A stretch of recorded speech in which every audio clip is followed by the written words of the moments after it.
Greetings, everyone, and a Merry Christmas to everyone, or Happy Holidays, or whatever. If you celebrate anything today, merry it. No, not merry it. Merry whatever it is. So I went to the convenience store to get some eggnog because I didn't realize Rosie likes eggnog and she drank all the rest of my eggnog. So I was going to have spiced rum and eggnog tonight, but they're all sold out of eggnog. So, rum and Coke it is. Cheers, everybody. Thankful, Thankfully, I have both. Is that out of sync slightly? Ba ba ba ba. That feels slightly out of sync. Let's fix that, shall we? La la la la la. Ba ba ba ba. Good enough. Hopefully it holds for the next 3 hours or so. So tonight I thought we would do something we were talking about doing, namely have a retro night where we'll watch some of my retro Christmas videos together. And, I might give you some comments along the way, or I might just sit here and silently drink while we watch. And, enjoy reliving happier Christmases of days gone by. So Rosie and I opened all our presents today. She really liked her stuff. She got a lot of graphic novels this Christmas. Actually, I gave her 5.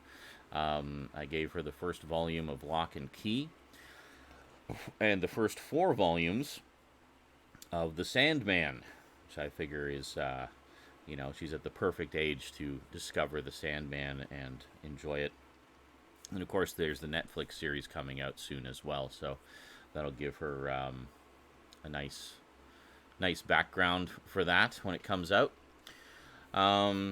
And then from her mom, at a thrift store in the children's section, her mom found the collected edition of Johnny the Homicidal Maniac and Squee, both by Jhonen Vasquez of Invader Zim fame. So she got like 7 graphic novels this Christmas, but some very good ones. Some very good ones indeed. She gave me a whole bunch of cool stuff, which you'll see in the video. One of which is she gave me this stress ball, as you guys know. She gave that to me as an early Christmas present. That's quite nice. But then she also gave me this. No, this isn't actually a half-eaten banana. It just looks like one. It's actually rubber, and it's essentially a stress banana. So you just squish it and twist it, and there you go. So I have a stress banana. Yeah. I also love Jhonen Vasquez. He has a Twitch channel, I don't know if you guys knew that. He streams every so often. But I tuned in one day, and he had a whole bunch of the cast and crew from Invader Zim on, and they were just talking about Zim and stuff like that. A very appealing gift. Ah, I see what you did there. So we'll just wait for a few more people to get here, and then we'll start the party. I don't know how well the colors are coming. It's actually green and red. It's a mix of green and red. So it's as Christmassy as I could make it.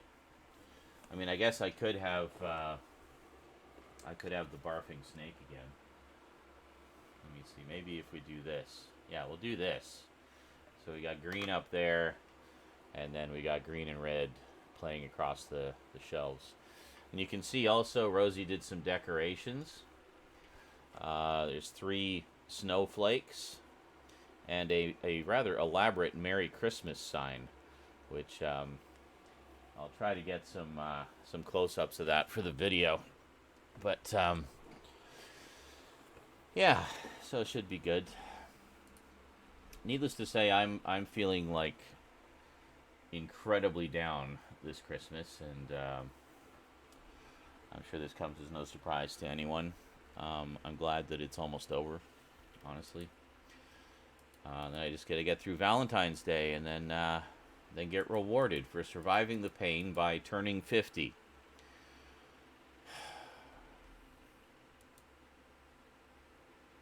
Great. Great. Yeah. So who all is here? Who all is lurking? A few people. I recognize a few names here. How's it going, my lovely lurkers? You don't have to answer. I know you like to lurk. It's okay. It's all right. Hey, Seth Angel, how's it going, dude? How you holding up this holiday season?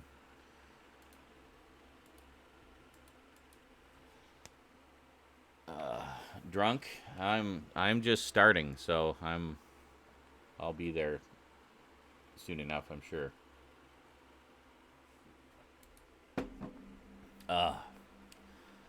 Spent 2 days in a row with my family. I now need alcohol. Yeah, I know how that can go.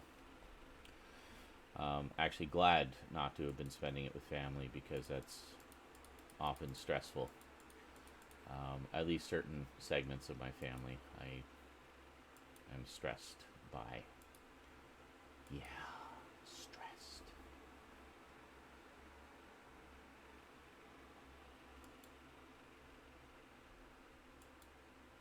Very stressed.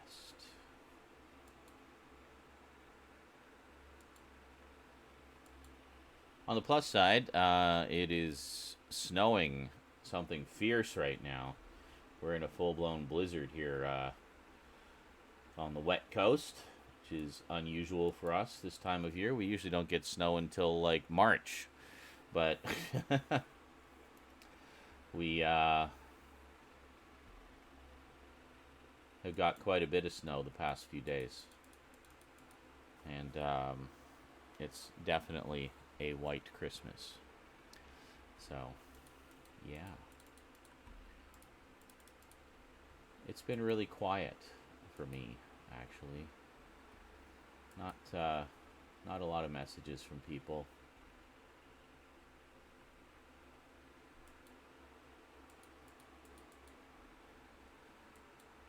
But it's okay. You resubbed and it didn't do the thing. It does that sometimes. I don't know why. I didn't get the alert either. It'll probably come through like in 6 hours. Let me just reset the alert box here. Hold on.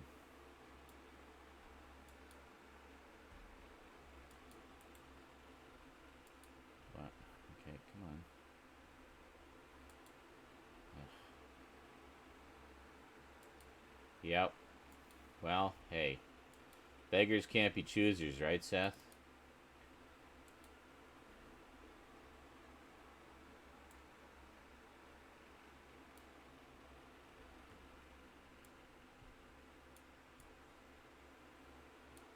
Alright, well, I reset the alert box. I don't know. Sometimes there's a delay on those. I've seen that happen before.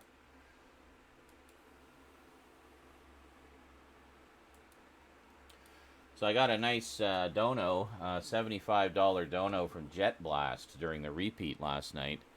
He just said, "Merry Christmas. Here's the rest of what I was hinting at the other day." So thank you very much, Jet Blast, wherever you are. Maybe he'll stop by later and I can thank him in person. But that was a nice surprise to wake up to. I love waking up to money. It's the gift that keeps on giving until it's, well, all gone.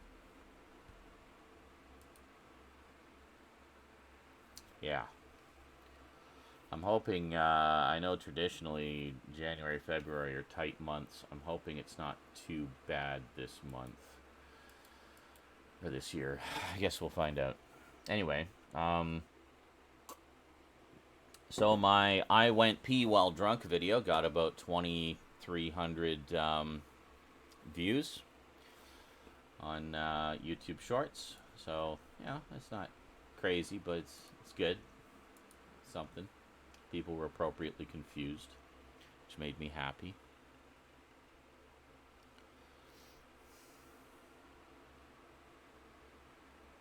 So I'm getting near that after how many years Twitch has been doing channel points. Really? I'm surprised you're not there yet, Andy, because you're here fairly often. All right. It's 50,000, by the way, for the rent. It's not 500,000, maybe, if you were thinking there was another zero there. But I don't know. Well, I'm sure you'll do it when you can.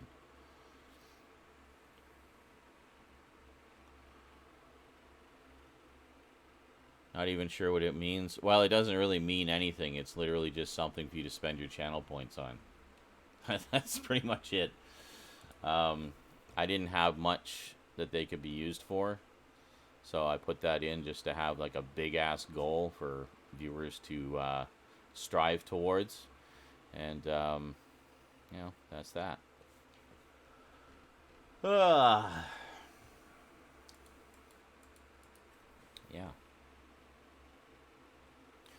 So I got a few things in the queue for today. We're of course going to start with the classic Christmas 1981 with the McLeans feature-length spectacular, and then basically just going to go chronologically. Well, no, it doesn't do anything. What, you've seen it how many times? Like, no, it doesn't do anything. It's just a thing to spend your points on. That's literally it. The satisfaction of having done it. It is its own reward. You see a notification in the chat indicating that you did it. You enjoy the status of having paid your rent. Oh, I see Jet Blast. His dono didn't actually make a dent in Duncan. I guess that's because I wasn't live at the time. That's unfortunate. Oh well. But it's possible maybe he's not able to be here today, so that's why he just did it last night, just to kind of get it done. Oh, I don't know.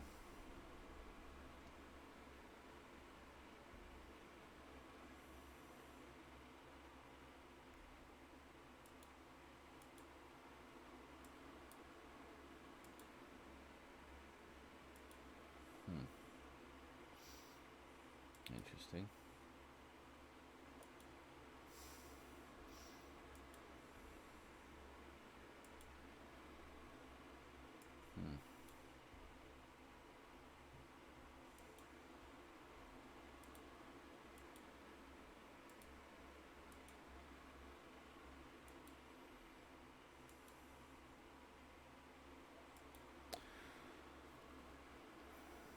Wish making my actual house payment was so easy. Yeah, I know, right? I hear you, man. I hear you.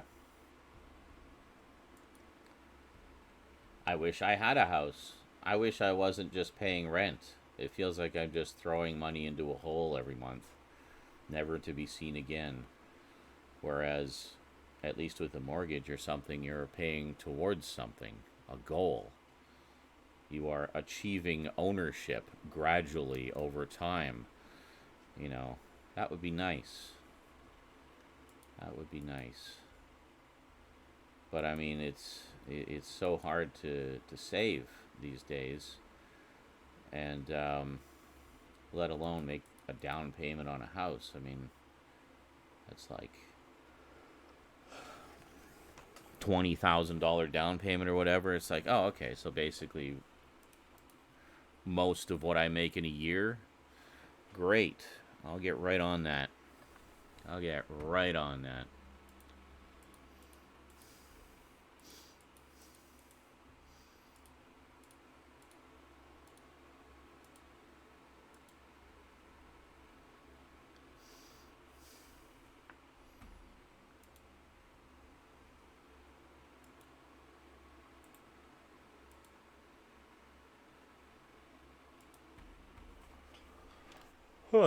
Excuse me. A lot of days you wish you were renting. Why? Why would you want to rent? Do not recommend. Endless pit. Bottomless pit. Does not lead anywhere.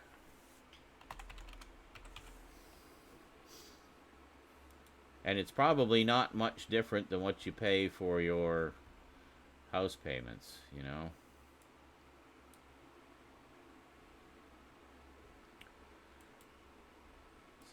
I don't know. I don't know, bang. Thanks, Obama. Yeah. Totally. The upkeep on a house. Oh, yeah. Yeah, that's true. There's a lot of other expenses. I mean, you basically got to pay for everything yourself. Do your own yard work. Repair your own shit, or pay for your repairs or replacements or what have you. Hot water heater is going out. I really don't want to replace it. Yeah. This is true. Oh, God. Oh, Jesus. And like that. Andy Breckenridge 99 donated $100. Feliz Navidad to you and Rosie. May 2022 be a year of great worth for you guys and all the viewers here today and abroad. Fantastic. I like how you pronounced it 2022. I wonder if it was a number and not a year, would it make the distinction and pronounce it 2022? Probably not. But wow, thank you so much, dude. That's awesome.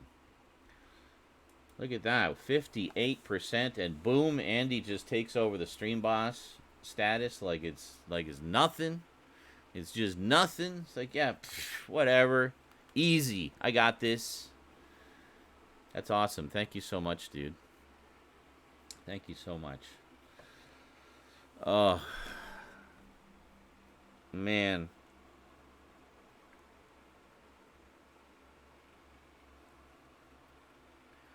I don't want to be like this at this time next year. I want things to be better by this time next year. Meant to put in the name of Jonan Vasquez at the end. Ah, yes.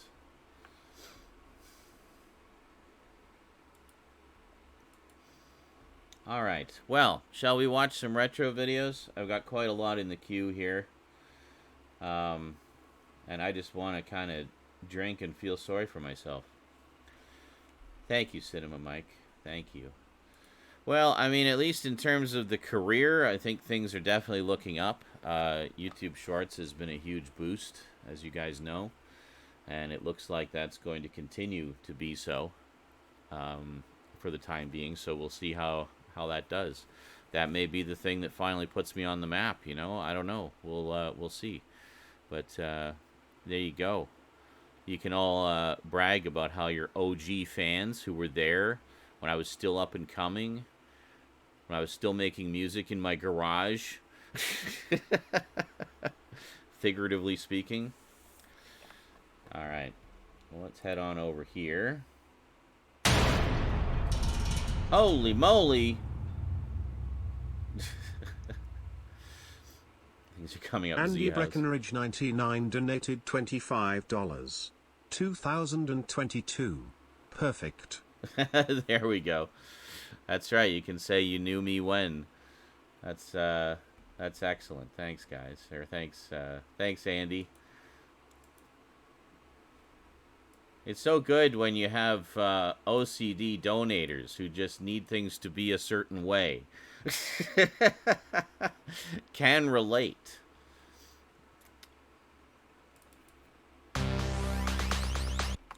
$2022. Yeah, I've seen that meme, Seth. Madness. Alright, here we go. Alright, you guys ready for some retro goodness? Take the Wayback Machine to 1991 and 9-year-old Z having Christmas, and what will I get for Christmas? 30 years ago, 40 years ago, 40 years ago. Good Lord. I'm older than my parents are in this video. That's trippy. I mentioned that in the video too. So anyway, here we go. I'm going to drink. Enjoy.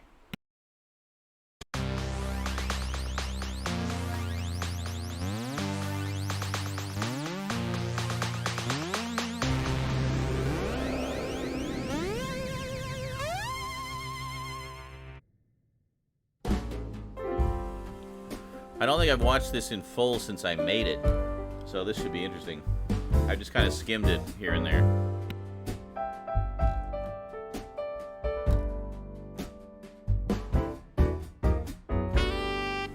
All the music is from the YouTube audio library, by the way, all freely usable. I'm sure it'll get partly muted on Twitch anyway, because Twitch is dumb that way.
That's a really good idea, actually, putting foil on the butthole of the turkey, seal in the juices inside. I never think to do that. I might try that next time I make a turkey.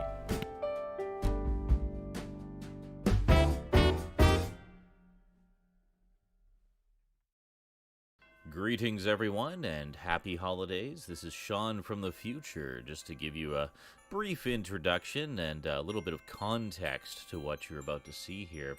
So this intro is being recorded on December 7th, 2017, almost fully 36 years after the footage you're about to see. So this, of course, takes place in 1981. My father, at the time, owned a cable company, and basically this holiday, he decided to bring home one of the video cameras so that we could do a nice little holiday video. So we were doing a video, for ourselves, but also to show to other, relatives and such who weren't able to be with us. My grandparents were actually scheduled to come out shortly after New Year's. So a lot of this was for them because they weren't able to join us for Christmas. So we just kind of did this. I guess you could think of it as an early video letter, really, when you think about it. I guess the first video letter I was ever in. It's kind of strange. Speaking of strange, it's actually been really strange going back and watching this old footage. I've seen it before. I've seen these videos, many times over the years, but it's really weird watching them now. At the time of this recording, I'm 45 years old, okay? In this video, I'm 9. So I'm actually younger than the age of my daughter currently. And my parents, my mom I think is 31 or 32 in this, and my dad is 43. So even my parents in this are younger than I am now. That is so trippy to me. Because as a kid, you always think of your parents as being those two people who are older than you, always. So to go back in time like this and see them when they're significantly younger than me, I don't know, it messes with my head. Anyway, so this is 1981. The big thing for kids at the time was, of course, The Empire Strikes Back, which had just come out, I guess, the previous year.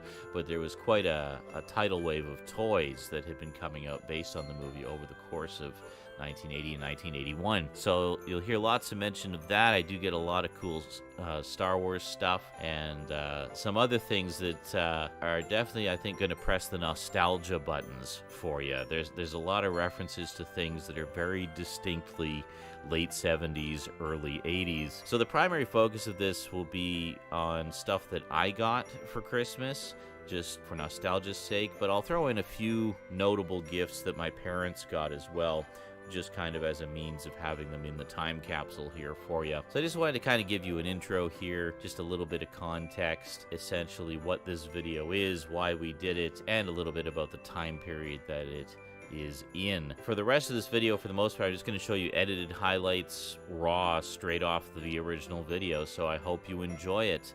Alrighty, my Christmas gift to you, Christmas 1981 with the McLeans.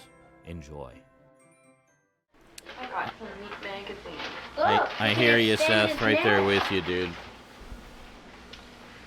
Nope, nobody there. Can we have some new stuff? Nope. It's really strange this morning. He just wants to play with it. People with these beanbag chairs. The beans never stay in one place. Wait, I had a note from Santa. What did it in that paper? It's over there, Sean, on the table. Not that one.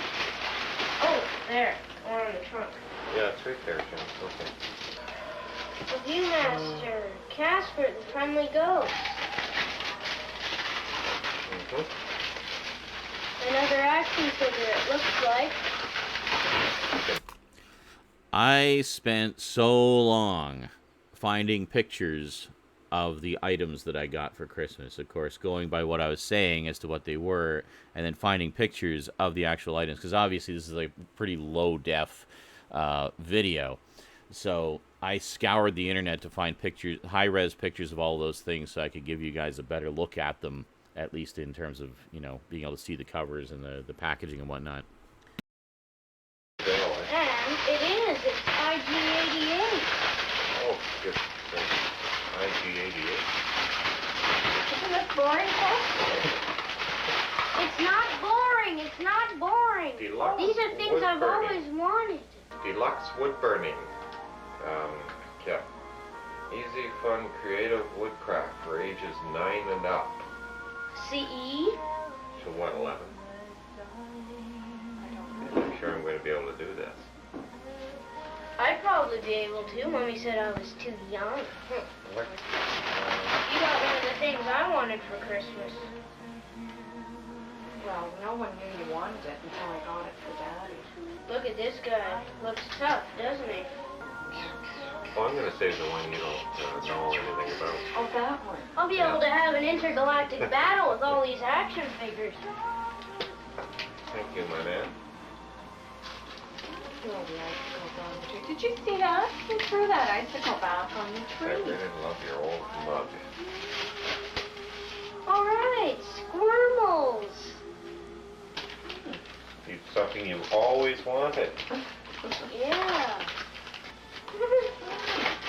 Is this an egg bracelet? Isn't he cute? Yes. Isn't he cute? Yeah. What thread? There's supposed to be some thread here. I can't find it. Oh, good. See? Oh, look. See. There. Another bookmark. I thought they were a little looser than that. Look. Look at this, folks. Book Monster strikes again. News. Barbershop, old-fashioned luxury. Not newspaper for. Well, read the box, you don't. Read the box. Oh, 1. Run hot water over your barbershop brush.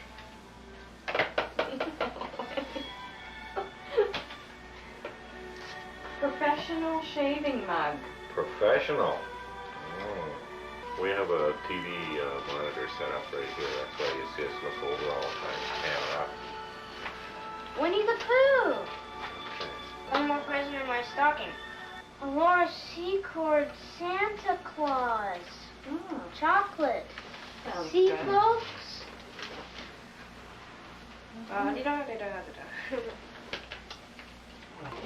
Look at this big one right By here. the way, did you have that novel? No, I haven't. That's this new one. Oh, no. Oh, Michael, because you're such a sweetie.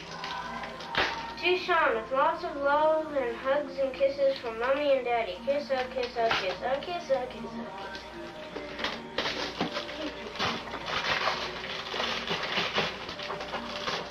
This has got to to be the most boring program ever. See if you notice how many times my mom like gives me glares of death for being an uppity, hyperactive child. She's constantly glaring at me. It's hilarious. I don't believe it is. It is an AT-AT. Oh, I was right. It is the Bring it out in the AT-AT. middle of the room so everybody can see your AT-AT. I did get one.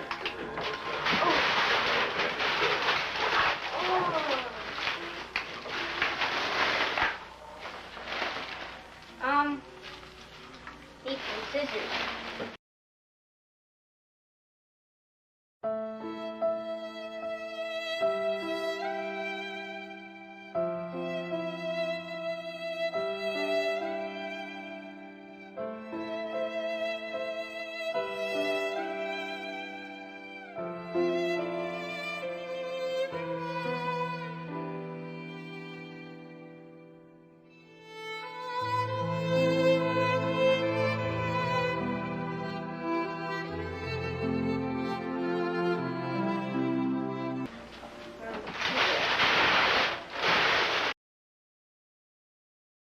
Hey, Jet Blast! How's it going, dude? I just wanted to thank you for the dono during the rerun last night. I don't know if you realized it was a rerun or just weren't sure if you'd stop by today and wanted to make sure it came through. Thank you so much, dude. Really, really appreciate that. That's really going to help out taking us into the new year. So thank you so much. I really appreciate that, dude. Sean, I would suggest, Look at the size of it. if you're going to take all that out, I would suggest that you take it over there. Yeah, There because really assembly is isn't a lot required. room here. Oh my God. Be very careful, Sean. Oh, yeah, go around that. Wow. Watch the camera stand. Take it out by the TV table. Take it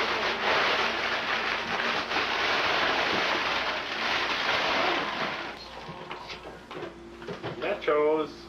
How much were they at the bank when we were at the bank? Uh, If you're wondering what all that noise is, it's me opening the box to my AT-AT. no. No, there were around 5, 4, 7. Was it? If they were 4 something There may be some left when you folks get here, but Don't count on I wouldn't count on it. I've never even had one of these. I'm just, Dying to try them. yeah. That's what we needed. Yes, more calories. Should I switch that off? Yeah, switch it off for a while. We'll put it back on. Gotta be really hard.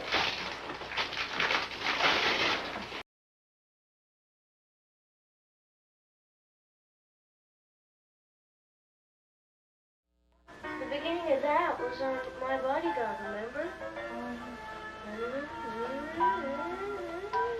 Well, we haven't got too much more to open. We're back. Except, take a look at the big one behind you. I wonder what that is. Oh, I know. I still have that to open. I wonder if it is a trampoline. Jump right through the roof. How would you like to open that one, Sean? Kind of a special one. That's why I wanted to save it. For our man, Sean, with lots of love, Mommy and Daddy. Look at him. Kid has an unerring instinct Mommy for where and the Daddy. camera Kiss is. hug, kiss hug, kiss hug. Yeah, kiss hug. And I still have that unerring instinct.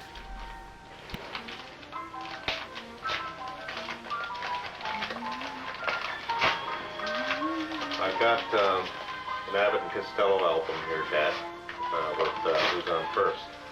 I'll play it when you get here. And all these kits.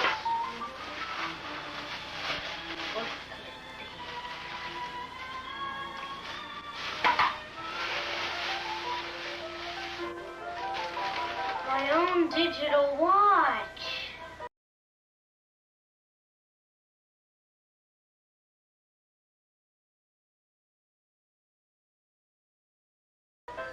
Wow.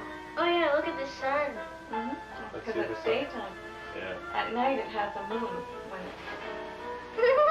It also tells you what month it is if you push the button in. Top button, I think. What does it say? 12:25.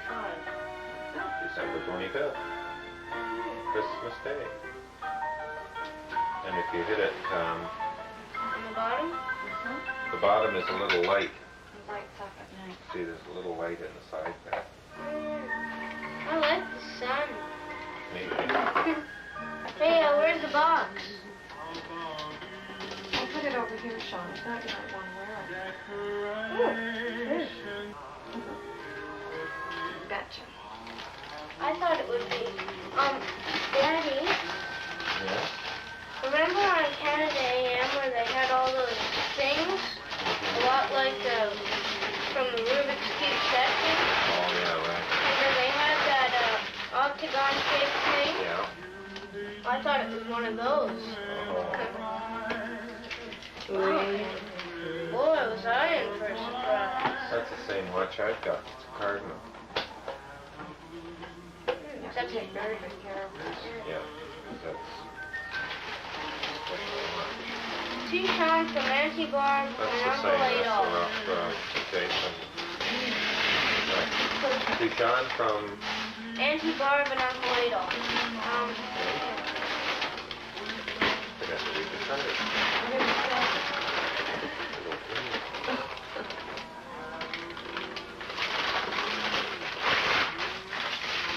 Oh, Perquacky. Lakeside's Perquacky. That's interesting. Did you ever play that before? Oh, I think I might have once. So for me again. Who's that? This is Touchon from Hawaii. Oh, Grandpa. well, you can bet it isn't macadamia nuts because we know who ate them all. Who? Grandpa. Swine Grandpa. Actually, it was probably Nana, but Nana said Grandpa ate them. And Grandpa probably said Nana ate them. So we're looking forward to one hell of a fight when you get here. Yeah. Just kidding, folks. Hey, I want to congratulate everybody for doing such a nice job of rapping. Too bad I have to rip it up.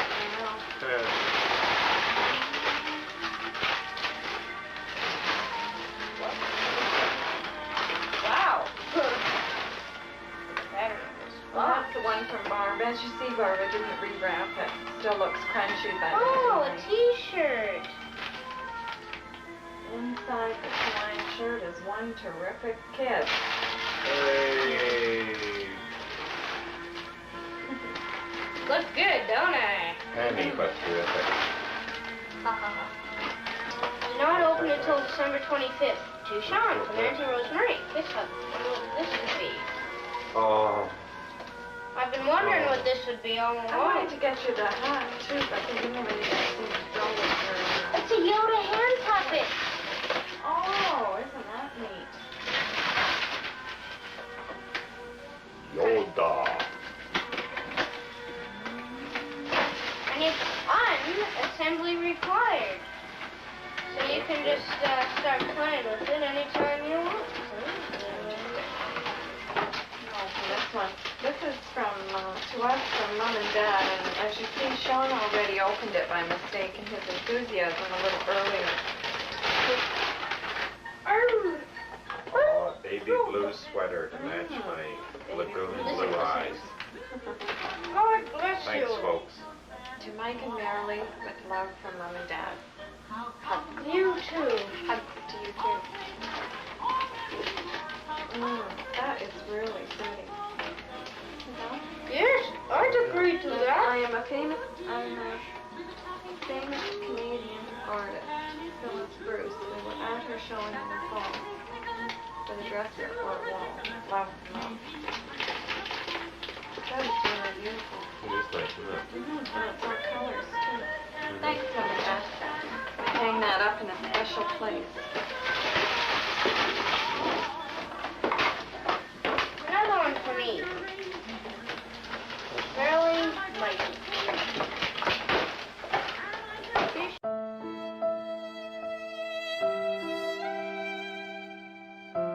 Okay, who's that from? to Sean from Kermit. the Every Frog. time the Star Wars packaging gets trashed, eh? Every time. What they mean by that? Something, another thing left. You really got him pulled this time, Mother. Isn't it cute? Is that ever cute? Here's Mommy, that. That is really sweet. It's like Mr. Piggy. Yeah. Miss Piggy's father. Yeah. That's cute, eh? I can put that up on my room. Okay. Hey, here's one. Merry Christmas to Sean. From Love. Grandma and Grandpa. Okay, just wait till I open this Let one, Daddy Sean. open that one, honey. If you got two going at the same time, it's a little confusing. Oh, hurry. Okay. Just rip it up. Just like that. That's right. Great. All hearts go home for Christmas, across the miles and years, to live again the age-old joys that passing time endears. Amen. Yeah. Amen. Amen.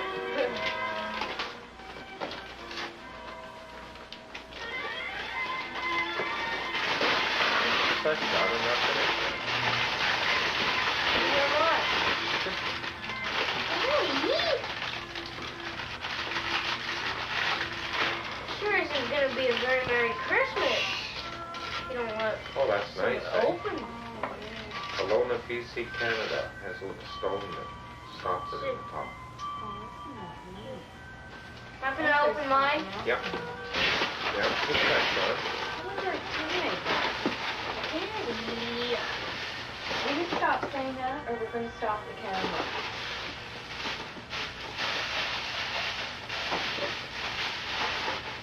A mug.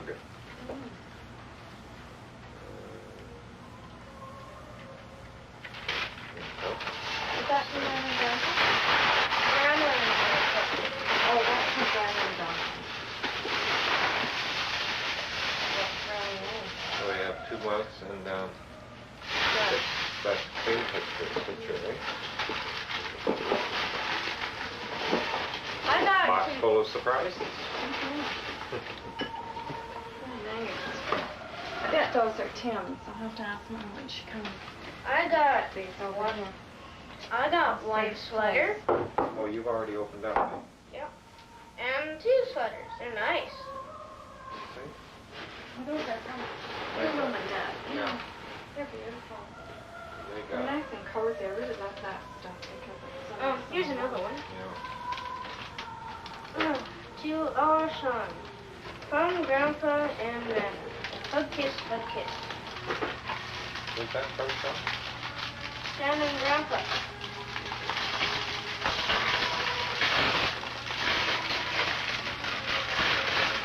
Heavy. Oh, it's a tin. I It's knew a pretty it. tin, too. I knew it. You knew it was a tin? Yeah. Oh, it's, I could tell by the shape. oh, it's Full full of of Full of raisins. raisins. Look at that. Little box of Thanks. raisins. Thank you, Mom and Dad. Or a garage Could sale. you pass me the, yeah. Could Scissors? you pass me the scissors? Yeah, I'll get that. Okay. I'll just, Oh, that's right. there you go. Ow. A book. Mm. The Picture Bible. Oh, that's nice. It's all comic. Mm. What does it say in the front? Sean McLean, Christmas 1981. With love from Nana and Grandpa. See? Oh, that's beautiful. I turned to this page just a couple of minutes ago. Yeah. Oh, that's incredible. See? It's nice to have that. It makes it a lot easier to read. Yeah, I love comics. Must have taken a lot of work to make all that. Okay. Why don't you go over and get your ad just show Yeah, good idea. how it looks.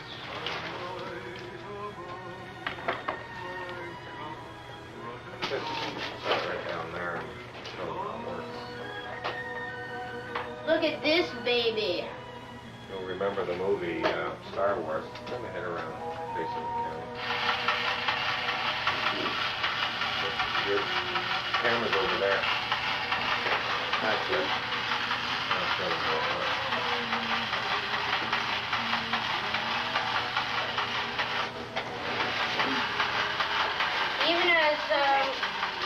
Even has room for action figures.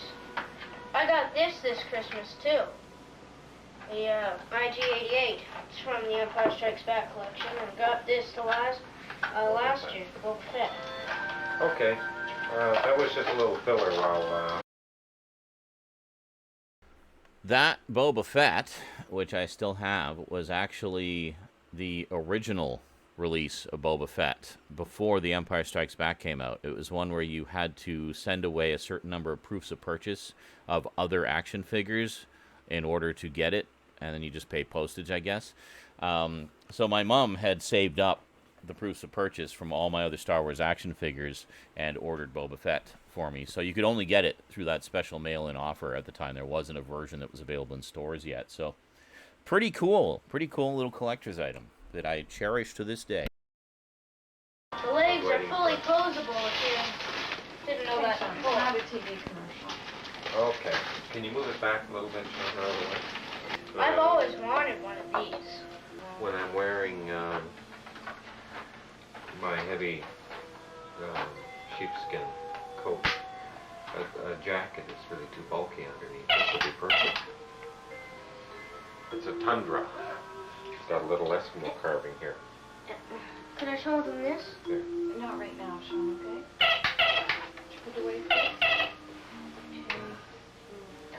After we finish the opening, we're going to show, like each of us will show all our presents, okay? All of them? Well, not all of them, just, most of them. Yeah, all of them. Well, I guess we get to open the big one now and see what... Yes, We're I've had guessing this big game is box over. sitting behind me here, wondering what it is. Michael didn't even wrap it because it was so large. I think I need the scissors. It's got that nylon tape on it. Oh, all right. They're over there. I'll get Lots them and lots Oh, wait. and lots of fun for my pet. Love, Michael. There's, Just doing a thing here. okay, lay it down and watch it.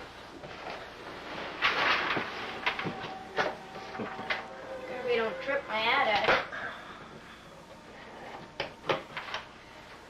Let's see, 17. We're both off camera. Trampoline. It is a trampoline. Actually, it's called a rebounder. A rebounder. It's an all-new... Oh, do you want to pull it out of there? It's one of those circle things, right? Right, we saw it. Yeah, they're in, oh yeah, I was wondering if we could get one of those. So I actually guessed it You did, yeah. last night. You didn't see Debbie's face go white when you said that? No. Oh my goodness. There you go. My very own trampoline. I've always wanted one of these. Actually, they're for specifically for rebounding exercise, which is the probably going to be the big new trend in exercises. Oh. And I carefully checked out the dimensions of our bedroom, and having stood on a ladder to paint the ceiling, I knew that the ceiling would be high enough. So you could use that. It's also very quiet, and there's sufficient space to use it. And there's a book in here. There you go. 28. Rebounding. The miracles of rebound exercise. Well, I must say it was a real surprise. I think you'll enjoy it. Yeah. Yeah, I think she did rebound exercises for about a week, and then it ended up in the basement, so I would just play on it all the frickin' time. I got way more use out of that thing than my mom ever did. Which I'm sure comes as a surprise to no one. Who's going to play with it more, the adult or the child? Yeah. Nope. family should. I can hardly wait to try it.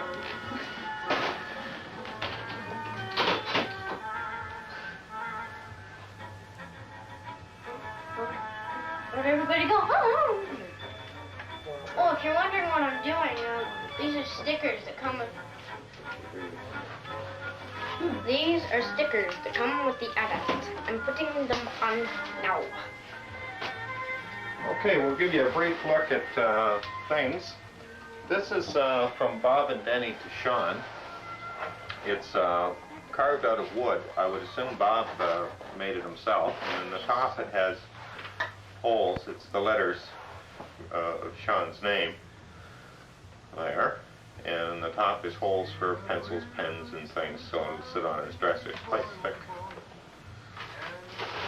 Okay. St. Sean's at and his no-doubt hand puppet. We also got a game of electronic Dungeons and Dragons here. That's Down really, at the bottom. that's really family present. I still have that, I have and it still a works. It's really latch fun. I hook like kit it. Here. It's a lion. There. That I should have completed all probably by 1992. I got a lot of books and magazines and records, purse from Michael. Ron and Emily gave us another kit. I think this might be called the Christmas of the Kits. This was a creative meal craft kit that's probably going to take about the same length of time for me to do as Michael takes to do his latch hook. Michael gave me a needlepoint to do. It's one of these great big ones that'll keep you going for quite a while. I think it'll be very nice when it's finished. And Sean over there, he has A million things. Mostly Star Wars stuff. This is a twin pod cloud car. lots of Star Wars action figures and Yeah, almost everything. games and books This came in Mummy's tin, but full of raisins. and a couple of records and a Yoda from Auntie Rosemarie. Yoda hand.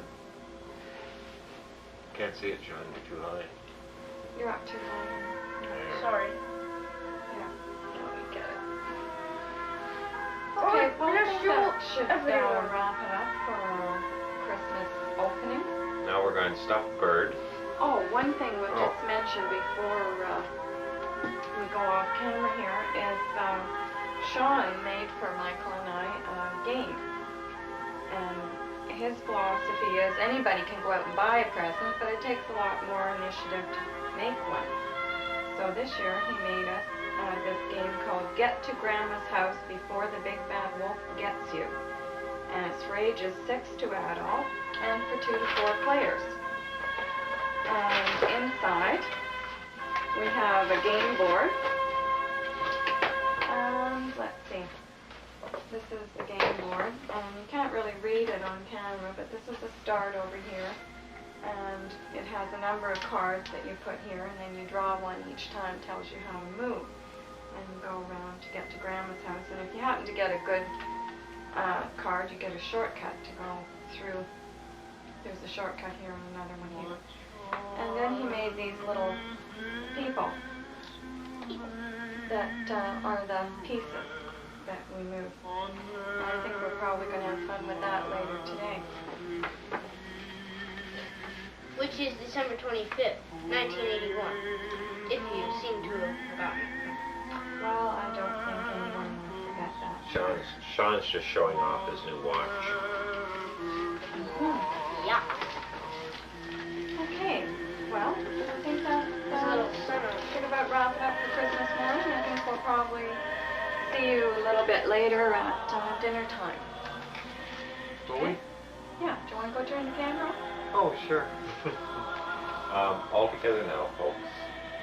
Merry Christmas, everyone! Everyone! Everyone! Santa for those two.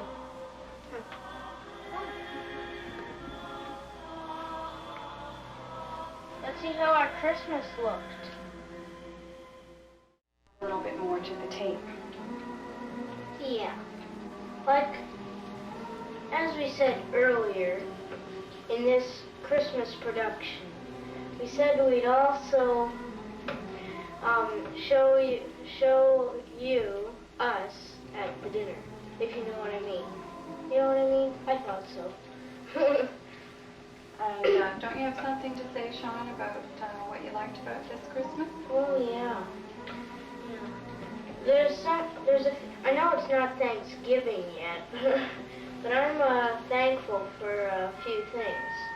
Like, for instance, how about this wonderful family of mine and this beautiful champagne. Well, I'd like to say what I just said. Take it away, Mommy. Don't copy me, please. Well, I'll try not to call you, Sean. Good. Copy me. Get my head in there, Michael. Yes, dear. I'm thankful for the videotape, for one thing, for getting this all on record. I do have to copy you a little bit, though, Sean, because I, too, am thankful for my wonderful family, my darling husband. In your mind? And my child, who doesn't interrupt too often. And I'd just like to say that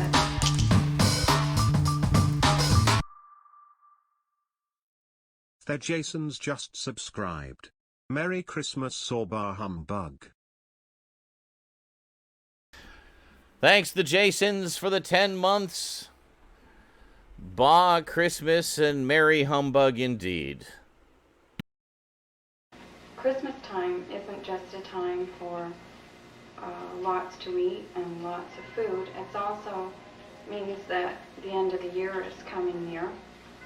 And as we all know, last year wasn't terrific all the time. And I'm thankful that we're all here today, though, to celebrate this day. And I'm thankful for the rest of the family who aren't here, but who are with us in spirit, and that we love and miss very much. And I hope that next year is just an absolutely terrific year for everybody in our family. That's not just my side of the family, but also the McLeans, who are a wonderful big family. And one of these years, I'd like to get all the families together and rent a hall or something and just have a terrific Christmas with everybody. Cousins, aunts, and uncles, anybody who can possibly be there. And for this year, I'm just thankful for the three of us, that we've had a very nice but quiet Christmas together. And it doesn't take a lot of people to have a whole lot of love.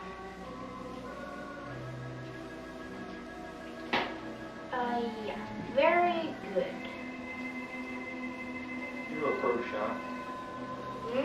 Do you approve? Yes. Okay, I'm going to come over and say hi now. And this is going to be neat because I'll be right in front of Sean. Mommy, you want to come in? I don't know how to do it. Just I've name it. never done it. Everything's loose there. Just aim it. And that's the focus control. It's not quite in focus. Where do I name it? It should be aimed now. Maybe turn over there. Yeah, Daddy's just trying to explain how to work the video camera to Mommy. He hasn't noticed. Michael, I've never touched this thing before. How am I supposed to know what I'm Okay. doing? Okay. Well, that's pretty well aimed. Just adjust the focus if you want. That's it. Good. I don't think you're going to get it much better than that. Now the ring behind that, see, just back on the lens, is the zoom. You can move it manually too. So you want to take it back just a touch. Have a very big face.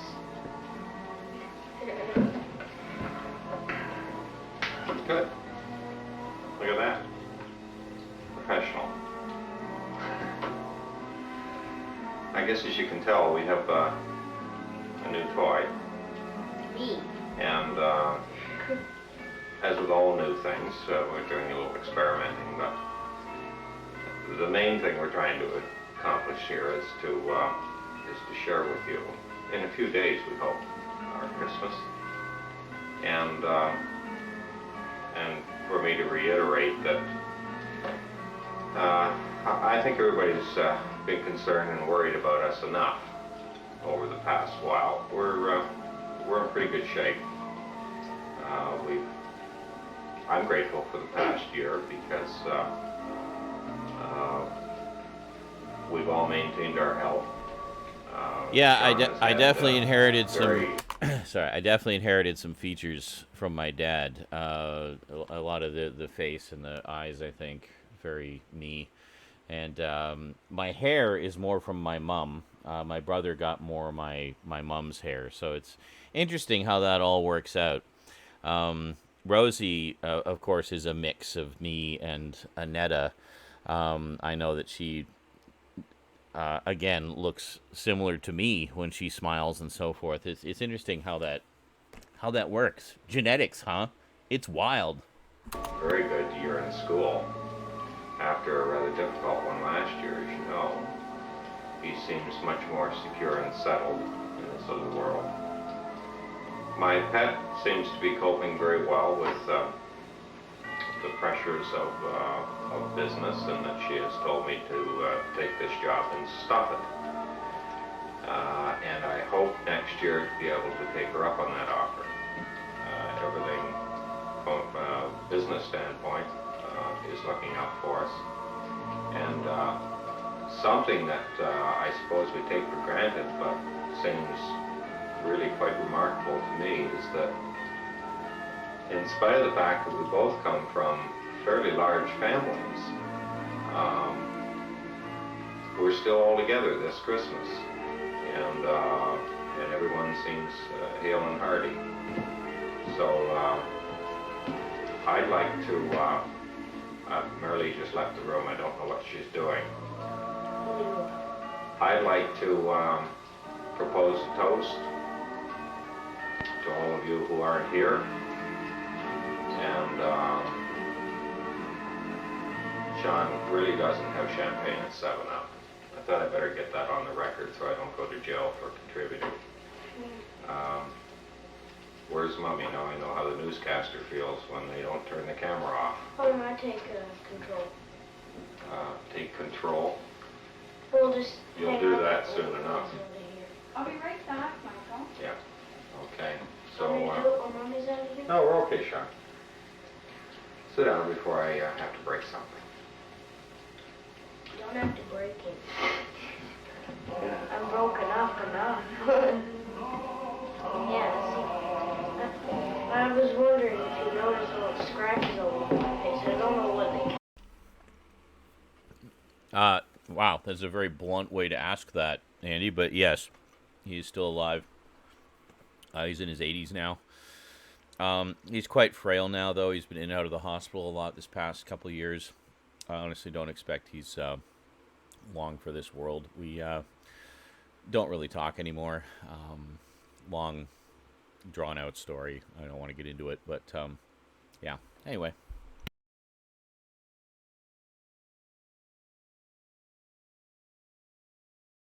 Come from Probably a woman. a woman.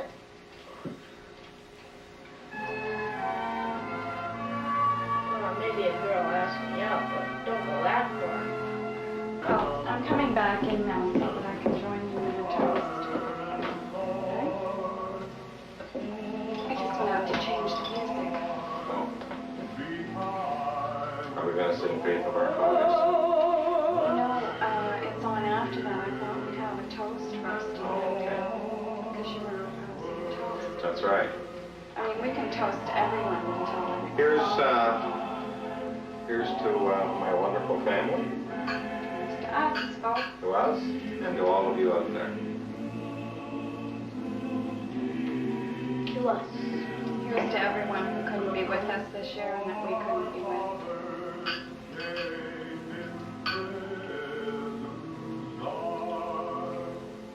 You want me to? I didn't get to tackle last time. Take it easy on that seven. Hmm? Take it easy on that seven. You're starting to get a little funny. Don't want me to get drunk? On the 7 up. I'm wearing my new tie that I got for Christmas. Sean's wearing his new one I'm wearing my new bracelet. from Rob. It's lovely, isn't it? Michael's just gonna go put the other record on because I'll the sing other song on the we wanted to sing a song for you. What do we want to sing? We wanted to sing a song for you. A song that I had never heard in my entire life and had no idea what any of the words were. Enjoy. That expresses our sentiments today. Get back to that, okay? Okay, folks, here we go. It might be a song I don't know. Well, just think you know this one. I'll be home for Christmas. I don't know this song. You can count on me. Please have snow No. and Mistletoe. and presents. Present. Tree. Tree. Christmas Eve.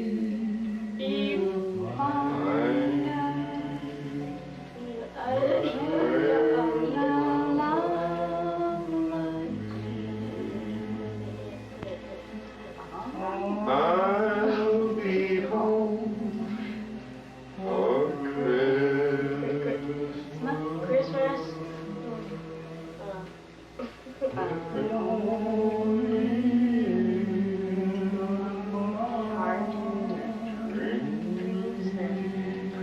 You don't know the words, you don't. He's doing very well. He's doing very well. I'll be home for Christmas.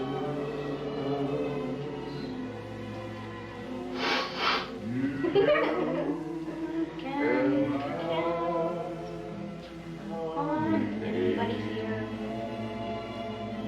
No, I haven't. Hmm? And snow and mistletoe and presents on the tree. Don't breathe that alcohol. Christmas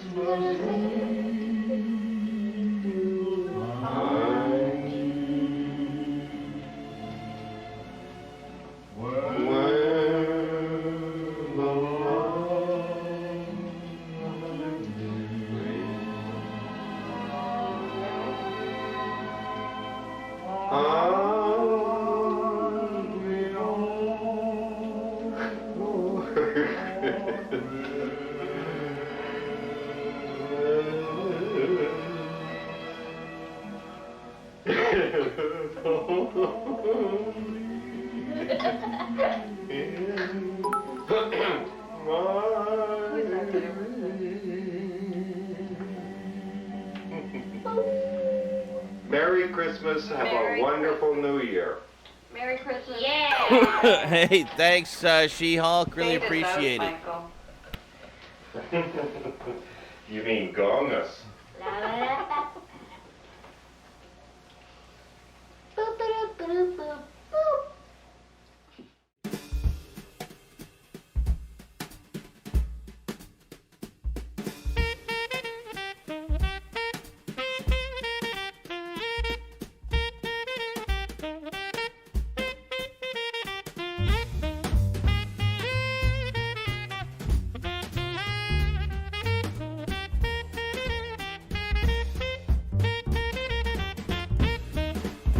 Sadly, couldn't get a turkey this year because there's a bit of a turkey shortage here on the island. And the supermarket did have some, but there were really strict requirements for being able to get a good price on them. So I just didn't even bother. Instead, I made a shit ton of pork chops. How festive. Nothing says Merry Christmas like shake and bake.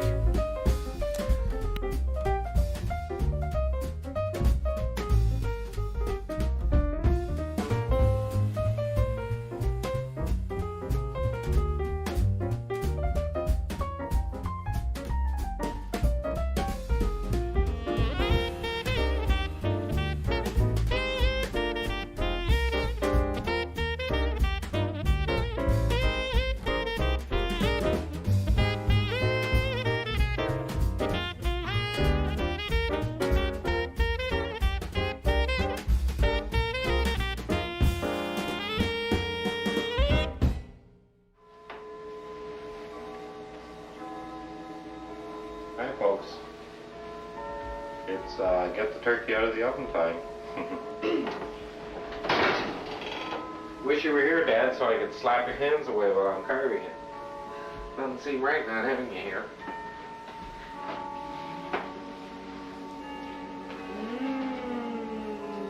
Oh my. Nice looking Boyd.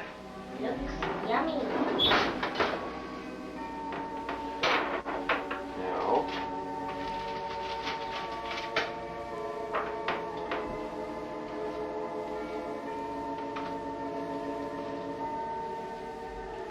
I saw that, Michael.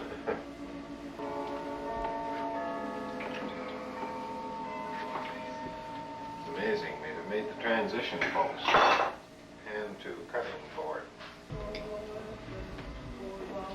Hi, Daddy. Wait a minute. By the way, That looked great. Yeah. I guess you heard me say that back off camera. Yeah, I had a reason to. When we still recording? Yep. Are we still on the air, folks? There's a lot of dressing here.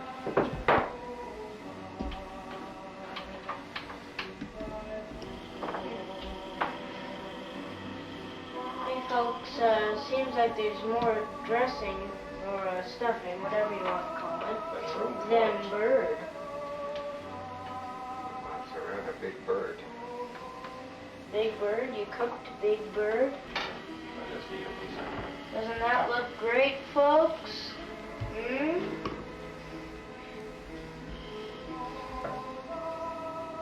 I see those fingers in there. Ask Father, that's the carver's privilege. You and me both, Mike. You and me Okay. both. Well, Easter, if the turkey shortage is over, I'm stocking up on turkey. Put a bunch in the freezer. You don't need to stand still while I'm doing it. You can still move around and do what I you're doing. just want to get back into the bird here. Oh my. Well, why didn't it fade out? You have to hit the stop button after the fade. Where's the stop button? The one on the handle there, under the zoom. Did you find it? No. Yeah, right there. Under it. Over it. Pardon me. Don't listen to me, Pat. Well, I should have known better. Yeah, that's right.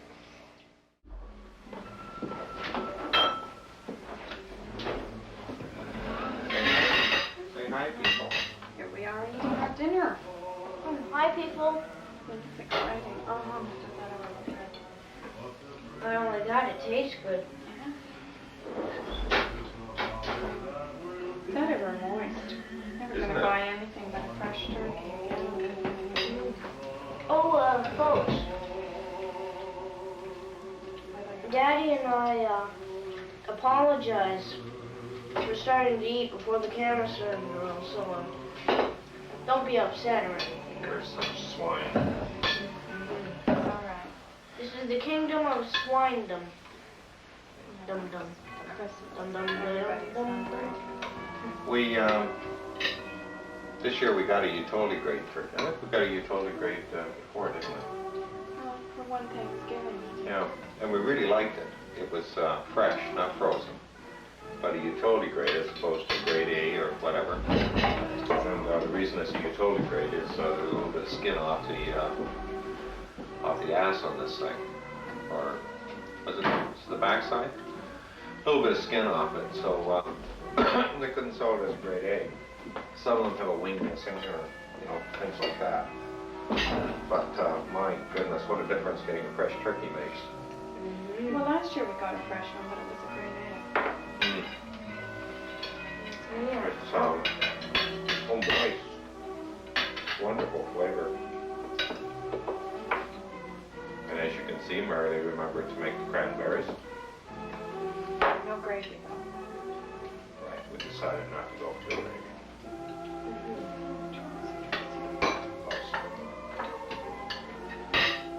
Lots of dressing. We decided not to go with the gravy because it tastes just fine, just plain, or with a touch of salt. Mind you, I saved the juice. I'm going to make some gravy. For all those hot turkey sandwiches we'll have I'm probably, over the next month and a half. yeah, I'm probably gonna have turkey sandwich for lunch tomorrow. Well, here's to you folks. Here's to you. Not drinking 7-Up anymore. We wish you were here, although right now one has to think there's more for the others. That's right. Us being the others.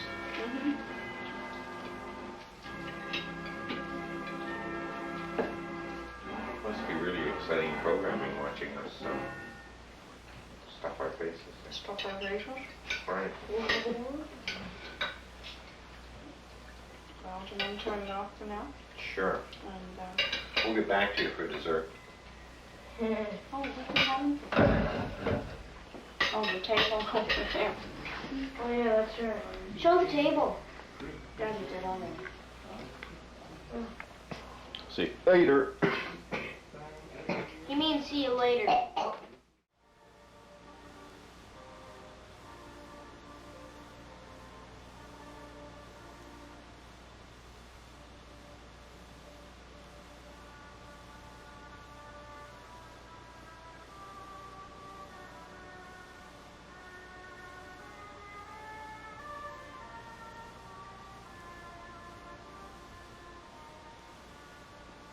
Hi. Hi. Didn't know you were over here yet. Do you want me to say something? Intelligent like? Well, you might explain to the folks. Why we're here? Yeah. Oh, all right. Well, it's Boxing Day, and first of all, we wanted to let you know that Michael didn't bog off choking the other night. He actually made it through dinner. And also, someone who shall remain nameless, but whom we still love very much, erased what we did on Christmas Eve. So we thought we would come down tonight when Sean was in bed and everything was quiet and show you our tree. Is that what you're doing right now? Yep. We have a beautiful bushy tree this year. It's a Nova Scotia balsam. And we just wanted to make sure we got it on tape for posterity and also for you to have a look at in case you don't get here before we have to take it down. When I say it's bushy, I'm comparing it, of course, in my mind to the tree we had last year, which was anything but bushy. It was Michael's Charlie Brown tree. And of course, after Dad got through with the saw, it was quite skinny. But this year we managed to get one that really fills up the room and also has a very beautiful fragrance. What are you doing with the camera? I'm trying to move the camera and the stand over so we can show our Sean's grandparents the Oh, really, Andy? creations. Small world. That's funny. All the Christmas. decorations that he Yeah. did up on the wall there. Right over there. Ooh, Trilogy of Terror is one I've been wanting to get for a while. That's Dan Curtis. Mr. Dark Shadows himself did that one. Of course, you Yeah, it's supposed to be probably really good. There's a sequel, too. remember the macrame from last year with the bells on the end. It's one of his artistic endeavors. And then we have his Santa Claus. And his display board here. And this is the Merry Christmas he made one morning from leftover wrapping paper.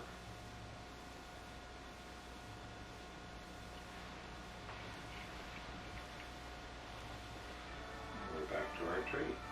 Oh, yeah. My mom was Looks a very... little empty underneath there. The other. My mom was very meticulous with tinsel. She would put it on literally strand by strand. It would take hours, and she did that every year. So you wonder why. It's like when I was a kid, Christmas was a truly magical experience, and largely thanks to you know, the imagination and artistry of my mother.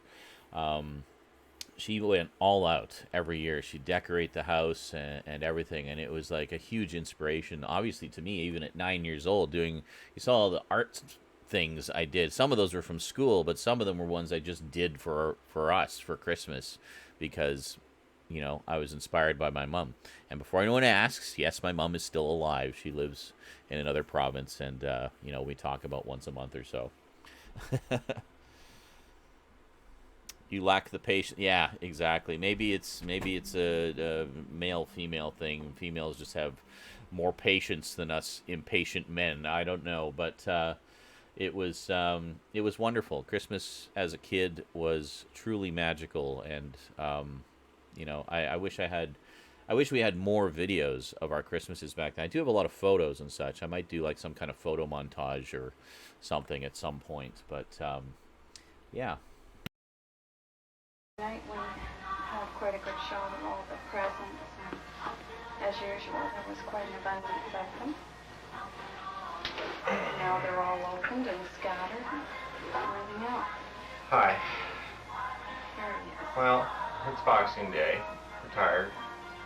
And I feel like such a horse's patoot for losing that thing Christmas Eve. Anyway, everything's here except the presents. Well, we're here, that's the main thing. We're here, and we wish you were. And boy, am I tired. Got up tired? How tired? Well, I'm just tired. It'd be nicer if you were here. You could talk back to us. And,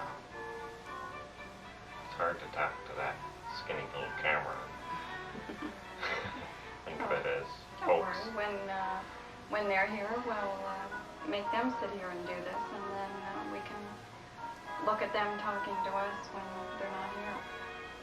Right. We just got back from Dick and Ruth's in Selkirk. We were there for dinner, Boxing Day dinner. We had great big tenderloin filet, and Ruth made a cheese souffle. We have in it spinach, and nice salad and Stuffed tomatoes and baked potatoes, oh yeah. buns.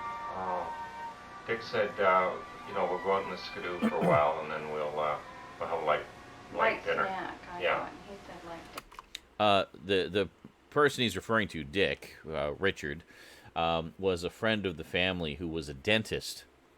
And dentists make crazy money, apparently. If you've ever had any dental work, you know how much that costs. Yeah, well, a lot of that goes to the dentists.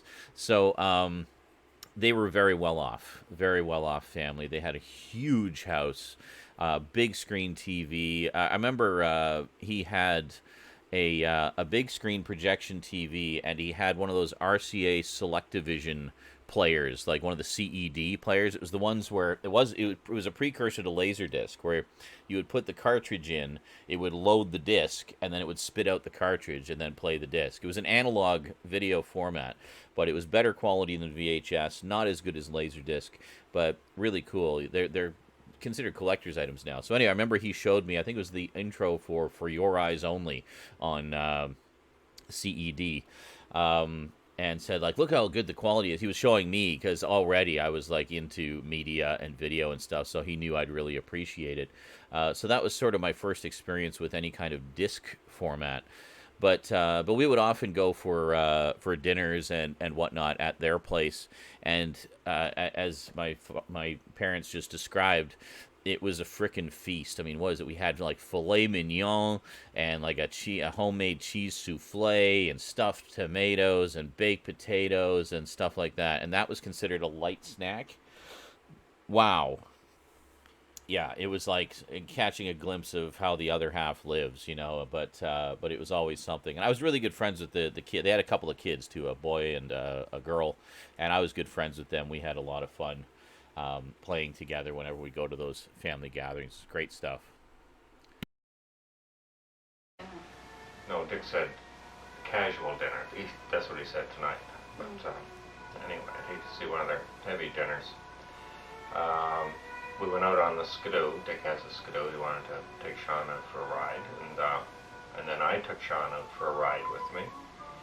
Sean riding in the front, and I let him steer it a little bit. Then when we got back, Dick said, "Sean, would you like to take the Skidoo out?" And he said, "You mean alone?" And Dick said, "Yeah." I said, "Sure." So we got on the Skidoo, and away he went. I saw my son beetling down the Red River, hell-bent for leather on a Skidoo, and looking like a real old pro at it.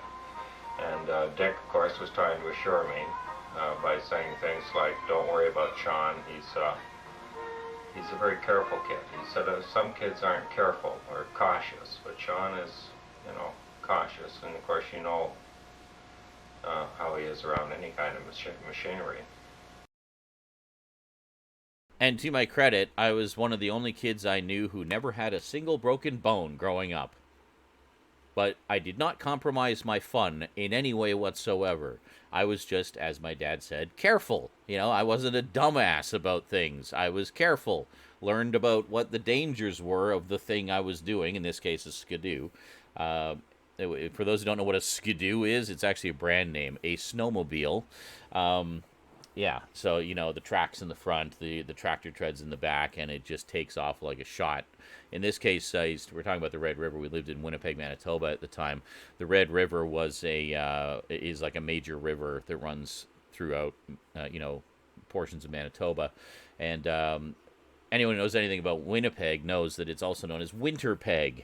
Has very long winters. And so the Red River would just freeze solid. So people would go skating on there, snowmobiling, whatever. And, they had a place that was right near the Red River, so they had a couple of Skidoos. And as I said, very well off, so they could afford such luxuries. Skidoos weren't uncommon. I mean, that's prairie country out there. So it's like Saskatchewan and Manitoba in Canada are prairie country. So a lot of people use Skidoos just to get around in the winter, honestly, because the roads tend to get snowed in.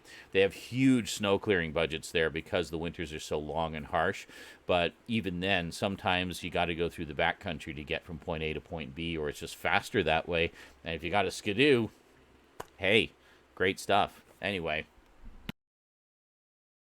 Oh, and Luke, I say, apparently I inspired Luke. He was watching this video earlier, about a month ago, I think, and telling me about how much he was enjoying it. He says, fun fact, me and Connie filmed something similar to this this evening. Connie is his fiancée, wife? I can't remember if you guys are married. I know you've been together quite a while. And expecting their second child, by the way. Very cool. I wanted to make an active effort to film stuff throughout Christmas this year, but typically I was just annoyed about substandard lighting and such. You're such a fucking filmmaker, Luke. Get over it. Home movies don't have to be the next Spielberg film. Just film the shit and piece it together and fix it in the editing. Your dad looks like Anthony Hopkins. Yeah, he actually does a little bit, doesn't he? I never actually made that connection before. Well, damn. Hello, Clarice. Anyway, back to the video. I need to drink more. That's right, there wasn't, he could talk. Yeah. And of course, I literally say in the subtitles exactly what I just said. I should just shut up and let the video tell the story. Machines. He's That's Grandpa knows well. He's certainly not at all intimidated by it. Don't I look Christmassy in my black turtleneck? I think I just came from a funeral. We had a whole production done Christmas Eve, and then Christmas morning Sean held up a couple of signs that he had made, which we will now hold up for you. This is the sign that Sean had made for Christmas. He wanted it to be like a real movie. All right, just let me zoom in on it here. Oops. Okay. It says Christmas 1981 at the McLean's. Well, you haven't missed much, Luke. It's only now that the booze is setting in I'm starting to comment more. So you're here for the good part. McLean and Marilee McLean. This has been a home movie production. So I guess it's about time to say goodnight. Wrap it up for Christmas 1981. We look forward to seeing you folks. I don't know how the hell you And holy shit, it is the manage, 40th your anniversary, trips all isn't over it? the country. I've just been staying at home Wow. having a very quiet, relaxing Christmas. I feel and I'm old. pushed. So we wish you happy landings and hope to see you real soon. Yeah, real soon in the new year. Good night, folks. Night, folks.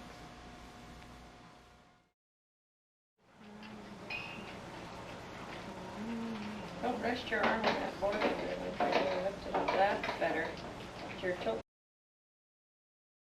So, Dad's little comment about the black turtleneck. When I started to get into gothic culture and started wearing a lot of black and dyed my hair black, he would always give me little bit of ribbing about that, saying, whenever you wear black, it just drains all the color out of your face. He was always like making little comments about it, and it's like, can you just let me enjoy my own style, Dad? Like, seriously, I'm not you. Yes, we share some facial features. I'm like a slightly young Anthony Hopkins, apparently, with the voice of Patton Oswalt. I don't know. Anyway, Ouija board time with Nana.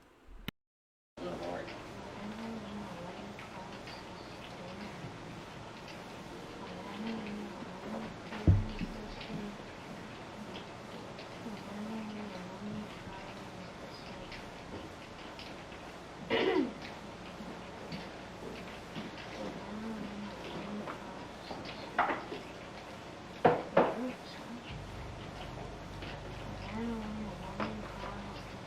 Electrical impulse.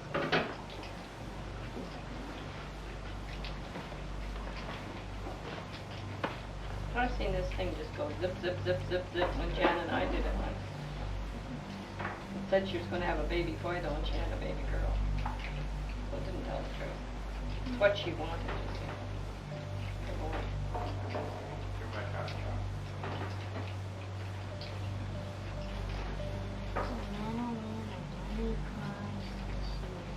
Keep your fingers on your lift, your fingers up. You have to all touch every five on each hand.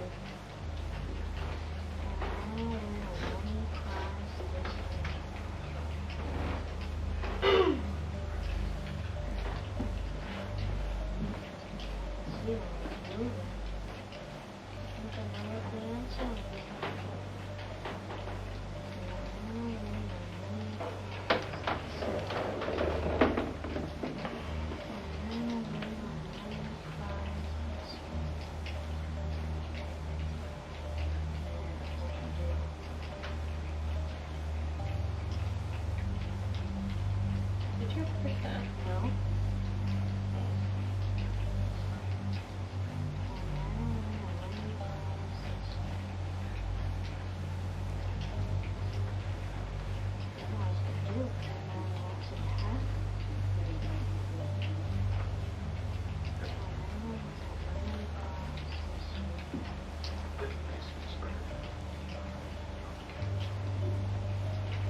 Charming. You know it hurts your arms. My arms ache.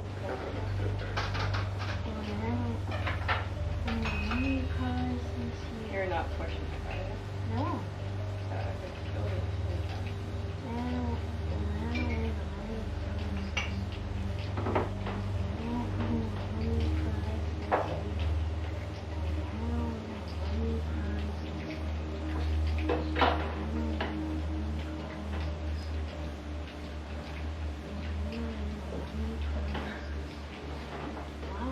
You're pushing it. No, I'm not. Okay. And then I'm like, let me prize this in. And then I'm like, let me prize this in. And then I'm like, let me prize this in. And then I'm like, let me prize this in.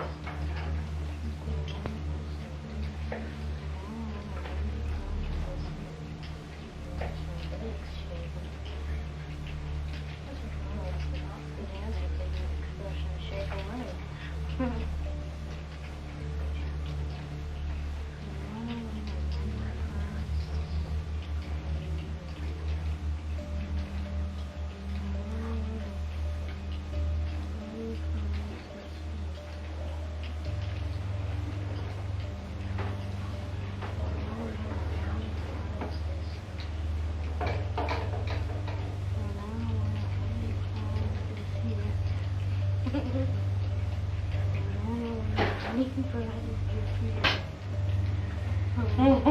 scared me. Will you push that? Well, that wasn't terrifying at all. Who else jumped? Don't lie. I know you jumped. It's on a timer. Hasn't it moved yet? It's moving Oh, it's moving. towards yes. Nana won a money prize this year. Nana won a money prize this year.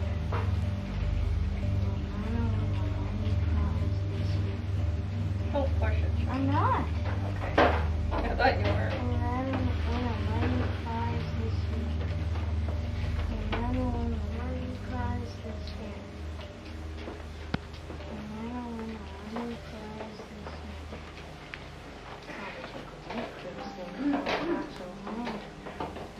I know I can't stand it. My son, my back is killing me. My arms are killing me. Nana won a money prize this year. I'm in limbo. Let's relax. I can't hold it any No, longer. don't. I can't, Sean. My back Right. is killing me.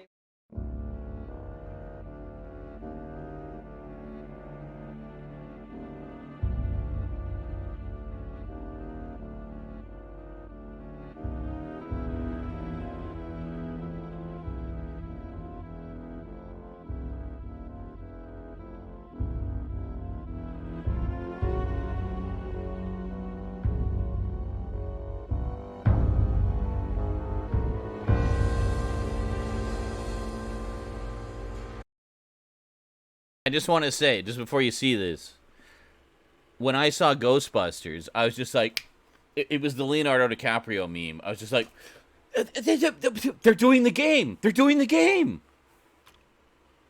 Enjoy.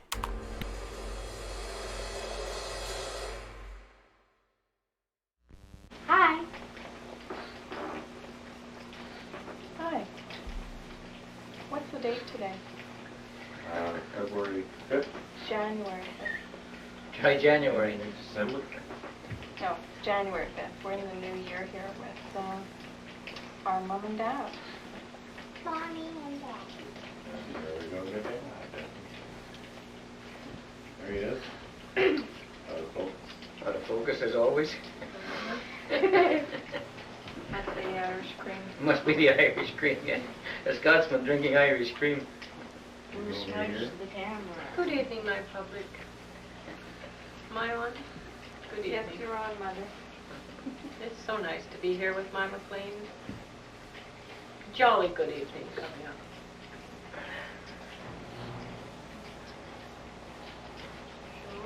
Hi. Know what we're gonna do? I have this cushion here, you see? And I have these cards here, see? And we're gonna play this ESP game, see? Okay. See? So. Is that in Spanish?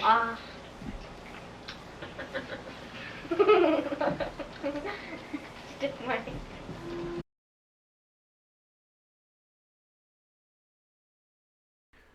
I just said, oh, this is a little candy box that I made in school out of popsicle sticks.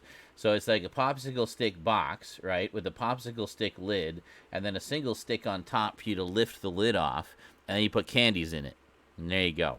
And that's pretty much it. I noticed that. Oops. Oh, break. Okay, you're going to commence with the game, Sean. Okay. Mommy? Are you ready? Yeah. What do we got? Shapes. Shapes. The shape. Sharon Playing is concentrating on a shape, folks. I think it's square. I think it's a square. I think it's a diamond.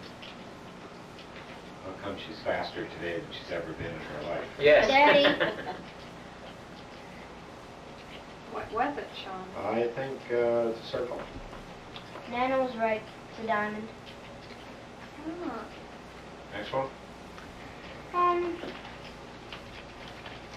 Should have a TV camera behind him so we can read what he's picking out.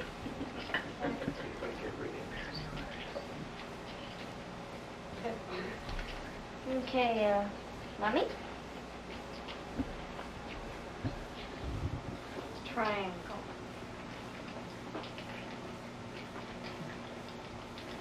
A circle. Diamond.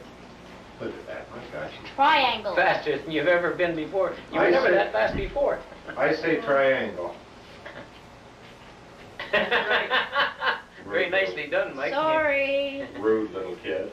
What was it? You And did. I'm trying to pan over to Mother, and she goes, It was Diamond. a triangle. What'd you say? It was a triangle, see? On my No. cute little nose. start. So, Okay, the- got one and I got one. The machine throws me off. I can't I can't concentrate. All you see is the land. Yeah. Are you ready again? Rectangle. Hide them from me, Sean.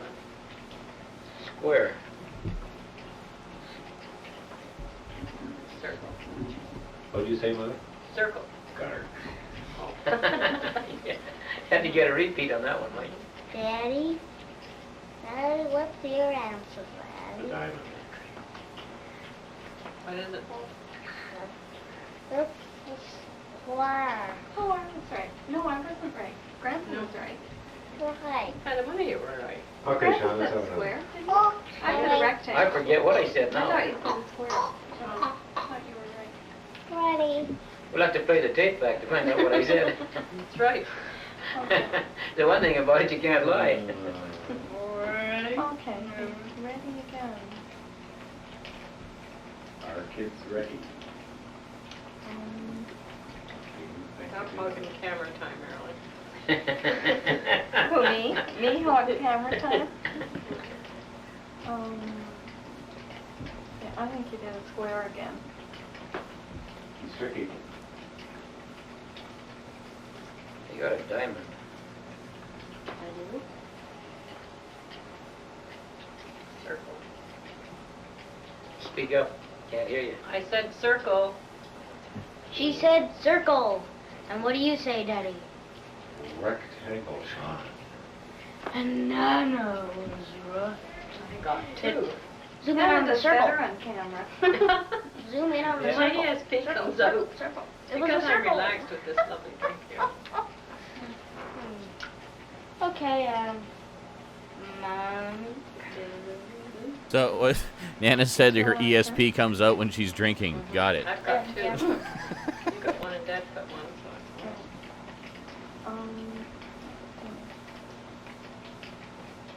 Triangle. A diamond. Rectangle. Grandpa, a square! No, it is not a square. It's a rectangle. Grandpa's just all about that diamond. times, yeah? Three times not the five. It's the good Irish yeah. thing. Give them to Mommy. That's Now why I can't get it. I'm getting Now short-circuited. it's Mama Irish time. cream. Yeah. Now it's Getting Mama short-circuited. time. We'll get you, you heathen. Some nights you can feel differently, though. Well, of course you can. Some nights you feel much differently. Isn't that the truth? Touche, ole. Some nights you just have a headache. Oh, you're getting dirty again. Us bears need to get dirty. Okay, both. Father. A diamond. Wait, slow down. Square. I think it's a square. Wait. Slow down. Okay, Sean, your turn. Grandpa. He said it. We're Oh. over at Sean. What do you think it is, Marshawn?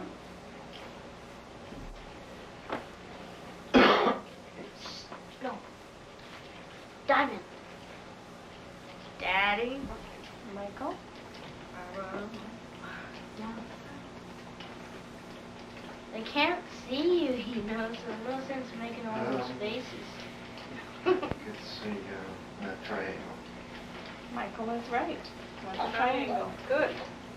Good show. Not only that, but when she had it in her hand, she was holding it sideways. Did you see it in my hand? No, it's not here. Oh, well, And it was I pointing to the right. will. See, when she gives me my orders, to do with pointing to the right. I never It's a asked you to code. point to the right. The triangle is pointing to the right here. Yeah. Oh, okay. Well, where are you going? Right up here. I noticed you left it on you, so you better start acting. Yes, I know we left on you. Well, I have the number picked out here, and Go ahead. it's ready to. Like Mike says. That's right, the newscaster. Oh, it should be about a rectangle about this time. There comes the, I think a circle. there comes Sean? the pose again. Where's that? Hurry up. I thought it was being very good. You're way down the tape, Sean. Circle.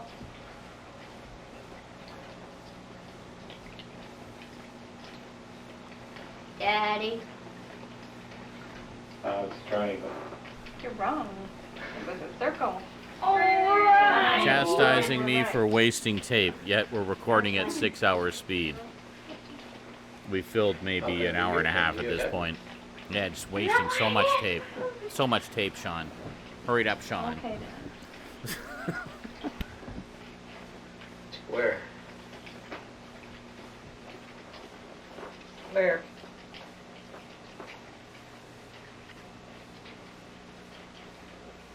Rectangle.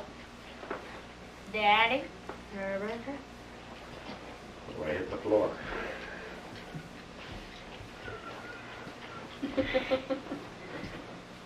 Sweet child. Okay, Michael, you're a guest. I think Up, that's up. Up, Mike, up, Mike. Up, up, way There up. we are. Please, I'm gonna die. I think that it is a diamond. You're right. Oh, No, oh. diamonds Only are one a got it man's right. best friend.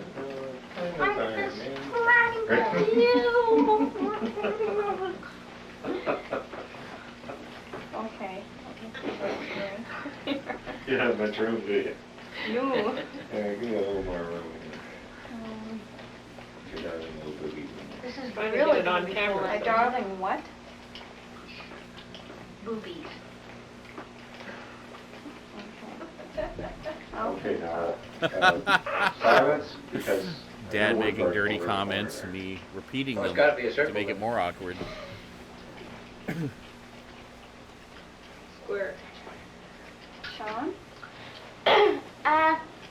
Bed burning, Sean, look at burning me. you say, huh? I'm supposed to concentrate. Wood burning you say, huh? What's that got to do with it? Wood burning? What? Rectangle. Yeah, he's right, it's a rectangle. You're both wrong. It was a square. Mother was right. Well, I got two in this square. It's similar to a rectangle. You've been jumping too fast, Dad. You have to give me a chance to project. I don't know, it's a couple The of one wavy time- I'm lines. supposed to get it before you even project. I know what you're gonna get. Yeah, but the one time I had a triangle and I thought it's a diamond. And I thought, no, it's a triangle. And before I could look at you, you said diamond. That's You were the one too I got. fast. Dad, would you guys I got the first transmission. Right, I think this is my last one. Yes. I don't know. Should be kind It's bigger than a square, so it must be a rectangle.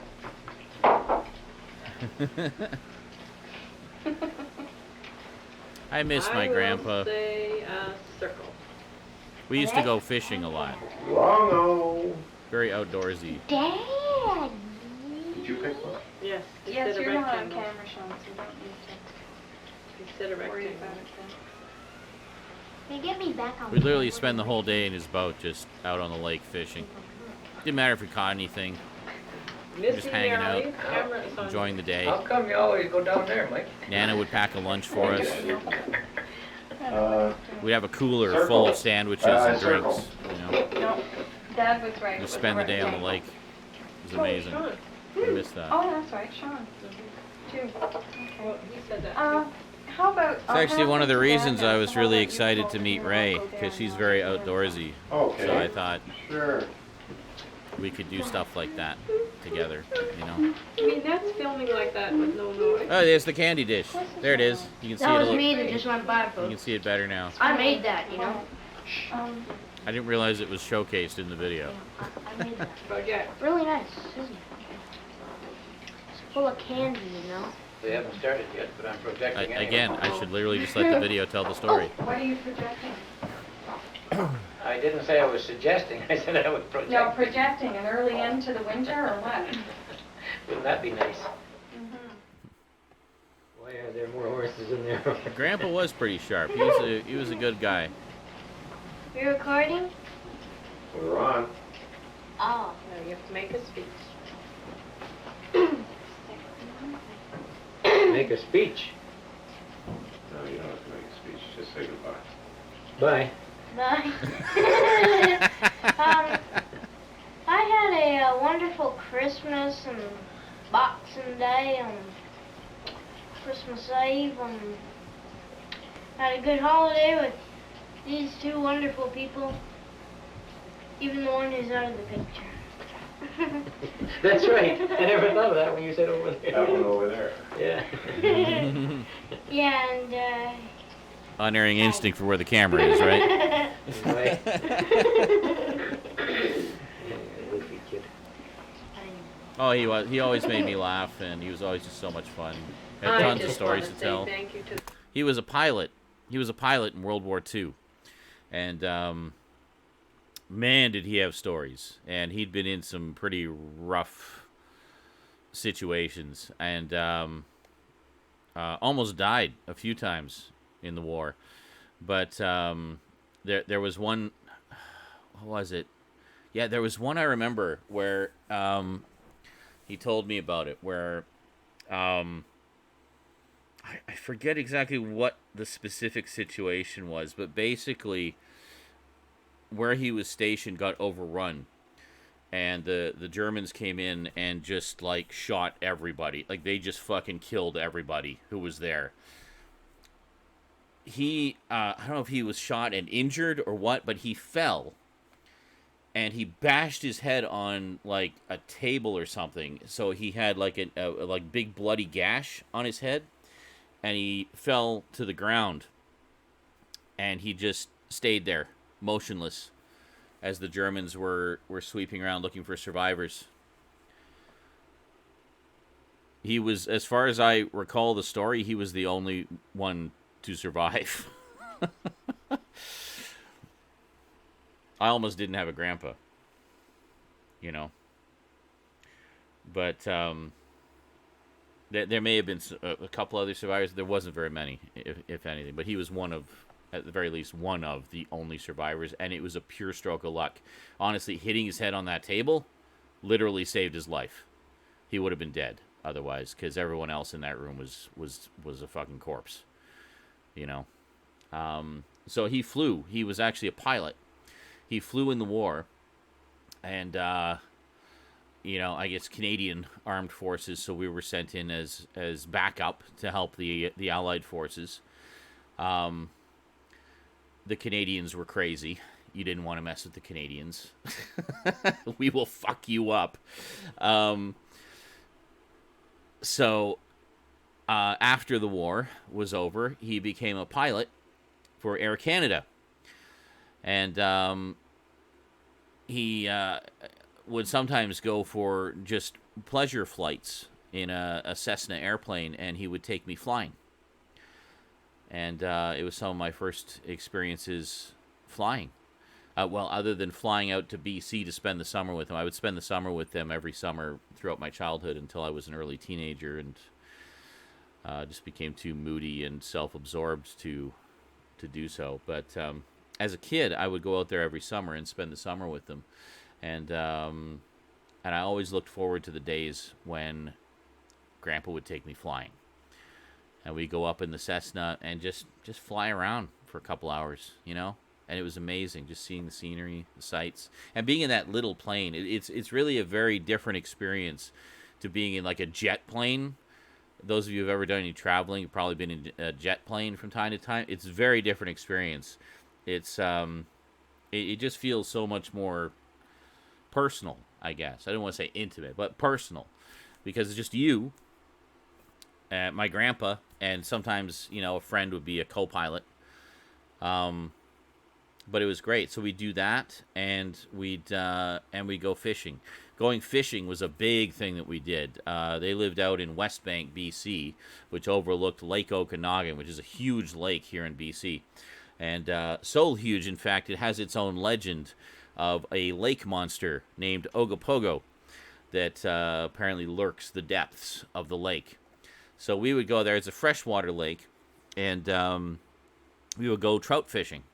So we just go out, dangle our rods over the side, and just spend the day and shoot the shit together and take in the scenery and stuff like that. It was great. Love it. Definitely miss him and miss those great times that we had.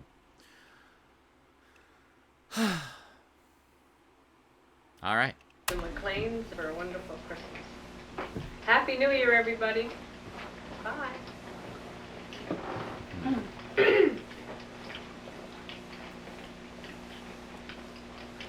Have we focused yet? I was really hoping to get back into some of that outdoorsy stuff again with Ray. She's very I outdoorsy. just want to say that I was just we're like, going to wrap it up for yes, January 5th, 1982. That's wonderful. And Mom and Dad are leaving tomorrow. We're going to be going to BC. Maybe we still will someday, who knows. And seeing as we were on the Future's a tail big end of their place. visit, they didn't get to stay here very long, and I think they're anxious to get back to their own nice little sanctuary there in the Okanagan. So we just would like to give them a little kiss goodbye because we won't be able to set the camera up tomorrow morning. You gonna follow me? Sure. Yeah. Goodbye, darling, to my mummy. Bye-bye, honey. Bye. I hope you're back real soon. And if you're not back real soon, Yes, I hope it we're is, in the house by the time you do get back. So you're not clear for Amen, In brother. Kelowna. That It deserves a was shot. really great having you. Love to be. Just wish you could stay home. Don't make me cry. Okay. Besides, the tears glisten on television. Yes, I know. Here's my papa. Thank you for Or in other words, having it's us. your daddy. Well, thank you for coming. I'm To glad the you could future. fit us in Well, your busy schedule. We would have been here earlier, but we got stuck one place. I know. Don't we look great on camera? So photogenic. Yeah. Hey, good thing one of us is. You Can I want play to them come in really and say goodbye, Michael? Is that I think the line, if that's a Batman quote, Eckhart, think about the future. I want to hug Dan, him. if I'm gonna hug him, I'm gonna move it back. Yeah. Okay, move it back and then I'll come and get you. Here, come and get me. What about me? I'll come and get you saying goodbye. Say goodbye to Grandpa Okay, Sean. you come and say goodbye to Nan and Grandpa Sean. Over there. Follow me now, okay? Oh, follow me now, director too. Whoops. Oh, there we are. Bye, Sean. And the Yeah. and the time that we couldn't stay here with you, you can come out and stay with us. Hey, come here. You get kisses too. I'm not a ham bone like you. No, we Oh, got you did pretty well. You did pretty well. we got. What a mush. There we are. I'm not a ham. I make Don't sit down. quick and sweet. Bye bye. Always a ham. Bye, everybody. You got all the backs. That's all right. Turn around a bit. No, I'm just not a hug. Look over his shoulder. Okay, now you can hug Dad. Yeah. Oh, Scotty's, you're tricky, you know. Oh my God, is your nose in there, Michael? Will you get closer to Dad? Get closer. Thank you. He's got to bend down. Give him a nice hug. Get your faces together. Well, get our faces together. You gotta be kidding. I'm a great belly button.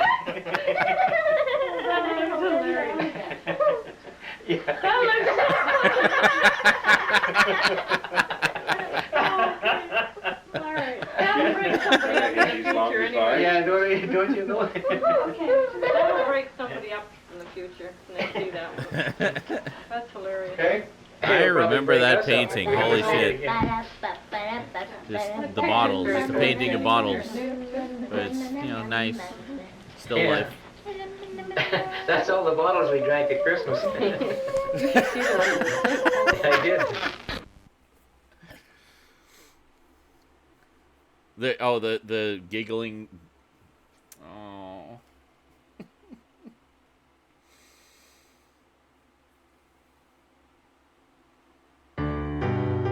Oh my God! Are we at the end already? Why isn't this just my entire life from this point forward?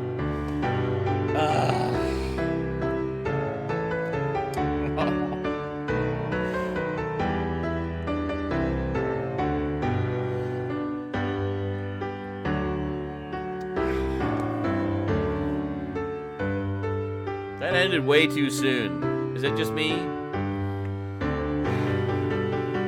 Oh my God.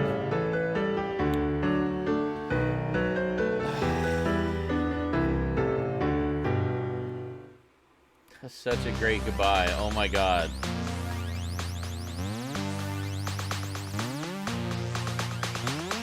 Wow. I can see why you love that video so much, Luke. I didn't really watch it much after making it. That was actually really well put together. I mean, not to toot my own horn, but that turned out really good.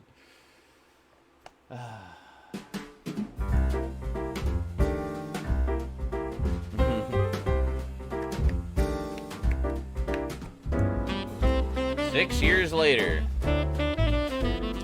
Thanks so much, Luke. I really appreciate that. And Clarity, thank you. Thank you, guys.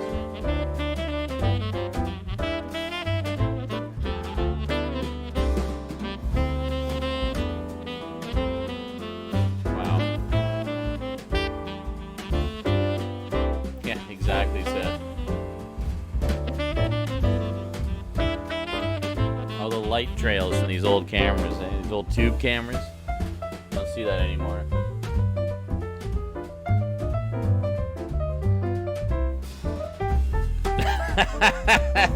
Quite all right, Luke. Quite all right. It's a pretty special one for me too, actually. A more innocent time, you know. Who knew about the 40 years of pain to come? Oh.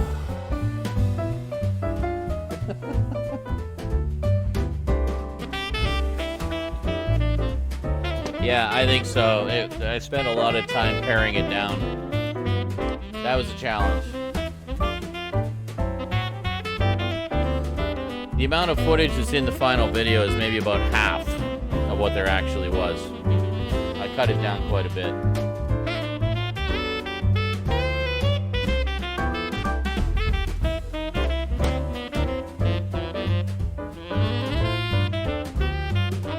Mom had a thing for teddy bears and tins. Those are two big collection things. Ooh, presents. Presents in the corner. Oh, oh, oh. Mask. Mask. Yeah. It's good shit. I have all the Mask comics, actually. They put it. DC put out. Well, this isn't all necessarily Christmassy stuff, but you can see my mom's tin collection she had up on the shelves in the kitchen on display. It's pretty impressive. Pretty cool tins, I gotta say. I don't know if she still has all those. I wonder. She was all about tins. You just see tins everywhere. Aww. You're very welcome, Luke. You're very welcome. He was a great old guy. I love him. I miss him so much. He was also like right on the cusp of technology. He was all about email and stuff. He would email me all the time. He always called me Shauno. Shauno. Sean-O. Yeah. But he was a great old guy. I have so many happy memories with him. And visiting them in BC. And funny thing is, I moved to BC like 20 years ago. I never got around to visiting them. And now they're both gone.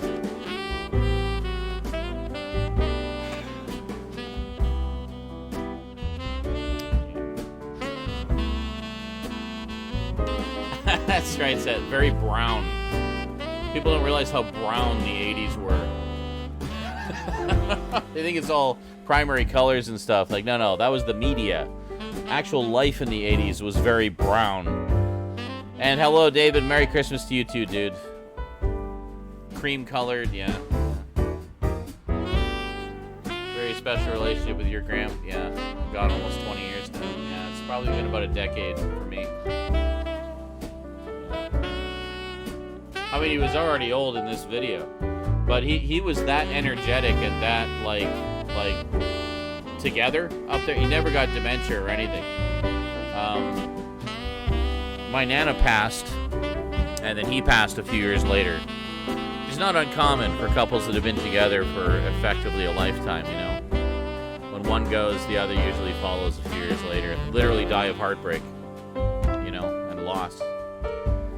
Just literally can't live without the other person. Early 60s. Oh my god. Yeah. No, my granddad lived a really good life. He was like 90, I think, ish when he died. I mean, he was already in his 60s in this video, so yeah, he was up there. He'd lived a life for sure. Okay, I have to say something about this one just before we get in. Christmas 1990.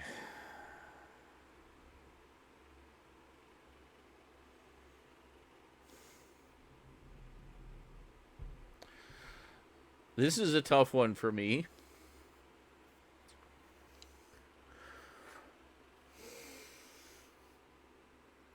Because this is basically the last time our family was together as a family. This is it. This is the last one. Because in 1991, my father decided to divorce my mother. I was already living in Selkirk at this point. I've been living there for about a year. And I would come back every year for Christmas. My parents would fly me out. And after moving away, this was the only Christmas we had together. Oh, I guess, no, I guess we had Christmas 89, but I mean, this is the last one. The following year, they got divorced. My mother was kind of taken aback because she thought everything was fine. It was my dad's decision to initiate the divorce proceedings. He just decided he wanted out. Now, to be fair, when I was growing up, they did separate once or twice. I remember seeing my mom with some other men while I was growing up. It was very surreal. They were nice guys. You know, she didn't pick assholes. They were nice guys. They were good to me. But I wanted my dad back. And it was actually apparently because of me that they got back together during those early separations. So they tried to work things out a few times, partially for my sake and then later for Cass's sake, because Cass is 6 at this point, 6 years old. He was born in 1984. But this was our last Christmas together as the family that I knew growing up. And honestly, this is probably the last good Christmas I had.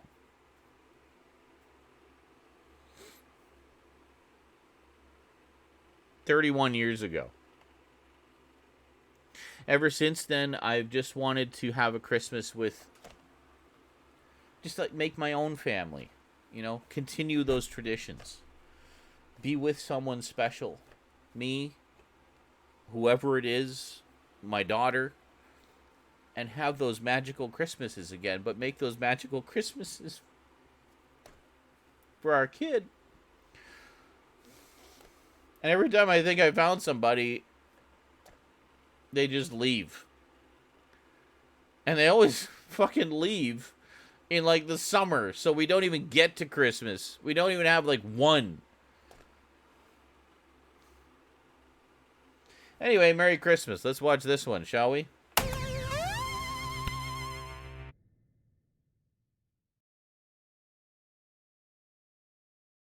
Apple II.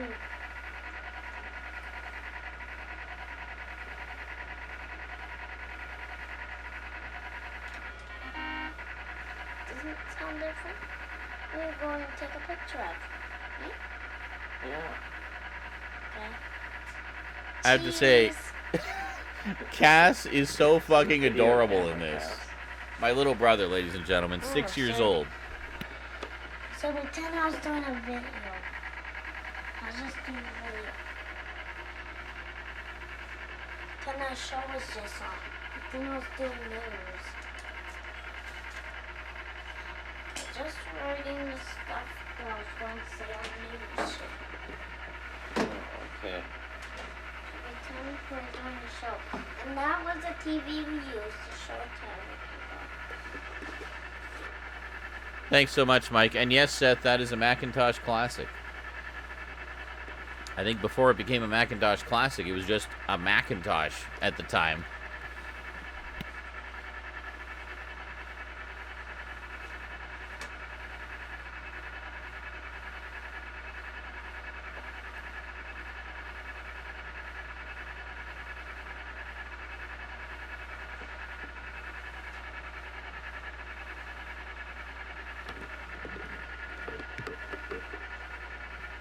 Pretend we're working channel, let's see, channel 9.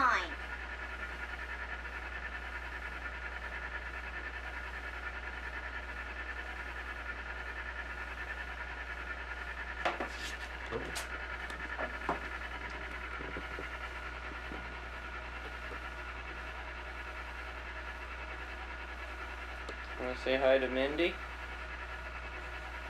How can I? So I'm going to be showing this tape to her. Hi, Mindy. I really love you, you know.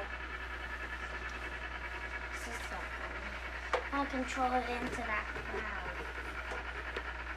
Let's see, how do I get it in the cloud? Just one second. Hey! I went right through. I'll just...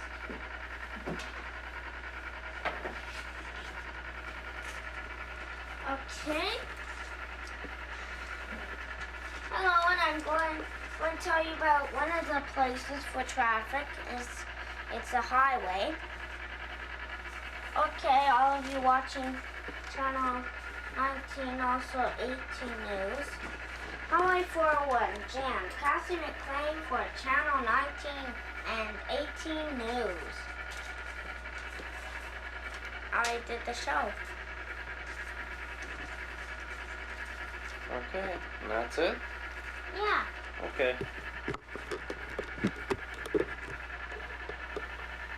Oh, pretend I was talking. Pretend it was Radio 973, and I was doing the news for 6 p.m. Saturday. Okay. Okay. Someone had. We found out. We found out about the kid who. The person who killed Andre, and it was just a person, we forgot the name. So, Prime Minister says he's going to be in prison forever. Oh. Actually, I guess 5 years. Okay. Stock markets are okay, and everybody has been stealing stuff from there. Okay? And let's have Saturday Night Oldies for 98.1. Dun dun dun dun dun dun dun dun dun dun dun dun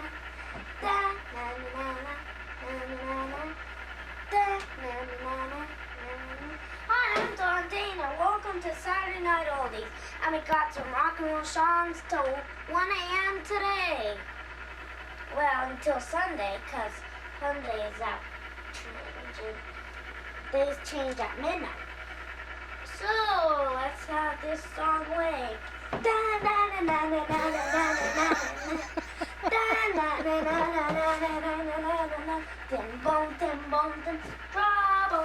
Wow, Cass is doing a whole show here, like... Okay, Cass. You want to see it now? Yeah, sure. Okay. A movie. I'll show you on the TV. I don't know what time. Oh, it's only 8:15. You think they'll show that on the movie? What are you doing? Want to show some more? Yeah. Okay. Here's flying through space. What was that noise? Yeah, see, Cass... Cassidy not flying through space. I don't know what it is with our genetics, man. Like, we're just natural-born hams, you know? And you guys who've seen Cass on countless videos and live streams, you know how freaking hilarious he is. It's Cassidy's favorite game in the I wish he was universe. here, like, to be watching this with us. Well, Like, that and stunt I would commentary. love to be doing, like, a Earlier. combined commentary with Cass about this. Wouldn't that be awesome? Maybe I'll see if I can line that up for you guys next year. Maybe we'll do this again next year, and we'll have Cass in the mix. Would you like that? And next time I talk to him, I'll ask him about that. I'm sure he'd be totally Do down with that. for? I don't know. If he doesn't have other plans, of course, because he might. I'm just going to change everything. Social butterfly. Okay, ball is right. Ground black. I would love, honestly, I would love to hear That'll Cass's like- commentary on this. Oh yeah, the bricks are white. I think it would Start be new game. amazing. Ah!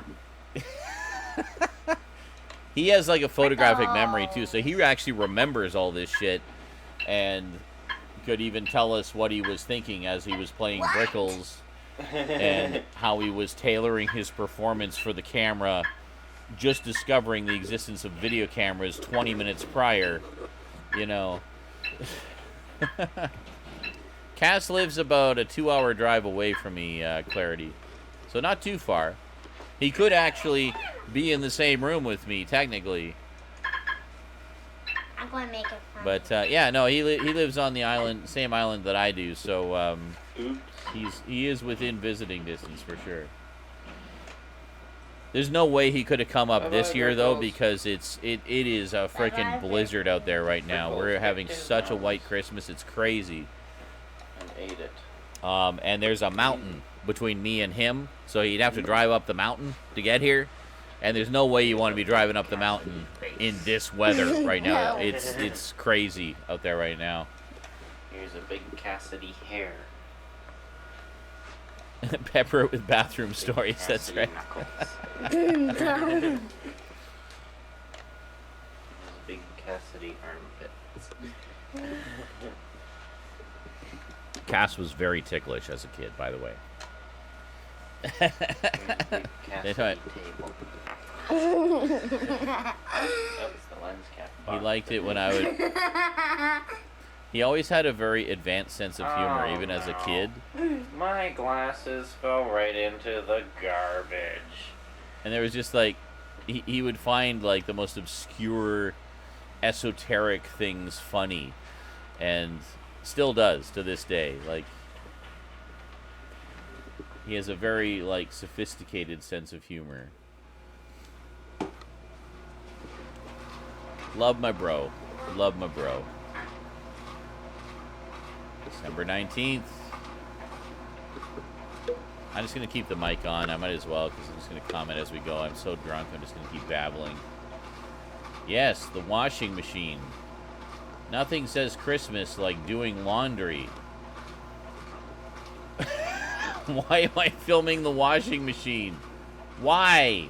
Oh, by the way, hold on, let me run it back a little bit. So, when I was a teenager, before I moved out, obviously, this is a few years earlier, around maybe 1988. So, okay, little TMI story for ya. If I had to get up in the middle of the night to pee, the nearest bathroom was upstairs. This was a 2-bathroom townhouse. There was a full bath on the top floor and a half bath, just a toilet and a sink, on the main floor. Problem was, if I had to get up in the middle of the night to pee, or if I was up late, you know, working on stuff or playing games on my Apple IIc computer, which I still have and which still works, by the way, I would get complaints the next morning from my mother. You know, my mother, who was glaring at me constantly through the 1981 video. Yeah, still, as a teenager, still glaring at me, berating me. Love her to death, but she, you know, liked her space and her quiet and her, you know, whatnot. So I didn't want to go upstairs to go to the bathroom. So what I would do is if I had to pee, I would pee here. I would just pee in the sink and then rinse it down with lots of water. And that was it. So this was my pee sink for like a couple of years while I lived in the basement. You barbarian. Oh, God. Luke has... Oh, no. Okay. Do tell, Luke. Do tell. Hold on. Luke has a story for us. Don't go anywhere. So I would pee in the sink. I would try to aim it so it went straight down the drain so as not to stain the sink with my urine. Even as a teenager, I was very cognizant of this. Pee stains. You don't want to stain the sink. You don't want to give the game away. Also, just while Luke's formulating his story here, I started smoking when I was 16. So just to the side of the washing machine, you can see you can just see the edge of a garbage bin, and that's where Mom would put like the dryer lint and the Bounce fabric softener sheets into the garbage. So what I would do, sneaking my smoking, I would steal smokes from my parents because both my parents smoked. So they would buy like cartons at a time. So I knew, even at the tender age of 16 and sneaking my smokes, that if I snuck a pack of smokes, my mother or father would just assume the other had taken it. You see, the trick was disposing of the empty pack once I had finished it without allaying suspicion. So what I would do is I would wait for the garbage bin to be full of dryer lint and Bounce sheets, and then I would take the empty packs of smokes and put them underneath everything. But sometimes I would miscalculate the timing, and I would go to dispose of my empty cigarette packs, and there would be nothing in the garbage bin. I'm like, fuck, how am I going to dispose of these? So when I was about 17, not being able to dispose of the cigarette packs, I would hide them under my bed. So I kept mistiming things. So the cigarette packs under the bed started to pile up. So one day I came home from school, and my mom greeted me at the door and said, Sean, can you come into the kitchen for a moment? I'm like, okay.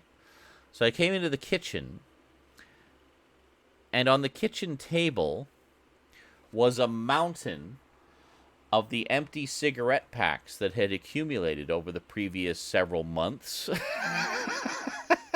And she just looked at me and said, "What's this?" And I was like, oh my God. Busted. And I just like lost my mind. I didn't even know how to cope with this situation. So I just like immediately burst into tears and ran off to the basement. And I didn't even know how to deal with it. But, my parents were very understanding and realized that, well, we're both smokers. We haven't exactly been the best influence on them and stuff. But I was just so humiliated. You have no idea. Like, I thought I had the perfect crime going on. I had it all figured out. Like, just dispose of the packs a little bit at a time. But they kept piling up and piling up and piling up. And I kept mistiming when it was a good time to put them in the laundry room garbage. And ultimately got busted as a result. So after that, my dad asked me, so what are you going to do? And I said, well, I'm going to quit, obviously. Yeah, I clearly have not quit 40 years later. But, yeah, it was an interesting situation. That was my mom, like my creative mom who put all the tinsel on the tree, a strand at a time. She was all about the drama and the theatricality of things. So apparently what had happened was she was cleaning my room, and was just, or she was dusting. No, she was dusting my room. I had recently cleaned my room, and she was really proud of me for cleaning my room. So she was dusting everything, and then she discovered the pile of packs under the bed, and she was looking for an ashtray. And what she didn't realize was what I had been using for an ashtray was I had made a candy dish in ceramics class that I would use as an ashtray. So I would dispose of the butts in the garbage under all the lint and everything. I didn't think to put some packs in there too, the empty packs. No, apparently, because I was 17 and dumb. Let's just put the butts in there. They're easy to conceal because they're small. But, you know, anyway, so she didn't find an ashtray. She said she was looking for a lighter. Well, the lighter I kept in my pocket at all times, so it was always on my person and unfindable. And the ashtray, I would dispose of the butts in the garbage and then rinse out the ashtray, like, every day. So there was no evidence. So, yes, this plan needed some work. What I needed to do was stick to what the original plan was, which was to conceal the empty packs under all of the dryer lint and bounce sheets, and, you know, that it would have been fine, but yeah. Anyway, that's my story. Hope you enjoyed that little bit of commentary. Let's continue. I have to pee. I'll be back.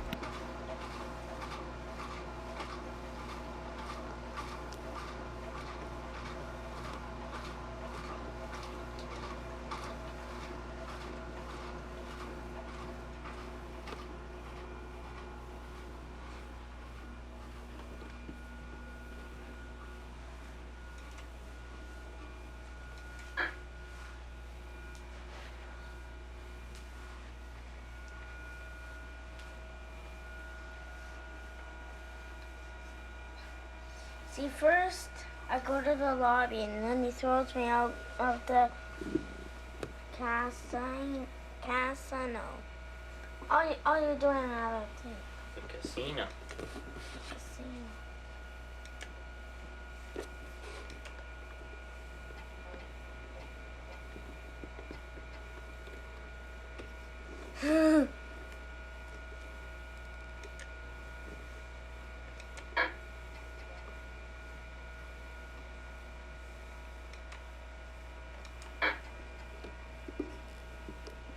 Uh-oh. What did you hit?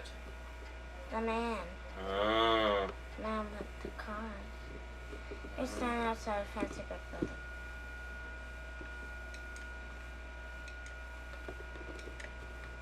Yours is Sorry, one little dramatic flourish I forgot to add there. When my mom took me into the kitchen and said, "What's this?" I did a full-on pirouette while going, "Oh no!" So it's like the full dramatic moment. I was just like, "Oh no!" And I did a full-on pirouette. That was my dramatic response. And that was that. Holy shitballs, Batman, what was that? Mad TV, $5. Matt TV donated $5. Merry Christmas, Zedman. Zedman, clearly a British narrator. Thank you so much, Matt TV. Really appreciate it, dude. All right, so Cass is playing Deja Vu 2, Lost in Las Vegas. Let's see what he does. Do a tape of me breaking that. Yeah, that's what I'm gonna do. Hang on a second.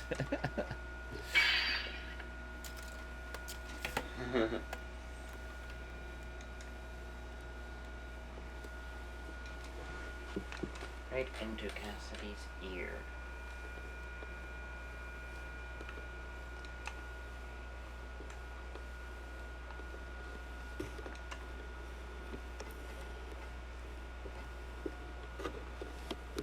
The desert.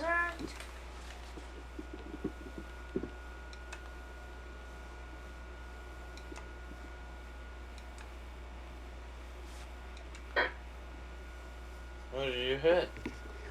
It ran too fast. I hit the plant. Oh.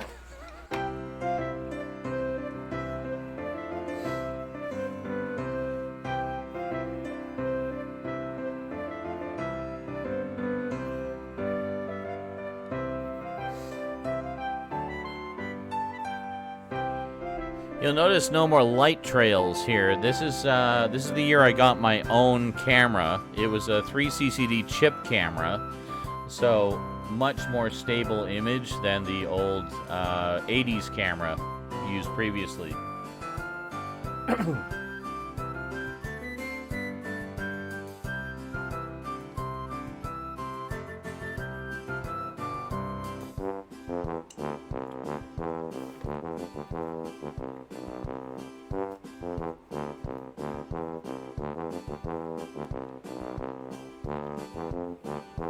Sorry, I spilled some drink on my keyboard here. Just cleaning that up here. Oh, I wish I had eggnog right now. Oh, you can see the development we lived in. It was actually a very nice development, really nice community there. This is in Thornhill, Ontario.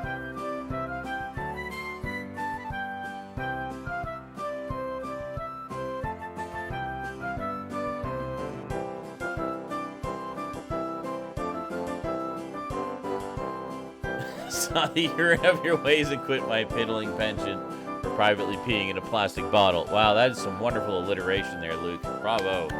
Bravo.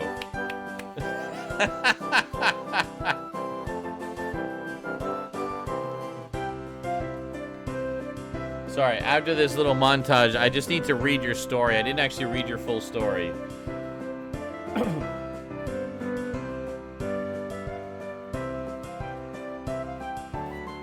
After another shot, because, well, just because.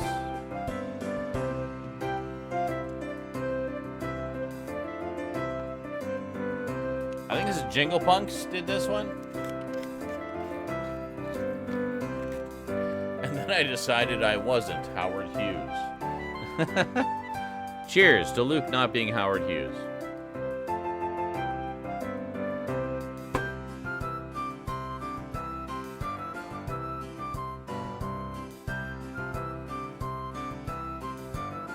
Greetings, everyone who just walked in. Hope you'll stick around. We're having a lot of fun tonight. Well, some laughs, some reminiscences, some tears. It's a journey. We're on a journey here.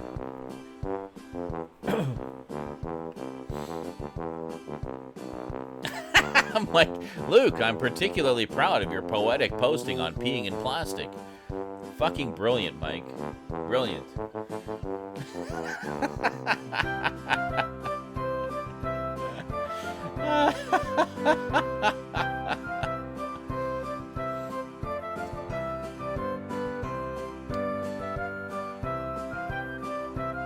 But the 60 frames per second really brings these old videos to life, doesn't it? Helps to preserve that video look from the old days. Greetings, Dom. Merry Christmas, dude.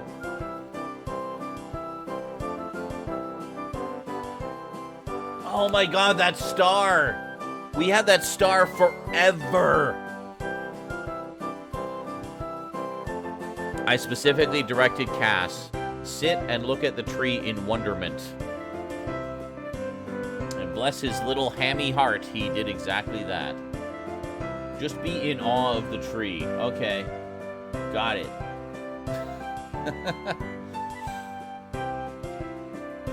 Well, it wasn't really fire. It was just little LED lights. It was just the little Christmas lights. And Okay, hold on. We're going to pause here. I need to see Luke's story. He says, okay.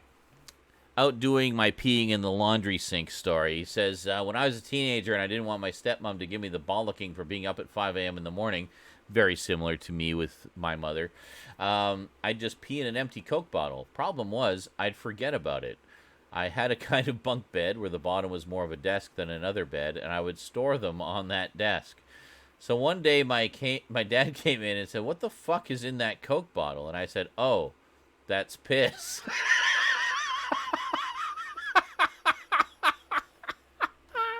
He said, "What? How long has that been like that?" And I said, "I can't even remember."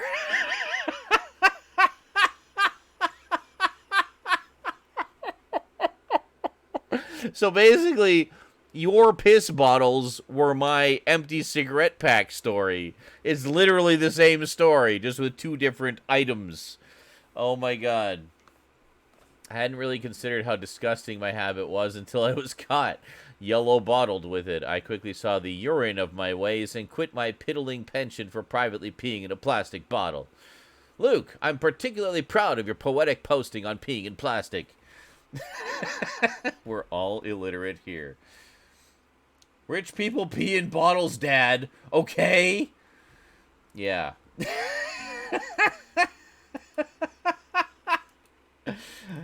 That was amazing. That was the perfect accompaniment to my getting caught red-handed being a teenage smoker story. Thank you for that, Luke. Thank you. All right, here we go. Now some examples of computer animation. Computer animation. It's going to be the big new thing, you know. Station.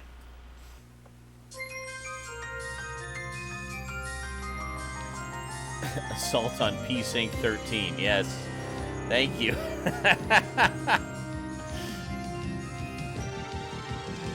That's perfect.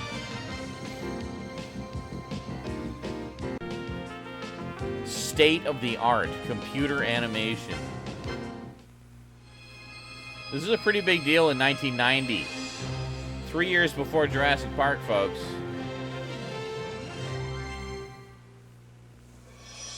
Fantasy, coming soon to First Choice. Ooh, look at that translucency. That's advanced effect. Oh, I like that. Look at that reflection. Yeah, push those levers.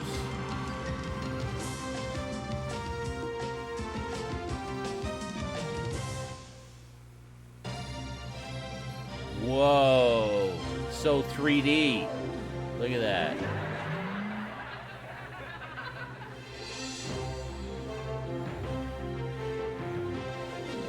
Now, hold on. Question for you. Why did they zoom in on a stage with clearly a stand-up comedy mic for a feature film presentation? I question some of the logic here as to the stylistic choices to represent the content. But still, pretty cool for 1990. Prior to this, the most advanced 3D animation I had seen was actually in Captain Power and the Soldiers of the Future, where they actually had two fully CG characters in the show. They were robots, because you couldn't really do organic characters in 1987, but you could do robots, and they look fucking cool. Sauron and Blastar, specifically. Captain Power and the Soldiers of the Future. Chief story editor was Joe Michael Straczynski, who you may know from Babylon 5 fame and many, many Spider-Man comics. Great fucking writer. Great fucking show. So underrated. Got canceled after season 1. Fuck that shit. Anyway. On a big cliffhanger, too.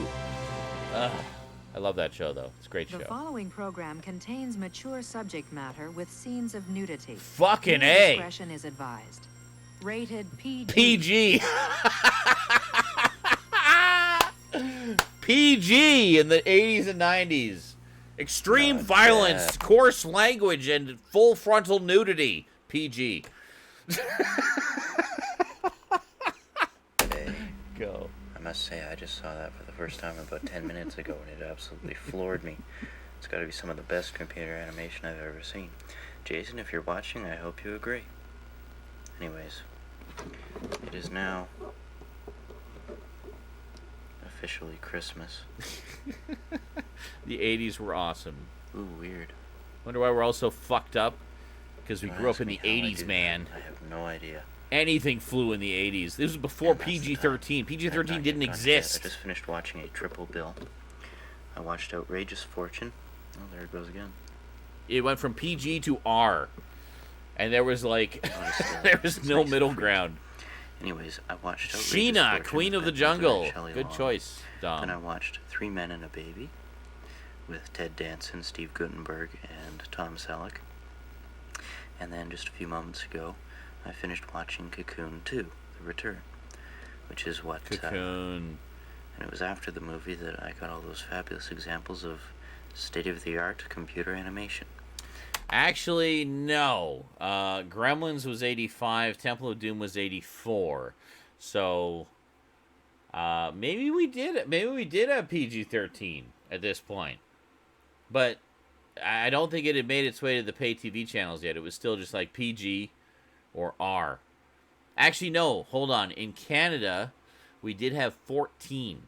14. I remember going to see Predator in the theaters, and it was rated... it wasn't rated 14. It was rated AA.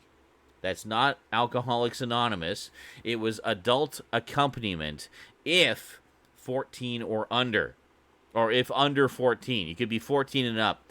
So I remember going to see Predator with a friend of mine. I was 13. He was 14. So he was the adult who was accompanying us to see Predator. The rest of us were under 14. So, yeah, that was great. Oh my God, Luke. Fuck, dude, no. No. Stop. Just stop. Just stop right there. No. Bad. Bad, Luke. Bad. That was bad, and you should feel bad. It was just bad. Don't. No. No. No. Stop. Stop. Thank you. Okay. Which movie I am intrigued? Didn't I just say? Predator. I went to see Predator. The original Predator. 1987. Predator. You know, Predator. Arnold Schwarzenegger and Carl Weathers. Predator. And Jesse the Body Ventura. Getting his chest blown open. Like rib cage and guts everywhere. Yeah. 14. Yeah, you're old enough to see. Predator, like, if anything, Predator should have been a hard R just for all the blood and guts and violence. But nope, 14A. The first Schwarzenegger movie I ever saw, too, actually. So, yeah. Good shit. Anyway, carrying on. My strangely blue lighting. Anyways, goodbye. I am now going to go to bed. Good night. Pay no attention to the anecdote behind the curtain. From Santa, ho, ho, ho. See, magical Christmas. Now Cass is getting the magical Christmases. And this was the last one. You want to go and stand over there, Cass? Sure. You're using your video camera, right? Right. So we can see on TV. Yeah. There's what Cass got for Christmas, an easel. Aw, he was so adorable. He was such a cute kid. And such a ham. You like your new easel, Cass? What? Do you like your new easel, Cass? Yeah. Oh. I even want to do a picture on it right now. Oh. Time now for the concluding episode of The Christmas Carol, a radio play. Mom's smoking. Oh, turkey. Look at that turkey. Holy shit. Oh my God. Big serving platter. Raptor, dude! Thank you so much, dude! You're the dude, Raptor dude! Rivera donated $20. Merry Christmas, boss. I hope you and yours are doing well and get yourself something nice. Oh, thank you so much, Raptor. Really appreciate that, dude. That's awesome. Thank you so much. I hope you're having a great Christmas, too, and that you're eating lots of Christmas pizza there in New York, New York. It was some turkey on top. There you go. Now you're talking. And there's Hummy. Merry Christmas, boss. Making the gravy. Some stuffing, I think. This is one tape I won't look at while I'm hungry. Now look at this. Okay, we just watched 1981. Look at this. Now I'm the cameraman. 8 years later, I'm the cameraman doing the video. Yeah. Yeah. Enough said. Oh, and look at the cinematography. Holy shit. What a master of baiting. Anyway,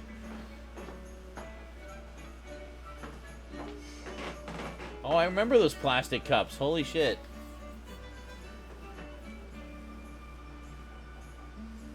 Gravy and the little thing. God, look at those dishes. Specific Christmas dishes. God, we were so well off back then. Hi, Sean. Cheers. Aww. That's where this one ends. Everything's still happy.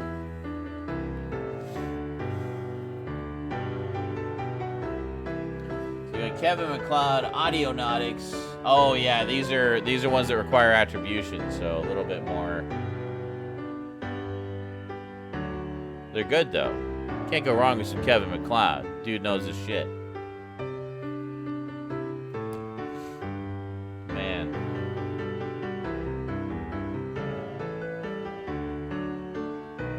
The octagon plates, yeah. A Christmas pork. Alright, we're gonna pause here. Yeah, Luke says this one feels like it ended just as it was getting going. Now, okay. One of the reasons this one's so short, there actually is more footage. But the remaining footage involves a couple of friends that have expressed their wishes not to be seen, or friends who I've had kind of falling outs with. And when I was putting these retro videos together, didn't want to rock that boat.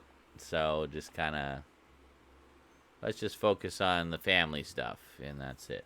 My family doesn't give a shit. My dad doesn't give a shit. My mom doesn't give a shit. But old friends, I don't know why. They're just really anal about me showing old footage of them. I don't know why. I have so many videos of me and my friends from the 80s and 90s that I'd love to show you guys. That are so much fun, like short movies we did and stuff. But I can't. I can't show them because those friends who were in those videos have expressed their wishes for them not to be seen. Just such a pain in the ass. Because I know if YouTube had existed back when we did those videos in 1990... they would have been all over YouTube.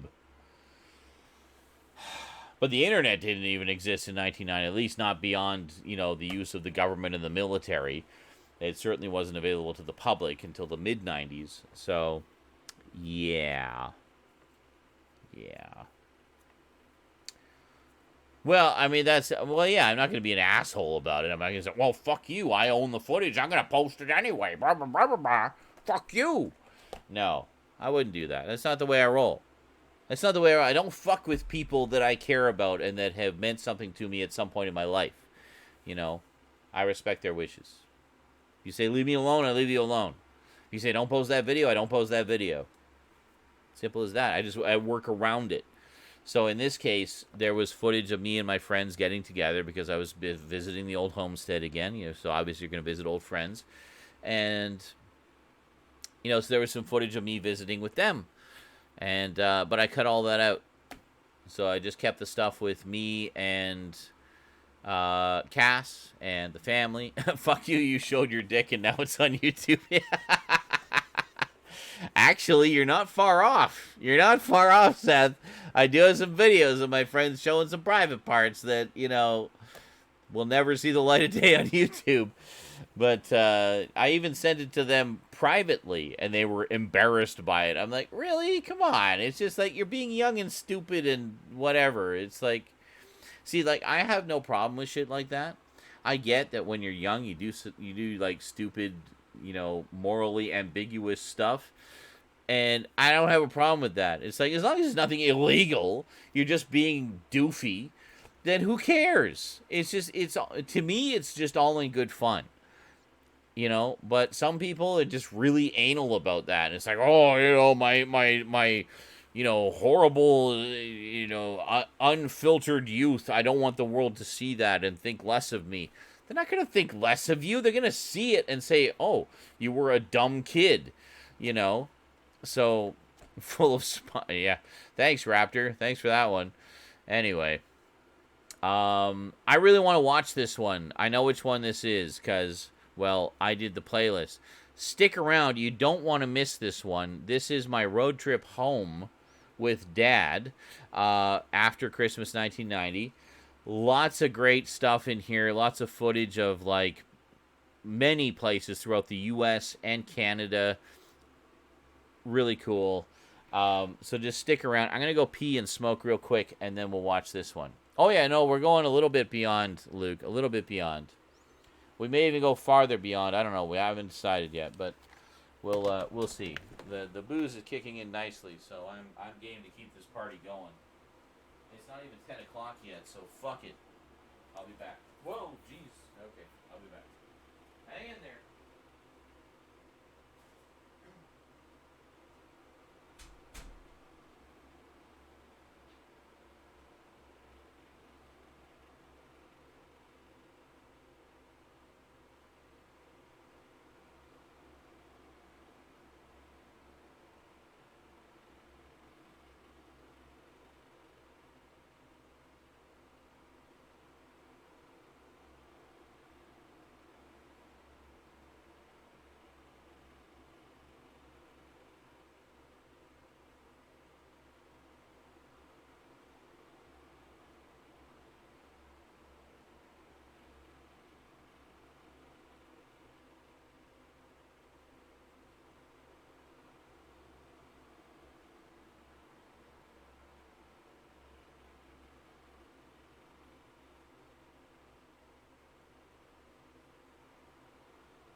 So I see 29 people here. There better be 29 people when I get back, because you don't want to miss this. Trust me. This is one of my most renowned retro videos from 1990. 1990. You do not want to miss this. Stick around. Talk amongst yourselves. There's lots of people in the chat to talk to. Just pass the time while I go smoke. I'll be back. Or as my just wonderful friend who I love so much, Feral the Feral, always says, don't go away, or you'll go to prison. You don't want to go to prison. All right, I'll be back. Speaking of which, where the fuck is Feral the Feral? I haven't seen her in so long. I really hope she's doing okay. Worry about her. She's a sweetie. All right, I'll be back.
Wow, what a wonderful community.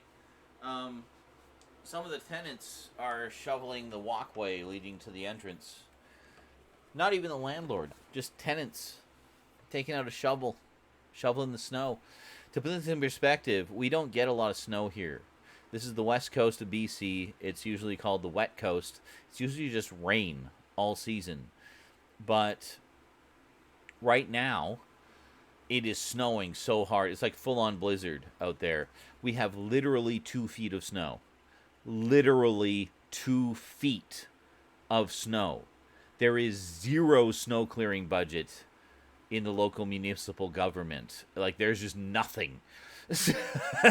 So I saw like a couple of I want to say Thiacombs because the thing, but you know those little snow cats, the little tractors with the shovels on them. Yeah, they were like shoveling out the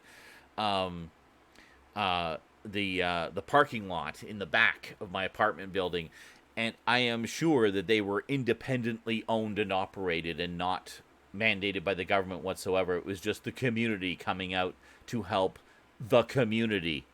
So yeah, there's gonna be some TikTok videos of it. I've already filmed some footage of it snowing earlier, and I was just like, shit, that's already outdated.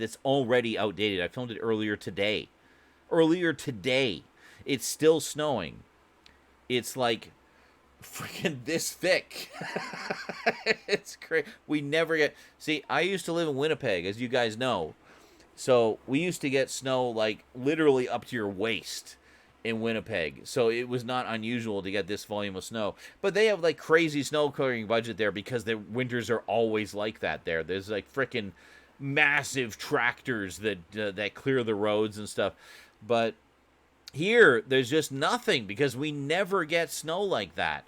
So right now, I mean, this could rival the blizzard of 1996, 3 years before I moved here. I don't know. We'll see. All I know is every time I go out for a smoke, it's still snowing. And it's even higher than it was before. Like, it's snowing hard out there. So, anyway, I'll be sure to get you guys some footage. Check out my TikTok. It'll be on there. If you guys don't know what my TikTok is, well, it should come as no surprise. It's Zaran Izarak. I'm Zaran Izarak everywhere. Just search me on Google. You'll find all my social media. All right. Here we go. Let's get back to it, shall we? Road trip home with Dad. December 29th to 30th? 31st? What is the date on this? 29th to 30th, 1990. So 39 years ago. Or no, 30 years ago? 29 years ago? Math is hard when you're drunk. Anyway, go.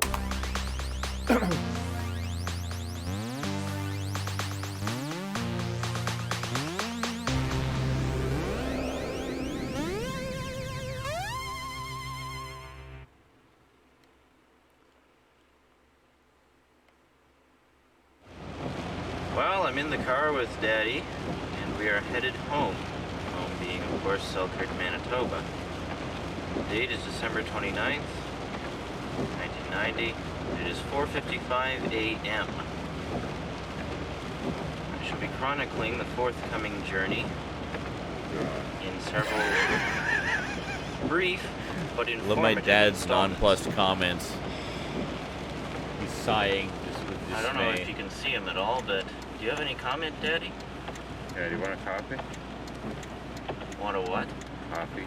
Love one.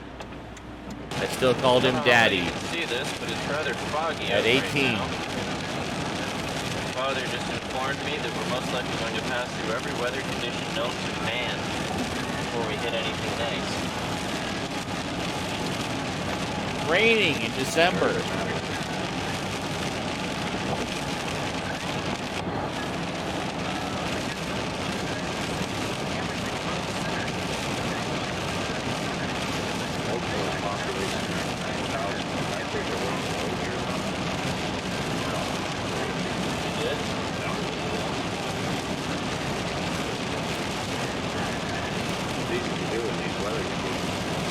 Don't worry, you do hear us a little more clearly a little later.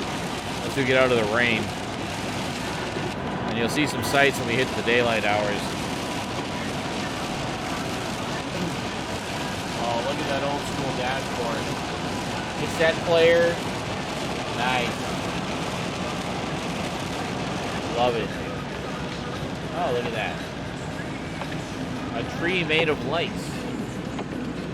It's not actually a tree, it's just lights. Daddy has gotten us lost. We stopped at an Esso station. Esso? Does that even still in the exist? hopes of being able to find our way. It's 5:44 a.m. currently. Smoking at the gas station. Oh, what's the tale? I thought I was on the right road, and I was. Yeah? Yeah. Well, it's time. Dad doesn't smoke anymore, by the way. He did quit. I'll probably never quit. I don't care. Leaving the Esso station.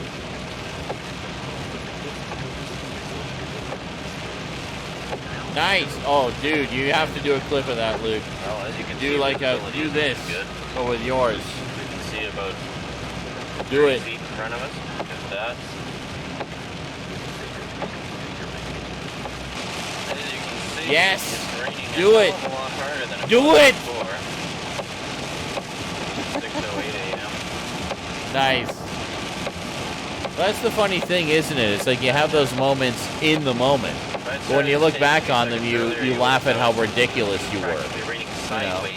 That's very healthy. Your dad has a good mindset. He's able to laugh at himself. Not everybody can do that. That's a good sign.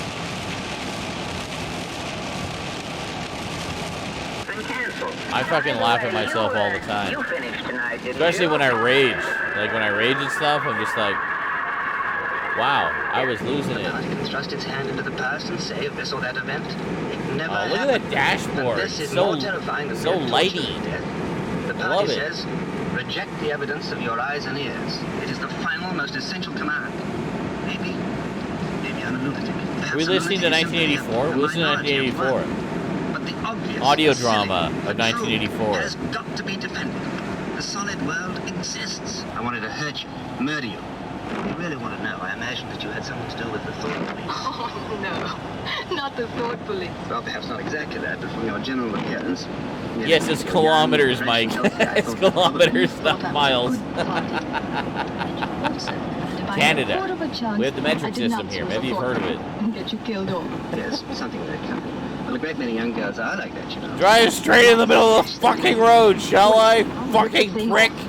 Oh my god, Luke, I need to see this. Make that video. Please, I'm begging you. Make it. We just passed London, Ontario. If nothing, as a thank you for all the retro goodness I've given you over the I knew you years. were against them. Return the favor. Give us that video. Bloody I don't even know if I got any of it on tape. Julia, listen. I'm against the purity the party preaches. You did? Well, where is it? 18... YouTube didn't exist 18 years ago. Oh, okay. Well, post it. Yeah, post the shit out of that. Add some YouTube audio library music into it, into the scenery moments. I don't know, whatever. Do what you do. Make it movie-like. Cheers to making home movies movie-like.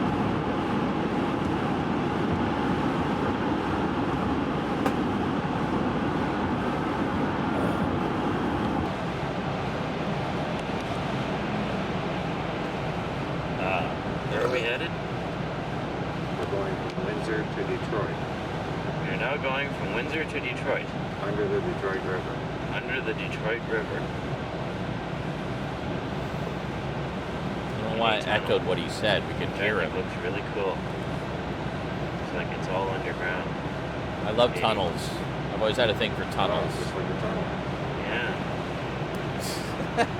Just like a tunnel. My dad, his sarcastic comments. Expect a lot of those in this video, by the way.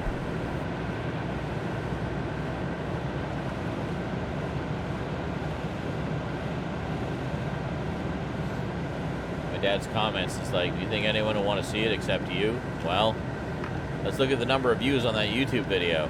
That many people wanted to see it. It's in the thousands! Thousands! Thousands of people! I'm taking you on a tour of my journey from Toronto back to Winnipeg. That is correct, Andy. Detroit, like in Michigan. What is this? That Detroit, not that other Detroit. U.S. Customs and Immigration. Well, this is what U.S. Customs and Immigration looks like. My favorite part was after you calmed down, I still kept the camera rolling. You just started laughing evilly about it. That guy must have shit himself. The buildings are all circular, like pistons. Because this is the Motor City, right? The Motor City. Yeah. See, the video will tell you the story. Just wait Is for that it. a monorail up there? Yeah. There's a monorail. It just went by. Oh, I wish I caught the monorail going by. That would have been cool. Monorail! Where are we? Are we in Detroit now? Yeah. This is He Detroit. just said it's the Motor City! Get some culture, 1990 me! It's just as new to me as it is to you. No monorail, Of course, I we're know. watching this tape for like the 5,000th time.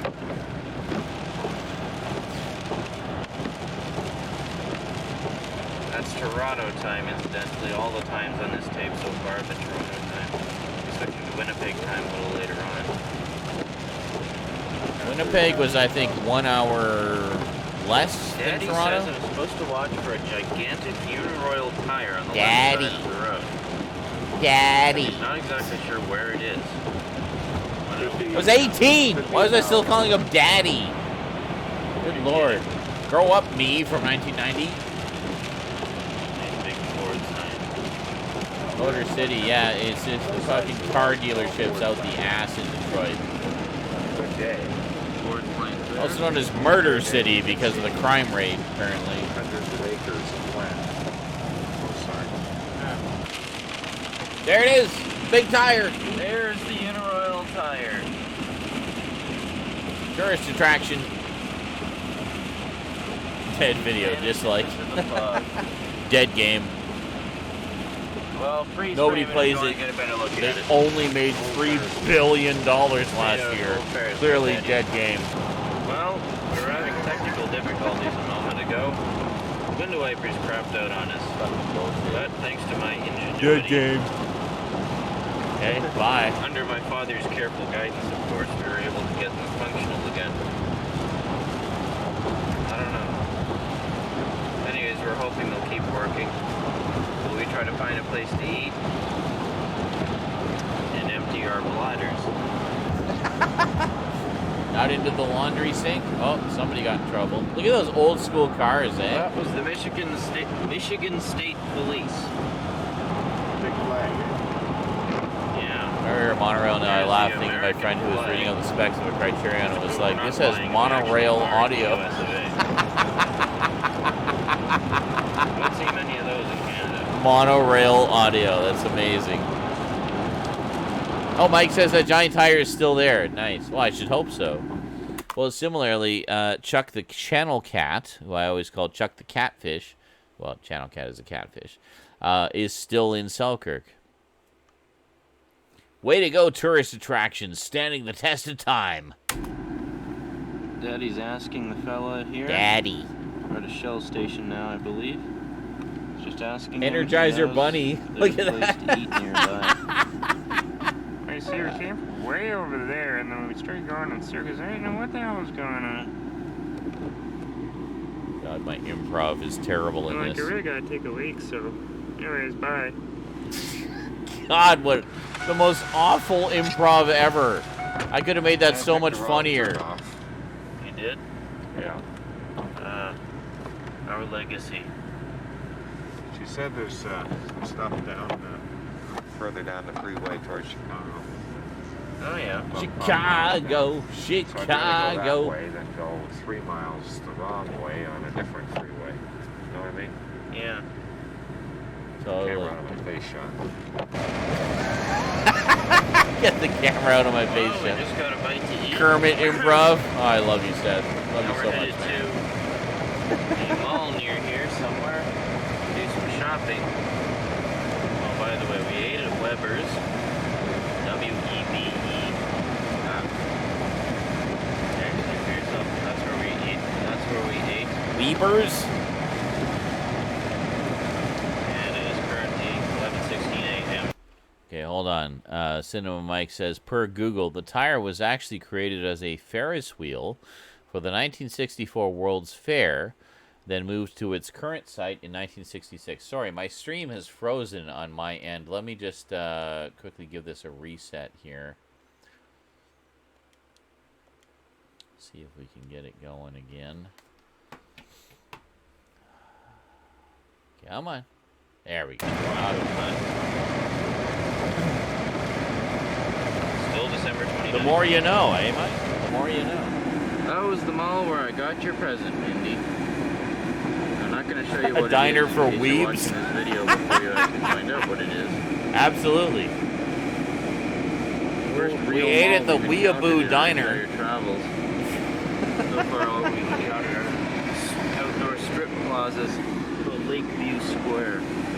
This is nothing like The Wire. I want my money back. Can you believe it that every volume of Dark Shadows there, except... Did you know that when The Wire was airing, there was an you won't know this, I will tell you. When The Wire was still airing on television, it had not yet ended, there was an interview with comic scribe extraordinaire Alan Moore, in which he was asked, do you watch television? And if so, what is your favorite show?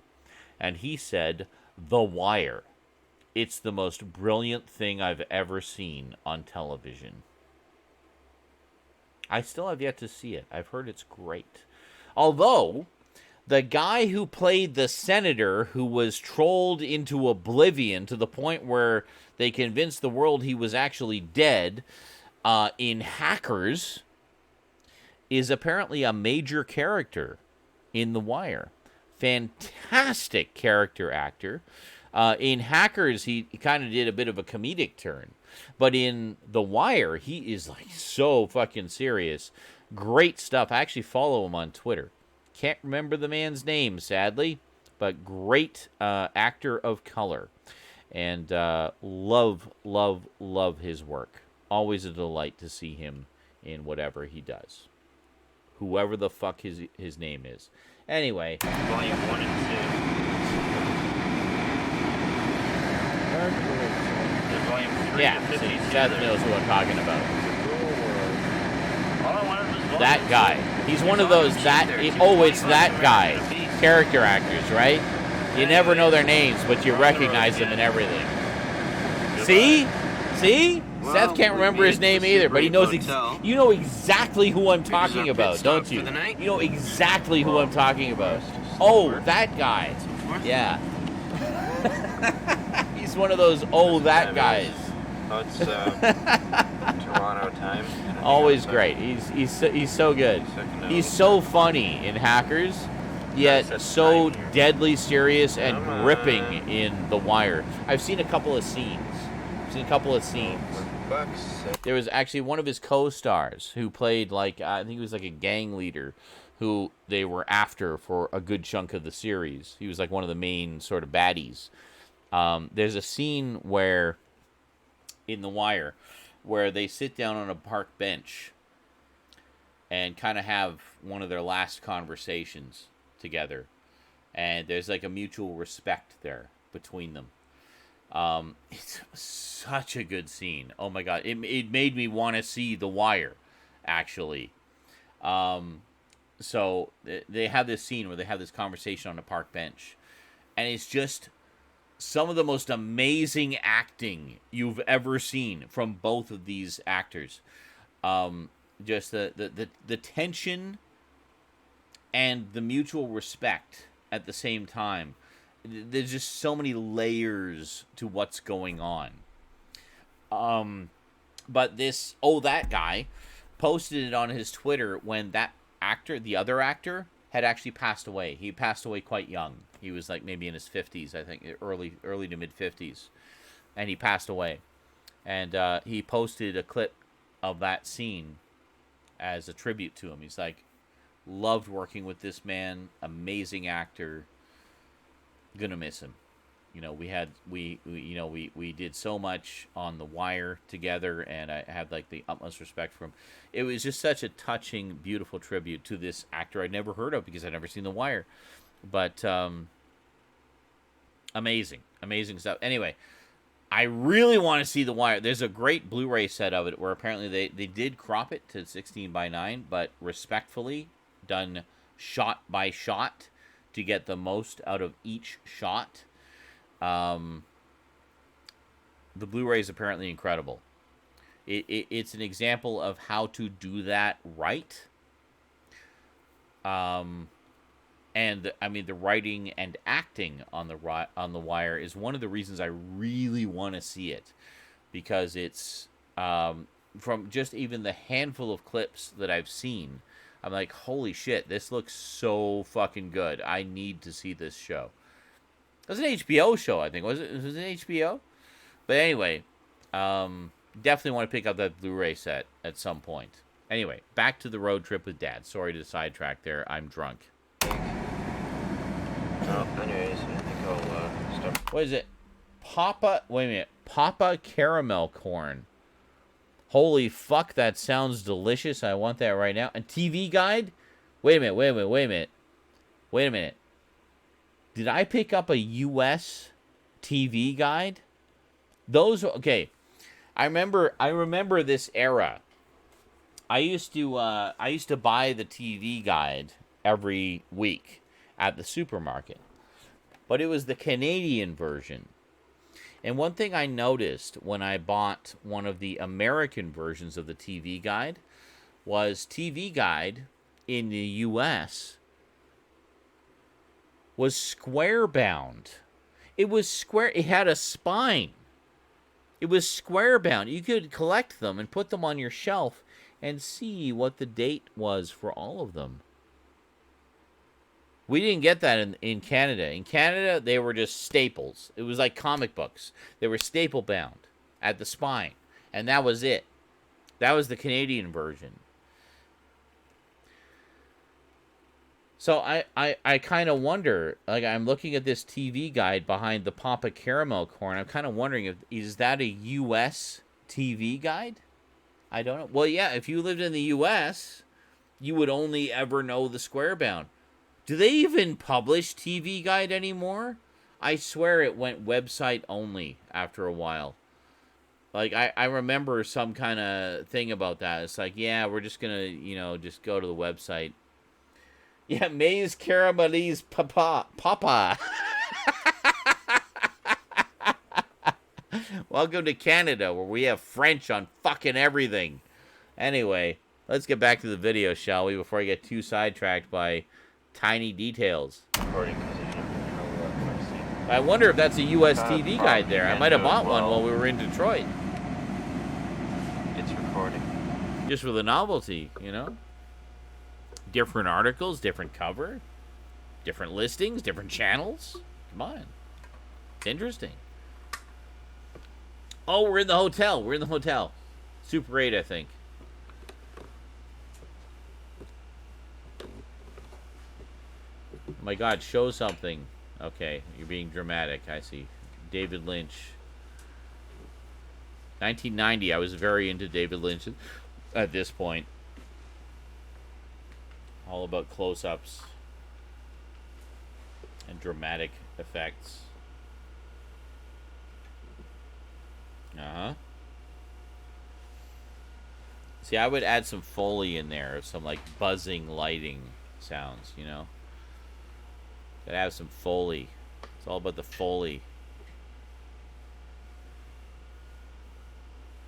Oh, okay. Thanks for the clarification there, Roth. That was the thing I noticed when I was in the States, the few times I was that the TV guides were square bound. They were thicker. More channels, I guess, in the U.S. Than we had in Canada. But also more glossy pages with the articles and stuff. I was all about those glossy pages, man. That was some good shit.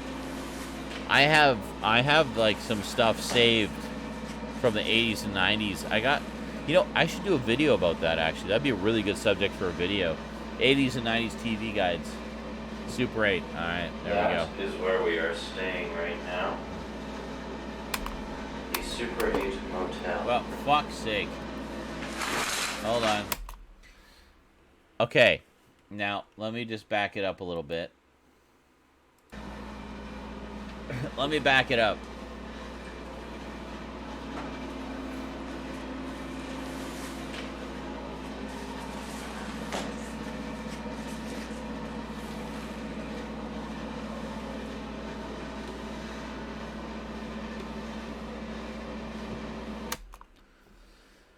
So, on the YouTube post of this video, someone asked me, what motel was that you were staying in?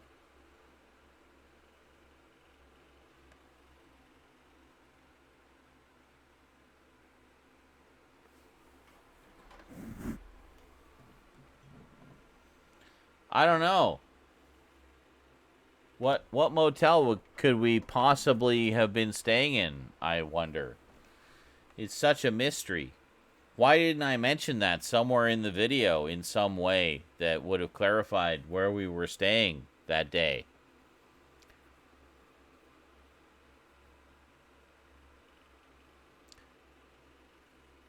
I mean, clearly he watched the video to the point where I'm in the motel. So, did he just stop right before I showed this point? Did he just stop watching at that point? And anyway, that is where we are staying right whoa, now. pixelation. Okay, pixelation. The Super 8 Motel.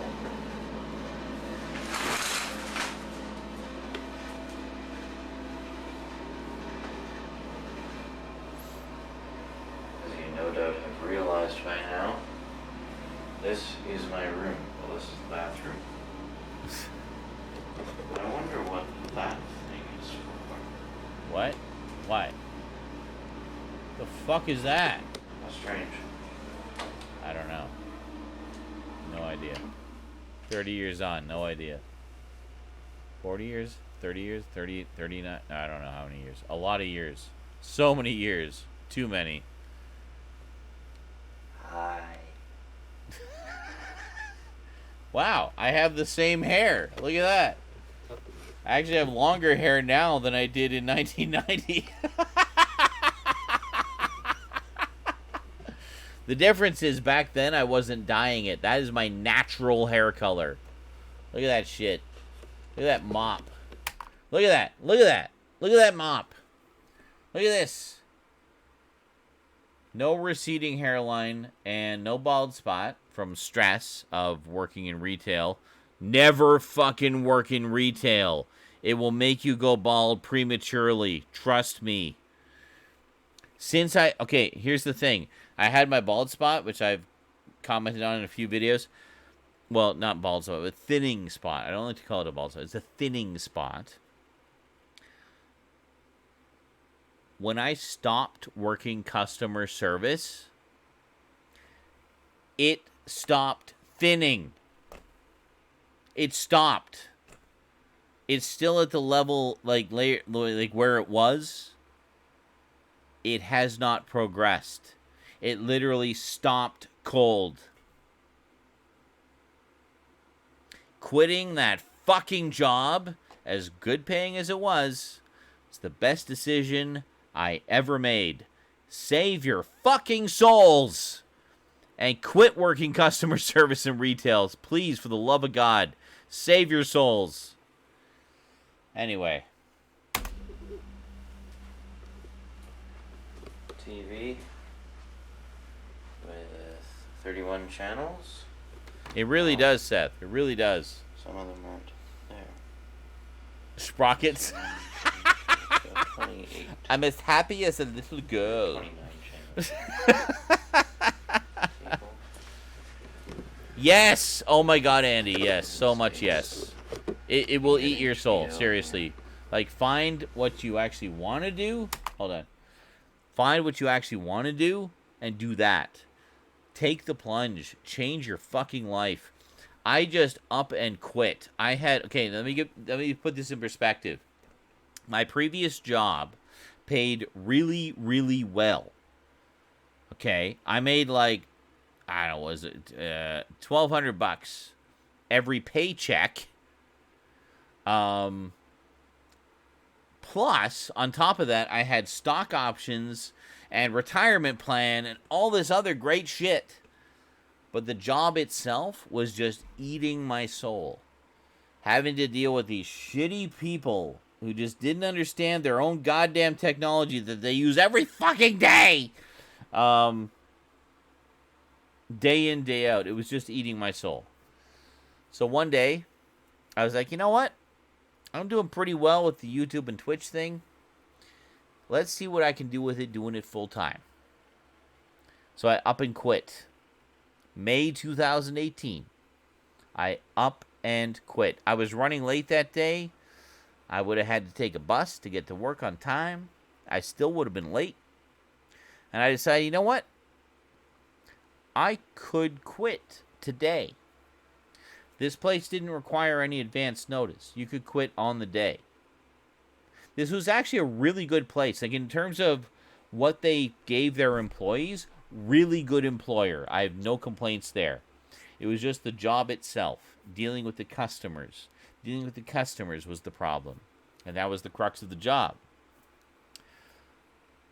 I don't know how many fucking people I tried to educate about what the input button was on their TV every fucking day. It was just soul destroying. So, in the end, I decided, you know what? I just decided that day, I was like, I'm just going to quit. Fuck it. I'm going to quit. I'm going to go full time with my streaming and my YouTube and everything else and make a go of it.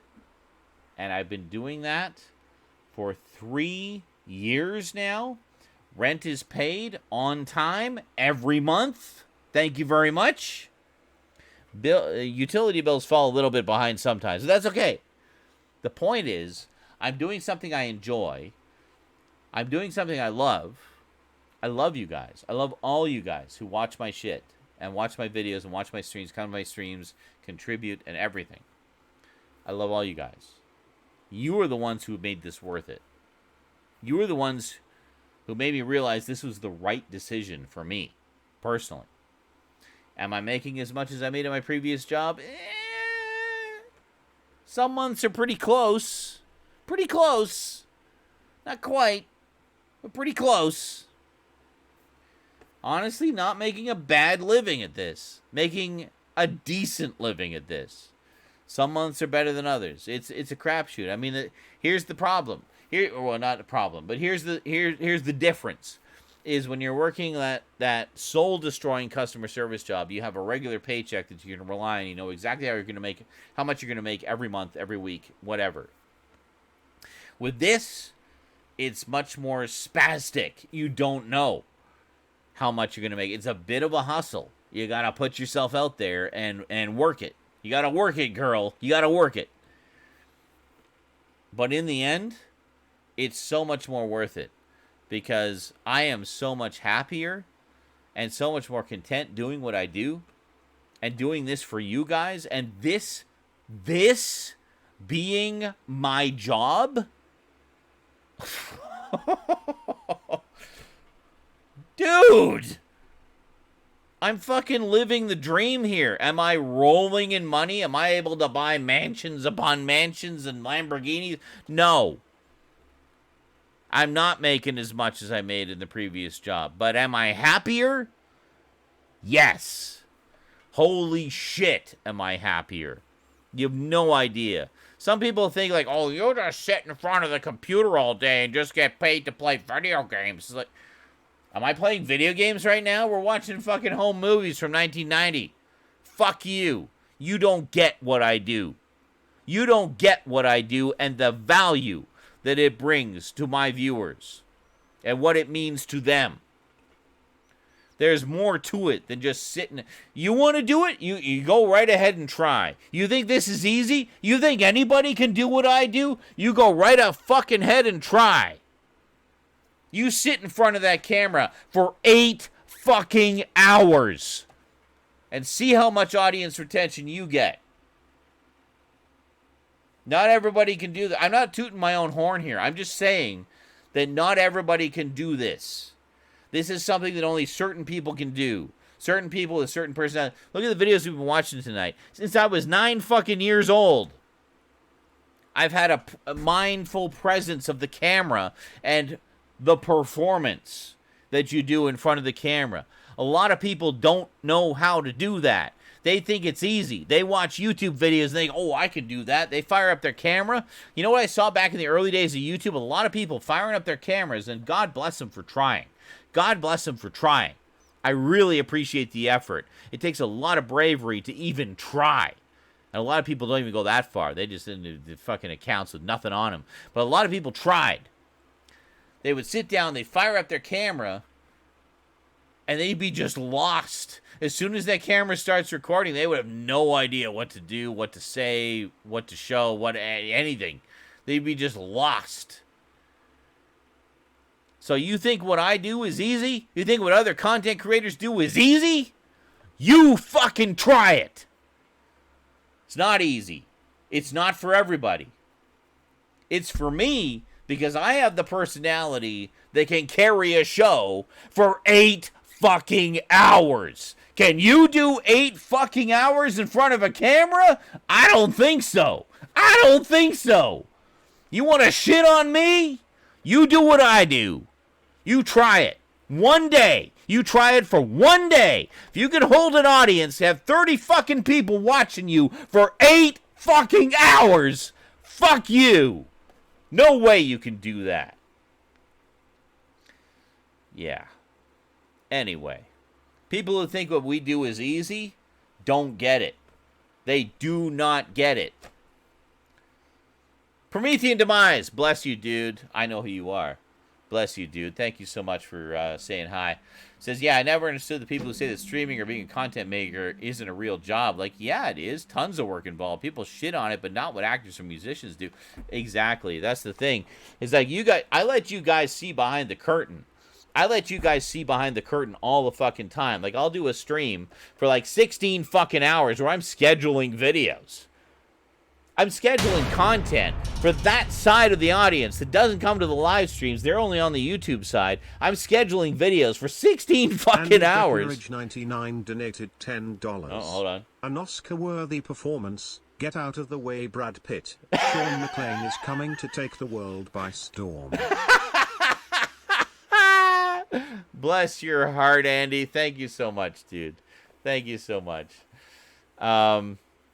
Yeah, and that's what I see all the time. And even before the days of live streaming, when I was just doing YouTube, the loudest detractors of content creators are the people who create no content. They just sit there behind their anonymous accounts and spew hate and vitriol. Maybe, I honestly believe that a lot of it is that they wish they could do that. Because those who do it make it look easy. Bear in mind, I've been sitting in front of a camera, talking to a camera since 1987. When I would do videos for myself, imagining that I was performing for an audience. And as a kid, I was thinking about this the other day when I was watching Scrooge.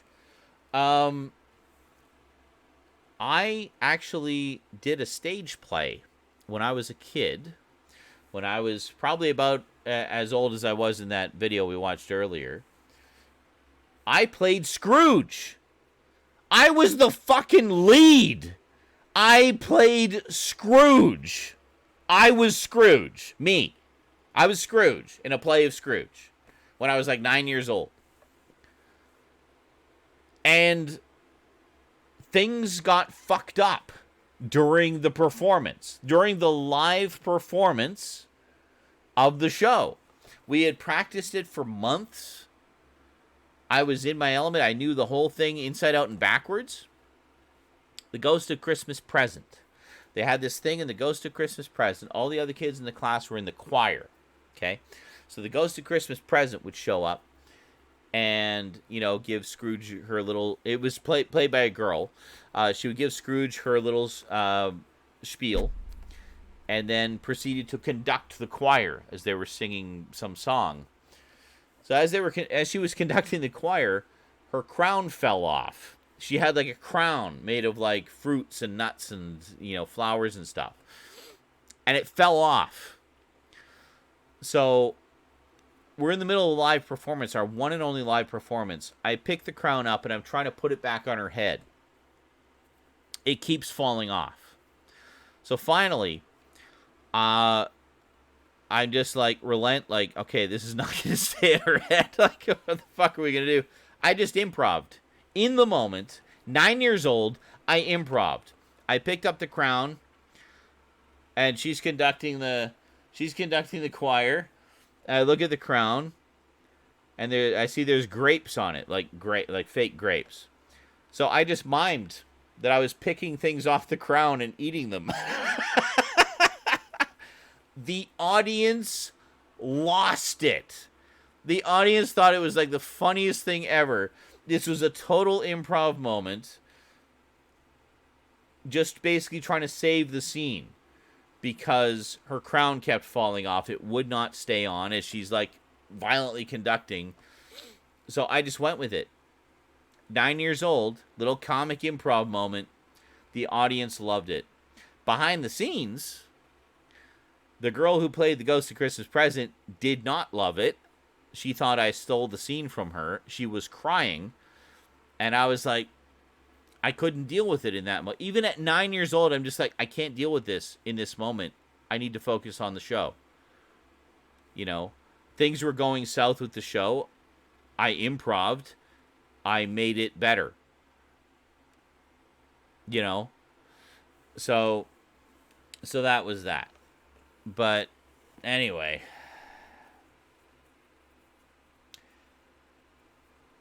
my question to the haters is, did you play Scrooge?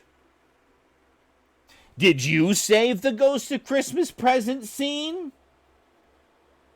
Have you been sitting in front of a fucking camera since 1990 talking to it like a person? Have you done all of that? Do you have those literal decades of experience before the existence of YouTube? Then fuck you. I need to pee. I'll be back.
Sorry, what?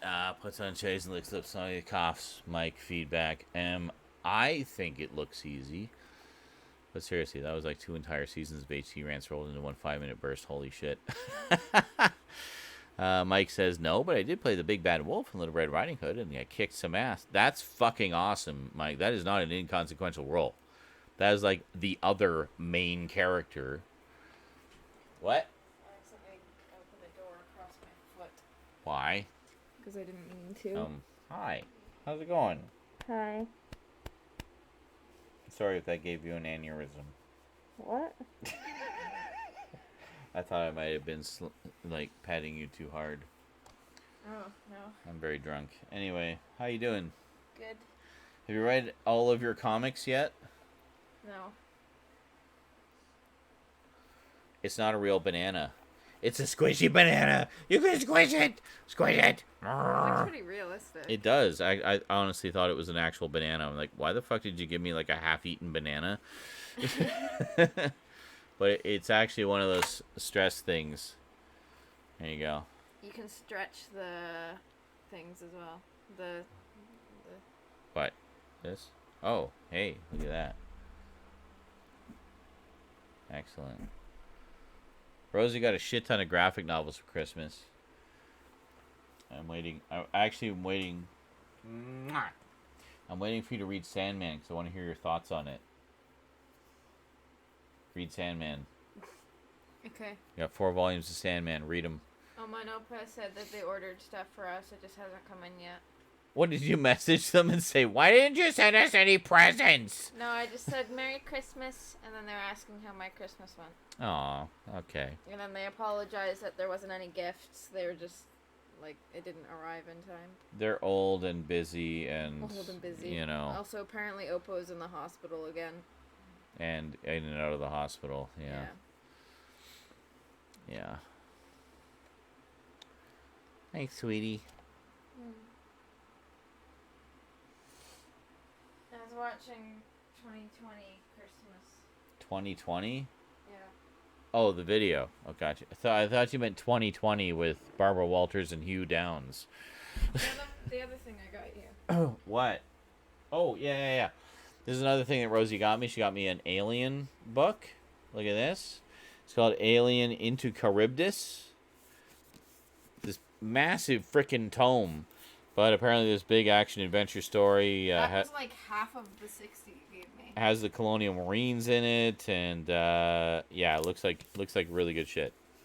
Anyway. Cinema Mike, Cinema Mike said, a few more drinks and we'll get to see Sean attempt to eat that thing on stream. It's like, that looks delicious. I should eat it before it goes bad. Please don't eat the squishy banana. I will try not to. Do I need to put it over there? No, it's fine. You sure? Yes. Okay. I'm not that out of it yet. Working on it. Mwah. My sweetie pie. Why are you sniffing my microphone?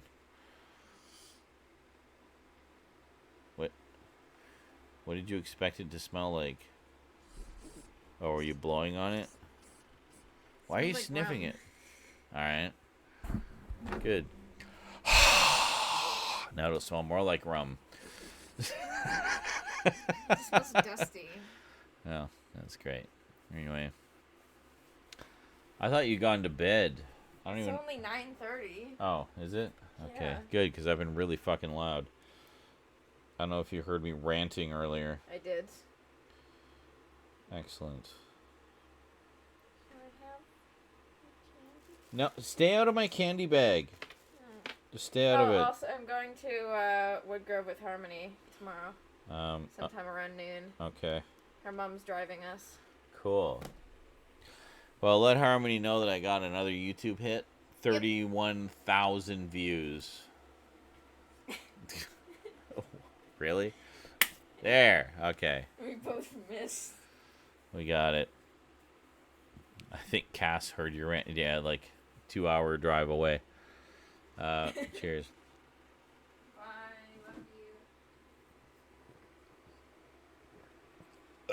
Love you. Love you too.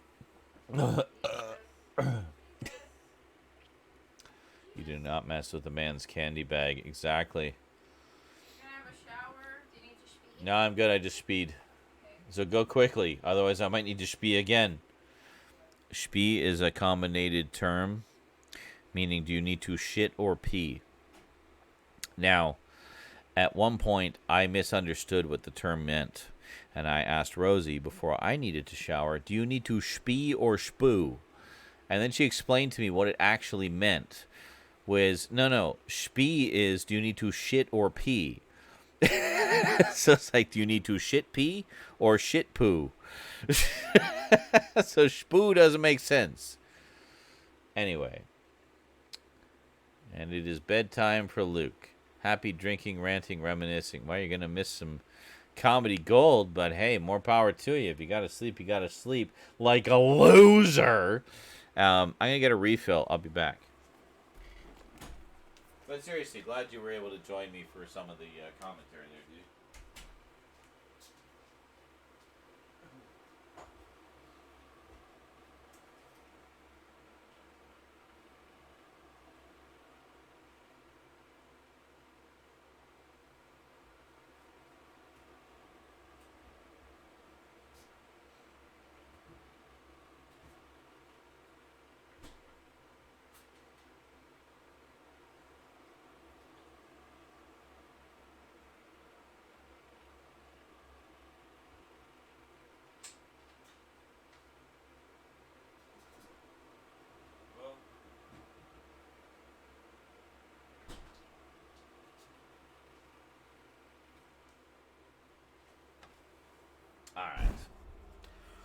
Gonna have a quick smoke.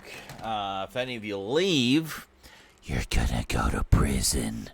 Yeah, sorry, Farrell. Gotta rip off your little thing there because it's awesome and you're awesome. And I hope you're doing well. I haven't seen you in a long time. Let's see how we're doing here. What's going on? Anything exciting? No, of course not. Why would there be? Why would there ever be something exciting? I don't even know. Anyway, I'll be back. I gotta smoke.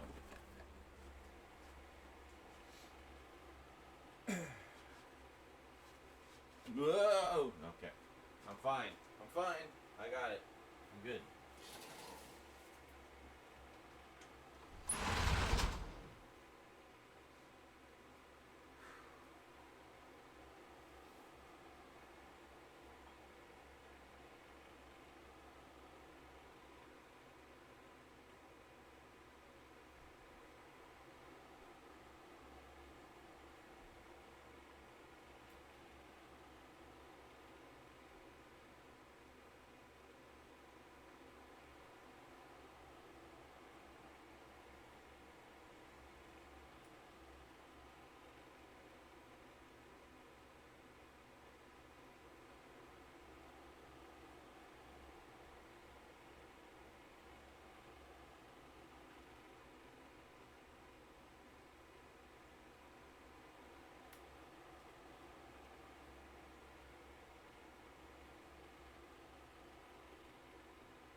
I'm thinking.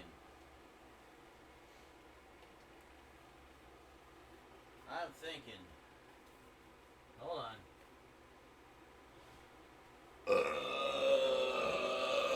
I just belched my way back to the microphone. You know what I'm thinking? I'm thinking we're not quite fucked up enough tonight. So we should probably throw a gummy into the mix. What do you guys think? Should I throw a gummy into the mix? Yeah. Mike knew. You knew before I even said. You're right on the ball, Mike. Let me see who all is here tonight. We've got a lot of people here tonight. How's it going, everybody? Hope you had a good Christmas. I'm just kind of playing it by ear. We're watching some retro videos. We're having a good time. Giving some commentary as we go about days gone by. And having a good time. So I hope you stick around. We're having fun tonight. Just had a little rant about stupid people being stupid. Is there booze in here? No, that's empty. All right, I'll be right back. Grab a cup.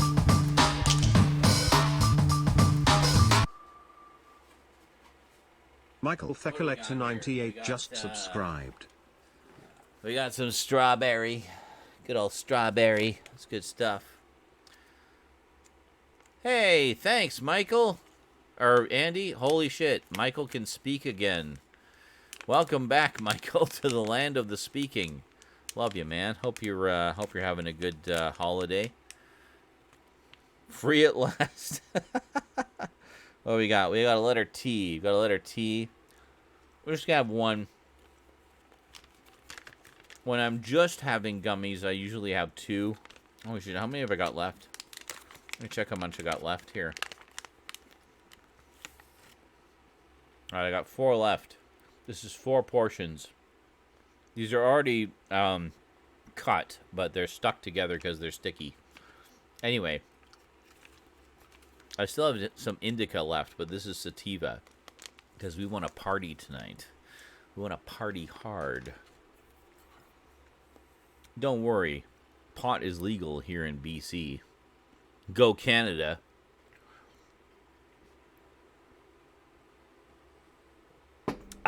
So we'll just wash that gummy down with some rum and coke, and we're gonna party.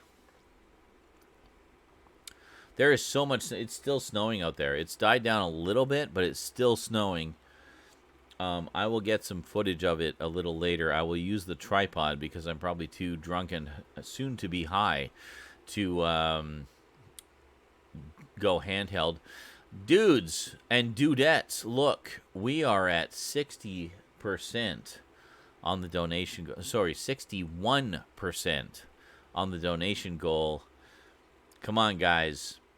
We got 5 days to go till the end of the month. 5 days. Let's hit 100%. I know we can hit 100%. Let's make it happen. Come on, only 765 left.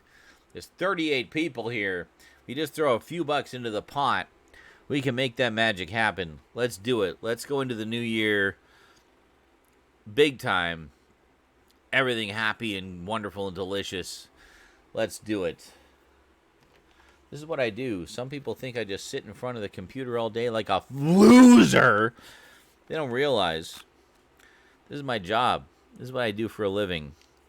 So some days, yeah, I gotta sit in front of the computer for a little bit because I'm creating content for you to enjoy and be entertained by.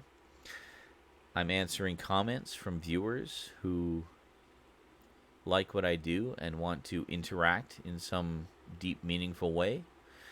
And I'm happy to do so because I love all you guys. You are the ones who make the magic happen. And, you know, it's not just all about the live streams. It's all about the, you know, you guys kind of my behind the scenes streams. You know how much work I put into this shit solely for the purpose of entertaining you. It's a lot of work. It's not just sitting in front of the camera playing video games all day. There's a lot more to what I do than that.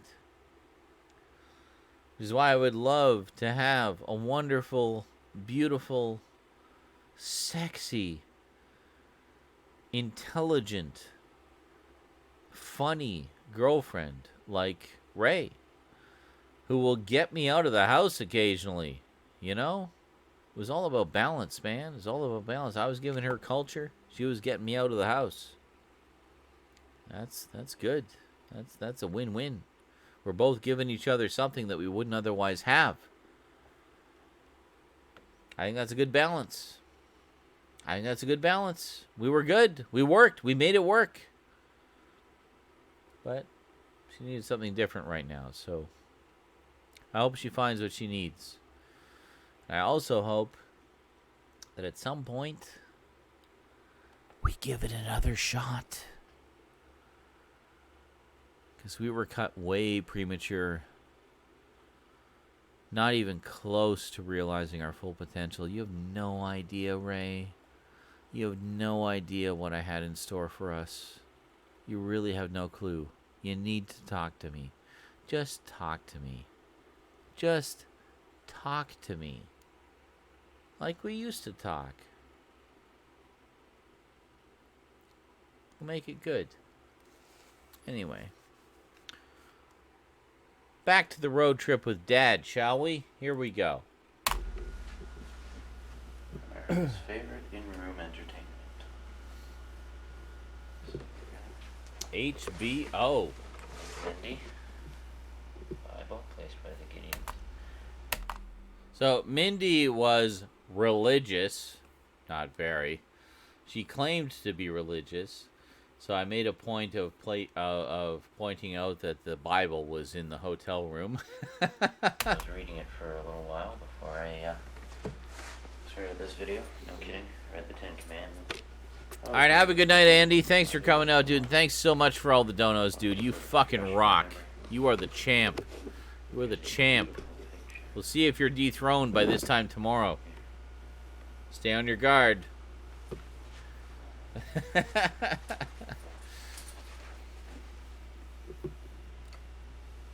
So we're in the Super 8 motel. There. The obligatory artwork. It's actually kind of nice. Smoke alarm, I guess. Thermostat. Carpet. What am I doing?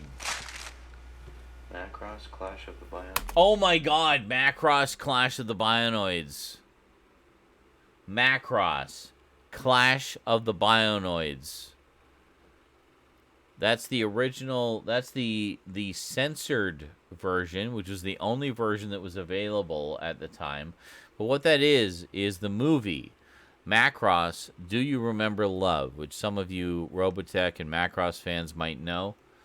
That was the only version that was available in North America at the time. It was the English dubbed version, censored.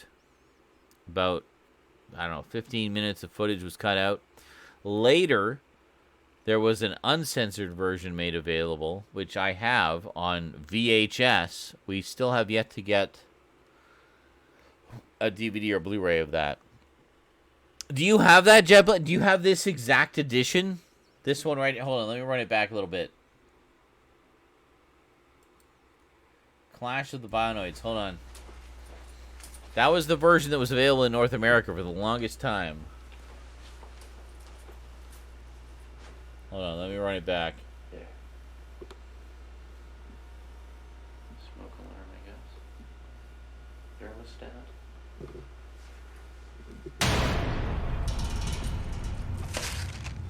Hold on.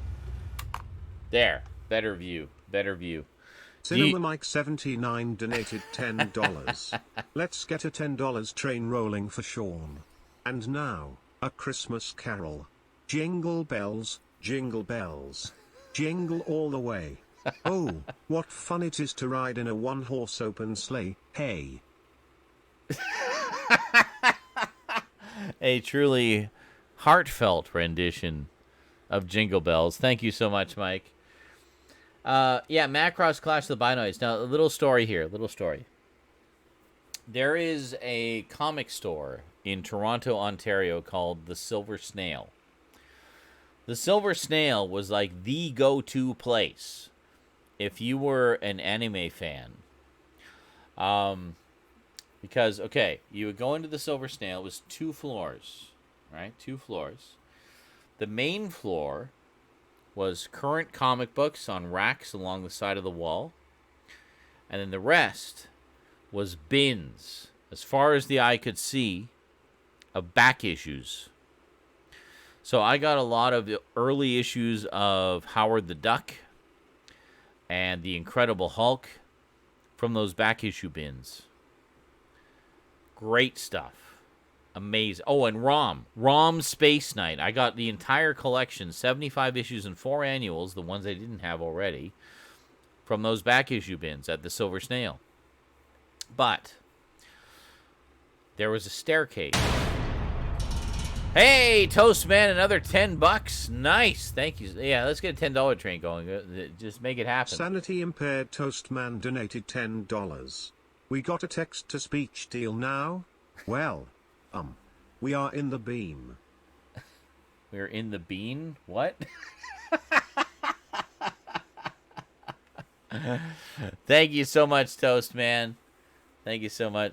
KB Toys. Yeah, KB Toys. That's probably where I got it. Yeah, and I think that's the TV guide I got there. New year, new season. That's a U.S. TV guide. That's a U.S. TV, one of those glorious square-bound TV guides. Okay, so I remember I think it was 1986, going to the Silver Snail. I would go there quite frequently to get back issues of stuff and the current issues of stuff. It was a great comic store. I had a lot of posters. They were like an institution in Toronto. I think they're still there, actually. So there's a staircase leading up. Now, before I go into what's in the upstairs, at the base of the staircase leading up to the second floor, they had their VHS selection.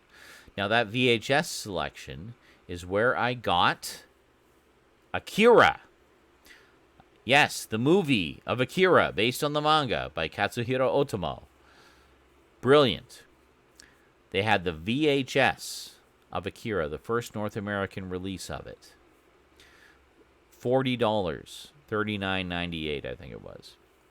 I mean, needless to say, I bought it without hesitation because I had been collecting the Epic Comics reprints of Akira and already knew most of the story up to, what did I collect? Up to issue 15 of those. Each issue was 64 pages of Akira comics. Not quite manga size, but a good chunk of them. And they were colorized. They were actually in color for the only time ever. They've never, ever been published in color, ever, other than those Epic Comics versions. So I bought the movie of Akira at the Silver Snail. But I remember, on the main floor, and I remember this specifically, in the main floor, there's the staircase going up, right? And then you go past the staircase to the back issue section. And between that,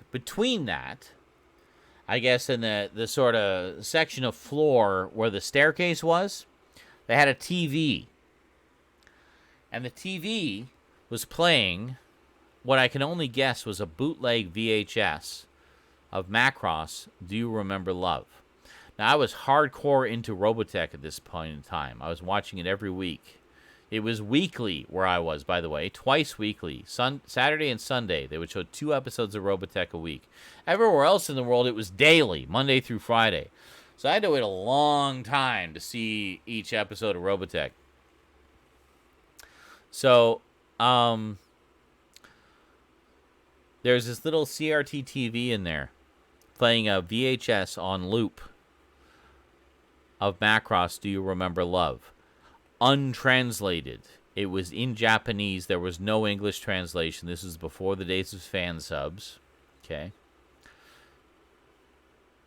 And I remember watching it. I watched a few scenes of it, and it was just a scene where Max Sterling was fighting. And he was fighting Miria, who would later become his wife. Spoiler. And they were fighting, and it was just like a far more violent and epic rendition of that confrontation than what I remembered seeing in the TV series. And it's like, whoa, what is this? And somebody standing next to me said, oh, it's Macross the movie. I'm like, what? There's a movie? What? And for the longest time, it was this enigma. So when we were in the States that day in 1990, and I saw this VHS tape, it's like Macross in Clash of the Bionoids. Like, wait a minute. Is this that movie that I saw in the Silver Snail like 5 years ago? And sure enough, it was. It was the censored version. It was cut down to like 92 minutes, I think. The censored version. But I was like so into it. I was like, oh my God, this is like the big budget movie version of Macross. And I was just so into it. And then later on, they released a VHS of the uncensored version. Now, the interesting thing is about the English dub with this was it was a Hong Kong English dub made to help people to learn English as a second language. So the quality of the acting is not great. It's more kind of matter of fact to help you learn English. But I was totally enamored with it simply for the animation. It's like feature film animation versus television animation, so it was a lot more elaborate and a little more violent. And of course, at this point in time, the only version of Robotech we had was the televised version, which was heavily censored from the original Macross, Southern Cross, and Mospita shows. So it was a pretty big deal to see this like intense animation of these iconic moments from the Macross series brought to life for the big screen. So, yeah. So the version I have now is not this one. This was the censored version. The other version I got was a few years later, mid-90s, 1994, 95, thereabouts, where they finally released the uncensored version. It was like, I can't even remember, like 20 minutes longer, something like that. It was a significant increase in running time anyway. And had all of this additional violence and stuff in it that even further blew my mind. Because it was far beyond what we'd seen in the TV series. So anyway, at the time, this was a big deal for me. This was a huge deal because this was the movie that I had seen playing on some bootleg VHS at the Silver Snail like 5 years prior. So I was just all over it. I was like, and it was cheap. It was like an EP hi-fi stereo VHS. So it was like super low quality, but it was like $10 to get it. So I was like, fuck yeah, I'll get that. Anyway, that's the story of Macross Clash of the Bionoids. That was the English version that appeared for a while. And, no.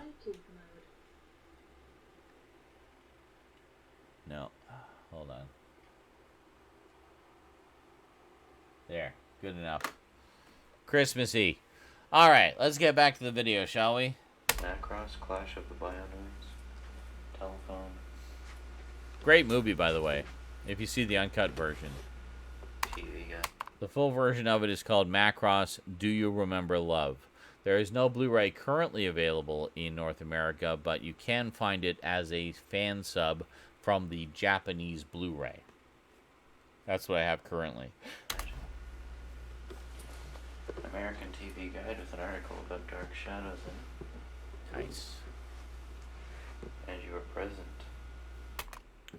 So what this present is a Mindy, who's my girlfriend at the time, was a huge fan of the Bee Gees.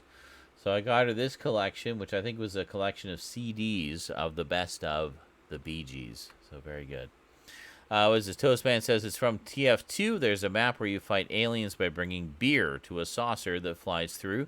There's no audio of the game's regular announcer for certain bits, so there's just this text-to-speech voice that calls out certain bits, such as, "We are in the beam."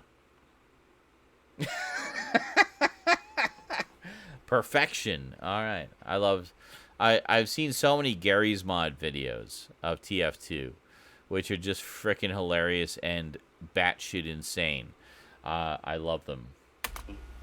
By now you most likely know what it is. Camelot Music. Do you guys in America know that brand at all? That store?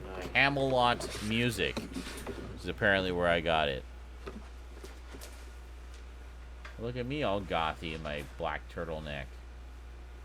I figured knowing how much you love the Bee Gees, you would really like that. Cost about $47 American. About the same as the price in Canada. 47 We searched American. everywhere to find a mall with a record store. And a record store that would have that. And finally we found one. Lakeview Square. Lakeview Anyways, Square. It is getting rather late. You don't know it, but you like the name. Alright, well, probably a dead franchise then. 1 in the morning, Jesus. Go to bed, me, from 30 years ago. Oh yes, I have no idea what's in that box thing there either. Probably an air It has conditioner. a clasp on this side. And one on this side. I guess probably the air conditioner's in there or something. Why didn't I just open it and see? Satisfy my curiosity and film it. View outside. I would do that now. I'd be like, let's find out how to open this bad boy. Oh yeah.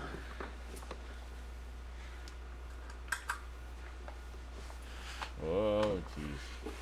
That's why I'm glad to have it in 60 frames per second, then the spinning around isn't so unbearable. There it is. Kind of see what's going on a little better. Hmm. It's now officially Nice, 6:30. Jet Blast. Home Nice. today, later this afternoon. All right, now hold on. I have to look.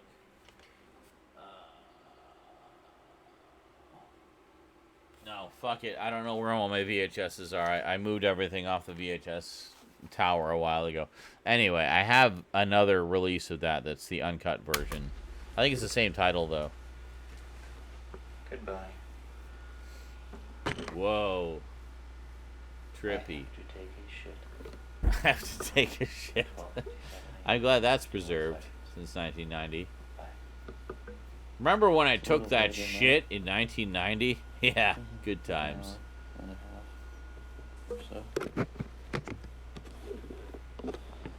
As Oh, you may The have Rock? surmised, I have not yet gone to bed.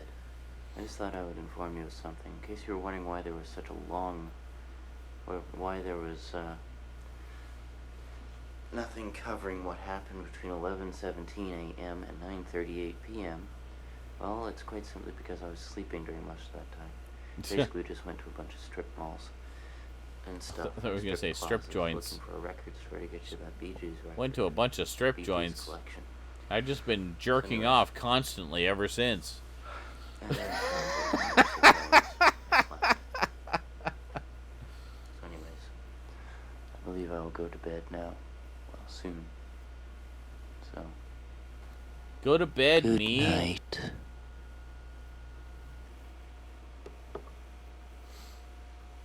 Huh? Oh my god, I slept for what, 5 hours? The fuck is wrong with me? What the fuck, 18-year-old me? It's almost like you have limitless energy as a teenager or something.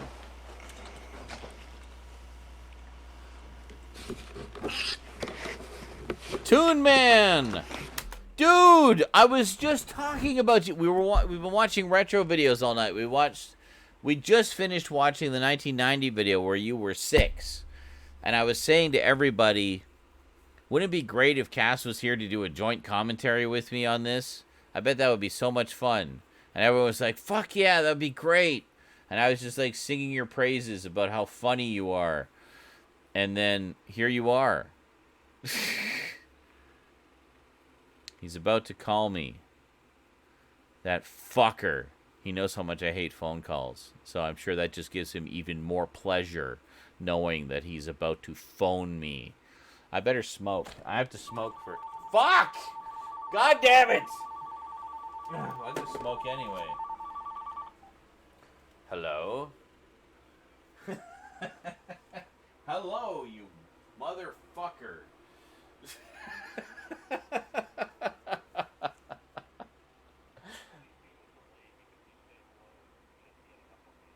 I know, it was like perfect timing. It's like, I better go smoke before he calls. Brrrring, like, fuck! What? Oh, okay. Hi. Hi, who is it? It's Cass. It's for Cass or it is Cass? It is, Why would it be for Cass? You Why said- would you why would said- someone be calling for Cass at my house? You Is said- Cash there? No, he hasn't been here for like 3 years. What are you calling here for? You said 4. Do you want to talk to Cass while I go smoke? Sure. Okay. You want to talk to Rosie while I go smoke? Okay. Here you go. Hi. Sit she's in the very camera drunk. so they can hear half the conversation. Merry Christmas. Good. I bought my dad a banana. Without he's dying over there. Without context, it sounds very weird. Not inaccurate. I bought him like a squishy banana stress toy thing.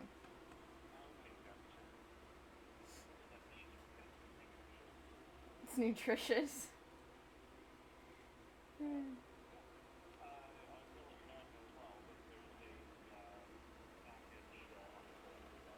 Ooh, from you? Yay! When will you be coming?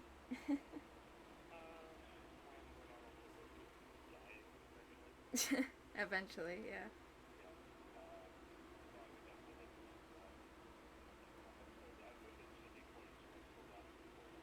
Okay. Oh, that's nice.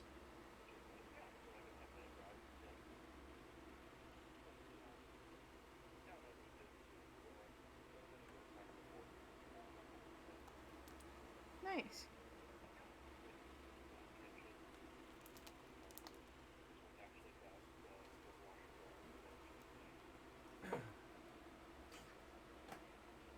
My dad is snickering about silence over in the corner. He's very drunk. I was just thinking about random things. Why are you wiggling your banana at me? My banana.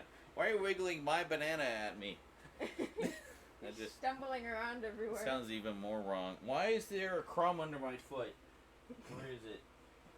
Where is it? There it is. I Oh found my it. god. Stupid So how random are you doing? crumbs.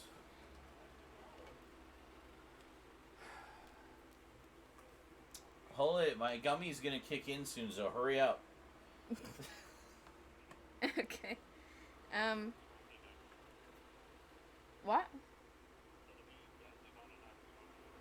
Yeah, he's had a smoke. Would you like to talk to him? He's right beside me. Uh-oh, I hear a burp coming. Hold on, I got stuck. Fuck. Oh no.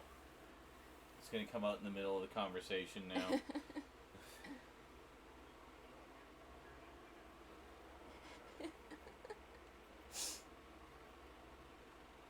No. You're a mess. He's just waiting for it. He sees us just staring at each other on the camera.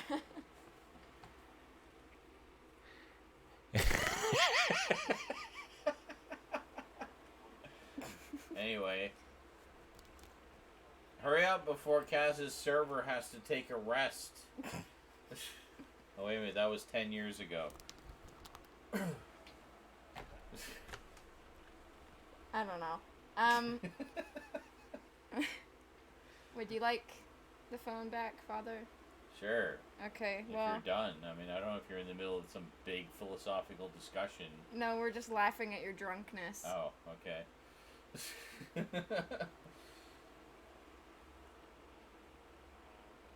Yes, Jet Blast. That is the. I'm pretty sure that's the same one I had, dude.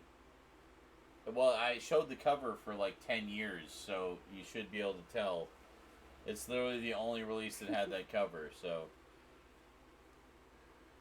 Oh my god. No, no. That's not all of it. Still, I can feel it. It's still there. Cass is like, there it is. No, no, not yet. There's still more.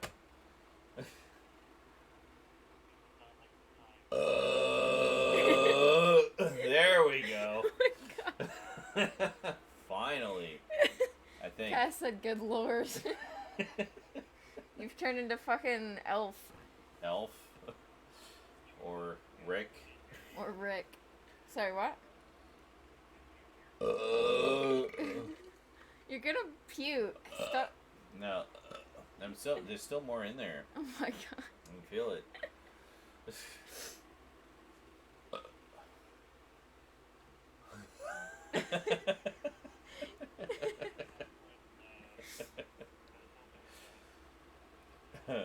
Mm-hmm.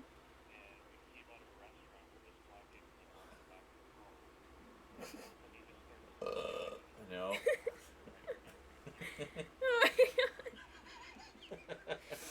Oh my Oh, I'm like dizzy now. I'm like gas.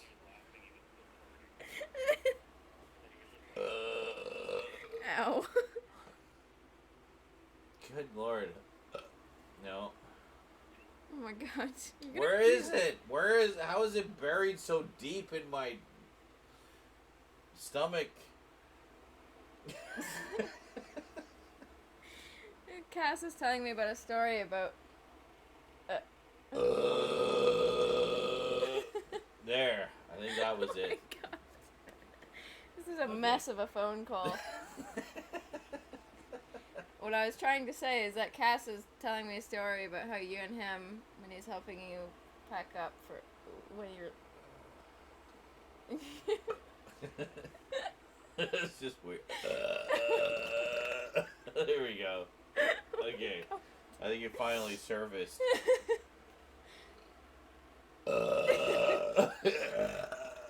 There we go.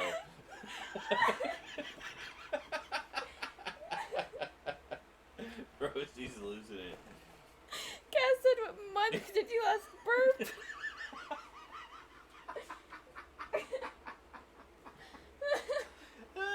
We're both losing it. Oh my god. Oh my god. Okay. Can I finish the story that I'm retelling, please? Yes, finish the story. So Cass is telling me about how when he was helping you pack up to leave Calgary, that you and him came out of a restaurant together. I think I'm saying this right. Uh-huh. And basically you just eaten a bunch of food and you ripped ass for like 10 to 15 seconds. I was going to say minutes.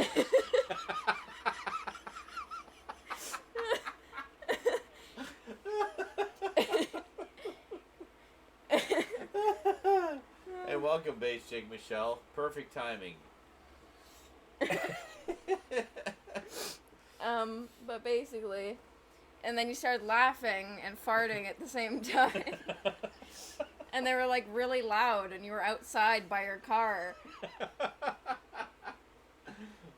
course, I have no recollection of this. See, when I say Cass's photographic memory?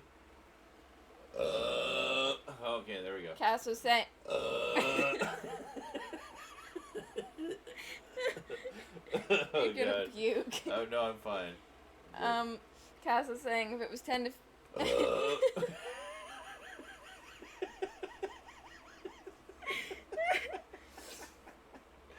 Ow! Yeah, my stomach's hurting from laughing. Ow! My side. Oh my god. It's such a mess. Okay. Okay. So anyway, I was farting uncontrollably after this restaurant, apparently.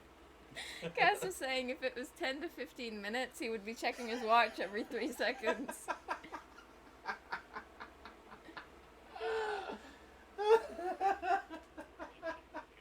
Just like, can we go? Oh my god. Oh my god.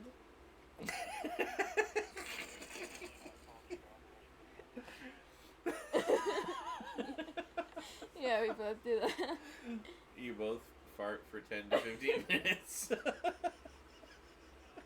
No, we both like have a loud sigh after we finish laughing. Oh, okay. Because we're struggling to breathe. Okay. That, if we Yes. both do that. Well, yeah, of course. Oh my god. Well, thank you Will I ever for... get the phone back?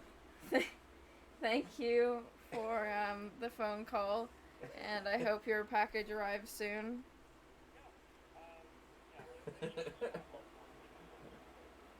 Oh my god. Okay. There's more retro to come, by the way, folks. Just hang in there. Okay. Just gotta get through the drunken madness here. And actually, since Two Man's here, maybe I'll drag him into some commentary for us. We'll see. Depends what he's doing.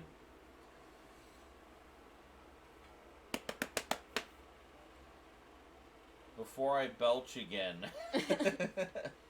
Okay. Ow! Are you okay? I'm You're fine. like dying over there. I'm okay. Just belch cramps. How hard did you burp? Jesus. Very. Anyway. Here's your brother. Okay.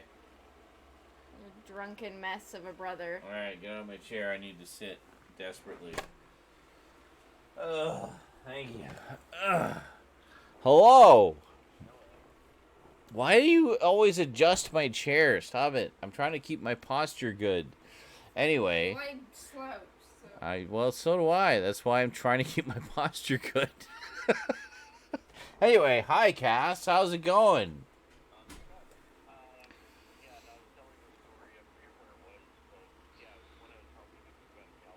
Oh, yes. The Calgary move. Uh-huh. Right.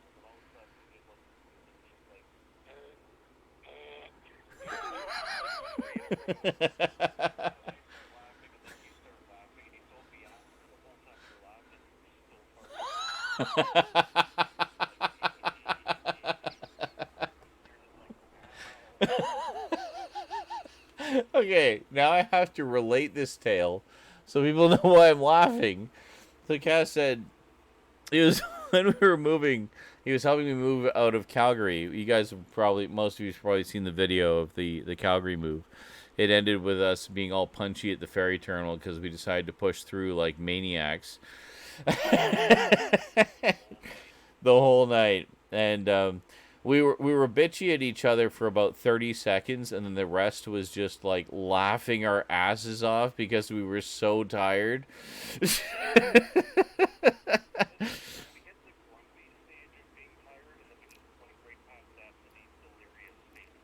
Yeah, exactly. As Cass puts it, he says, we went past the grumpy stage of being tired. At one point, I can't remember what it was. I just raged at you about something, and you were like, and I'm like, are we done? And you're like, yes! Then you got out of the truck and stormed away. And then you came back, and I started reading the French instructions for things, and we just died for the next 20 minutes. And that became at least part of the video. But yeah, that's the way Cass and I are. We'll rage at each other, and then we'll just be laughing our butts off with each other 10 minutes later. So anyway, so we went to get some food, and we came out. We were just talking, or I was having a smoke or something, and I farted, and then I farted again, and then I farted. So it was it's like a triple whammy.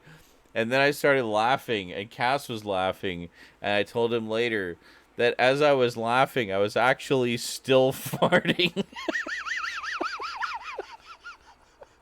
Just like...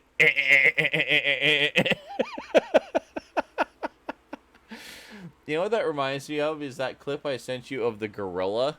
Do you remember that? Or just chewing, he's like, and then just stops chewing and his little sidelong glance. And then he's just running away, and you're like, as he's running away.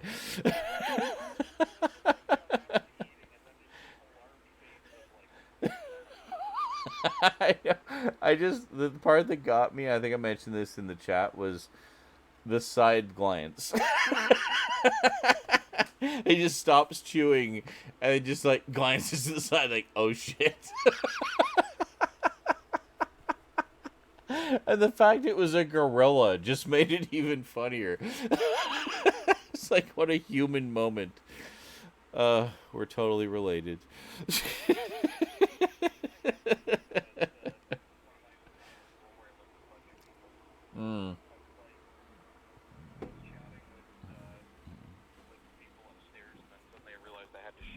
Oh, God. And I didn't want to use the upstairs bathroom that was right there because I didn't want everybody to hear it or whatever. So Right. I went downstairs to the downstairs washroom, which was much further away. Trying to be stealthy. The whole time after I get down the stairs out of earshot of everybody, the whole time walking in the bathroom, Just picturing the Solid Snake moment. If Snake had to shit and was portrayed by Cass, this would be...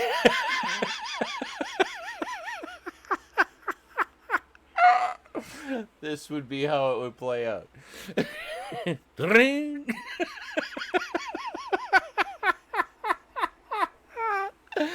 Oh my God. So we literally just finished watching Christmas 1990 with 6-year-old you. And I was saying, oh man, we got to do this again next year. And I'll get Cass in here and we'll do like a joint commentary. Because I bet with his photographic memory, he probably remembers everything he was thinking while I was filming these scenes. So in that much detail, he says, wow, that's amazing. Build you up for an anticlimax. Yes. Yes. I played that game a lot. It broke. I broke the game. So, yeah, Cinnamon Mike says, a joint commentary is a commentary with joints, correct? Yes, that is correct, Mike. We will be exceptionally high while doing the commentary. No, that's true. Cass says we don't need to be high to be giggly as fuck. That's true. Like, one thing about Cass and I is we've always had the ability to just make each other come completely unglued. Like at the drop of a hat. It's just one of these things where our humor just kind of resonates perfectly with each other. So we always just destroy each other whenever we sort of get into our groove. But, so anyway, I don't know what you're doing right now. I know it's like late at night and you probably finished all your partying for the day. Did you want to do that now?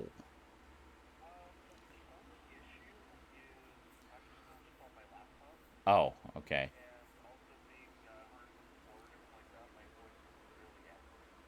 I see. All right. So he says there's a hardwood floor, so he wouldn't come through very well.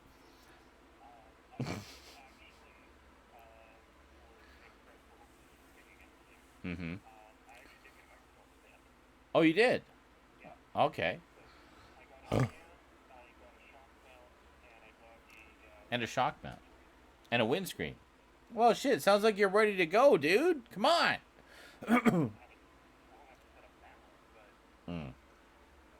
Oh, he says he got all this stuff but hasn't set it up now. Well, that's great. You should have known I would be doing this on Christmas and just prepared well in advance. I mean, geez, man.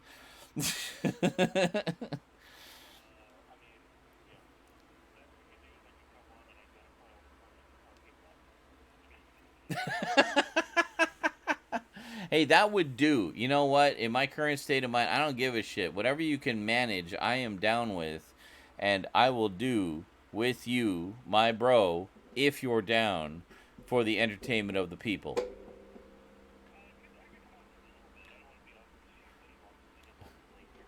Not to put him on the spot or anything, right, folks? It's Christmas, for fuck's sake. Get your ass onto Discord and we'll do a joint chat. Alright. Okay, wrap up a couple of call things, and then we'll do that. Well. Oh, okay, cool. Okay, so are we going to give each other Indigo gift cards and think that we just re-gifted to each other again this year? I'll never forget your reaction when I gave you the Indigo gift card. You're like, oh. Because Cass had just sent me a card with an Indigo. Indigo is like a big book. It's like Barnes & Noble in Canada, basically. He gave me an Indigo gift card for like $25. And then I gave him an Indigo gift card for $25 by total coincidence. So he opens his card and he sees it. He's like, oh, thanks? I'm like, what? I'm like, well, that's what I gave you. It's like, yeah? And no, it's it's like, it's not the same one, is it? I'm like, no. It's two completely independent gifts of the exact same thing with different serial numbers. You can check them. Yeah, that was funny.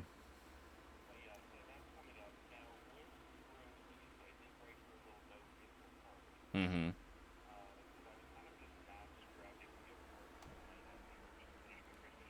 Fair enough, yeah.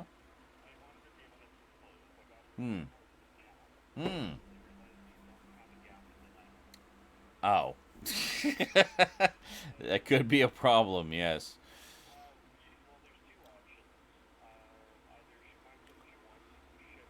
Mm-hmm. Like through the website or something.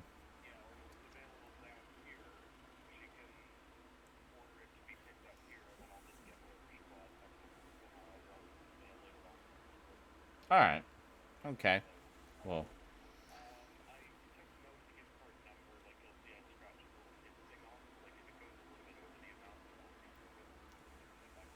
Okay.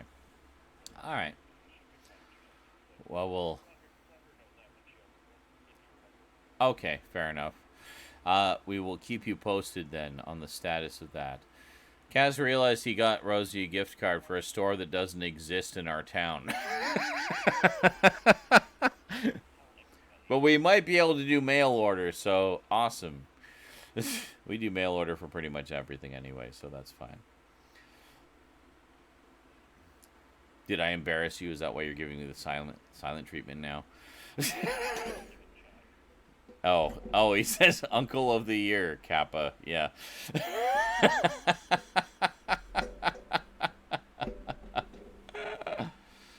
How serendipitous is this, folks? We were just talking about how great it would be if Cass was here, and Cass is here. That's awesome. I'm so glad you're here for this drunken celebration of festivities. What are you doing? I just heard all this crashing. You're putting paper into the box. Okay. Anyway.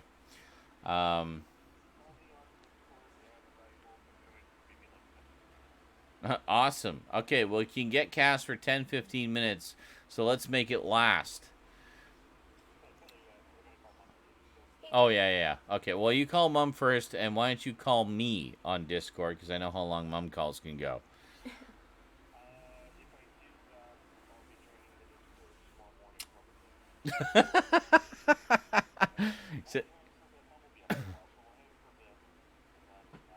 So you're gonna call...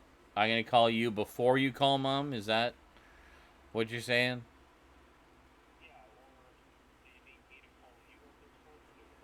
It doesn't matter.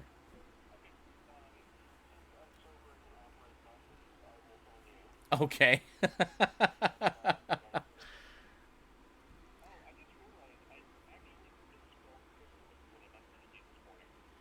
You messaged me this morning?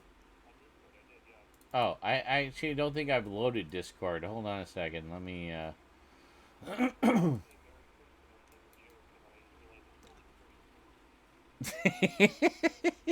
You spelled it wrong? Oh, there's a whole bunch of messages here. Holy shit. Okay, from Toon Man. Merry Christmas. Oh, Cherstamins.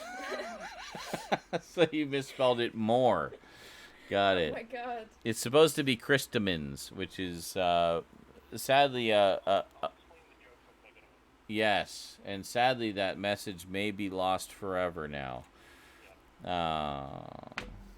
Well, we'll have a good cry about it, and then we'll laugh because we'll remember what it used to say when it still existed. Oh, and there's something from Rose, probably deeply personal. Yeah. Oh shit, it is. Okay, never mind. Ignore that.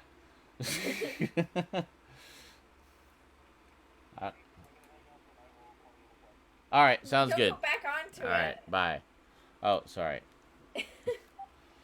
Sorry. All right, go away. You're distracting me. What? I was gonna ask, since I'm going to the Woodgrove area, if I could bring these so that I could get lunch with Harmony. Unless he wants to use them. Oh, the McDonald's gift card? Yeah, sure. Why not? It's $20. Because we like never really go there anyway. I know. So. Well, there's no McDonald's near us. That's the problem. Is Yeah. the nearest one is like by the mall, or Woodgrove. Yeah. Yeah, sure. Thank It's you. okay. If there's anything left over, bring me a couple McMuffins with sausage. If not, then don't. Okay, Cass is calling. Or bring me a quarter pounder with cheese. Actually, that'd be even better. Okay. If I Okay. have enough. All right, hold on. I think I need to adjust some settings here. Hey. Hello? Hello? Can you hear me? Yeah, I can hear you. You can hear me. Okay, good. All right, I think we're good. I think it's as good as it's going to get. All right. So maybe Hello, everybody. I'm just saying hello so I can hear how I sound on the stream. Absolutely. So maybe we should go back to Christmas 1990, which we were watching. Could do. And then we can do a bit of joint commentary. I gave some of my commentary along the way. I talked about how I used to pee in the laundry room sink, and other hilarious anecdotes like that.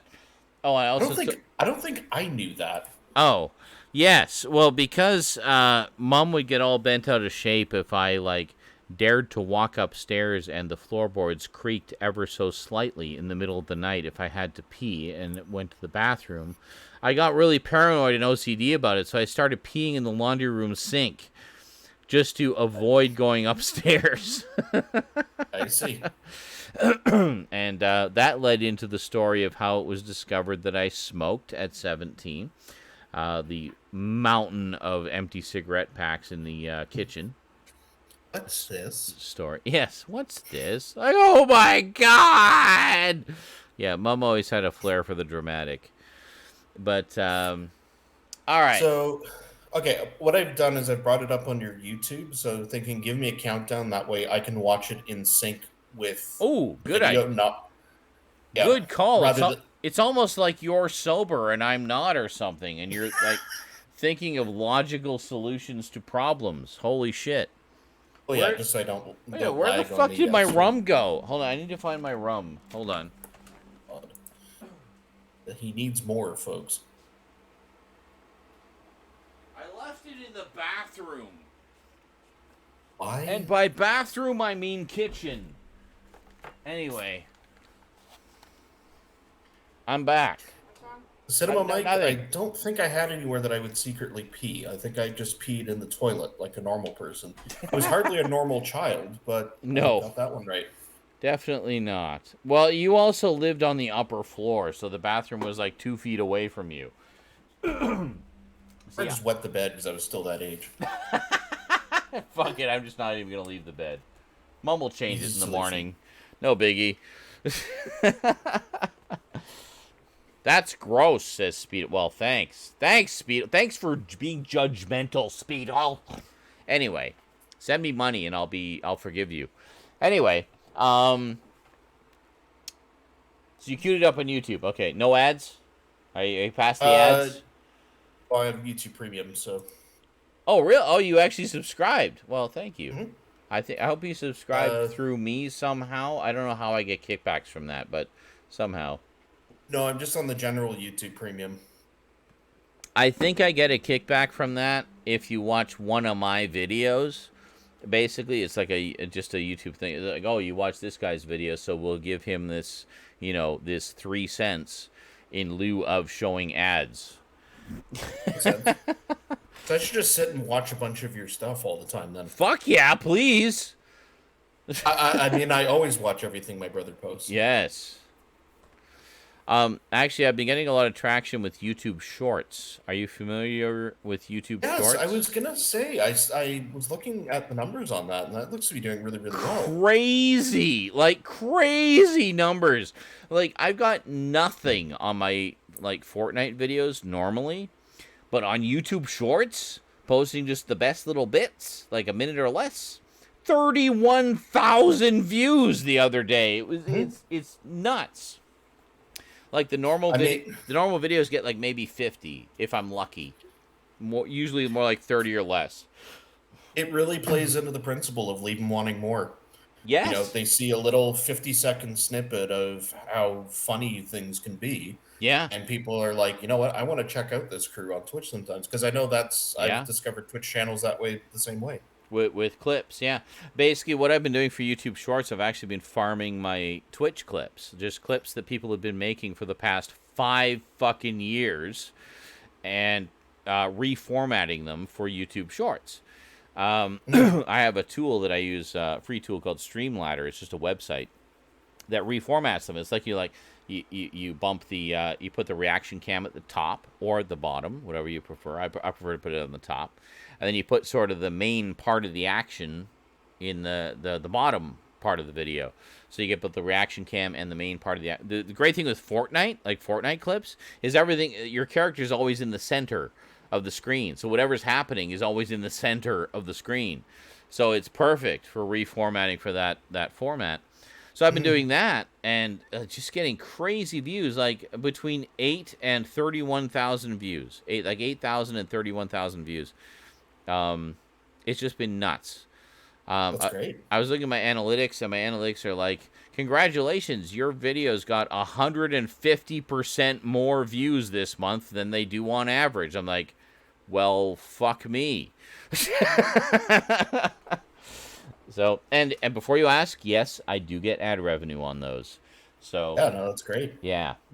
So, and I've got like a ton of new subscribers from it too. So, basically, I'm just pushing the YouTube Shorts because that seems to be where it's at right now. The short form content, I'm just pushing it hard, farming all those clips, and I've already got stuff scheduled up until like June of next year. So, I'm just gonna sit back and watch the views and the ad revenue roll in, man. I mean, you've probably come up across a lot of them, but if I can help you find moments and stuff like that, because of course there's tons of crap I've clipped. Oh my god, yes. I'll let you know. Yeah. Yeah, if there's anything.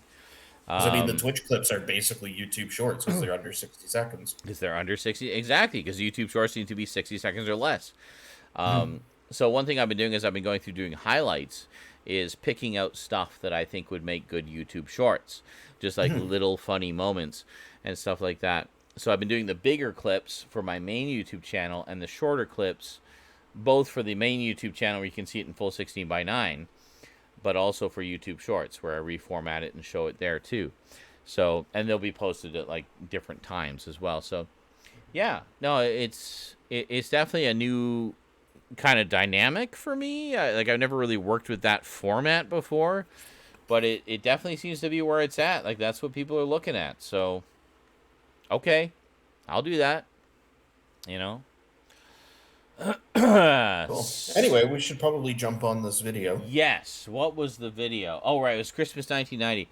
Now, I was commenting when we watched this earlier that this was kind of a notable Christmas because it was the last sort of quote-unquote proper family Christmas that you and I had. It was the last one we had. All of us had. That what? Well, that all of us had. Because my dad divorced, or our dad divorced our mom the following year. So it was literally the last Christmas where we were all together and things were all kind of as they had been for our entire lives up until that point. Now, I should say for the record, I've never gotten a clear story on who divorced who, because I've actually heard both from either side, obviously. But... My understanding is that Dad was the one who filed the papers. It was his decision to divorce our mother. Okay. I mean, I don't obviously want to get into it, but... No, I mean, we'll probably never know the full true story. I mean, we can only go from what we've heard. But But because I can give you a little bit of additional insight there in that I remember when I was younger, this is before you were born, this is probably like mid to late 70s, our parents split up. Like they separated for a while. I did know that, yeah. Okay. And now I remember as a kid, my mom, or our mom, dating. Like there were other men. And she was dating. And I remember once when I woke up, I remember this vividly. When I woke up, I had like a nightmare where I like just really needed a glass of milk or something. And I woke up in the middle of the night, and then the boyfriend, whoever the fuck he was, brought me a glass of milk. He was like, "Oh, okay, no problem." And he brought me a glass of milk. Now, I remember, like, the guys that Mom dated were really nice guys. Like, I had no issues with them. I thought they were, like, super nice. They were good to me and stuff like that. I don't remember anything bad there at all. It was just Mom and Dad were separated, so Mom was seeing some other guys. Because, I mean, let's face it, we're all human. We need to get laid, And so that was that. So yeah, she was just kind of... Your era was fine. The ones she dated in my parents' divorced era weren't so hot, but anyway. Was that Rizard? Yes. The guy who was secretly married to somebody back in Poland the whole time. That was so... Oh my god, that was like a fucking Daniel Steele novel. Like, yeah, I remember that guy. And I remember once when I was... This is when I was living in Mom's basement. The virgin living in Mom's basement, except I wasn't a virgin at the time. Anyway, I got laid a lot in Mom's basement, just for the record. Anyway, I remember I was just puttering around on the computer one night, and I thought I heard the patio door open upstairs. And I'm like, the fuck was that? Mom was out? I don't know what she was doing. She was just out. Maybe hanging out at Barb's, probably, Annie Barb's. So I was like, what the hell was that? I swear I just heard the patio door open. So I went upstairs, and it was Rizard. He just walked in to the house. I remember this, actually, yeah. Yeah, and he had in his hand, he had one of Mom's bills. And he was just like, like from her mail. And I'm like, hey, how's it going? And so we sat down. So Rizard and I sat down. All the while, I'm just thinking, this is just weird. We just sat down, and we started drinking together. And we just, like, got drunk together. And he was telling me all about, like, how relationships work. And he, like, brought out a notepad and a pen. And he was like, look, you need this. You need kiss. And you need care. And you need love.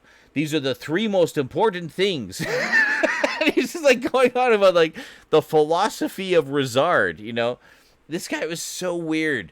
And apparently, as Cass just revealed, apparently the whole time he was courting and dating my mom, well, our mom, he was actually married. He was married to some woman in Poland the whole time. And it's like, the fuck? I remember how they met. Do you know the story how they met? Not entirely. I remember the first time that I knew about Rizard, or okay. Richard, we just called him. But anyway. Now, I remember how they met because Mom told me the story. Now, you remember, what was the name of that restaurant we always went to in Richmond Hill? It was by Annie Barb's place. Oh, Waltz. Waltz. Okay. So she was in Waltz. She was having dinner in Waltz. Maybe you might have been there, just a little kid, oblivious to everything. This is where I remember meeting him, so this probably is the same time. Okay. So it was one of those sort of romance novel moments where their eyes kind of met across the restaurant, right? And, a few glances exchanged. So Rizard came to the table where Mom was.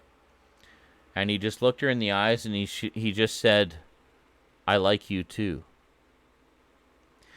And that's kind of cool. Like, that's kind of romantic. That's kind of like... confident, I'll give it that. Well, definitely confident, yeah. And, I mean, how can you not, like, be intrigued by that, as a single woman? But, so, she bit the bullet. She decided to see where, okay, where's this going to go? This is kind of, this is a nice little moment. Yeah, Cinema Mike says, that's a boss-level move. Like, right? You just make eye contact. Like, how many of us have made eye contact with someone across the bar, or across the restaurant, or whatever, or across the bus stop, whatever the fuck it is, and not acted on it, not done anything? No, Rizard made that eye contact, and then he acted on it, and just came over and said, "I like you too." And that's where it started. And they dated for, I don't know how, like 6 months. Like, it was not like a short relationship. Like, I remember it. No. They were off and on for a while. Oh, Like, were they off and on for a while? Okay. She broke up with him, but then they got back together a little while later. Oh, okay. And it went through, I think, 2 or 3 incarnations. But the one, I will tell you one funny story. See, I wasn't there for all that. I think you were still living with Mom at the time, so you were probably present for all of it. I just heard the parts where they were on, basically, so I just assumed it was consistent. But no, the story I remember. So there was, I don't know if you would have met them, but there was this other family that lived in the building there. Okay. And there was a woman, possibly had been another love interest of Rizard's. I don't know for sure. Okay, interesting. He had a bit of a reputation in that building. But, he was such a character. Oh my god! Like, but anyway, so this woman had 3 kids. There was a boy who was about my age. And so, like, he and I got along quite well. And he had an older sister. Okay. Who would have been, I don't know, maybe a few years older than me, something like that. And she was actually very, very good looking. Okay. And Mom actually kind of got to know her a little bit and chat with her and that. Anyway, years and years later, this was probably late 2000s or something like that. Oh, wow. When Mom was still in Ontario, she got called up for jury duty. Wow. And one of the other people, I don't think she ever actually ended up serving. Like, she just went into the thing where you had to wait for selection and whatnot. Yeah. But one of the other people there was this girl, now obviously an adult. And of course, they remembered each other and they started chatting and like that. And then what she said is, because, there's a whole thing where obviously if you know the defendant, like, you can't be on the jury. Yeah. Right? You got to be like ignorant of the whole thing. That's the whole point. Exactly. To be impartial. So this girl said, well, what if Rizard's accused of a crime? And they're going to have the jury selection say, does anyone know the defendant? And every woman on the panel is going to put their hand up. Oh, my God. He was just like the ultimate player. Holy fuck. How many women did he have on the hook? Like, that's the real question. Good Lord. Yeah, I think Mom was the other woman. If the other. Yeah. But it was just so weird to me. Like, he just like walked into the house, checked the front door, checked the back door, saw it was open, just walked in, and took one of her bills. And Mom was even like, what the fuck? It's like, did he just want a souvenir, or like what was the deal there? It was so. Yeah, so it was a little shady. And I mean, well, he was a little shady. Like, I always had like a weird vibe about him. Like, I liked the guy well enough. I don't think he was like intending to be like this shady, sketchy scumbag, but I think he just kind of had these kind of weird, like, from that conversation we had when we drank together after he broke and entered. Just literally what it is, now that I think about it. Yeah, you just broke in here. Let's have some drinks. We're having this conversation about love and life and everything. I realized, like, I mean, I think it was just the way he saw things. It was just his perspective. He just had this weird perspective of how love and relationships and, like, people work. And obviously just wanted to get his dick wet. But still. Anyway. He saw himself as the Genghis Khan of Ontario, I guess. I don't know. What a thing to aspire to. But no, I mean... hey, Genghis got laid a lot. Don't be smirched, Genghis. We're all we're literally all related to Genghis Khan in some way. That's how many people he fucked. It's crazy when you actually get into it. Anyway, carry on. Oh no, it's just I was gonna say what the shade is, and that was the frustrating thing for me. Was, I mean, I've always been a pretty good judge of character with people. Like, I've rarely ever been wrong when, yeah, you know, I've had people that like I've gotten the wrong impression about before. Sure. You know, like I remember like one of like my best friend, like one of his friends, when I first met him, I was kind of, I don't know, I just didn't really have the right vibe about him. But right. Now I think he's awesome. Like he's actually somebody I've really come close and confided in. That happens sometimes. You just get a bad first impression or whatever, but then you actually get to know the person. It's like, huh, you're actually pretty cool. I want to hang out with you all the time. But other people where it's like I get a real itchy feeling about their character, those people have rarely ever been wrong.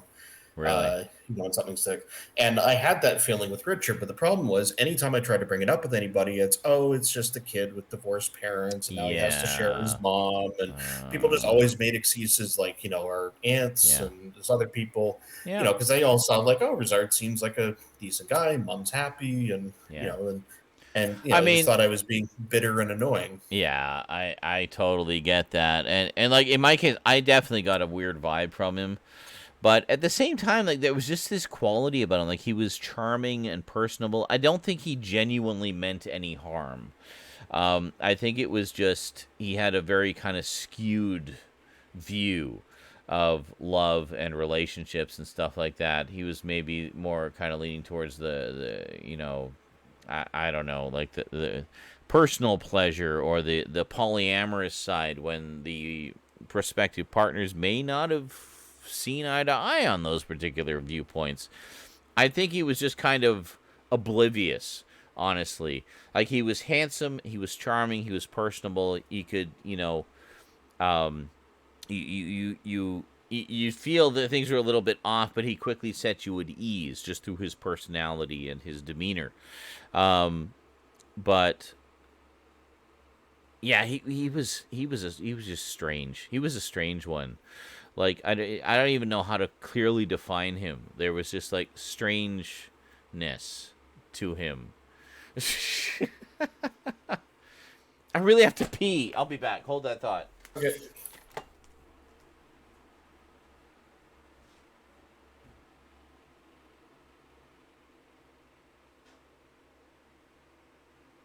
Vermin art.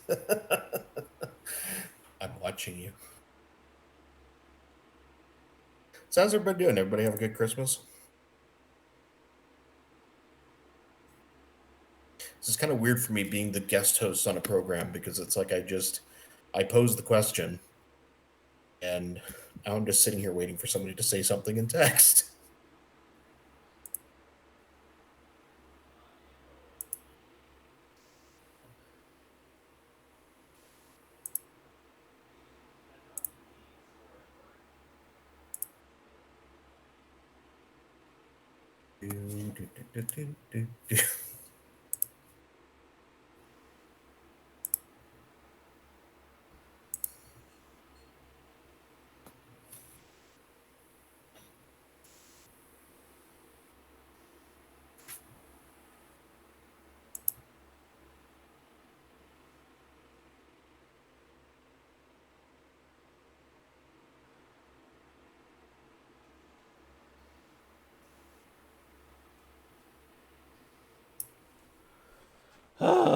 Okay, sorry about that. It just is like the pee that never ends. Hello. Hello. I'm just responding to a couple of messages here. Oh, okay. What is it? Vermin says, I love that move. God, one of my moves was to go over to a girl in a nightclub and say, you alone? She said, yeah. Then my next words were, don't worry. I'm watching you. Thinking like that sounds smooth. I turn around and walk away and turn back to give her a smile. She's fucking vanished. Then I thought, yeah, in context, that sounded super duper creepy. Good one, Vermin. Smooth. Super smooth. I'm watching you. Oh, yeah, baby. That turns me on so much. Please, watch me more. It's like one of my streamer friends is playing this game called Super Seducer, where you like you're trying to. Oh God, just the name. When it's all like cutscenes and like you have to pick the right thing that you're supposed to say or do or whatever else. Right, and, to kind of get the girl to there are like options. you and, yeah. Exactly, and then each time you pick a wrong one, it goes to a thing where it explains what you did wrong, and obviously some of them are pretty obvious, but but you want to do them just to see what happens. Well, exactly. They even say that they're like it's fine to do here in the game, but don't actually do this. Right, that's hilarious. But yeah. Anyway, Christmas 1990. Oh right, yeah. Back to our video. So anyway, what I was going to say is the ones that she dated when I was like your age were not weird or sketchy. They were actually pretty nice, at least from my 8-year-old perspective. Rizard was a character. Anyway, Christmas 1990. Let's do this here. 6-year-old Cass, commentated by, how the fuck old are you now? You're like so old 37. now. 37. Good Lord. In a row? In a row. I need to watch that again just because. Me too. I still haven't seen the second one, so. Mallrats? You haven't seen Mallrats? Yeah. Mallrats is good. Oh, that's Clerks is 37 in a row. Clerks is 37 in a row. That is correct, yes. But I actually haven't seen Mallrats either, so I need to see more of the Kevin Smith stuff. Now, hold on. Okay, which ones have you seen? I've seen Clerks, the first one. I've seen Dogma, and I've seen Jay and Silent Bob Strike Back. That's it, I think. Oh my God. Okay. Well, you've seen Dogma at least. Dogma was actually my introduction to the View Askew universe. Anyway. Yeah, and then I went back and watched Clerks, Mallrats, Chasing Amy, rewatched Dogma, then Jay and Silent Bob Strike Back. Then, of course, you have Clerks 2, which is just fucking brilliant. I can't believe you haven't seen it. You need to see that one. And then you got the Jay and Silent Bob reboot, which just came out, which is also fucking brilliant. And then Clerks 3 just finished wrapping. Just wrapped recently, like a few months ago. So, some good shit. It's good shit. Especially, like, it's almost like we've kind of grown up with those characters in a way. How, they did the first ones, they were around our age, actually. Like, Kevin Smith is around our age. And then the subsequent ones, like especially like Clerks 2, Jay and Silent Bob reboot, Clerks 3, it's like them in middle age, kind of having come from that background. And then where are they now? And it's just brilliant. Oh, Clerks 2 is great, Mike. I love Clerks 2. He says, I think Clerks 2 is underrated. It does not have the raw feel of the original. Well, yeah, because the original was like this very independent film and does kind of have this honesty about it of someone who's just come out of the trenches of working in retail. It says, does not have the raw feel of the original, but the dialogue is still better. Oh, the dialogue is so good in that. Kevin Smith, this is one of the things like Kevin Smith and Quentin Tarantino, I think, have in common is dialogue. Dialogue between the characters. Whereas Quentin Tarantino just kind of has characters having conversations, like just kind of about the random bullshit that we all talk about.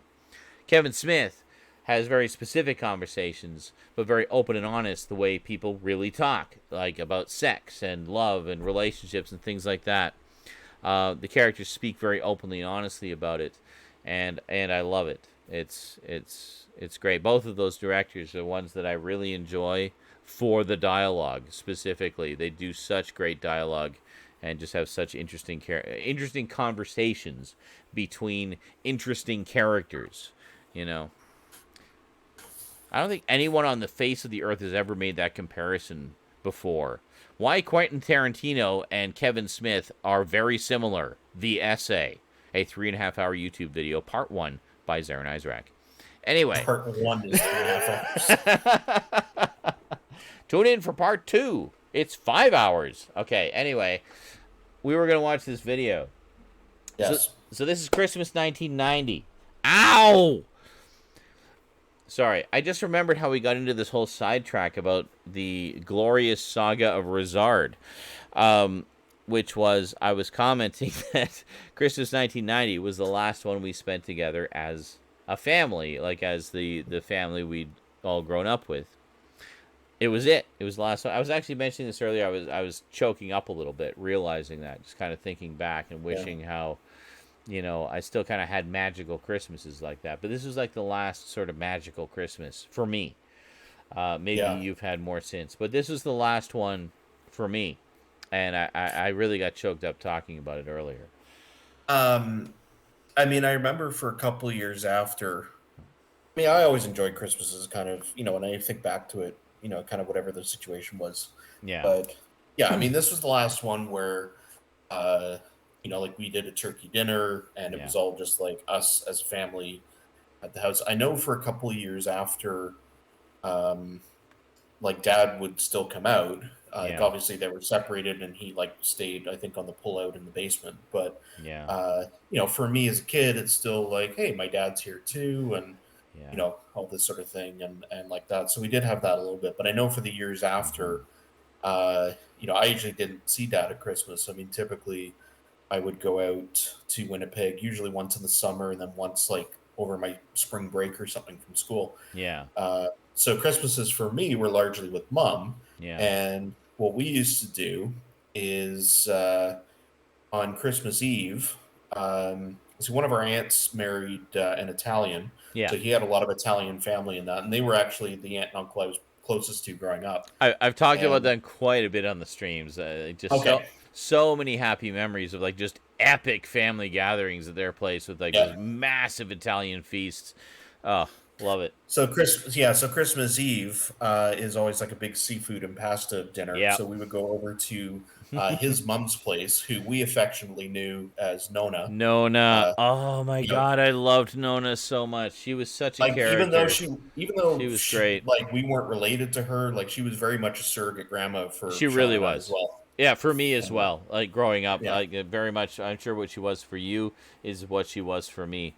I remember going to see her when she was essentially on her deathbed. She was in the hospital and, you know, not doing well. We knew it was only a limited time. And that was one of the last times I saw her was in the hospital. And but like just being washed over with so many memories of being at her place for the holidays and everything. Oh, I love Nona so much. She was such a great lady. Well, what was great was she was like she was like the typical like just love for everybody Italian grandma. You know, like you would come into her home and you would be just so warmly welcomed. Like I remember, I don't know, I was like probably your age, like just you know, it's 7 or 8, and she'd come in and like, oh hi Sean, and like big hug and kiss and just so much affection. And then we just eat and eat and eat and eat and eat, and it was like just oceans of food, and it was just amazing. What a great lady! I always love her. I always remember Nona very fondly. Well, it's like I always think back to it whenever I see the one scene in Goodfellas where they go and see the Italian mom, and you know, I won't obviously no spoilers for anyone who hasn't seen it, but. There's a scene where Joe Pesci's character's mom, they go to her house and they're actually like just going to grab something, and then they end up waking her up and she's like, oh, well, I'm awake now, I'll make you some food. And then like the next scene is just like this feast on the table as they're all just talking. The mom actually Nona. Well, and if you look up that scene on YouTube, you see so many comments of people like, this is probably the most accurate depiction of an Italian mom that's ever been put to film. You know, it's just you can show up to like you know borrow a shovel or something, and you're going to end up sitting there and having a feast and talking for 3 hours, and pretty much, no, it was, so. And the mom is actually played by Martin Scorsese's actual mom. Oh, that's fantastic! Yeah, the movie, I love how he does shit like that. But yeah, I mean that's exactly it. That's what Christmas is and Easter and birthdays, like any kind of notable occasion. That's what it was like for Cass and I growing up. I mean, we're basically Irish by background, but had these wonderful Italian by marriage relatives that just gave us so much additional. Plus, I had a lot of Jewish friends growing up too, so I also got a whole pile of Jewish culture growing up. So I had this wonderful kind of multicultural upbringing of just all these different cultures. And when you're a kid, you don't think anything of it. There's no prejudice. There's nothing. You just like, wow, cool, this is neat, this is different from what I'm used to, and then wow, cool, this is neat, this is different from what I'm used to, and then bottom line is shit tons of food. That's all that matters. Shit tons of food. I remember it was really funny actually growing up because I was around a lot of Jewish culture as well, mostly through like friends at school. Yeah, same. Especially because the area where we were was very predominantly Jewish as well. So yeah, like I remember whenever there was a Jewish holiday, like I would go to school that day and it would be like me and 3 other kids in the class. That's right. And we'd have a substitute teacher because the teacher was also Jewish. So well, yeah, so exactly. It was basically just we didn't actually learn anything. We just sort of like played games on the board and stuff all day. So I loved it. I thought that was great. But yeah. See, when I was growing up, a lot of my friends, it was around the time I was like 12, 13. So a lot of my friends were also 12, 13. So I went, you have no idea, Cass. I went to so many bar mitzvahs. It was ridiculous how many bar mitzvahs. I must have gone to like 4 bar mitzvahs when I was like 13, 14. And it was great. By the time I go into the last one, I was just like, yeah, I know how this whole thing goes. I know the whole routine. But it was great. I just, like, honestly, I feel really blessed with my childhood in that I got exposed to all these different cultures and sort of beliefs and ways of life and so forth. Our Italian relatives, our Jewish friends, and everything else. I'm so happy that I had that experience because I think it gave me a much deeper perspective on kind of seeing the world as this global village where there's all these different cultures. We talk about this in my streams all the time. Like I have people from all over the world who come into my streams, and we celebrate the differences in our cultures daily, pretty much. Like I have my friends from the UK, I have my friends from Australia, have some from wherever else, and we'll talk about what are the different candies you have where you are. And I'll talk about candies in Canada. Like, oh, what's that? I'm like, oh, well, it's kind of like this and this. And it's like, oh, well, we have these. And they'll talk about all their candies. And then it's like, oh, well, in Australia, we have these. And we'll talk about all their candies. And it's just like this big, like, 2-hour discussion about different candies in different parts of the world. And I honestly attribute that to the fact that, like, my love and interest in all these different cultures and ways of life to how we were brought up. Because we had exposure to at least a couple of different cultures and kind of gain an appreciation for the differences, And I think that's carried over into my adult life and what I do in my streams, with my global audience. It's great. But yeah, so no, getting back to sort of Christmas and that, what I was going to say with Nona, what was really neat was she had her house that like she lived in for years, and like north of it was just open field. Like it was basically... Yeah, like her subdivision was built like in the 50s or something, and then it was just never expanded. But then the area north of her actually opened up for development, and our aunt and uncle managed to buy the lot that actually backed onto where her house was. And so they custom built their house in like the mid 80s, I think, or something, like right around the time I was born. Yeah. And because they originally lived actually in Thornhill, actually, I think just about 5 minutes away from us. Oh, okay.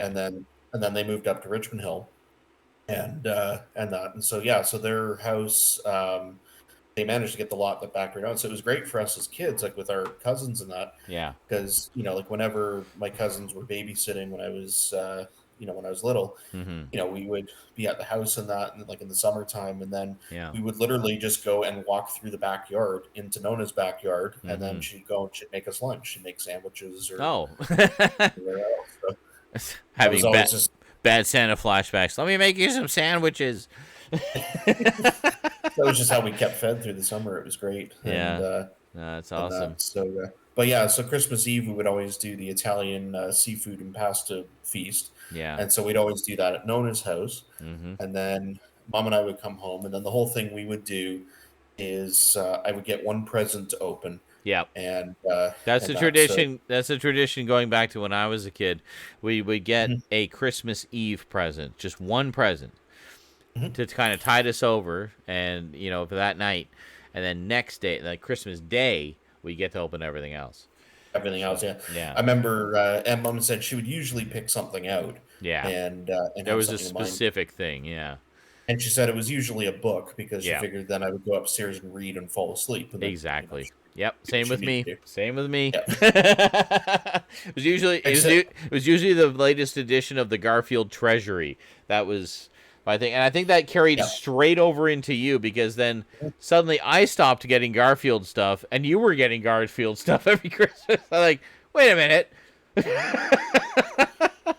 It's like, I well, don't know if I've actually ever told you, but some of the first me learning how to read was Garfield comics. I used to sneak down and read yours. Oh, really? You would read mine? Like because I had a bunch of them. I remember I had like I think the first 10 sort of regular black and white books. And then I had like the first 4 or 5 treasury editions of all the Sunday comics in color. So I can distinctly remember, I would have been maybe 3 or 4. I can remember sitting on the basement floor in your room and picking out and reading one of your Garfield comics. And I can remember seeing the images in that. And I can actually remember the text literally looking like hieroglyphics to me because I didn't know what words were. Right. But, I was trying to figure out, I guess, what it was kind of through what was happening in the panels or something. I don't know. Like the facial expressions and stuff, eh? Yeah, but I can remember like not knowing what the words said, but following the story through the illustrations. Sure. So what was it that kind of clued you in? Like, what was it that kind of clicked as far as like being able to understand the words? I think eventually I just obviously learned the language like through, being read to and school and a bunch of like that. But I can still remember reading it at a time when I didn't fully know how to read, and it's weird to think that. I remember what looked to me. One of my big personal mandates as your big brother was to give you some culture. So I remember you used to watch a lot of things that I watched. Like for example, like Seinfeld, I know was a big one for you, where you were kind of watching the show, but you were also watching me and how I reacted and seeing what I laughed at. And trying to figure out, okay, what was so funny about that? And like you were constantly like processing information as we're just watching this sitcom. But it was so much more than that for you. Like you were learning and adapting and kind of figuring things out. It's like, okay, he laughed like really hard at that part. What was it about that was so funny? And then you would like internally analyze and like cross-reference and like just... I'm picturing that meme where the guy's like, there's just like mathematical equations floating through the air like mad. And that was you. That was you while we were watching Seinfeld. I thought, I'm just showing you some funny stuff. But meanwhile, you're like figuring out what it is about it that's funny. And the thing is, I talked about this earlier. From a very young age, you always had a very refined sense of humor, like a very advanced sense of humor, especially for a kid. Like I remember even as I was commenting on this, well, actually in the video we're about to watch, when you're 6 years old, just you're sort of laughing in anticipation of things. It's like you already at the age of like 6 sort of understood where a joke was going. You'd already be laughing at the punchline while the setup was happening. Like that's not something a lot of kids can do. A lot of kids need to wait for the punchline. It's like, oh yeah, I get it. But no. You recognize the structure of the humor already at age 6 and were able to anticipate where it was going to go, and you were already laughing because you knew where it would go and you knew it was going to be funny, and you were already laughing. So I would say, and we already had like a bunch of in-jokes, I realized watching this video earlier. At 6, we already had a bunch of in-jokes that all I had to do was make like the most passing reference to that in-joke, and you'd start snickering uncontrollably because you got it. And it's like, that's not something a lot of kids at that age can process, And so the fact that you kind of took that foundation and built upon it through the things that I showed you, I mean, is there any wonder I love to be in the mentor position? Because I feel like I'm giving people such value when I do that from my own cultural background, introducing them to these wonderful things in such a way that they can still get something deeply personal from it. Well, and what I remember too, you're talking about the whole learning the comedy. I've used this example before.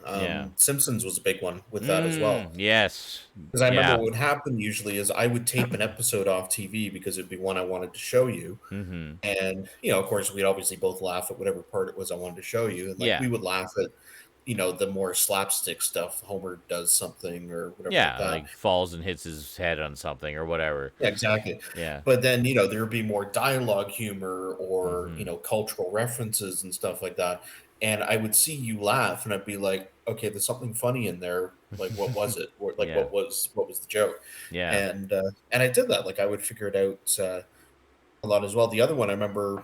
Before the internet, too, so you couldn't just, look up what the cultural reference was. You had to, figure it out. You had to figure out, what is the context around that joke. All of it, not even conscious, I'm sure. You're just kind of all you're thinking is what was funny. But the way your brain is processing it is okay, what is the full context of that thing that made Sean laugh? And you're breaking it down and shifting things to the left or right, into different categories, and then digging into your own stuff, your magazines or your books or whatever, or other maybe cartoons or something, and somehow gleaning from all that information. Oh, wait a minute, that's kind of related to this, and this is kind of related to that. That's what it was. That's what was so funny.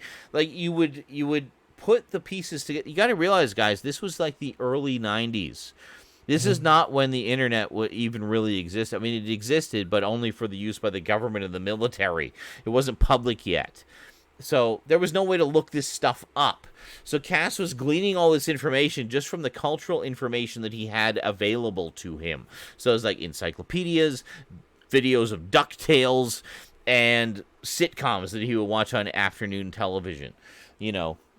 And that's pretty fucking impressive for being that young and being able to sort through, disseminate, and pick out what is relevant from all of this disparate information in the analog age. Yeah, hear what I'm saying, people. Yeah. Anyway, carry on. Christmas 1990. Sorry, was there anything you wanted to... sorry. Was there something you wanted to add to that? Yeah. Yeah, I was going to say, so because we got on the Garfield tangent. Yes. So we would do the Christmas Eve present and then obviously presents the next day. And then that same aunt and uncle, that's where Mom and I would go for Christmas dinner. We wouldn't do our own little turkey dinner. We'd always just join them. Yeah.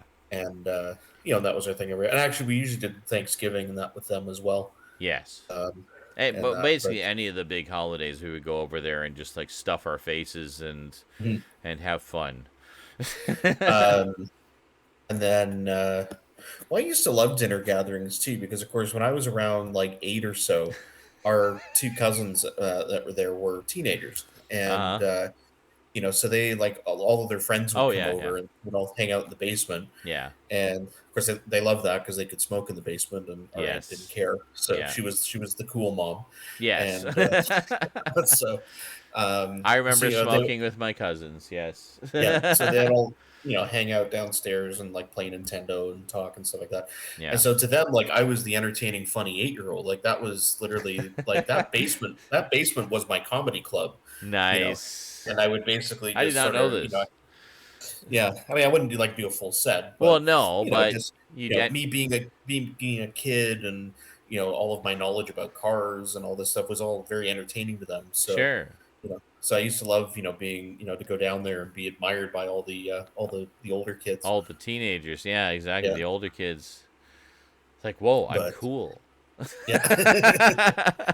But I was gonna say, I remember distinctly one year that the Christmas Eve present backfired. I don't know if Mom had picked the wrong one, or she just let me pick or something like that. But I was, I have my one present I was allowed to unwrap. Unwrap. Oh, very posh, yes. And was it? And so I went and I unwrapped. I think it was just the mouse for the Super Nintendo Entertainment System, which I did not yet own at the time. Oh no! So spoiler. Imagine them putting an 8-year-old to bed in 1992 who now knows he's getting an SNES the next morning. Oh dear. Why wasn't it? No, the problem is she broke from tradition. The tradition is a book. Always a book. A book is safe. You can give a book. It doesn't give anything away. It should have just been another Garfield book. What was she thinking? Why did she break the tradition? But so I don't know if that was I don't know how that happened, but I don't know if it was the mouse or if it was a controller or something. But it's like a peripheral, basically. So it was like clearly, well, I must be getting the thing that this plugs into. Otherwise, why would I be getting this thing? Well, it reminds me of the wait a minute. We were talking about how a book is a great Christmas Eve present because you can just read it till you'll fall asleep. What the fuck are you supposed to do with a Super Nintendo controller? That's why I think it wasn't supposed to be the Christmas Eve gift. Yes. I think you are correct there, sir.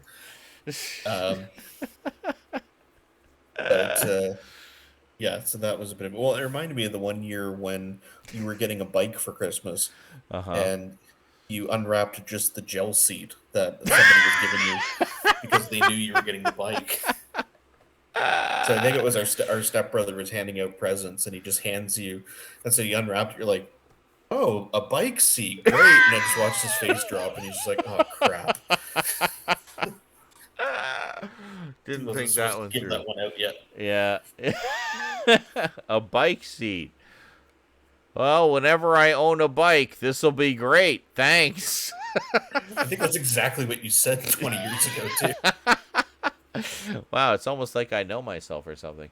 Verminard says, the thing I picked up about Cass over the years is that he has this amazing ability to analyze something, and it's like his brain is a sponge. Well, that's what I said, photographic memory, which also allows him to retell stories in such detail that it sucks you into the moment and engages you. I agree. I love hearing Cass just describe in minute details stories from when you were both younger.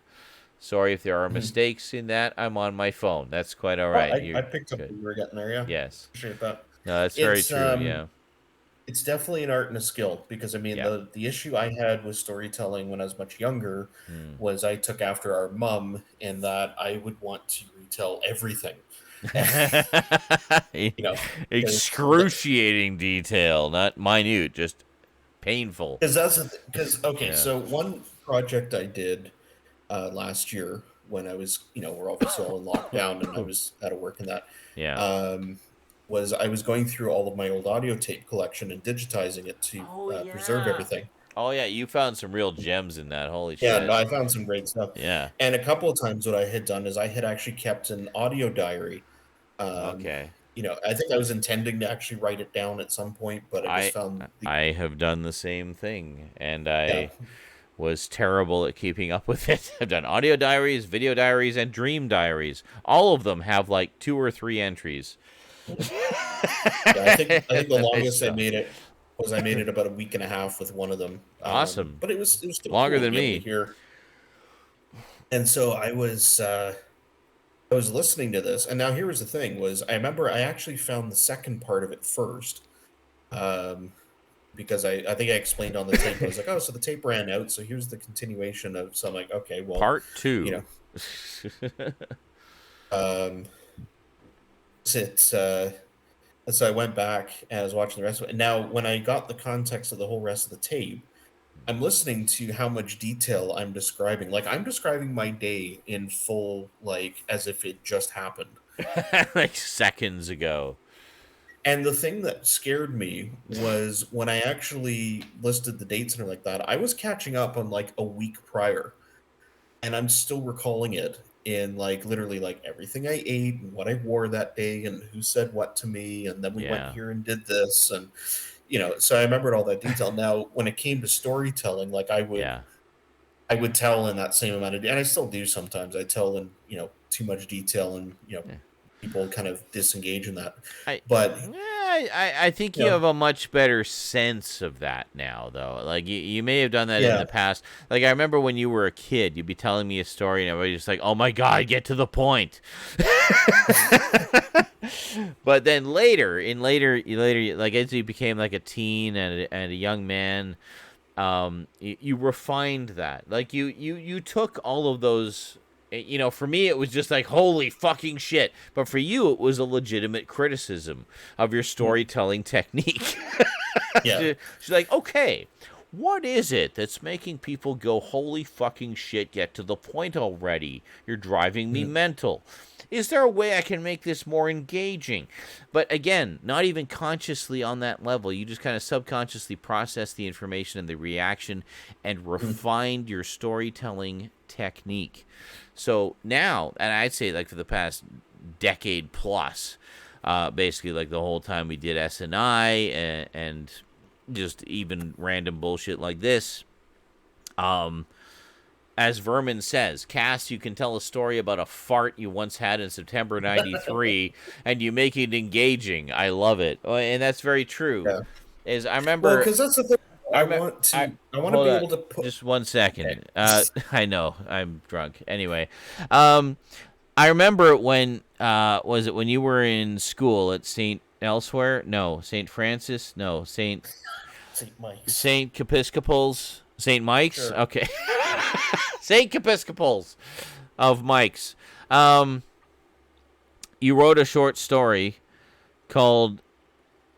And I love this this play on a classic piece of science fiction literature. You called it The War of the Woods. Yes, I remember. You know that one? And I don't even remember what the story was now. See, like, what a great lead up to nothing. It wasn't a short story. It was actually a poem, and it was about like deforestation and development or something. Right, but you had all these like little things about like the forest animals and stuff like that.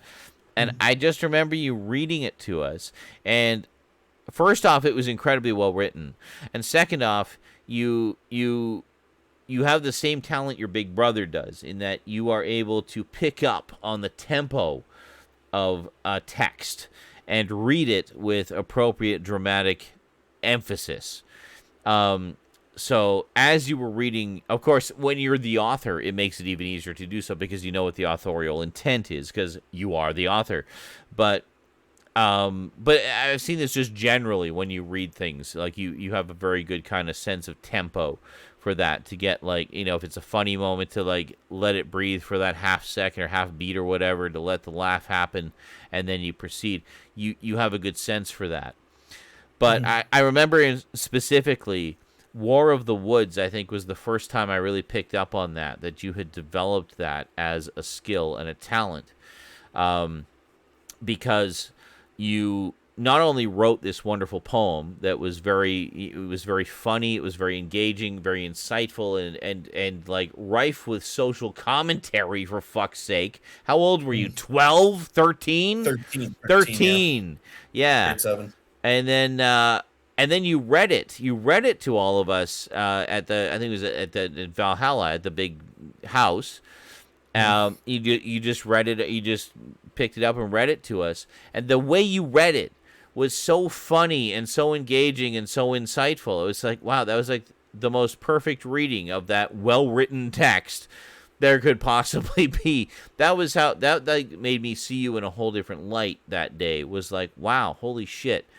I've always known my brother was smart and funny and had a very, refined sense of humor even at a young age. But holy shit, he's taken that to the next level. That was actually, what I think that was?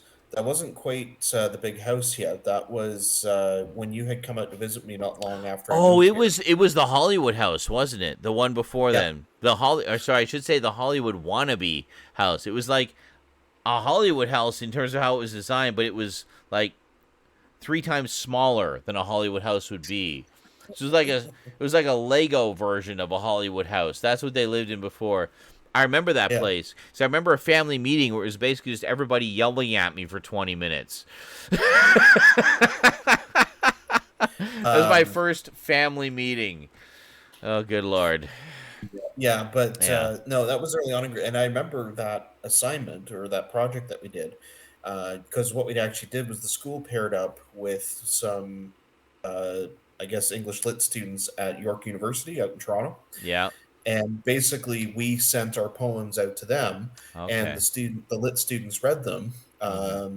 I don't know if they were like bachelor students; it might have been master students, but they actually responded back. And you have to remember, this was when the internet was in its infancy. So the idea of being able to do something like that, to be able to send something, late '90s, early 2000s. Yeah, this was like 1997. So, the idea to like post something on a message board and then have somebody 4,000 kilometers away then read your thing and say what they liked about it and give you some feedback.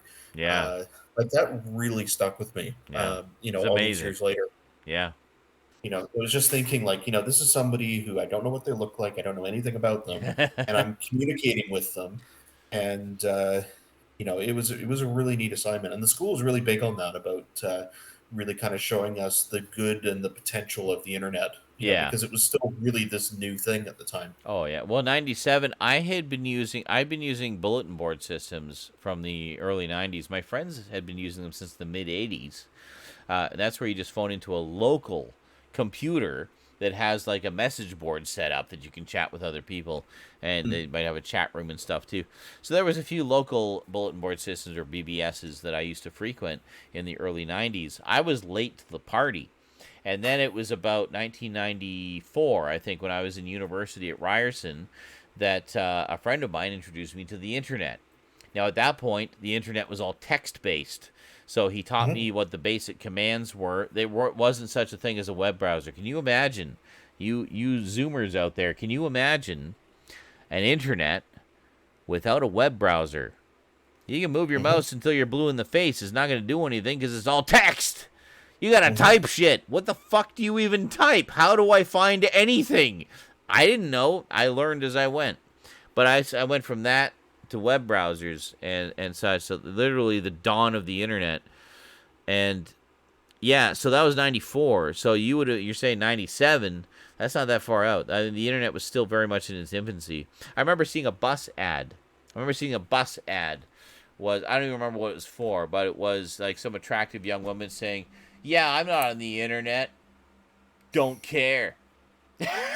It's just like these big companies detracting the internet as it's about to happen. Might want to rethink that marketing strategy there. Gucci. Whatever the fuck it was. But, yeah, anyway. It was an interesting time. Because as someone who is a tech nerd and just a nerd in general and geek, I could see that the internet was a thing that was happening and nothing was going to stop it. Like, I could just see that. It's like, okay. And the thing is, I'm not enough of a visionary. I didn't see what form it was going to take. I was just like, this is something. This is a thing that is happening, and this is not going to be stopped. So even when I saw that bus ad, I kind of snickered. I was like, it's kind of funny, but you as a company are about to die. And the simple fact that I don't even remember what the fuck that bus ad was for probably says the whole story right there. Anyway, 1997, you did your War of the Woods story, got feedback from Australia, then what happened? York University in Toronto. York University in Toronto. Not Australia. Plus Australia. That's amazing. You were an international sensation, apparently. Yeah, well, I didn't have any much more to add to it. I was just giving the background on where War of the Woods came from. Oh, okay. Sorry. But, yeah. So did you get any recognition for that? Did you get any, or did you just get an A in your class? I don't even remember what I got for the assignment, but I do remember like going and because I think it was set up like a message board, and yeah. So we went in and like we went to our I guess it was English class, and we were in the computer lab, and it was neat just scrolling down where I posted mine and then seeing that I had a couple of replies, and the people who read it actually quite liked it. Yeah. And I think it was one girl had actually commented and said, this really sounds like a very activist sort of piece, and I kind of like that. Yeah, that's good. That's good. Well, I mean, that's basically what you were going for, I would assume, because I mean that was kind of the crux of the subject matter. But yeah, no, I mean that's I mean it's definitely also something I need to get back to more is writing. Yeah, same. You know, I haven't done nearly enough of it because I can remember once our stepbrother had to write a poem for an assignment or something. He was really stuck. Yeah. And so he basically just asked me if I would do it for him. Like it wasn't a major term assignment or something. Like it was basically homework. So you know, away with. And I was like, yeah, you know, I'll do that, and then you can take credit. And so he's like, you know, do you think you could come up with something and write something for me? And he went in to take a shower. Yeah. And in the time he took the shower and he came back out, I had 2 for him to choose from. 2 full, complete poems, start to finish. And I'm like, here you go. Yeah. See, I mean, some people's brains are just wired differently. Like some people are more kind of on the logical side of things and the sort of methodical side of things. Others are on more the artistic, creative side of things. I'm much the same way. Like I can just, you know, throw something together real quick and there you go. But I remember our dad was saying with regards to my creativity, how I would, because I wrote a lot of stories when I was a kid. I still have most of them. And I was just writing all the time, writing all these little adventure stories and whatnot, and spy stories and sci-fi stories and whatnot. I'll read some of them to you guys at some point. They'll be fun. You know, what Sean was writing when he was 8. UFO invasion extraordinaire. Anyway, I remember Mom telling me that, because our dad, of course, was very more of the logical mind. And he's a businessman, and you know, starting his own business, stuff like that. Very much of that side of things. He's not terribly creative. He enjoys science fiction and stuff like that, but he's not creative. You know, he's more like the logical, methodical type, and that's fine. Like this is my point. This is my whole point. Is everybody's wired differently. Whereas Mom is much more the creative, artistic type. I mean, she wrote a freaking fantasy novel, and you know, has done like lots of artsy stuff pretty much her whole life. So the hold on, my train is wobbling on the tracks. I'm trying to make sure it doesn't derail here.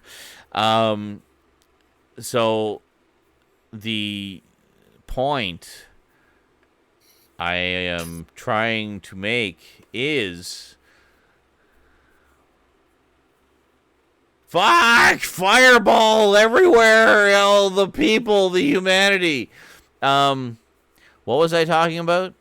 Something about creativity. I remember what it was. No, I remember. Sorry, it just miraculously reoriented itself, and all the people are alive again and not on fire anymore. My mom. I'm so lost right now. Our mom mentioned to me one time that our father came to her one day while I don't know what I was doing. I was probably writing something or drawing something. And he said, I just don't understand where he gets all these ideas from. And I mean, Mom basically had no answer for him. Like, it was just the concept of being able to create something essentially out of thin air was so foreign to him. He just could not understand. He couldn't do it. He couldn't do it. So he couldn't understand it. He didn't understand how it worked. And that's where you and I think, are linked, is that we're able to do that. We can literally just create something out of thin air without even thinking twice about it. We just like, okay, imagination, you're up, go. And that's it. I know they've had the same reaction with me before. There's how I could sort of materialize something sort of out of nowhere. Like I remember one year we did, it was the year right after they'd sold the house. And so we did Christmas out in Mike. Calgary. Sorry, Mike just said that was an incredible thought process to watch in real time. But we did Christmas we did Christmas out in Calgary and Canmore. And at the time we were still doing our thing where it was a little tradition on our sort of step family side where before you get to open your Christmas presents, you had to do like a talent. Oh yeah, I remember so that. You, like, something. I remember the only one I remember doing for that was the physics of Santa Claus. You remember that one? That just came up actually. That our stepbrother and I were talking about that again. Oh my god! So we're talking about comedic timing. So I basically downloaded this thing off the internet. It's still in its infancy, the early 2000s here, or not late 90s, early 2000s, and it was the physics of Santa Claus. So it just went into the physics, literally the physics of Santa Claus, and how, like, trying to work out the logistics of how Santa Claus would work in terms of actual physics, and it's just fucking hilarious. So apparently the way I read it, my comedic timing was just like spot on, like bang on perfect, where everyone was literally like begging me to stop because they were laughing so hard they could barely breathe. So I had to step back, take a bit of a pause, and then keep going with the rest of it. And yeah, so it was I'll never forget that scene. That was like the most amazing moment for me. But yeah, no, the one I remember, so this was in 2007, and we, had just parents had just sold the house. And so we were doing a Christmas where our stepsister lived. We went like skiing at Banff and stuff like that. And so we were still doing the talent. So I decided I wanted to write something. Now I decided this quite late, like literally on Christmas Eve. Like that was the whole thing. Was we would that's the famous McLean procrastination there. Yes, which further is made amazing by our ability to imagine things out of thin air. And so yeah, so I mean basically, just some people leaving next door. Okay. But yeah, so basically, I mean, I basically sat down and wrote this thing, and like when I say wrote, like again, we're staying in a hotel. Yeah. So like I didn't even have my laptop with me, like no computer. Like I actually took a scrap piece of paper. I think it was something that was just folded, had been in the recycling, and wrote out this thing. And I decided to write a short story, and I was actually retelling a story of my Christmas experience a few years ago when I had only gotten as far as Vancouver, and then there were flight delays, and I went through this whole, thing.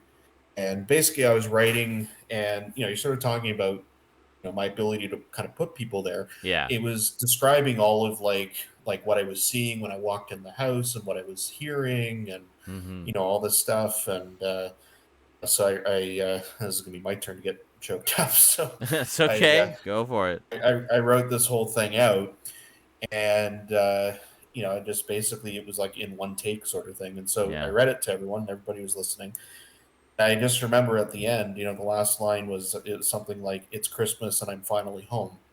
Aww. I said that line, and there was just this moment of silence, and then our stepsister's husband, who, to give some context, he's an American, former military, did 2 tours in Iraq. Like, he's the tough of the tough. He was in the Rangers. That should tell you everything you need to know. He was in the Rangers, stationed in Afghanistan in like 2002, post 9/11. This is not unserious shit. He has stories to tell that he will never tell because he saw some shit. And he was a medic in the Rangers too. Yeah. So just everything like that. Great guy. I love that guy. Great guy. And he walks up to me with tears in his eyes to hug me after I read that story. That's how moving it was. Yeah. I moved the super tough as nails military guy. Yeah. So I mean that was, and again, I came up with this in a matter of minutes. Yeah. We were basically all kind of like getting Good showered Lord. and getting Thank changed God. and everything. Thank God it was only a few minutes effort. Can you imagine if you had like several weeks or months to work on this? Everybody just would have literally died on the spot. Like, it's probably good you didn't take too long to work on it, because I don't think you realize the full potential of your power. But yeah, so I mean that was sort of a big experience for me. Then actually a few years later, I actually typed it out properly and I printed it on a nice thing. I actually found one of the there was that artist that drew the painting of the house at Christmas time with all the lights and everything. Oh yeah, yeah. I found that as background. She was the one who thought I was an asshole. Oh. It's because I made some snarky remark about the cost of an original painting, and I just became like branded as this complete asshole after that, and that was great. I really liked her artwork though. I wasn't trying to be an asshole. I mean, honestly. But yeah, so no, I found that image and like printed it on a nice paper stock, and I got it framed. Nice. And parents actually have had that up in the house ever since. Wow. So yeah, and again, that came out of just a few minutes of frantic. So wait a minute, this printout has the poem on it? It does, yeah. Oh, that's beautiful. That's wonderful. And I put on the bottom, said written in Canmore, Alberta, Christmas 2007, and reprinted. I think it was 2010, and I gave it to them. Nice. That's awesome. And, yeah, but so you got double mileage out of that last minute poem. Sweet. I did. It counted as a gift again 3 years later. That's the best way. That's the best way to re-gift something. Just have to like write the reprisal and then print it again and yeah. Efficiency, folks. Not only is he creative, but he's got business sense. All right. I've always considered I have a bit of both of the brain sides. Like I definitely have the creative, but obviously with accounting and all that sort of stuff, I have the logic side as well. You definitely do, absolutely. I've always been a little bit jealous of that. Is that you have both? You have a bit of a kind of a balance. I mean, you're not perfect. You do fuck up from time to time, but you more or less have a balance. Even when you fuck up, because you've got both those creative and brain side and logic sides, you're able to figure a way to weasel your way out of that problem that you got yourself into, and like in usually a really like smart way. I'm like, oh fuck, that's brilliant. Why wouldn't I think of that? Oh right, because I'm all creative brain and I have no logic. So I remember like the time so I just do things in the dreamy way. Well, like I remember when I was helping you, going back to Calgary again, when I was helping you move, and the battery on the truck had died, and I thought of the idea of calling a cab for a jump, because they will do that, and you just you pay them basically. They have a set fee that they charge you, but it's way less than like calling an actual like tow service or something. Oh God, yeah, of course. And that because I remember U-Haul considered it to be like that alone, right there. Who the fuck would think to call a cab for a jump start? But again, it's because I had read somewhere ages ago, like I saw a cab with a price listing, and then they said, jump service $30 or whatever, and I thought, oh, okay, I'll keep that in mind. Okay, hold on. So you literally did that. You just saw it randomly on this list of services one day, and said, I'll keep that in mind, and you literally filed that specific information away. In the off chance that you ever needed a jump start. It was just filed away in there in Cass's mental Rolodex, folks. Are you following this?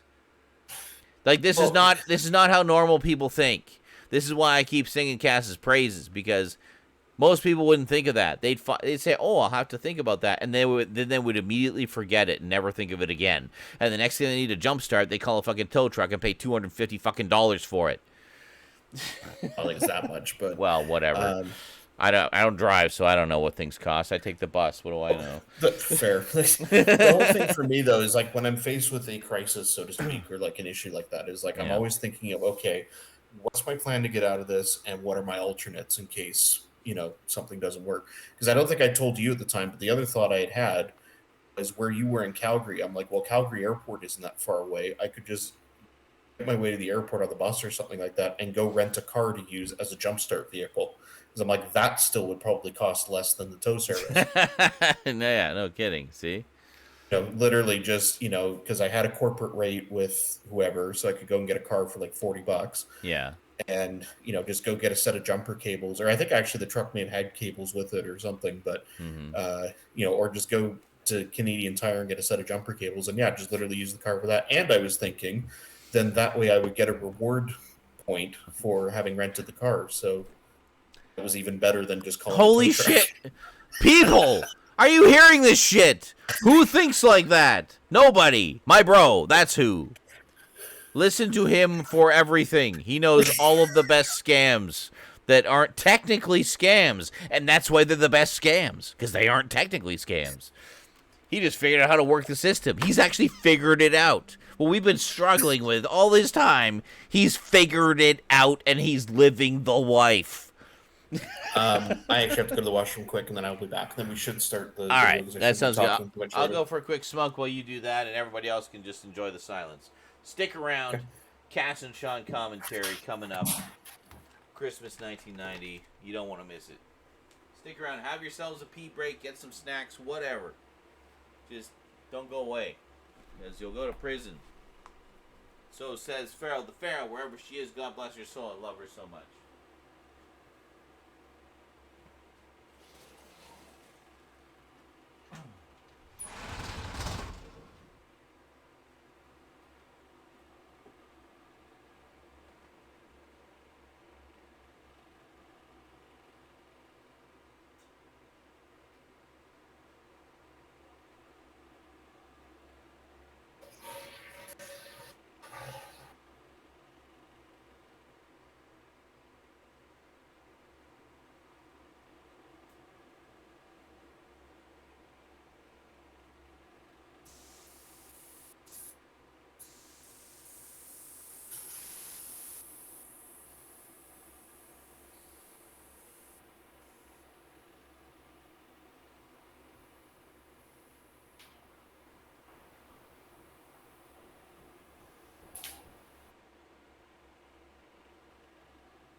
A few people left. Well, those guys are going to miss out. Fuck those guys. Was it water ball, not fireball? Copy pasta. What is that? Is that a no, not a taco. Bomb? Spaghetti. It's spaghetti. I thought it was a grenade. Copy pasta, grenade! Just like a grenade of copy text. Anyway. There's a hot dog emote too. Oh, whoops. Hot dog. And that's not how you do it. Sex. Yes, I'm aware. I like sex. I remember having sex once. No, not just, yeah, once. Once. And that was when I had my daughter. That one and only time I ever had sex ever. Hot dog. Okay. Why are we looking at food? You're just going to make me hungry and make me want to go get food. I don't know. Well, that's a good answer. Okay. I have really been enjoying cooking now that I've had my own kitchen again, by the way. Oh, yeah? What's your favorite meal to cook? What's your go-to? What do you make a lot? Like, what do you like? Oh, I'm gonna make that. That's good. I've gotten good at making steak actually because I got a cast iron pan. Oh, yeah. I've actually recently gotten into doing the pan sear. Yes. Cranking it up to like 8 of 10, and just popping it in, sear it on one side, get a nice sizzle, flip it over, sear it on the other side, and then finish it on low heat. To just finish the cooking, but still get nice and pink in the middle. It's actually really good. It gives it that nice kind of slightly charred flavor, that tanginess, and it's still tender in the middle. Because one of the things that kind of turned me onto that idea was watching Gordon Ramsay, stuff from Gordon Ramsay. Not specifically Hell's Kitchen, which I love. It's the most wonderful elimination competition ever. So cutthroat. I love it. But it was just on his YouTube channel. He has just a YouTube channel, and he did a YouTube video. I think it was a clip from one of his like legit, like just regular cooking shows, not like the competition ones. He was talking about making his beef Wellington. I don't know if you ever, his beef Wellington. Oh, God, that I want to try. I want to try that. I need to have that before I die. Gordon Ramsay's beef Wellington, where it's, for those who don't know what a beef Wellington is, okay, it's basically like kind of like almost like a small roast, like a very small roast, like the equivalent amount of meat of a couple of steaks, but in like a block of meat, like a roast, like a kind of a roll almost. So the way you make it is, first you sear the outside of this roast. You just kind of roll it in that heat and seal it on all sides. So it's, what that does is it gives it a nice sear, so you get that nice flavor on the outside, but it seals in the juices. The juices have nowhere to go. So then I think you let it cool, and then you roll it in this dough, and when you cook it to serve, you have it rolled in this dough. It's like a flaky pastry. And you put it in the oven and cook it just enough to cook the meat through and to get a nice golden brown on the pastry. Then you slice it. You cut it into nice thick slices and kind of fan it out on the plate. And then you drizzle some gravy over it. And there you go. That is some good fucking eating right there. You get this nice, like, medium rare beef in the middle with this nice flaky pastry on the outside, and then this delicious beef gravy. Oh, yeah. Anyway, I saw this video where he was talking about searing it, and that was the part that really stuck with me, was like, he says, sear it. It's very quick, matter-of-fact things, just saying what he's doing. It's a very short video. It's like maybe a minute and a half of making beef Wellington. He's like, beef Wellington. And then beef. Sear it. And he shows it like rolling it in the pan and searing all the sides. And he says, seal it. Because searing it seals it, right? And then he put, cool it. And then wrap it, and he wraps it in the dough, and then cool that, and then bake it, and then slice it, and then gravy, and then he says, beef Wellington, done. He does that with a lot of his videos where he goes and he just literally says the ingredients would be like garlic, onion, and then whatever it is. That's right. I saw one where he made barbecued hamburgers. They were like these massive, thick hamburgers. And that's the way he did it. It was just very quick and matter of fact. And it's like, sear it, flip it, salt. It's like, salt sprinkle, and then, just all these little things, and then, ultimate barbecue hamburger. Done. See, whereas me, when I do it, it's like pasta, canned sauce, smoke alarm. Smoke alarm. Ordering pizza from Domino's, done. With pasta and sauce. It's like cornflakes, smoke alarm.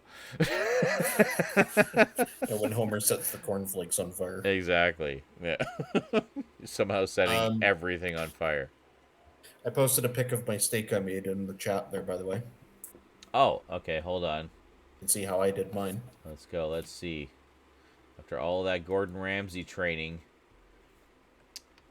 Oh, look at that. Okay, now what is that white that you got there? What's that seasoning there you got? You got a lot of seasoning on there. That's some, okay, so what I actually did was I did a reverse sear. Okay. So I cooked it in the oven first. The only thing is I cooked it a bit long, so it was actually more medium well. Okay. But it still had lots of flavor, so actually I didn't really mind it.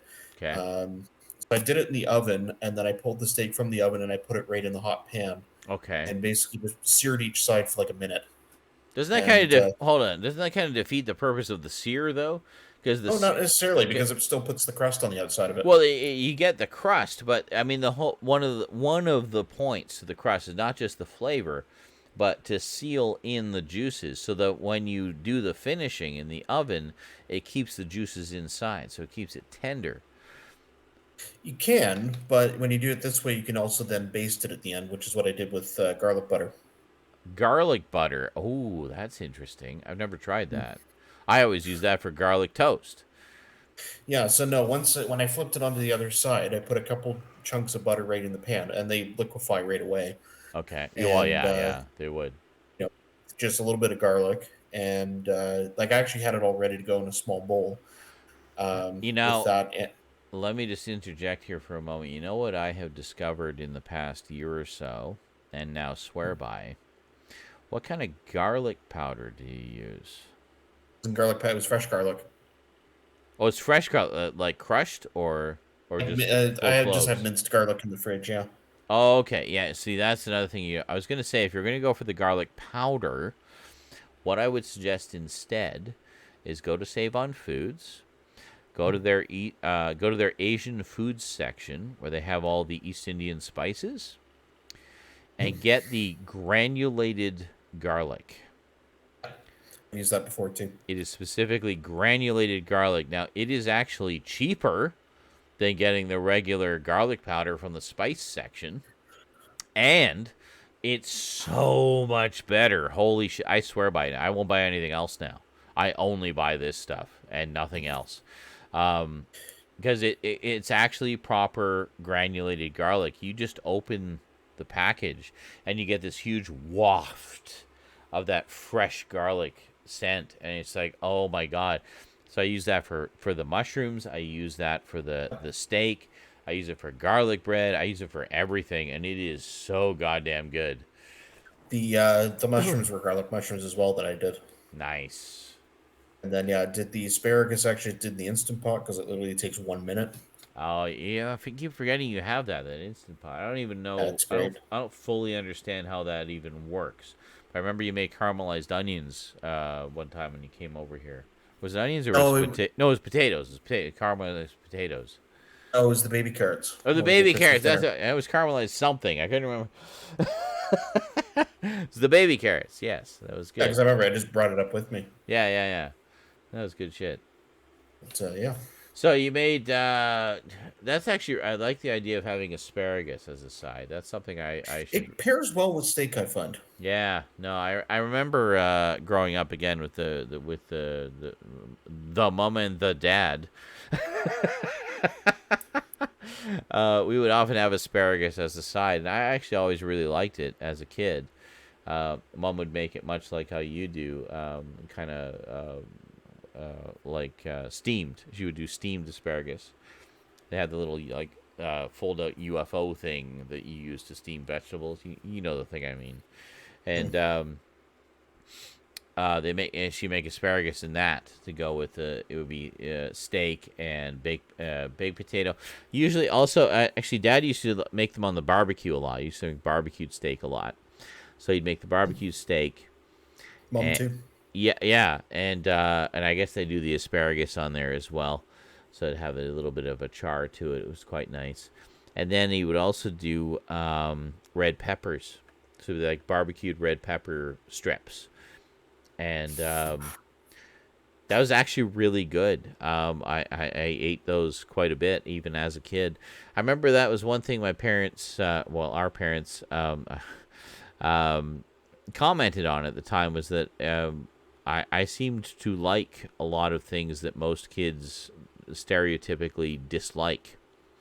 Like spinach was another one. They would make spinach as a side for things, and I would just devour it. I loved it. And they were like, wow, I've never known a kid that likes spinach. And the reason I liked spinach was because this is kind of funny and sad all at the same time. You ready for this? The reason I liked spinach was because I watched a lot of Popeye cartoons as a kid, and I loved the Popeye cartoons. And in the Popeye cartoons, he would eat the spinach, and he would get really strong, and he'd be able to beat the bullies that were bothering him, and olive oil. As a kid, I got bullied hard. So for me, that spinach was turning me into Popeye, so I could face those bullies the next day. Yep. You know? Also, I actually just really like the taste of spinach. It's like, wow, this is actually really good. I'd put some butter on it. I put some butter on it, and it was perfect. It was great. Buttered spinach. Good shit. Proud Road says, Popeye smoked weed in his pipe. I have no doubt. Has my gummy kicked in yet, or do I need to take another one? Maybe I should drink more booze and have another gummy, just to make sure. We're good and fucked up tonight. Merry Christmas, everybody. Anyway, sorry, what were you saying? You made asparagus in your crock pot? No, not your crock pot. Your Instant Pot. Instant Pot. That's the opposite. A crock pot takes forever. An Instant Pot takes, instant. But that's one thing I've liked making. And actually, the garlic mushrooms, it was funny. I did pork chops the other night. And I was doing it with mashed potatoes and broccoli, but I had those mushrooms to use up. I was going to do cream of mushroom pork chops, but I just didn't really want to get dude, I know exactly what you're talking about. I've done cream of mushroom pork chops, pork chops, and oh my god, that's where you again with the sear, right? You sear it. You sear the pork chops in this case. For those who don't know, you sear the pork chops on both sides. See if this is the same as what you're doing. This is the one that I learned. You sear the pork chops on both sides, again, to seal in the juices, and you want those pork chops with the nice layer of fat along one side, because those fry up so nice, and they have so much flavor. So fat is flavor, for my cooking streams. And then again, you go to finish it on low heat. In this case, on very low heat, like 2 or 3 on the dial on your oven. And you put in a can of condensed, not the pre-made, but the condensed cream of mushroom soup. And you just kind of smear it all over those pork chops.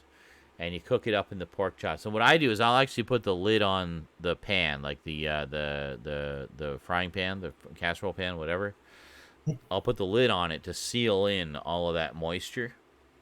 And then I'll finish the pork chops in there. And then you get like the nice flavor of the cream of mushroom soup and the sear and the fat and everything. You take the lid off, you scoop all of that mess onto your plate. And you chop it up, and as you're chopping it up, you kind of smush it around in the cream of mushroom soup, and it's so good.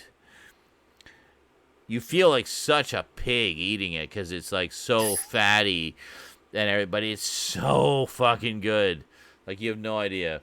And it's really easy to make. You basically just sear the pork chops, put a bunch of cream of mushroom soup in there, and then finish it off. That's really all it is. and it's easy to make, and it's so good and so filling. You definitely want some kind of veggie side with it, though, so you don't feel so horrible about yourself and what you're doing to your body. Well, I find with that, mashed potatoes are great because then you can mop up a lot of the cream of mushroom sauce with them. Oh my God, that's brilliant! Yes, I love that idea. I'm gonna do that next time. Because I see a lot of recipes say to serve it with rice, and I guess that kind of works, but I find that potatoes are better because then I gotta say you can sort of sop it all up. And same with your veggie side. Like if you do like broccoli or something, like you can pick up sauce with that too. That's true. Yeah. Well, broccoli, if you figure like broccoli and cheese and whatnot. Yeah. See, when I make just regular pork chops, I usually make a rice side dish. Usually just one of the Uncle Ben's Fast and Fancy. Typically the broccoli and cheese, because the broccoli and cheese is where it's at. And that's it. You know, I'll do like a shake and bake, or I like a proper shake and bake, or I'll do my own kind of shake and bake with like the lightly seasoned breadcrumbs with like the Romano and cheese. I'll add some basil in there, some fresh ground pepper, some salt, maybe some salt just to contain the moisture. I don't use a lot of salt. And then sometimes I make maybe some oregano or something. Just a little bit to give it a little bit of extra flavor beyond the basic seasoning of the breadcrumbs, and then I'll make it that way. And just bake, basically literally my own shake and bake. I'll just like cover it all and then put it in there in the oven. Other times I get like the actual shake and bake, and then, but then as a side I'll just use the Uncle Ben's Fast and Fancy, and that's pretty much it. But if it's gonna be like I'm a huge fan of like cream soups and cream sauces. Like I love Rosie's much the same way actually. Anytime I make like chicken Alfredo pasta, I'll do like a meal prep where I'll make like 10 of them. They'll be gone in like 2 days because Rosie just can't get enough of them. She loves the chicken Alfredo pasta. And I'm much the same way. I love the cream sauces. My favorite chunky soup is chicken a la king, which is like this creamy sauce with mushrooms and big chunks of chicken and potato in there. It's good shit. But yeah, you do something like the cream of mushroom pork chops. I love the idea of baked potato instead of rice as the side, because as you say, you can kind of mop it up. It's much like how when I have like a turkey meal with like the gravy, then mashed potatoes on the side. The mashed potatoes are great for that. For just like, just scoop some more of that delicious gravy on there on the potatoes. That's good shit. So I can totally see that being the same thing with those pork chops. That's awesome. Mm-hmm. Yeah, they're really good. Mm-hmm. I am getting really hungry now. We should probably watch this video. We should, because it's getting quite late for me, and I've been on for an hour and a half now. This has been a great 10 to 15 minutes. When is it ever? All right, you ready to go? I'm queued up here. Let me just bring it up here 1 sec. Okay. Okay, I'm good. You want to do the count? All right, here we go. 3, 2, 1, play.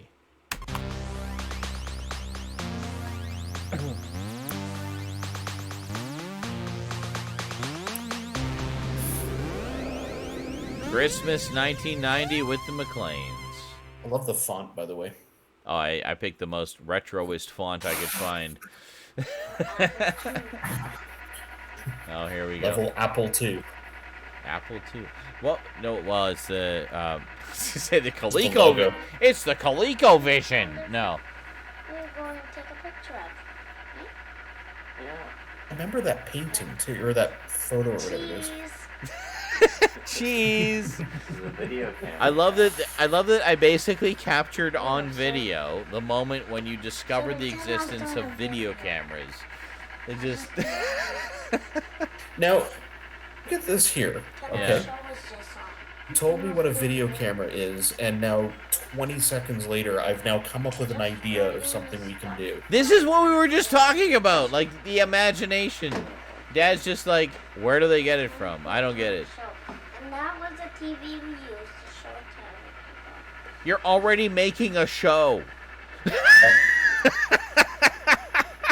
You're literally making a They show. have video cameras now. Okay, well, here's my show. Yeah, well, exactly. It's like you're right now doing titles for the show. Like, how much have you already envisioned in that, like, 30 seconds? Oh, it's a video. Pretend we're doing a video. Okay. Like, you just knew what a video was. Cassidy McCall. I was trying to... It's so hard trying to film what you were writing. Because I knew it was... Summer working channel. Little Kid Gold. Let's see. Channel 9. Channel 9. Okay.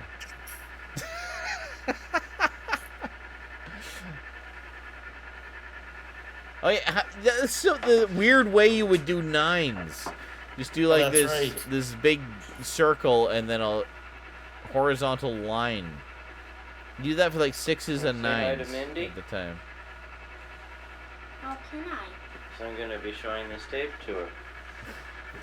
Hi, Mindy. Hi, sweetie. I really love you, you know. Oh, sorry. Come here. I'm sorry, sweetie. I didn't mean to be so loud. Talking to Cass. How do I get it? Hey, no, how I remember this game too. I went right through. Alright, have a good sleep, sweetie. I'll try to be quiet. Okay. Love you too. Hello, and I'm going to tell you about one of the places for traffic. It's a highway. So you've concocted a whole news program okay, here. all of you watching. In like 3 minutes. Yeah. 19, also 18 news. Channel 19, also 18. I think that was me knowing how, like, you have the cable channel and then, like, the over-the-air channel. That's right, yeah. I did the show. You already knew. At 6. Okay, that's it? Yeah. Like the ashtray there. Very 90s. Oh, pretend I was talking. Pretend it was Radio 973, and I was doing the news for 6 p.m. Saturday. For 6 p.m. Saturday. Very. Okay, Even knows when the news is on. We found out. We found out about the kid the person who killed Andre. This was a major news story in 1990 in our area, by the way. Yeah. With some mysterious death. He's going to be in prison forever. The Prime Minister says he'll be in prison. For I guess 5 years. That's how it works. Okay. Stock markets are Stop okay. markets. And everybody has been stealing stuff from there. I guess people steal stuff from the stock markets all the time. Okay? As we I know. thought the stock market was an actual market that you would go to, like, and buy vegetables and stuff. 98.1. And you would stop there to get things. Oh, this is where you're doing the Saturday Night Oldies show. And you're And doing... I'm singing the actual song that they would play when they started the show. Yes. Hi, I'm Dana. Welcome to Saturday Night Oldies. And we got some rock and roll songs till 1 a.m. today. Rock and roll Sean's. Well, until Like Sunday. you meant songs. 'cause Sunday is out. They change at midnight. So, let's have this So go. precise in your detail. Yeah.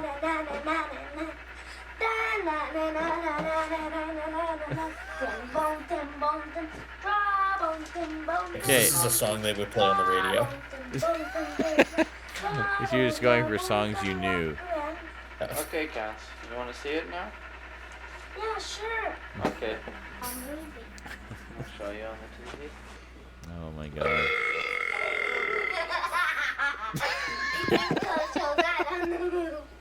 What are you doing? Want to show some more? Yeah. Okay. This is like Cassidy watching the buying 1981 new video steaks. earlier when Dad commented, like, the kid has an unerring instinct for where the camera is. That was like you. Apparently it's a Cassidy not McLean flying kid through thing. We space. just know where the camera is. He stopped flying through. I was gonna say, while you were going through that whole routine there, Brickles. how long have you known that video cameras existed game at is this called point? Brickles. 5 Yeah, minutes? Cassidy's favorite game in the universe. Well, that and Stunt Copter, which you saw Stunt earlier. Copter, that's what that That's one what it was was, called. yeah. Yeah. I couldn't remember what it was called. Thank you, me from 1990. Now, this was the Mac version of course, games of this type have existed on many platforms. Well, like Breakout and Arkanoid and stuff. I don't know. Brickles. I'm just The going to non-copyright infringing version. Now this is interesting because this is like my OCD coming to life in my childhood. Because I think what it was the very first time I played it. Oh yeah, the bricks are white. It had white bricks on a black background, and so I always had to have it that way when I played it. Because as you can see, like they could actually, it was all black and white, but it would do like a brick effect. Yeah, you do like detail. Different like backgrounds you could do, but I was like, nope, I have to have it this way. Because that's how you first experienced it. A typical kid, I don't like change. That's right. It's so dull this way. I know.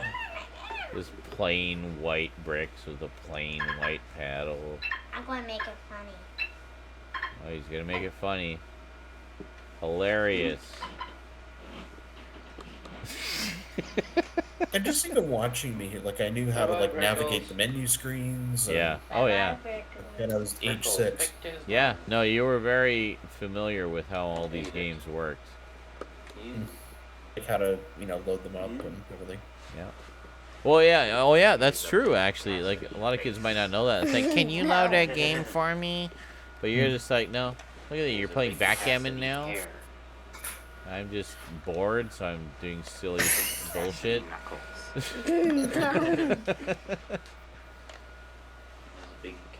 I wonder if you even knew how to play backgammon at the time. Like, I don't think I did. I think I was just clicking things and see what happens. Yeah. Going into the menu, cheating. But a very typical little kid, you can see I do something for like a minute and then I'm on to the next thing. Like, actually, honestly, this is the first time I even noticed you played backgammon for a few seconds. And how many times have I looked at this video? The fuck are you? I don't even know what you're playing now. I didn't even see what it was. It looked like Chinese checkers or something.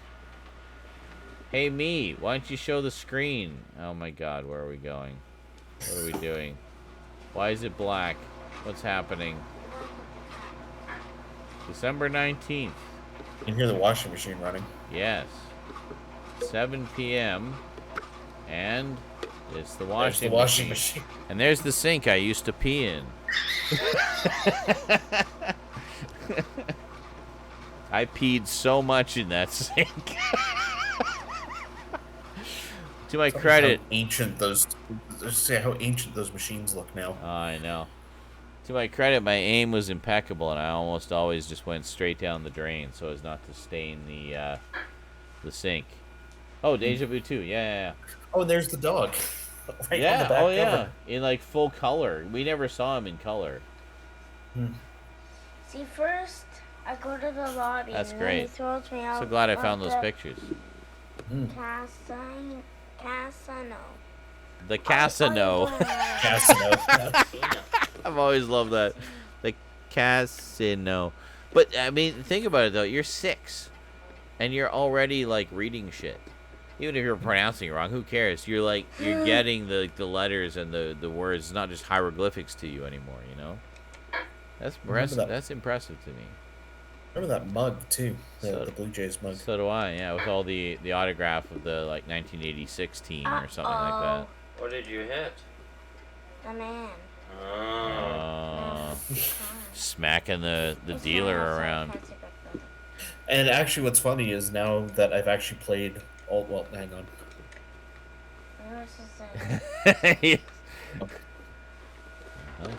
Do a tape of me breaking that. Yeah, that's what I'm gonna do. Hang on a second. This was my absolute favorite thing to do in that game, was break everything. Break everything, especially the windows. It was so satisfying to break the windows.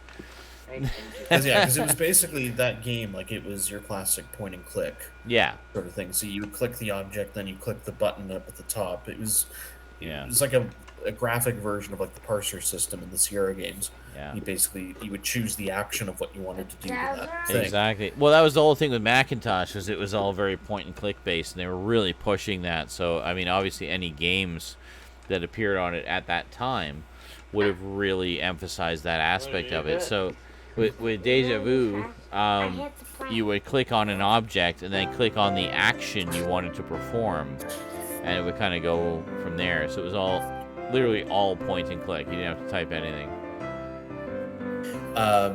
Yeah. Montage.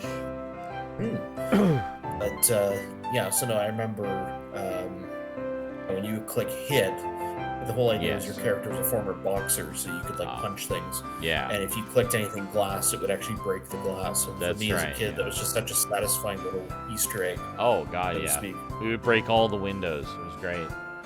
The room we'd wake up in, we'd just like break everything we could before we left. I did a gingerbread house that year. All I that candy remember corn. that one actually with the candy corn roof. Yeah, that's pretty awesome. We may have done that a few times. I like the little chimney. That's actually nice. It actually works really well, yeah. You see some of Mom's teddy bears here. Christmas bears.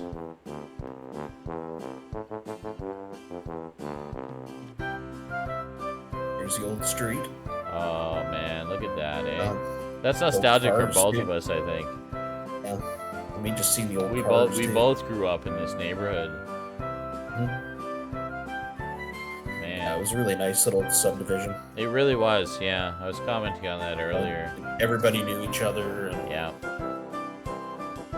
I had a lot of friends there when I was a like preteen, early teenager. Well, I did too. My childhood best friend lived 6 doors down. Well, that's so true. Yeah, I got to the point, like, I hadn't met him yet at this point. I think I met him the following summer. yeah. Oh my god, I still have that shirt. That's my Fuji shirt. Oh, nice. It's in my closet. Actually, no, I did actually know. Sorry, I didn't know him by this point because I met him when I was 6. Okay, yeah. That summer was the summer I learned to ride a bike. Gotcha. That was with him. Nice. And I remember when that happened too. I remember being on the bike and being really unsteady and not getting it. And then I decided, I was like, well, maybe it'll work better if I have some momentum. So I actually went up to the top of one of the driveways and just let my feet off, and the bike rolled down the driveway, and then it just clicked. I just had it. Oh, and that's how you figured out how to balance and stuff? And that was the moment. And then Nice. it was like from there, I'd fall every once in a while. But Yeah. from there, like, I had the knack of it. That's amazing that you remember that specific moment. That's It was great. just so huge for me. It was like, just the moment, like, oh my god, I'm riding a bike. I'm doing it. It literally just clicked, eh? That's great. Yeah. I don't specifically remember when it sort of clicked for me, but I mean, the old saying is like, it's like riding a bike, you never forget. And it's very true. Like, you can have not ridden a bike for 20 fucking years. You get on a bike, you remember. You just instantly remember how it works and how to balance. You literally never lose that skill once you have it. It's just so strange to me. It's just one of those things. Yeah, muscle memory is an amazing thing. It is, yeah. You get on it, you might be a little wobbly for literally like 2 seconds, and then you're like, oh yeah, I remember. And that's it. It's like you never stopped riding, you know?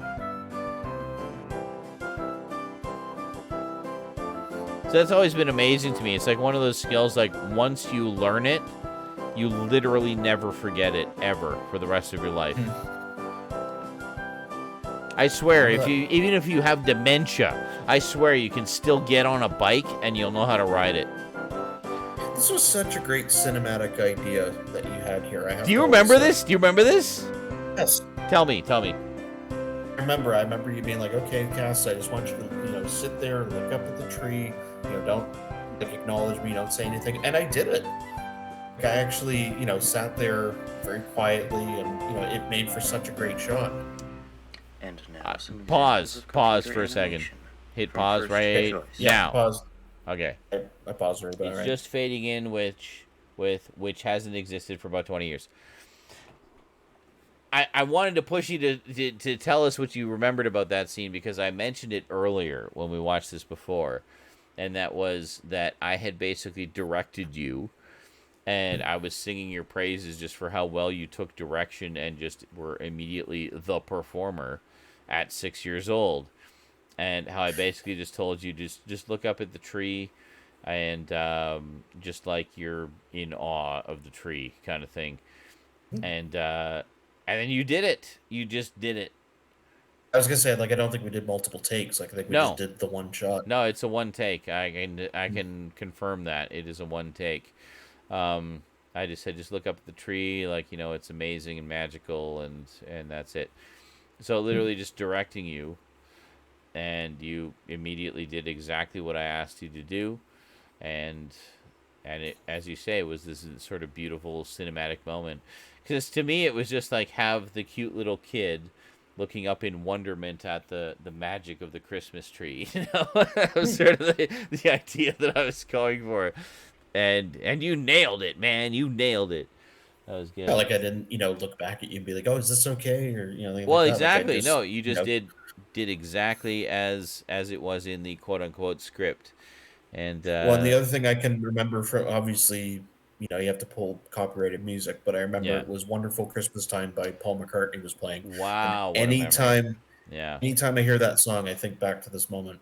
Did that? Wow! Really? I had no idea that moment was like such a sort of notable moment for you. That actually means a lot to me. Thank you very much. You're welcome. Well, I mean, I may think back more to having seen the video more than actually living in the moment, but I do still remember it. It does reinforce the memory for sure. I'm much the same way with a lot of my stuff. Like, of course, I have a ton of videos of just my life over the years. Even before that, before I got a video camera, I used to record all my friends, all my phone conversations with my friends as a teenager. So I have like a full like archive of those from when I was like 14 and up. And it's just pure gold going back and listening to that. Listen to how much drama there was as a teenager and how such inconsequential things were just seen as life or death. And just this whole soap opera of being an angsty teen. But, yep, train's derailing again. So, yeah, that was good. How that went with the things. And you're like that newscaster that loses the script in the middle of the thing, and he has done something that is very good. Very good. It turns out he murdered a bunch of people. But they were all bad. Okay. Anyway. Why don't we finish this video? How far along? Oh, we only got like 6 minutes left. Okay, let's finish. So, all right. Give me a recount and. Okay. So it should be just fading in on which hasn't existed for about 20 years. I'm talking about. I'm talking about First Choice, the First Choice pay TV channel, before they merged with Super Channel and became First Choice Super Channel. So this is when they were still First Choice. That's how far back this footage dates, which is pretty cool. All right, here we go. 3. Count. Yeah. 3, 2, 1, play. The pay TV station. The pay TV station. What's funny is, of course, I never saw this part because this was never on the Christmas 90 tape that you gave me. Oh, right. Yeah, no, it probably wasn't. I mean, I saw it, obviously. I watched this when you uploaded it a few years ago. Oh, yeah, of course. You get to see all this state-of-the-art 1990 animation. Actually, probably even earlier than that. It's probably like 88, 89. I just found it on one of Mom's old tapes.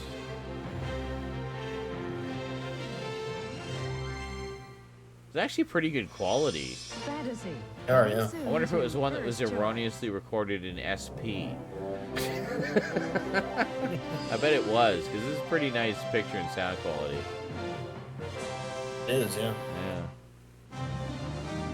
Oh, there we go. So much going on in this one. You got the switcher, the levers, and all the windows of the building. Okay, now this one. How does this make sense? Just watch this. Watch this. It goes in. Okay, stand-up comedy, right? Wait, what? It's not for a comedy show? It's for a feature presentation? What? I don't get it. The following program contains mature subject matter with scenes of nudity. It's only PG apparently. I was gonna say 80s PG, man. 80s PG was where it was at. Well, the problem was for a long time there was no jump between PG and R. No, there wasn't. I This must was say, I just from saw that for the era. first time about 10 minutes ago, and it absolutely floored me. It's got to be some of the best computer animation I've ever seen. Best Jason, I've if ever you're watching, seen. I hope you agree. Fuck you, Jurassic Park. First choice is where it's Now. at. Officially Christmas. Comedy show for a feature presentation. You don't see that just anywhere. First choice. That's right. Don't ask me how I do that. I have no idea. And that's the time. God, this is I've exactly gone to bed. like I just 39 finished watching years Triple ago. Bill. I watched Outrageous 29 years Fortune. ago. So there it goes again. 31 years ago. 31? 31, yeah. I'll just stay like this. It's nice and freaky. Jesus. Anyways, I I love watched how it's 5 in the Outrageous morning and you haven't gone to bed yet, and we're going to be doing Christmas morning in like 2 hours. Christmas morning, I'm just like watching movies and. Tom Selleck. I think I watched like 3 movies that night. I finished watching Cocoon 2, The Return. Or 2 movies. Which is what, and it was after the movie that I got all those fabulous examples of state-of-the-art computer animation. Yeah, an 18-year-old energy. So many qualifier statements there. Fabulous I am now examples going of to go to state bed. of the art. Good night. Computer Okay, animation. so you're going to bed at 5:12. Now, let's see what time it is. Yes. December 25th. 3 hours later. I totally did not notice that before. Literally 3 hours later. You basically had a nap, and then you can hear one of them. I think it's Mom lighting up. Oh my god. I totally did not notice that detail before. I loved this. Now, here's a funny thing. I loved this easel, but I never actually painted on it very much. Oh. I used it. There was like a chalkboard on the other side, and I more used that. God, that looks so good. I didn't get a turkey this year because there's kind of a turkey shortage up here.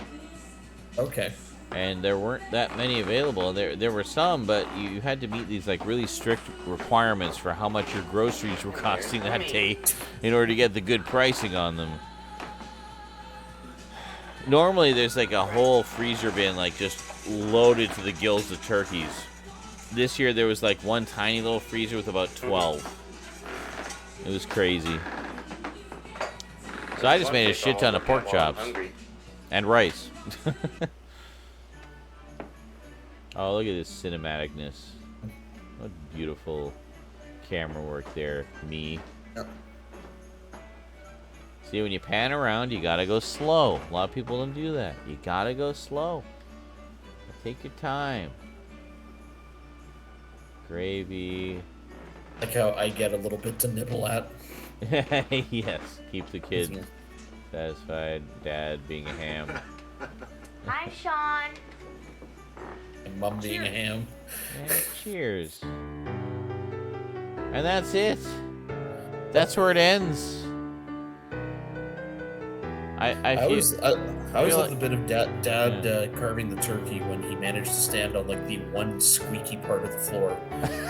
It was just like rocking back and forth on that one spot for like 5 minutes.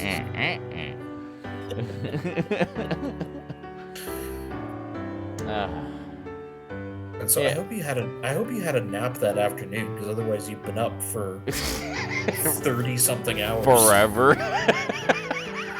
When will this Christmas end? Oh my god. That was fun. It was. Hold on, and we can just jump right back to where we were into the dad trip, the road trip home with Dad. Which I could stay on for a few minutes of that probably. Yeah. Let me know what time stamp you're at. Okay. I am currently at 21. Hold on, I'm gonna run it back a little bit. Hold on. Let me just see where we're at. In this video, no kidding, read the 10 Commandments. As you no doubt have realized. Apparently it loaded in the middle of it, so I guess I was watching it recently. Oh, were you? Okay, well, where is your timestamp? 8:58. 8:58. Well, let's go back there, and we'll pick up right where you left off. We can go back. Well, here's an idea. Let's go back to. Let's start it at the beginning, but we don't have to do the middle part of the motel and all that. Oh, okay. Yeah, we actually watched most of that earlier, where I was showing the gifts and stuff. So we can skip that, and then we can cut ahead basically to roughly where we were. How long is it? Jesus, this is 42 minutes. I didn't realize it was that long. Yeah. All right. So we'll go ahead until you say, okay, we can skip this boring part where it's just Sean babbling about a bunch of bullshit, and then his shirt off and going to strip joints apparently. And going to. I was in the room for that. All right. Cheers, everybody. All right. So give me a count and rate it back at the start. I just can grab a quick smoke real quick. Okay. Oh, right, where it was, I was saying strip malls, and I thought I said strip joints. Gotcha. Yeah, Dad and I went to some strip joints. That's not weird at all. Coolest dad ever. All right, I'll be back.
Okay.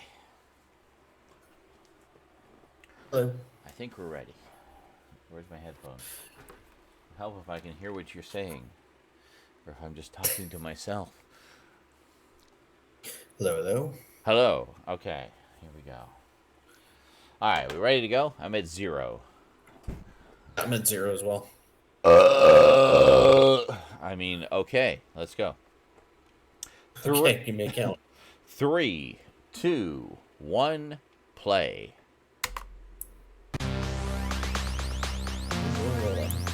Sounded pretty close.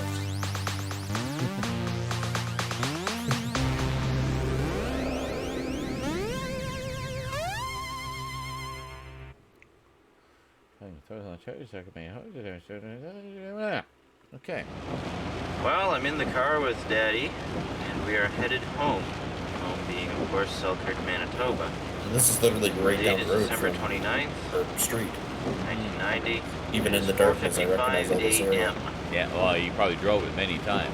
I shall be chronicling the forthcoming journey in several Dad, oh God. brief but informative installments. Now, this is an overpass coming up. Is this the infamous I don't know if you can see him at all, but do you have any Is comment, the what? Daddy? Sorry? Is that the infamous snowman bridge with the snowman on the train tracks? Oh, that's a very good question. I don't know that it It's rather is. foggy out right now. Okay. I will now have to tell everyone that story when we're done. Remind me if I'm too drunk to remember. Known to man before we hit anything I don't nice. remember the full story. Maybe a couple years ago. The rain is very loud here. I'm just going to turn it down a bit. Got it turned down a bit. We do come through it eventually. I was commenting earlier, I was really happy when I saw the 60 frames per second conversion of this. Seeing how much more visible things were, in particular the road signs and whatnot. And it kind of helps to preserve that old school video look that we would have seen. I loved this dash on this car. I was commenting on this earlier, like, wow, what an awesome old school dash. It's like all bright and lights and everything. Digital dashes were a big thing in the late 80s, early 90s. Well, it was the future, digital everything. Look at this wonderful non-Christmas tree. Yeah. So I have to point out, because I actually made a comment on this, the gas price. Oh, yes. A few people 62 commented cents on a that. liter. Yeah. Funny, it was actually high for the time. Really? I'll add more in a sec here, one sec. Okay. I have to point out, I love Dad coming out of the gas station with a cigarette in hand. I was commenting on this earlier. Smoking at the gas station right by the pumps. I thought I was on the right road, and I was.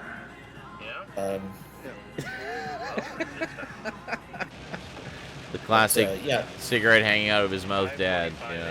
Yeah. But yeah, the gas price. So at the time, and like later into the 90s, like 50 cents a liter was about the norm in the Toronto area, and that was 62. So like, I mean, that was actually pretty high for the time. And I realized the reason was because the Gulf War was about to happen right then. So that actually pushed oil prices up. Yeah. I recorded so much CNN coverage of that when that was going on. I remember there were reporters trapped over there and couldn't get out, so they were reporting from there. And it was pretty interesting. I gotta digitize those tapes one of these days. I've also got a tape of the first 6 hours of 9/11. Oh, that's right, yeah. Yeah, and a lot of the CNN coverage that followed. But now, I actually know roughly where that is that you just passed. That's one of those highway road stops they have in Ontario. Oh, more of the dash. It never happened. And this is more terrifying than mere torture and death. You can actually just make out the fuel gauge. You guys have gone through almost half the tank already.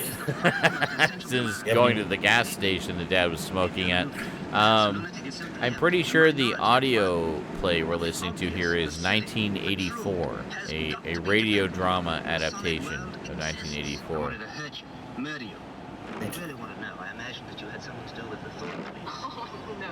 I've been trying to find this version of it. I have a few different audio drama versions, but I don't know if I have this specific one.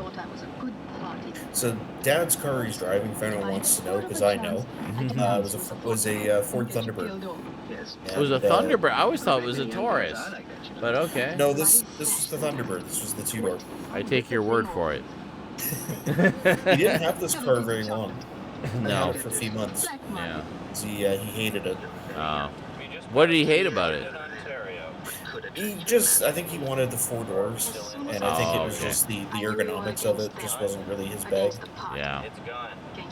I mean, our dad was always kind of a Ford guy. We had a lot of Fords growing up. He did, yeah. And I remember before this, he had a Chevy Lumina that he had because they were brand new in 1990. They had just come out, and he had it for, I think, about a month, and then he took it back because he couldn't stand it. See, I remember him having a Ford Explorer. That might have been a bit before your time, like just before your time. No, that was definitely after. You got that in 92. Oh, what? Oh, it was. Okay, never mind. But he had a few trucks. There was another truck he had before you were born, I remember, but I don't remember what it was. Where are we headed? Yeah, it was, I think, for the business. Yeah, might have been. It was a pickup truck. I remember he came out to BC and he was helping us to do something, but here we're driving under the Detroit River through a big ass tunnel. Windsor Tunnel. I've been through that actually. Yeah, it's nice. I like that. That's a love a Pontiac. Love a good tunnel. Sorry. I was gonna say that's a Pontiac Phoenix you're following out of the tunnel, and very few of those cars actually have made it out of the 80s. Really? Just problems restoring them, or a lot of quality issues with them? Yeah. Oh, really? Interesting. We're one of the first front-wheel drive cars produced in America. Really? Oh, wow. See, this is bits of trivia you'd never get from me. I don't know any of this shit. Let's see that there. I like the GMC Jimmy right in front of you. Infinity? You'll see some of those. Yeah. That was the Jimmy. Oh, okay. So you're filming the sign, not the cars. Well, of course. Yeah. Oh, look at look at that. Look at that. What is this called? I don't know what those two white things are. Those are old early 80s. Those are 70s. like fucking those old boat cars. It's a little Cavalier hatchback there. Because this is kind of at the cusp where we were going from the boats to the more aerodynamic cars, as I recall. Yeah. So I remember Dad got a couple of Fords that were more the aerodynamic style. They were kind of at the forefront of that at the time. Then all the other manufacturers were imitating them and kind of taking their lead. It's like, oh yeah, rounded. That's where it's at. Rounded. It's all about the roundness. Got a Pontiac 6000 there. You mean a Pontiac Ghoulie? Pontiac Ghoulie, yeah. Oh, they got a nice Caprice there too. Anyone else who's watching? This is why we want Cass. This is why we want Cass for the road trip videos. He tells you what all the cars are. It's great because these are just ordinary cars in 1990, but now they're like such relics. Oh, I know. Time capsule. That's why I love that I still have all these old videos, you know? I think... It's funny because I got ridiculed so much for doing the road trip videos. It's like, oh, you're just filming out the side of the car all the time. It's like, yeah. And you know what? 30 years from now, that's going to be interesting and important, so fuck you.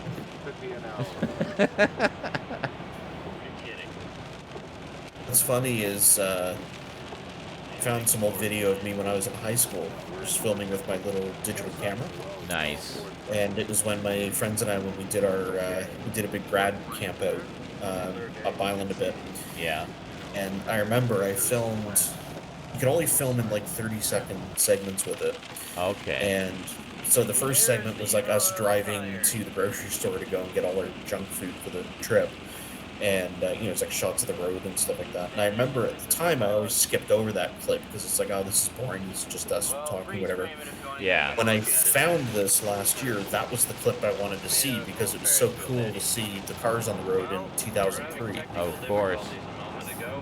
I remember showing you the Street Fighter animated movie in like the early 90s, and you were commenting already, because you've been reading a lot of car magazines and stuff, and like learning all this stuff about different cars. Already, you were commenting, like I was commenting on how realistic and beautiful the scenery in the background looked. You were commenting on how the fact that all the cars on the road in that scene where Guile was stuck in traffic were actual cars that you knew. Well, it was so novel to me because it wasn't like the typical like cartoon car. Yeah. Like, you know, you could make, like, they wouldn't put the logos in, but you could make out what the cars were supposed to be. Exactly, yeah. Oh, like, that's a Chevy Astro, or that's a, you know, Chrysler, whatever. Yeah. I have that movie on DVD. I need to rewatch it one of these days. Daddy's asking the fellow. Energizer Bunny. We're at a Shell station now, I believe. I didn't realize that was around that early. Yeah. I thought it was more mid-90s. Even earlier than that, actually. It started in the 80s. Okay. My terrible improv dialogue here. I could have made this so much funnier if only I was 40 years older. But at least you can get embarrassed with some of these things rather than just me. Oh god, yeah, don't you worry about that. I'm plenty embarrassed by my cringy early 90s performances. Now, when Dad pulls out here, you can hear the engine a little bit. And this was an interesting bit for me. I'm not really going to listen for it, but I realized that his Thunderbird was actually a 91, not a 90. So it was like a next year model. Yeah, so he would have gotten it, I guess, in the fall of 90. It was actually a 91 model because his had the V8. And the V8, the first year of the V8 in that generation was 91. So you literally picked up on that from the little sound it made when we left the gas station. Well, I was pretty sure it was a V8, was what I remembered, but I wasn't positive, and then I listened for it in the video. That's crazy, dude. Hey, Duncan, how's it going, dude? Merry Christmas, man. Duncan, may your tea be full of peppermint and cocoa. I'm not going to show you what it is in case you're watching this video before you actually find out what it is. I was going to say, yeah, because for years I thought it was a 90, and then it was actually somebody in a card form I was on who said, well, no, if it was the V8, it would have to be a 91. Wow, that is such an interesting little minutia detail that only a true car enthusiast would even pick up on. Like, it's funny because when I was editing this, I was just going by dialogue and like what I was saying, what I was showing, little details like that. I kind of wonder almost like what if a car enthusiast was watching this, how would they have edited things differently? You know. Well, we've made it to the Super 8 motel. Okay, sorry, I was about to pause and I realized no, then I have to tell you to pause. There was a comment on this video saying, "So what motel were you staying at?" Well, I only mention it like 6 times in the video and show you the fucking shower curtain when I'm in the bathroom of the motel. I don't know what you're not hearing here. So I hit pause because we've reached kind of the end of the driving part. So oh, okay. Sorry, I'm gonna hit pause as well. I'm looking at Papa Caramel Corn and the U.S. TV guide. So Maze Caramelise Papa. French is funny, as you will know, having been at a ferry terminal with me. So I'm just gonna find the timestamp where we want to pick up again. Yeah, for sure. So we've seen all this part anyway. We stopped to like just as I was about to leave the hotel. So right. I saw that. Yeah. Right before the continental breakfast, I think. Continental breakfast is the most pathetic breakfast ever. By the way, it has the fanciest name, but it's like the lamest breakfast. Like, here's some toast and juice. Oh, great, thanks. How continental. So maybe like 2150. I think it's like right when you're about to go out the door. 2150. Okay, hold on.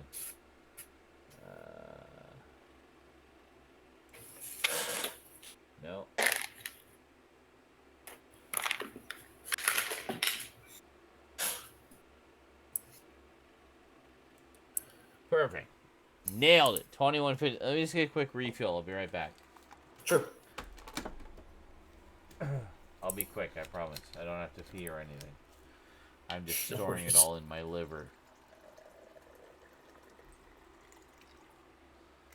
Christmas is a time to be drunk. Okay. I'll be right back. I got the alcohol. I gotta add the Coke. Hold on. Alrighty.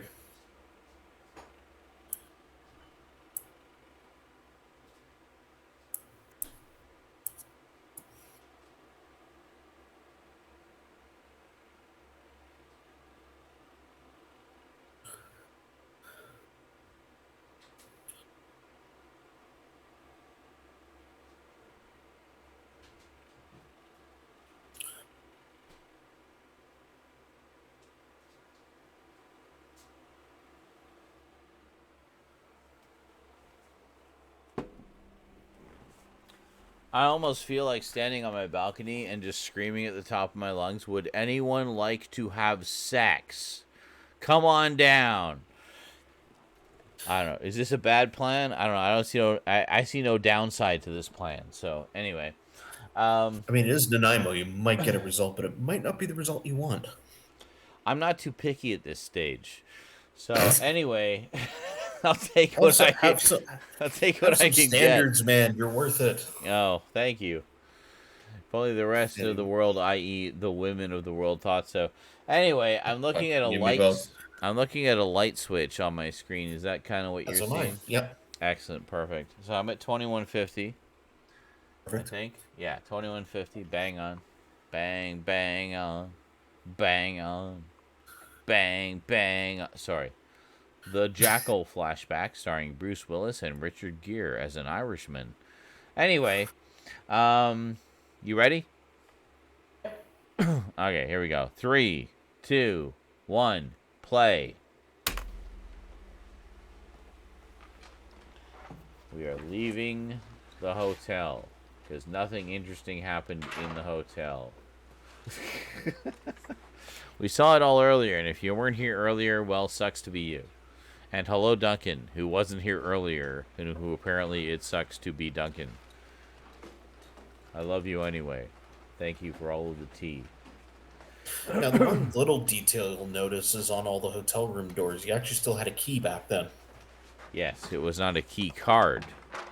The key cards, I think, were just coming to, like, the fancier hotels. Yeah. Because I know, like, the one that Dad and I always stayed at when he would come to visit me in Markham, was incidentally called the Valhalla, and it had the key card, and I remember kind of noticing that.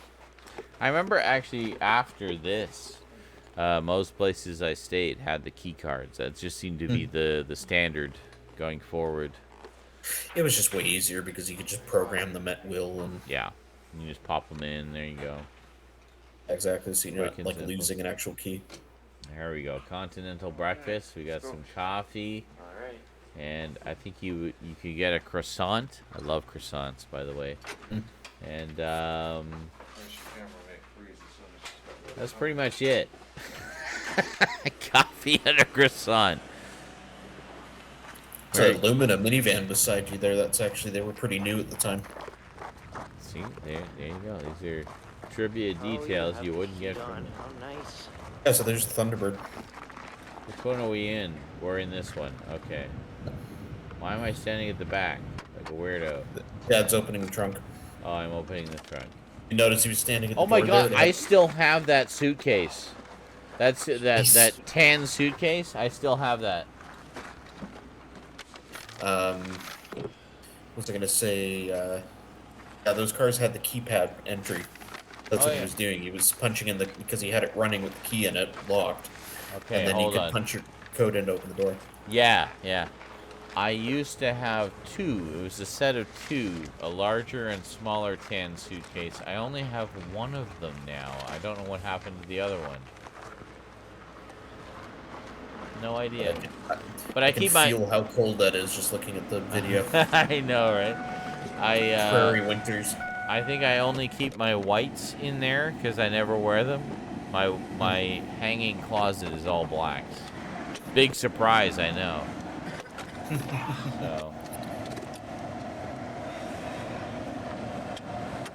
So shocking. Cheers, motherfuckers. And we are off. Yeah, we're gonna go about 50 feet to a gas station. So what is our ETA? Dad, so imminently sarcastic. I know. We're gonna go about 50 feet to a gas station. Never started out this late any morning. That's true with Dad with his road trips, is he actually told me about this a lot when I was doing longer trips and that. Yeah. He used to always love to hit the road at like 4:30, 5 in the morning. Yeah. Because he said especially driving east when you would have the sunrise, he said he would start out when it was dark, and then when the sun came up, he would actually pull over and get breakfast. So he wasn't driving with the sun in his eyes. And he said it's great because then he would stop for breakfast and he's already covered, 100 miles or so. Yeah, no, that's a good idea. And then he'd drive through the day. Yeah. And then he would always stop before the sun went down so he wasn't driving in the dark. He said once it gets dark, that's when you start to get tired. Yeah. Body clock kicks in. He sees the lack of light. So he said, he'd say he'd plan a hotel stop, he'd pull over, get dinner, and then just go right to bed. So he'd go to bed at like 8 at night, and then get up at 4 the next morning and do the next day. Okay. So he had like a full system that he kind of settled into. That's cool. I did not know that. Because he did these trips quite regularly with, He did, yeah. Still, when he and Mom were still together living in Ontario, but running the business in Manitoba. Yeah. Well, and even after, like going back and forth for us, There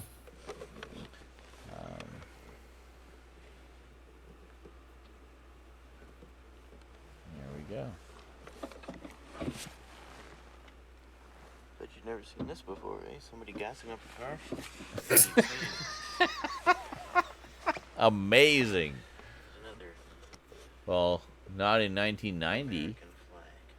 Another American. I'm just like fascinated by the abundance of American flags in America. You know what's funny is I couldn't recall it instantly right now, but I did actually pause on this shot of the highway symbols. To actually try and figure out where you guys were. Oh, really? I want to try and figure out what town it was. It was in Wisconsin, I know that much, but... Okay. Yeah, I know that Dad we'd start in Ontario and then we'd dip down through the states. Way faster that way. Well, yeah, because the highways, I guess. But so we go down through the states, so we get all this kind of scenery, get to pick up some cheap shit. There's U.S. stores, and then hang on, I love this line here. No wonder we're cold this morning. Why? The wind chill is minus 65 there. Good Lord. Wind chill. Now, you guys gotta understand, those who don't know, wind chill is basically the temperature that you feel from the wind, from the wind blowing in your face. I remember living in Winnipeg, they would have the wind chill factor, quite a bit. So they give you what the actual temperature was, and then what it felt like with the wind chill. Which is usually considerably colder. And actually, I've driven this stretch here of freeway. Oh, yeah? This is right where you cross into Minnesota. Nice. So you guys were pretty close to the border, actually, between Wisconsin and Minnesota. Yeah, well, that's kind of how we kind of skirt the border. Like, there's we went through Detroit, we went through Wisconsin, and then we go back up into Manitoba. But as you say, because it was faster, essentially. But it was cool because it meant we got to see that much more scenery, Look at how the... My father says you'll see this joker pulled over a little further up the road. He's right. I wish we could have seen what he did. I know, right? Oh my God, Drive-In, which are now making a comeback thanks to COVID. Way too much big name copyrighted music playing on the radio for the last Jag here, so let's enjoy some tunes and Creative Commons. Oh, one cool non-radio thing we listened to was a book on tape of A Christmas Carol by Sir John Gielgud. Give it a listen, blah, blah, blah. Okay. This is one of the parts I was really glad for the 60 frames per second conversion, because it actually makes it a lot easier to read all these signs. Yeah. Look at that station wagon way down. Hmm? We just saw a quick shot of it, but that station wagon was like sagging on its back springs. Oh. Full of groceries, I guess. I don't know. Or Christmas presents or whatever else. Oh, yeah. Marlboro country. So this is... Yeah, this is probably Minneapolis. Minnesota, yeah. And then he would have swung north back up to Manitoba. Yeah. And let's see. Yeah, 35E is runs through Minneapolis. A nice little town. That's a pretty big city, actually. Camel. There's just cigarette ads everywhere here.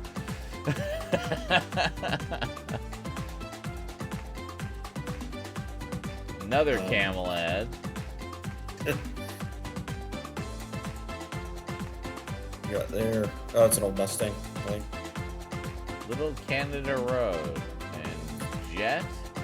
Why do two of them say they're the same thing but different distances? I'm confused. Junction. Junction? Yeah, it means junction. It's a tornado. Oh, a tornado. That's an old Chevy Malibu there. You probably see a lot of cars on this little stretch of the video. Oh, I love this music. This is all from the YouTube library, by the way. Some great tunes in there. Really talented composers. Oh. We used some stuff by them on stuff I posted before, too. Oh, yeah? Some great shit in there in the YouTube audio library. Doesn't get enough credit. I need to have my 3D, my Polfrick 3D glasses for this scene. Okay, that hotel was $24 a night. Hell yeah. Let's get some action. Just to think of prices back then. Oh, I know. It's crazy. I mean, so 1990, I think, is roughly half of today. I think with inflation. So $48, I mean, yeah, that's like a Motel 6 still these days. So yeah, you can find some around this area for around that. Yeah. Well, what's this one? Ooh. Old Jeep. Actually, might have been International Scout. Really? You can probably tell. Or it was an old Jeep. I think it was a Jeep, actually. Grain elevator from the looks of it. They are on the prairies. That's nice. See, like, that would look blurry as fuck in 30 frames per second, but in 60 it looks great. I also had, I can see I had the shutter speed way up, or way down. Or no, way up, so it's less motion blur. It's like literally Little House on the Prairie. I know, right? Like, literally. It's a little house. It's on the prairies. Oh, Winnipeg, 137. Would be miles still. Yes, good point. Good point. Well, Fuck, I wish I had my Polfrick lens for this. This is so made for it. Shooting out the side of a car, you get that nice sense of depth. Polfrick is the one that has the one dark lens. I think over the left eye, if I remember correctly. And what it works well with is horizontal passes, like what we're seeing here out the side of the car. So what you would see is a lot of depth from what we're seeing right now. Like, this would look so fucking... I mean, it looks pretty 3D as it is, but with the Polfrick lens, it would look even more so. So this, Fuck, I think I'm you're loving this music. Damn, me from a few years ago. I think you're in the border town now, actually. I think so, yeah. Just a big truck there delivering something. Pickup truck with it. Now, the other interesting thing with how much shopping you guys did, right, on this trip was this would have been just a couple days before the GST came into effect. Oh my god. Yeah, to think of, a foregone time. Well, that wouldn't have affected us where we were because we were shopping in the U.S. Oh, but bring it back across the border, though. Yeah. Oh, do you think we would have had to pay GST taking across? Well, I actually used to work for Border Patrol. You definitely would have, because that was how it worked. Really? So you bring something over, you gotta pay GST on it, even if you buy it in the States? Fuck.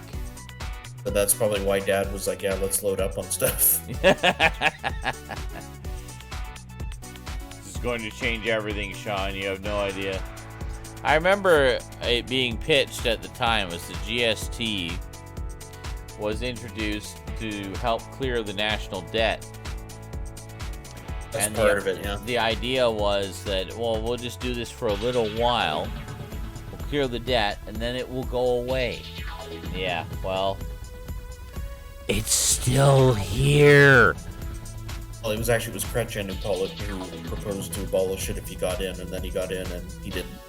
Yeah. He was bringing in way too much money. Well, exactly. They're making a fucking fortune on GST. Whoa. We introduced this whole other tax. It's basically the same as provincial tax, but double. And, yeah, we're just gonna keep this forever now. There was other. See, okay, look at this. Look at this. This part would be so fucking 3D. If you put a dark lens over your left eye, this part is so fucking 3D. It's crazy. You have no idea. Oh, hold on. Back to commentary. I guess so. And you got a couple of shopping bags. Christmas lights. Lame. I think this is you guys coming into Selkirk. I think it is. We're pretty close. I'm just filming all the lights I see. See, again, this benefits from the 60 frames per second conversion, because otherwise it would be just so blurry, you wouldn't be able to tell what the fuck was going on. Frame interpolation for the win.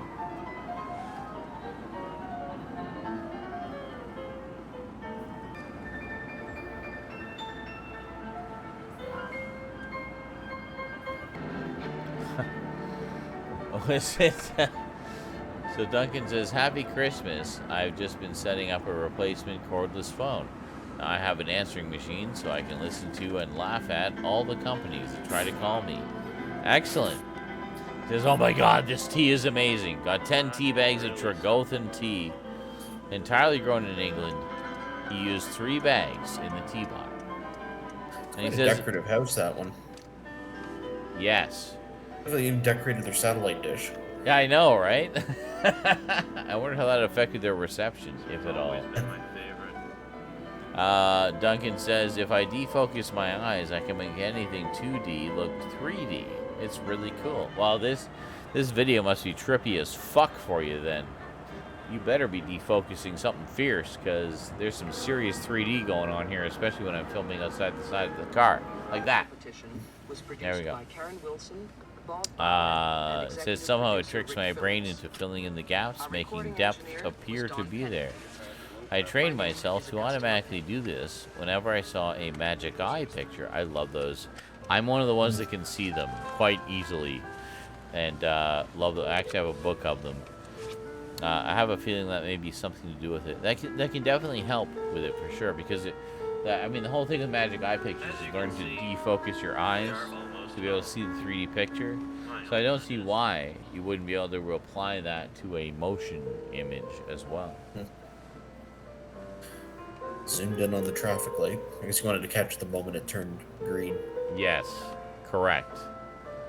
That epic moment when it turns green. Oh, look, yeah, it's a nativity scene, I guess. Whatever, focus back on the green light. Really? We're still waiting? There we go. Okay. And then zoom, boom, boom, boom, zoom back, zoom, boom. It's like the perpetually snow-covered roads. Yes. I remember this from Edmonton too. You know, because you would just get like snowfall upon snowfall, so you'd never properly. Oh, okay. No, we're right by my place. That was the mental institution there. Okay. The mental hospital. Yeah, I recognize that. Have you seen Night Walk? Pretty sure I have, yeah. Video yeah. I did, yeah, where I walked through Selkirk at night. It wasn't during the winter, but...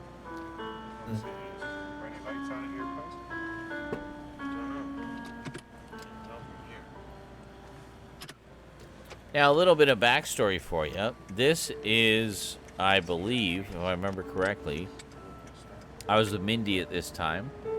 And I believe this is the Christmas vacation that I came back to find out that she had cheated on me. Ew. And, like an idiot, I stayed with her for another 2 years. And there's the RCMP station, too, because I can recognize the logo. Yes, it is the had an RCMP station right next door. Every time we had run-ins with the local toughs, they never sent people from that RCMP station. It was always from the one on the other side of town. You could literally just walk outside and go deal with it. Well, exactly. We would tell them in the 911 call, it's right next door to the RCMP station. Just send someone right over. And it would always be someone from the other side of town in a car. Well, I guess also, yeah, it depends where the car is coming from, I guess, on the call. Yeah. But yeah, that's funny still. I like how we have this sort of somber piano music as I'm heading back. At this stage, I have no idea that I'm about to find out that my girlfriend has cheated on me. By the way, just to add some fun facts into the mix. And me, like an 18-year-old dumbass, stayed with her and tried to rebuild trust. Yeah, you can't do that when someone's actually fucking cheated on you.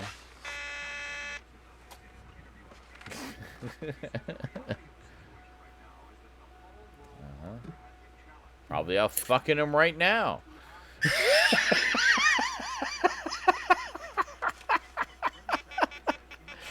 Just fucking him and fucking him and fucking him. Frantically pulling up pants and like, pulling up buckles and stuff as you're beeping.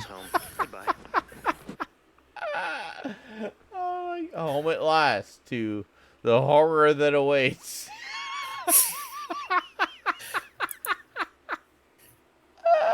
I don't know why that's so funny to me, but now, like 30 years later, it's hilarious. Oh my god. Well, on that cheery note, I should probably head to bed. Oh my god, my stomach. Alright. But thanks for having me. Oh, okay. There we go. I think we got... What do we got left? Hold on. Just give me 1 second here. This one. Oh, God, I'm so drunk. Okay, we just got a couple left. We got a couple left. That's good. What time is it? I don't know what time. What time is it? 1:32 a.m. Holy shit. Alright. Yeah, no, I'm going to jump off voice because I need to head to bed. Yeah, no worries. No worries, Cass. Thank you so much for joining us, dude. That was awesome. That was like... Yeah, it was fun. So much more than I... well, probably either of us were expecting. Where the hell is Discord? Where is it? No. Oh my god, get out of my phone. I can end it if you can't find it. I've got it right in front of me and I'm sober. No, it's okay. I can find it. It's here somewhere. I will find it. Good night, everybody. Well, I don't know where it is. Is this it? No. Is this it? Why do I have two of them? No. I'm so confused. Is this it? Oh, there it is. I found it. Hey, it wasn't what I expected it to look like. It was a green dot. I was expecting the little robot face. I was so confused. Anyway, there we are. I found Toon Man buried in my task drawer. Buried in my drawers, yes. So wrong on so many levels. Anyway, thank you so much for joining me, Cass. This was awesome. This was a lot of fun.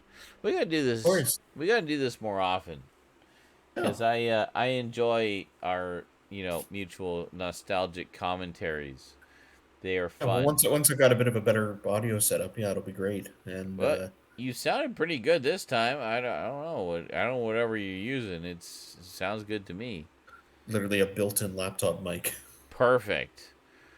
Well, you get a little But, bit ambiance from the room, but otherwise you sound, sounds pretty good for a laptop. Yeah, mic. once I get more of the furniture put up, and I'm gonna put down some carpet and stuff as well. That'll help absorb it a bit. So.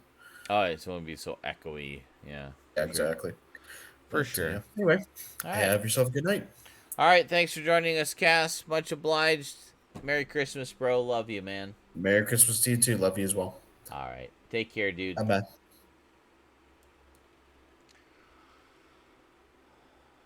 I'd say it was pretty damn good. That was a good fucking call. What do you guys think? Well, how was that? How was that for a Christmas treat for you? Impromptu chat with Toon Man. Always fun. Love having my bro on the show. Bro on the show. However that goes.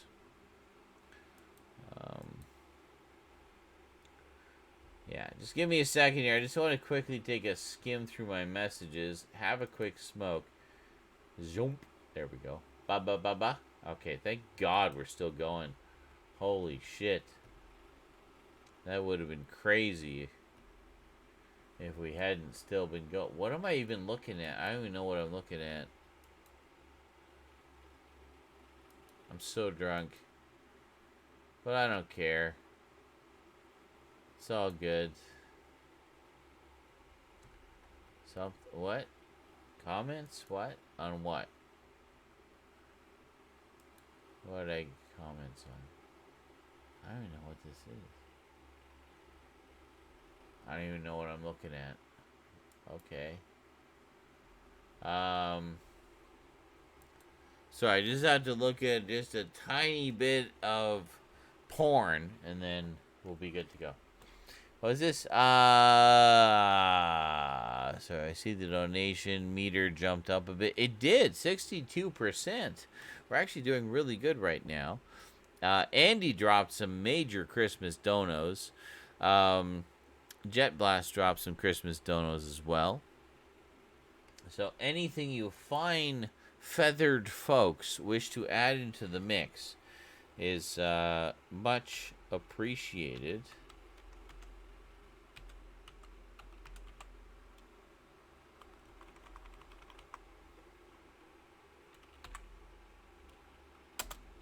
Sorry, just checking my messages. Gonna have a quick smoke, and then we'll watch the last couple vids here, and then we'll probably wrap it up because it's almost 2 in the morning, and I'm probably being way too loud. Even Rosie came out to complain about the noise I was making. You know,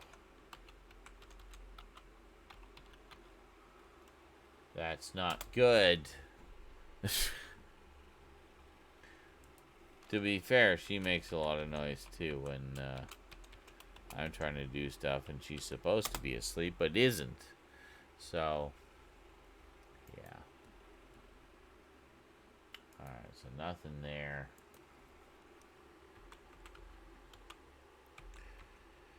God, typing is so hard when you're drunk. Alright.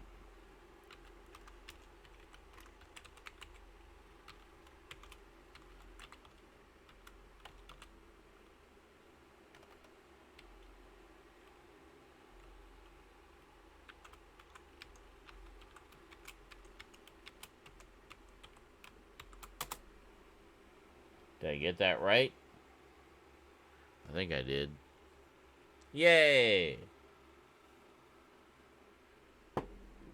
I fully don't expect there to be any messages at all.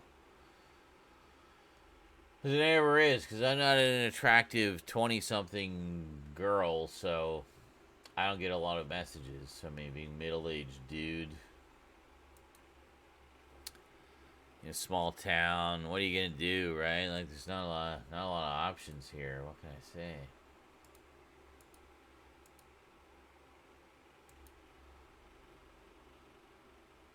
Nothing there. Anything here? Is anything going viral right now? Do I have like 1,000 messages on something that I just totally neglected to notice? No? No, just a few Twitch donos from a few hours ago. Thank you very much, folks. Appreciate it.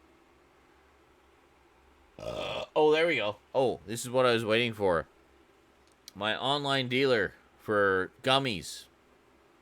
Boxing Day sale. Fuck yeah. Let's see what we got. Blazing Boxing Day deals. Okay, because Boxing Day just started an hour and a half ago. Let's see what they got. Please tell me that you got jellies. Oh my god, jellies are on sale. Yeah, only a couple bucks off, but still, that's cheap. Cheaper. Jellies.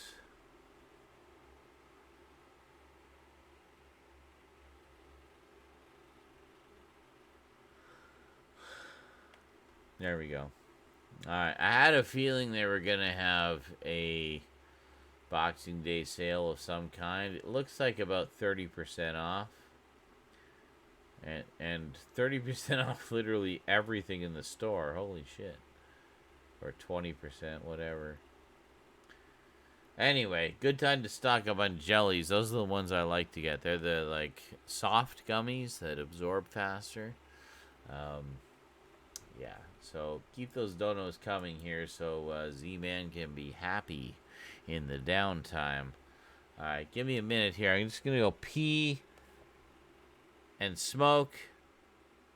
And there. Was it? Lol, she complains now on Christmas Day. Let her wait for New Year's. Oh, you're talking about Rosie? Yeah. Oh, I know. This is just Christmas.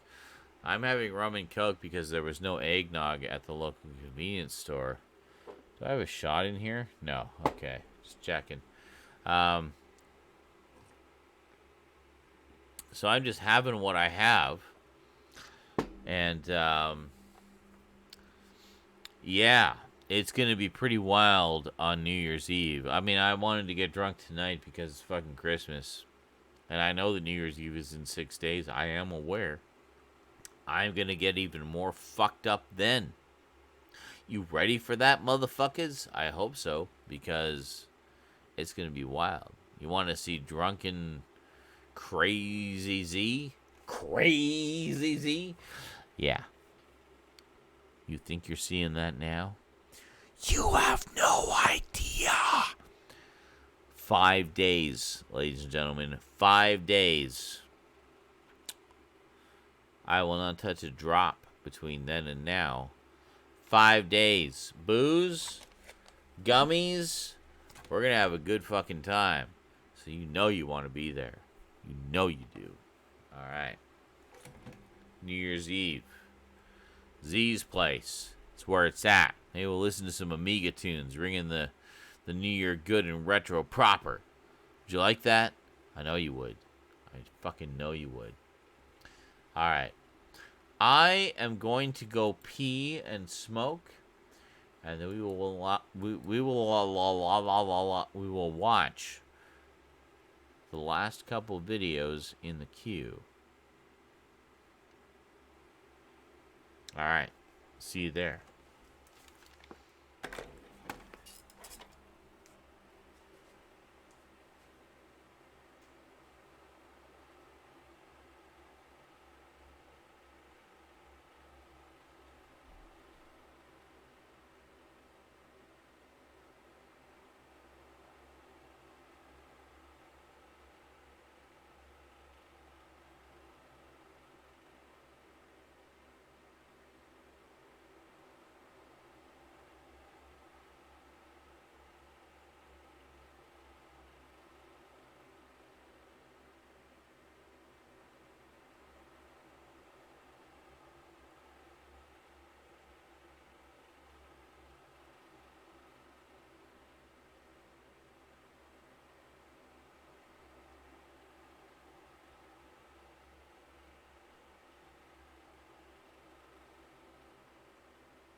not back yet.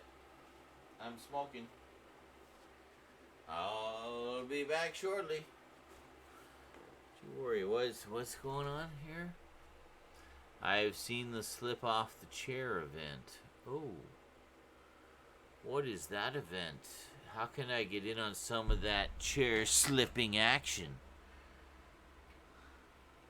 It sounds amazing. All right, I'll be back. I need to smoke a lot.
Whee!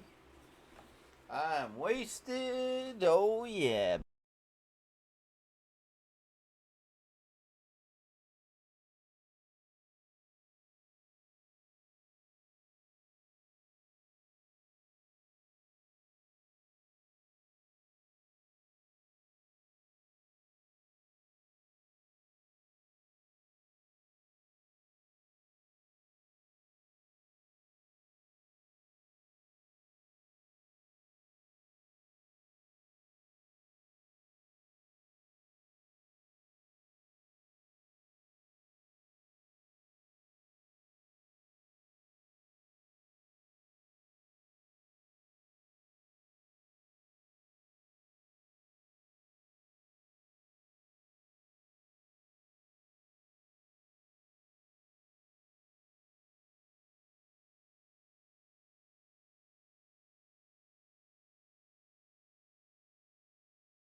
There. Testing, testing. Sorry. Thank you so much, Jess. She said she went to my stream and can't hear you. What the fuck?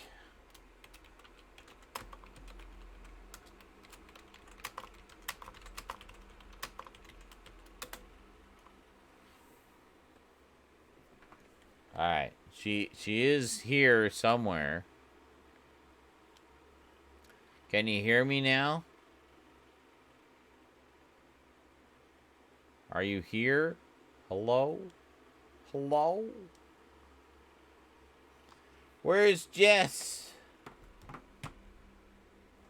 Where's the always wonderful Jess? Are you here? Can you hear me? Say hello. Hello? You need to be in the stream so I can mod you. I need to make you a mod, Jess, because you're awesome.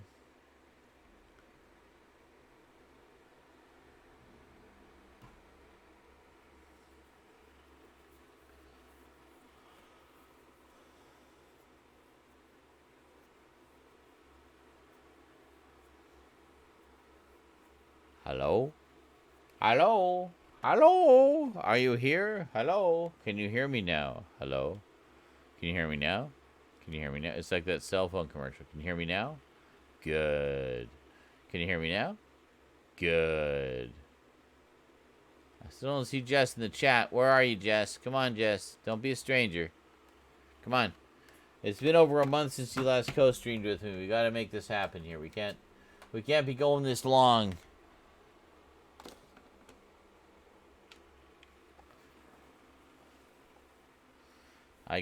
I'm pretty sure the other cam is working.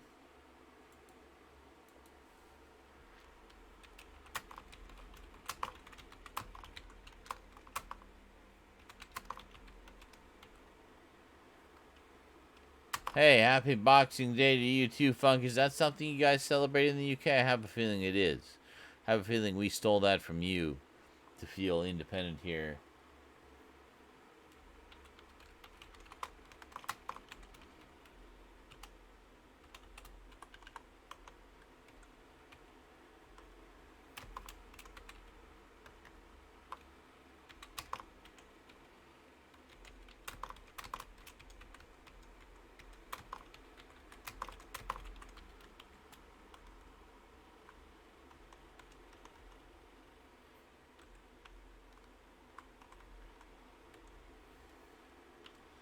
I just said, is fixed now. Where the always awesome Jess?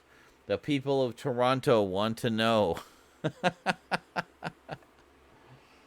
It is. Okay, I had a feeling it was a UK thing that we had appropriated.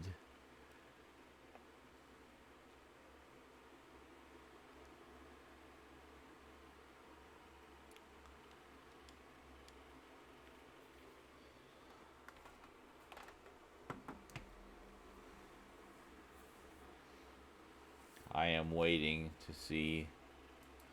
She responded briefly. She has not appeared online yet. So I don't know what's going on.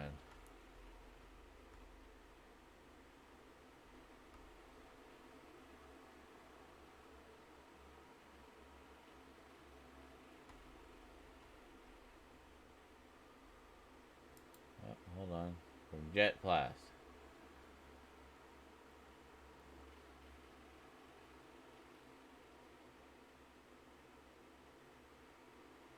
Aww. Oh, from earlier this morning, Jet Blast says, Merry Christmas to you and Rosie. I hope you and Rosie had a good, fun Christmas Eve day. You started to stream as we were turning in last night. Because of that, I just made the rest of the donations I had hinted at the other night. Yeah, that was during the rerun. Jet Blast dropped $75 on the stream. That was awesome. Thank you again so much, dude. He says, try to have a great day. My wife, Marcia, and I are going to be spending most of the day at my mom's with her and my sister. All right, cool. Jet Blast did stop by earlier, and I touched base with them there.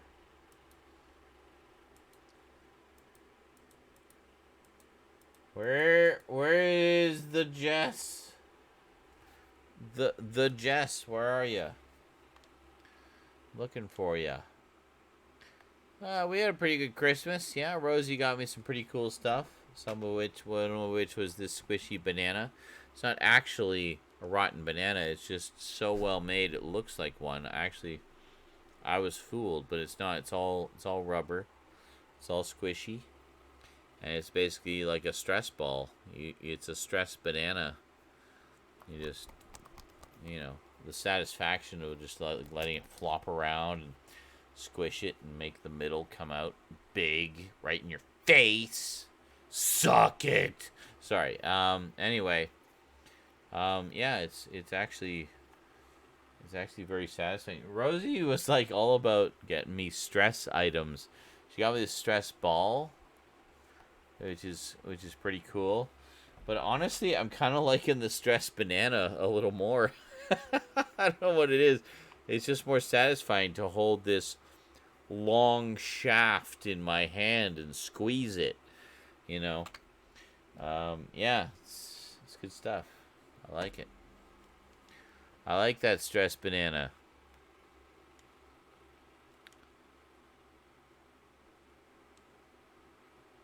Jess, where are you? Come on, my viewership is tanking. I need your help. I need your assistance. Alright, let's watch another retro video while we wait for Jess to either wake up or I don't know what's going on. Let's see what's going on here. So let's go over to jump. There we go. Okay, so let's go back to here. Okay. Note, all of the segments in this MMC Retro episode appear scattered across other recent episodes, but I thought some of the viewers would enjoy just seeing the Christmas 1992 pickups all together in one video.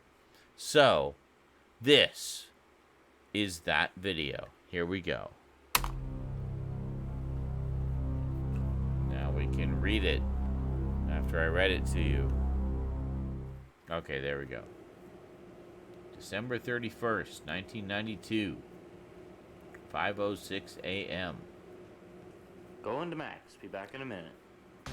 Oh my god, you got the Incredible Hulk series? Like the Bill Bixby one? Dude, that is so awesome.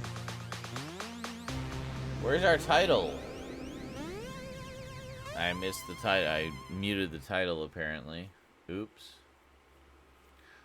That's okay. See, this is what snow's like in Manitoba.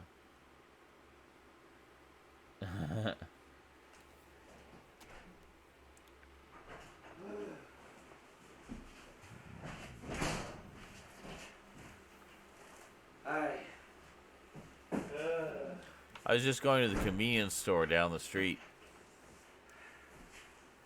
It's minus 30 out there right now, Jason. Minus 30 Celsius. I have on me. Whoa, this thing going bearings here. I got pants on, jogging pants, long underwear, long undershirt, Blue Jays sweatshirt, and a goose down jacket here to keep me warm. And I'm still frigid. So many layers. Just like no thought about it. Put on extra layers going out. Yeah, in case you're wondering, no, I'm not getting up extra early today. I just basically haven't gone to bed yet. What else is new? I went to bed rather late yesterday and didn't get up until 5 in the afternoon today. To get some milk. And, I just issued a TV guide. Milk and TV guide, Excuse me. essentials. I'm just going to put this in the fridge and I'll get back to you.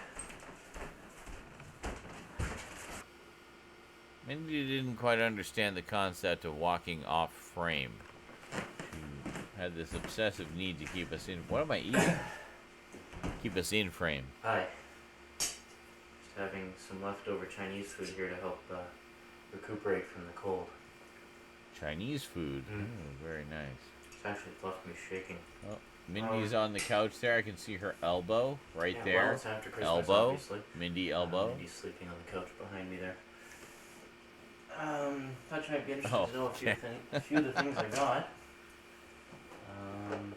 Got Aqua Ventura, an Amiga game by Oh, this is Psygnosis. slick. I like how I did this video. You're probably familiar with from the awesome demo a while back.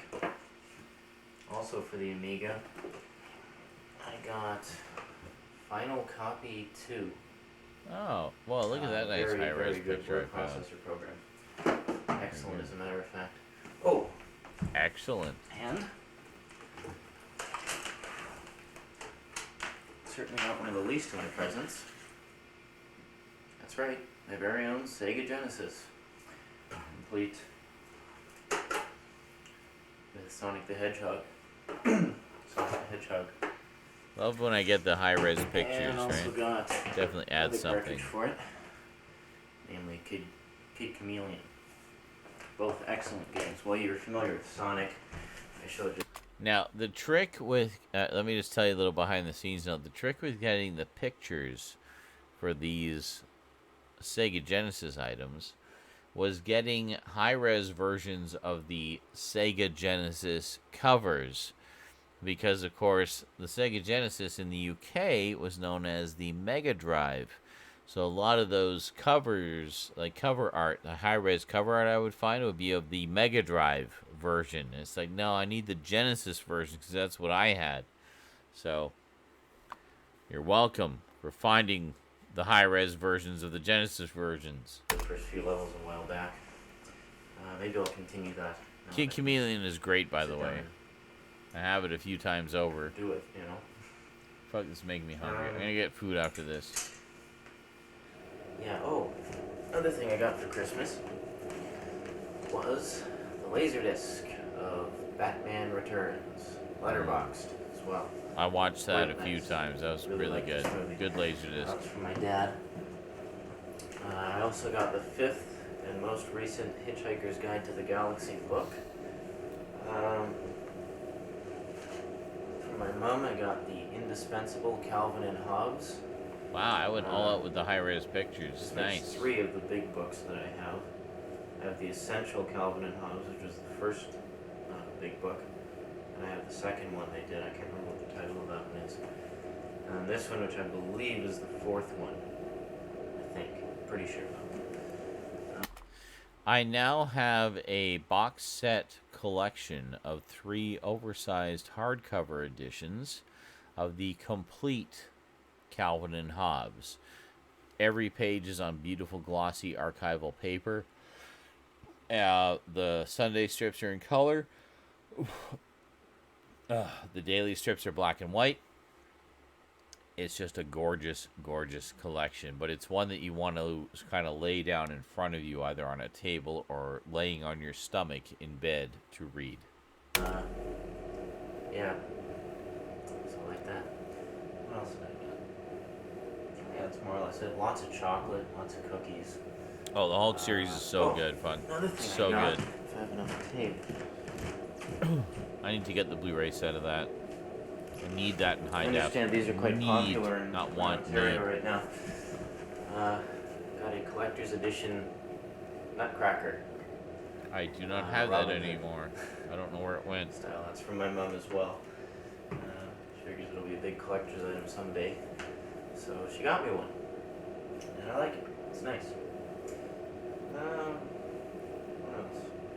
I think those are the main things. I showed you the Genesis and the computer games. Final Copy 2. Here, I'm planning to sit down and do the final rewrite of my script. That's a really nice word processor too, so has a 1.4 million word thesaurus in it. Ooh. As well as a 144,000 It has a word thesaurus. spell checker, which is kind of nice. They stopped counting those after a few years. Chest there.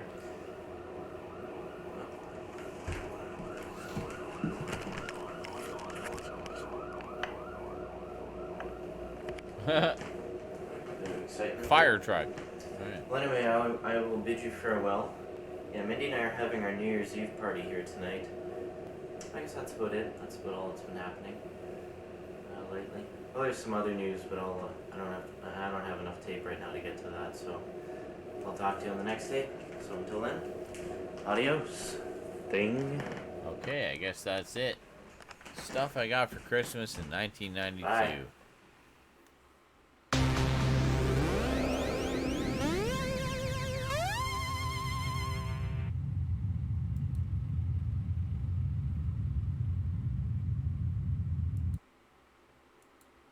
Alright, and then finally, this is only supposed to be 3 hours worth of videos. How long have we been going?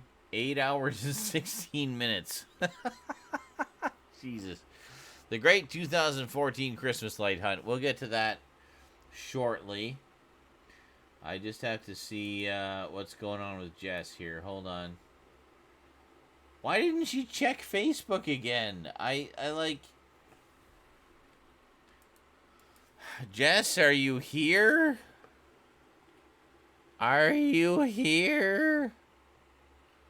I don't know what she's doing here. She mentioned the problem where you couldn't hear my voice because the mic had died, apparently. I fixed that. She hasn't checked back to see if I fixed it.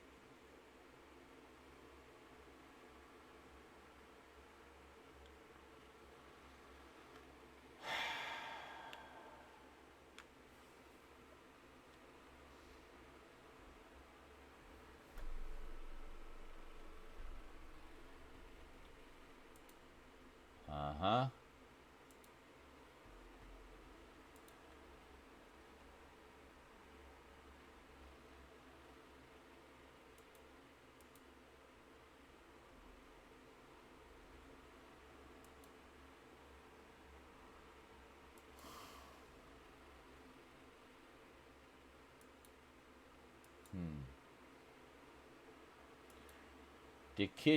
Decisions. I don't know.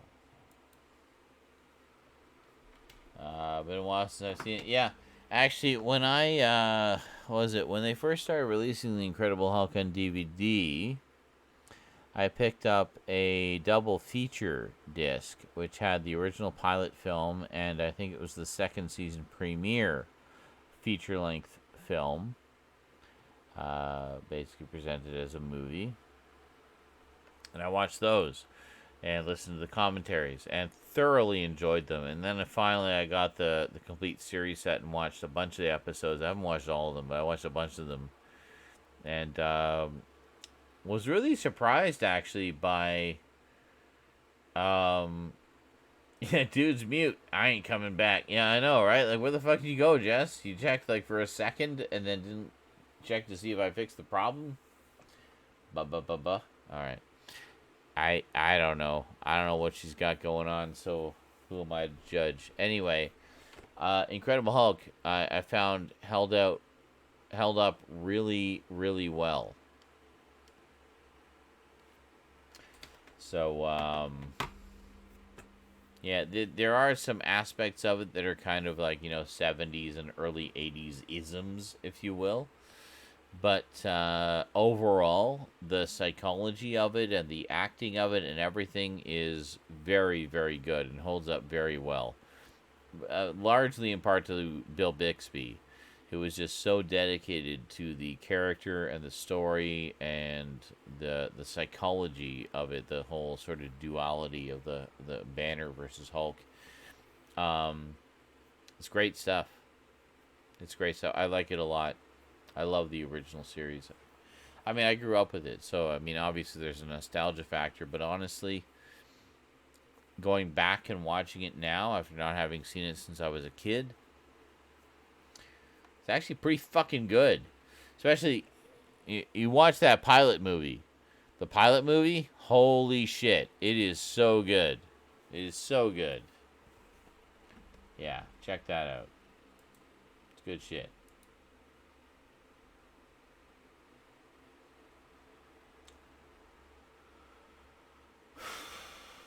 I don't even know.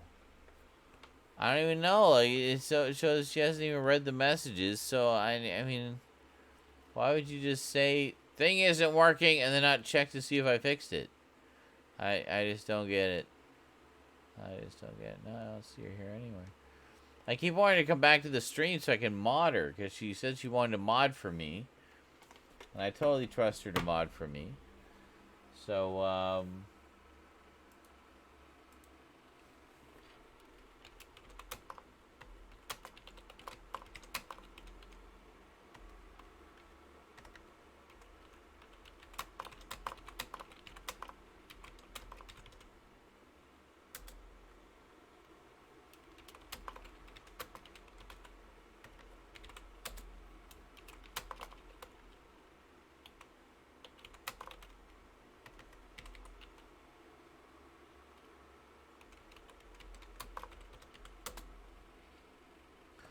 alright, I'm just gonna heat up some food. I'll be back. Pork chop, some rice. Booyah.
Alright, just heating up some food. Wow, the chat is just all Funk Monk all the time, apparently. How's it going, Funk? How the funk are you?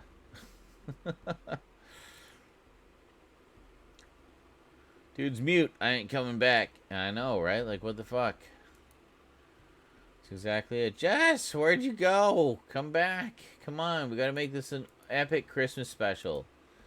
With 2 discs. 2 discs? Why did I say discs? I meant to say guests. With 2 guests, my brother and you. We got a good balance between family and beautiful woman. So, come on. Let's go. Chop, chop.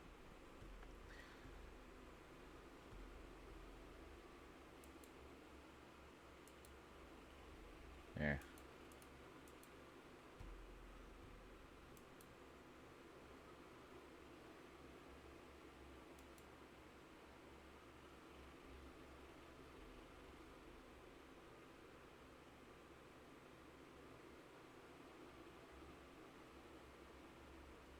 Alright. Anyway.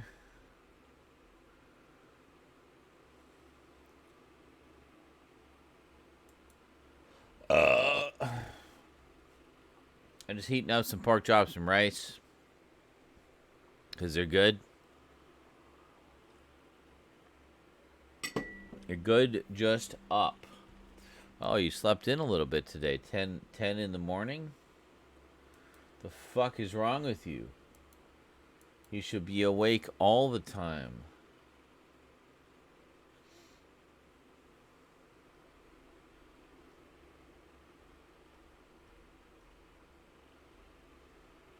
Well, specifically when I'm awake. And then, we're good. I'm just checking my messages in all the places in the world that I get messages sometimes. Some of those places I don't get messages very often, so here's hoping. Pray for me, but not in ways that don't matter, only ways that actually affect change. I don't know, I don't even know what I'm talking about. Alright, come on. Load already. Jesus, this takes so long. I think it's because it uses the same codecs that Streamlabs uses. I have a Android emulator for like the various chat apps and whatnot, and it seems to take so much longer to load whenever I'm running Streamlabs. So I think they use a lot of the same like engines and shit. All right, nothing there.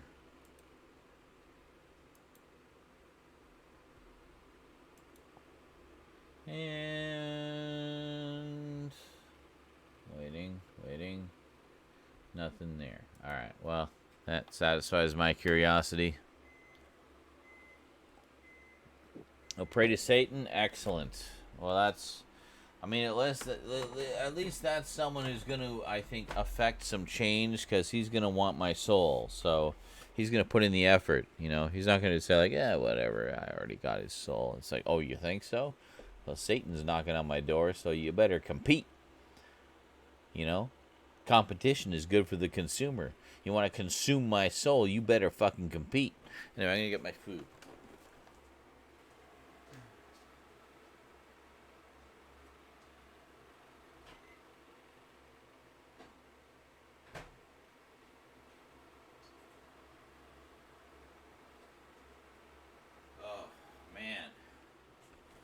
Watching all that stuff about food in the retro videos just made me hungry.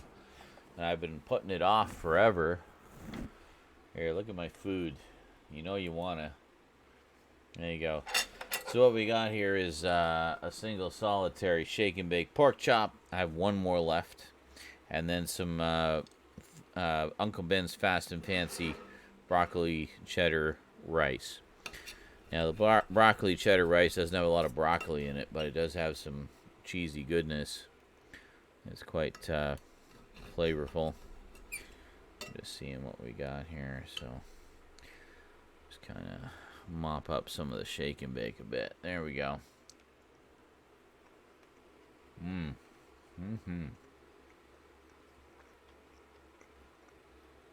Wait a minute. So you said you'd pray to Satan. P-R-E-Y.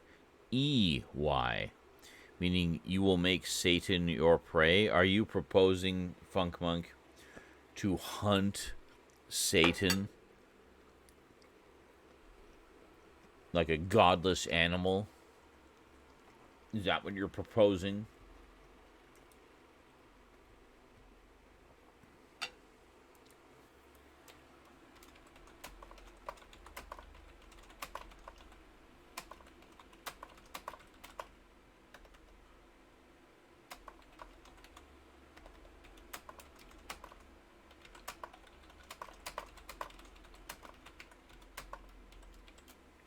Aw. She's just putting her little man to bed. She'll be here soon. Don't you worry, guys. I know it's been a long drought. Vermin, are you still here, dude? Vermin Art? Vermin Art calling Vermin Art. Pablo Poberson. Where are you? Please sound off. Please sound off. I need you to be here if I'm going to do one of the things I would like to do. If Jess is able to come.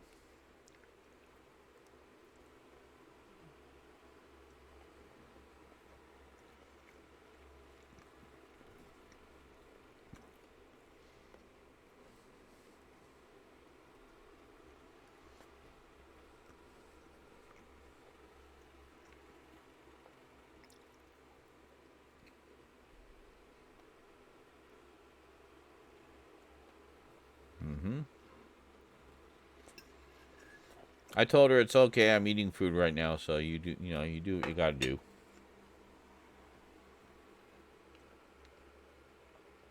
Is Vermin not here? Seriously? He passed out, didn't he? I know he passed out. It says he's here. He shows us in the list of I bet he's asleep.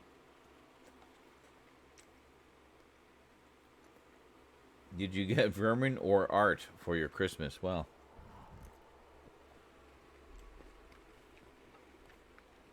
sometimes they can be one and the same. What if it is a beautiful piece of art depicting vermin? Did you think about that? You didn't think about that, did you, Funk? Because you're not a visionary like me and Vermin Art.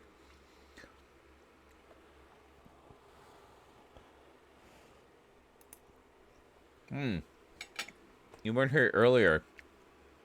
My grandfather on my mother's side was Scottish by descent. He didn't have an accent or anything, but he was of Scottish descent. And he remarked with some amusement that while he was at our New Year's Eve gathering with my family, he was drinking Irish cream. It's like the Scotsman drinking Irish cream.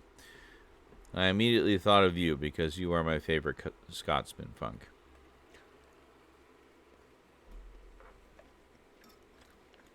Anytime it's a Scottish joke, I think of you. Because I love you.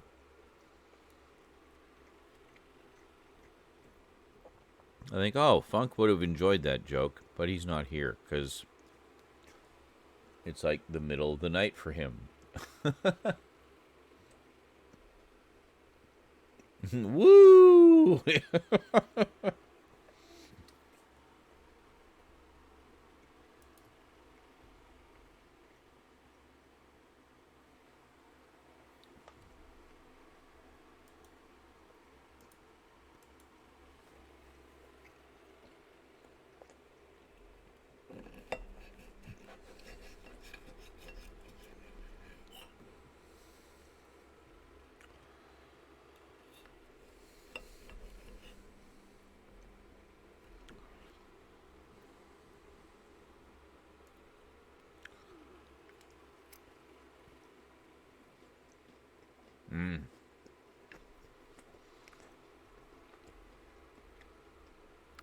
That is good fucking pork chop.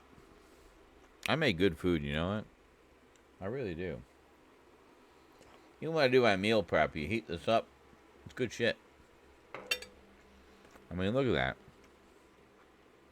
That is good. Flavorful. Raptor.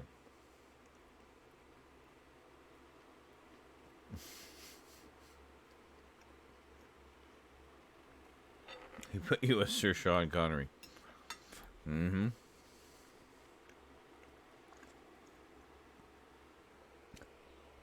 So, let's go and get the spider webs in Fortnite. So says I, Funk Monk 1.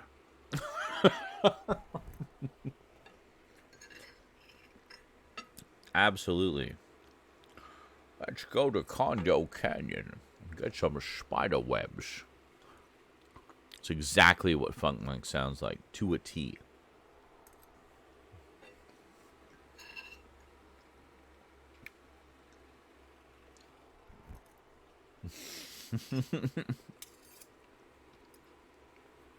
No, see, what is it? There's like different types of Scottish accent. I know there's the brogue, which is considered a little bit more gruff. But there's another one. I don't want to say lilting, but it's I don't know, lighter, if that makes sense. You know what I'm talking about, Funk. You know what I'm talking about. What is the other term? What is the opposite of the brogue accent? There's another term for it. It's a more sort of light, not as gruff. because where I was made aware of this was Simon Pegg was talking about how he did Scotty's accent in the Star Trek films compared to how James Doohan did it in the originals. And he said James Doohan did it more brogue, or it was much more, a little bit more gruff. Whereas he did it more lilting. But I forget what the exact, it wasn't lilting wasn't the term. It was a lighter Scottish accent. And not as gruff. I don't think even gruff is the right term. But there's like two different versions of the Scottish accent.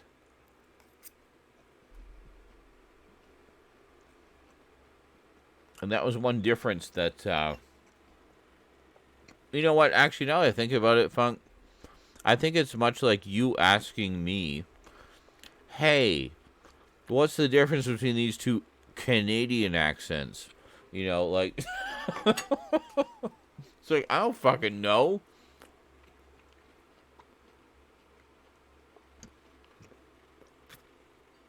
I didn't even know I sounded particularly Canadian.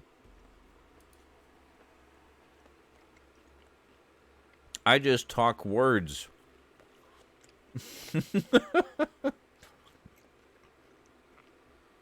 But that said, I know there is a distinct difference between different types of Canadian accent.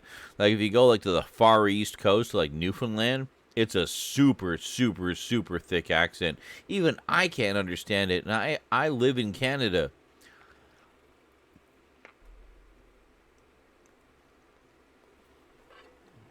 So, I don't know. That said, the difference between the two Scottish accents I was thinking of isn't as impenetrable. Like, they're not terribly different. There's just kind of a different tone to them, if that makes sense.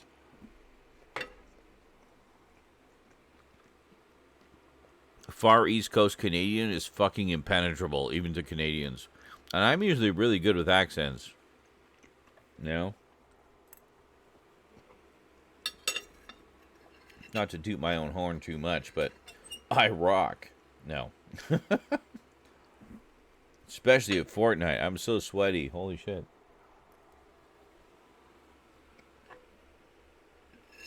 By the way, if anyone wants to gift me that Boba Fett skin, please feel free to do so. Because Boba Fett is the man, and I have no V-Bucks.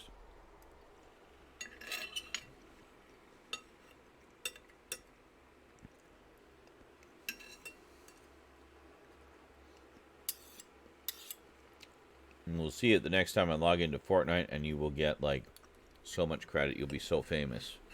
It's like, oh my god, I gifted the world-famous Zara Nizarak this amazing skin. And now the world-famous Zara Nizarak is mentioning me by name on his stream. I will, by de facto, be world-famous as well, because Zara Nizarak mentioned me. And that's why you should give me the Boba Fett skin. And there's some Scottish even, I don't even understand. Hold on. I need to find one for you.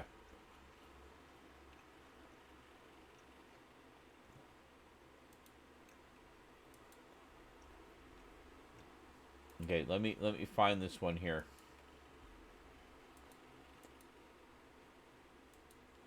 I want to see if you understand. I actually did understand this after watching it about 4 times.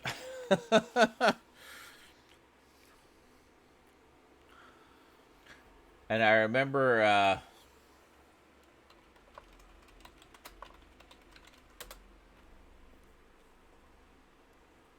let me see. I got to see if I can find it here.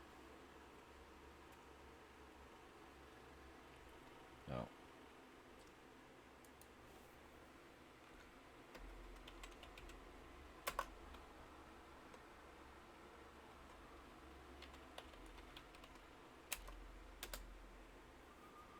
Yeah, here it is.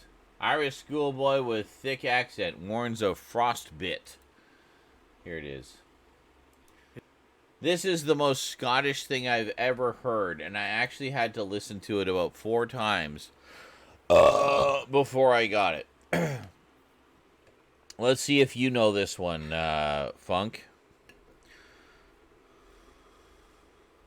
And some of the comments were, why does this kid sounds like he's 40 years old and has a mortgage and a wife that doesn't appreciate him? Well, let's give it a listen, shall we? Specifically, you want to be listening to the interview subject. Here we go. It was a wintry walk to school in Part Village, but they're a hardy breed in these parts. Well, the mother says we had to go anyway. We hadn't much a choice in the matter, but sure. It's a cold journey to school this morning. Oh, God, you wouldn't belong getting frostbite. It's nice to look at, but tough to live in, and there's no respite yet. Tonight, weather warnings remain in place right across the northwest. Garth Wilkinson, UTV Live, Derry.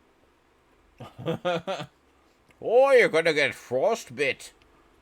Mother says we have to go, so there's not much choice in the matter. Alright, there we go. Let's try to watch this again. It was a wintry walk to school in Part Village, but they're a hardy breed in these parts. Well, the mother says we had to go anyway. We hadn't much a choice in the matter, but sure. It's a cold journey to school this morning. Oh, God, you wouldn't belong getting frostbite. It's nice to look at, but tough to live in, and there's no respite yet. Tonight, weather warnings remain in place right across the northwest. Garth Wilkinson, UTV Live, Derry. Thanks, Garth Wilkinson. The only part we understood of that whole thing, Garth Wilkinson. No, just kidding. No, I got it eventually. It's like he's talking about how his mom didn't give us much choice. We have to go anyway. But you gotta watch it or you're gonna get frostbite.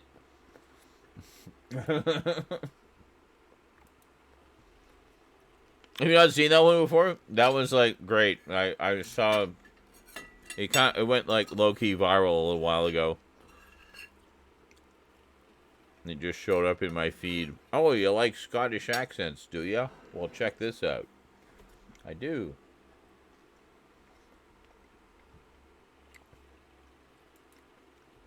My grandpa was a Scotsman. There we go. The 12th Doctor's a Scotsman. David Tennant is a Scotsman, even though he put on an English accent for his tenure as the Doctor, but he's very Scottish. It's great. I think I've always had an affinity for the Scottish culture because my grandfather hailed from there originally. He had no accent, but he was Scottish. Strong accent, no slang, though. Oh, the clip? Yeah. Definitely a strong accent. I think that's why most people found it impenetrable. They just couldn't get through the accent. But, no, I listened to it a couple of times and I'm like, oh, okay, no, I get what he's saying. He's saying, you know, it's pretty cold out now, isn't it? It's like, yeah, it is, but, you know, we got to go to school. Mother says we don't have any choice. But it's pretty cold, isn't it? Oh, yeah, you have to be careful not to get frostbitten, you know? I mean, it's pretty straightforward what he's saying. But yeah, the accent is definitely very thick. Very thick. No slang. So you're saying if he had slang in addition to the accent, it would have been borderline impenetrable, even by a native Scotsman like yourself. Got it.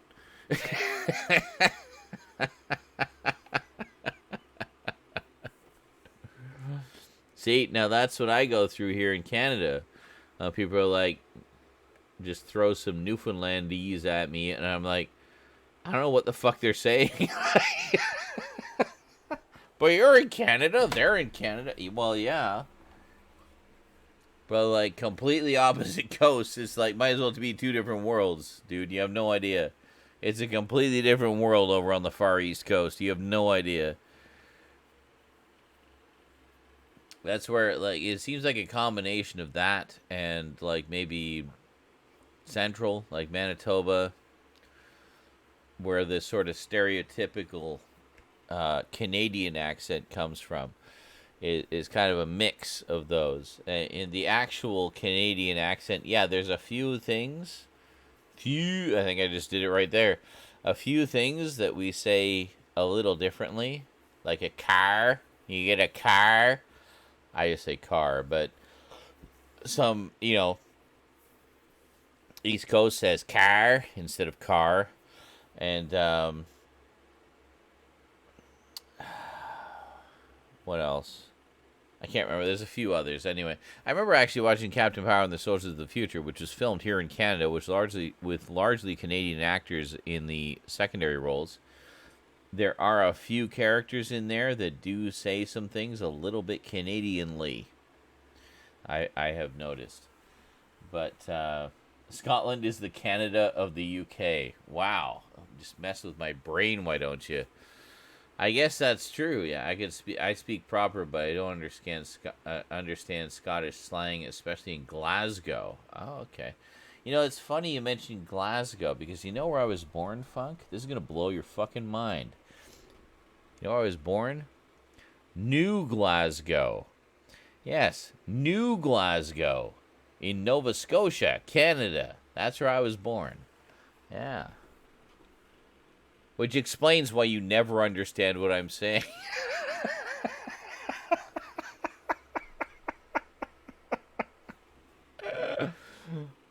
Oh. See, this is the correct, inoffensive way to, friendlily rib other cultures. There's no vitriol there. There's no hatred. There's no racism. There's no culturalism. It's just all in good fun. We all make fun of each other. I made fun of how many times I made fun of myself just as much as I made fun of Scotland in that there is a New Glasgow. Yeah, I know, because I was born there.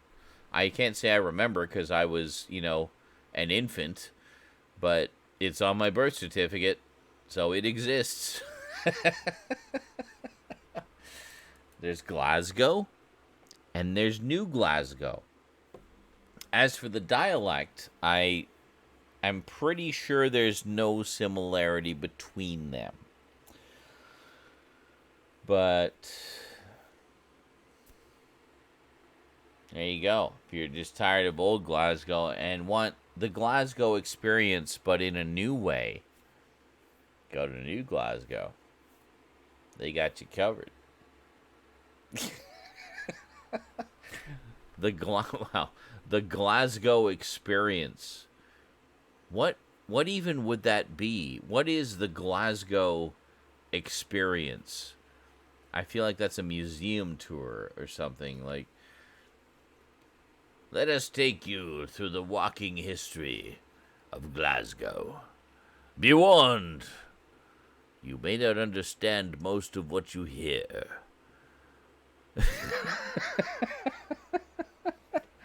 Lest you are a Glaswegian and natively understand the subtle variances in dialect that we enjoy here in Glasgow. And of course, I'm saying that like Britishly. Like, how is that? No, that wouldn't be. That wouldn't be it. Oh, let's go to Glasgow, eh? Let's check it out. And I didn't ken what you didn't see about Glasgow before, but the matter says it's very cold and you might get frostbite. Would you like some bacon?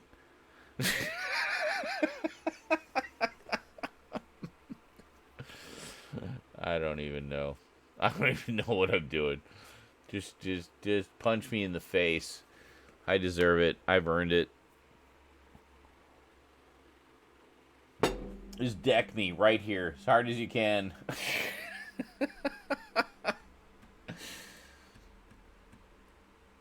Good Lord. Jess, where are you? You're leaving me out to dry here. Oh, you know what? Caden might be having a rough night. It's probably... Oh, Caden might be having a rough night, don't you know? Poor little guy. Probably all overexcited from Christmas, I bet. I bet she's just having a little trouble getting him to settle down. Let's go. Let's see. Did Scots come to Canada and couldn't think of a name, so they just called it New Glasgow?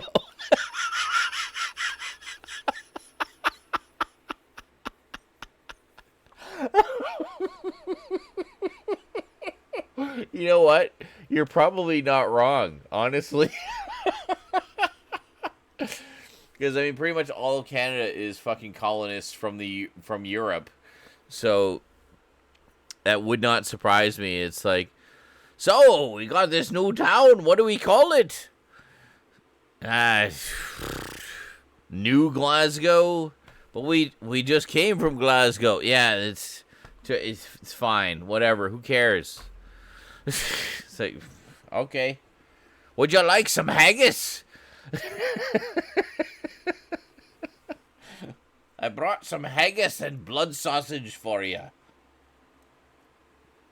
I don't know. Just fry me some fish sticks or something. I don't know. I don't even know what I'm babbling about. I just remembered. I keep forgetting. I have chicken strips and tater tots. Oh, I think I made them the other night, actually, didn't I? Yeah, I think I did make them the other night. There's Glasgow and New Glasgow. Ooh, it's extra shiny. Yeah.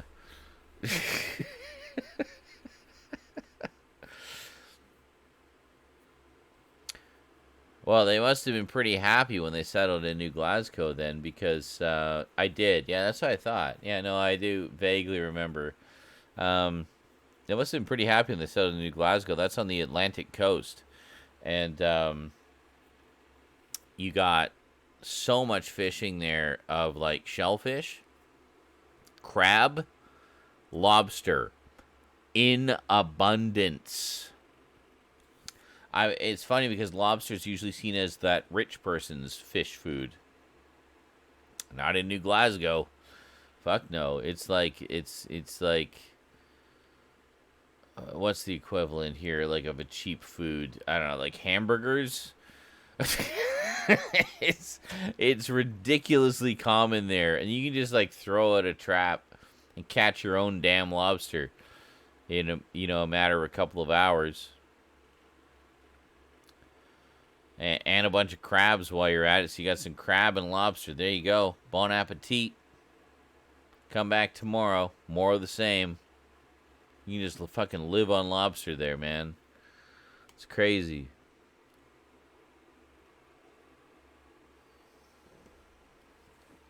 I literally just ate a pork chop, like a massive pork chop and a pile of rice. I'm still thinking, like, chicken strips and tater tots. Fuck yeah.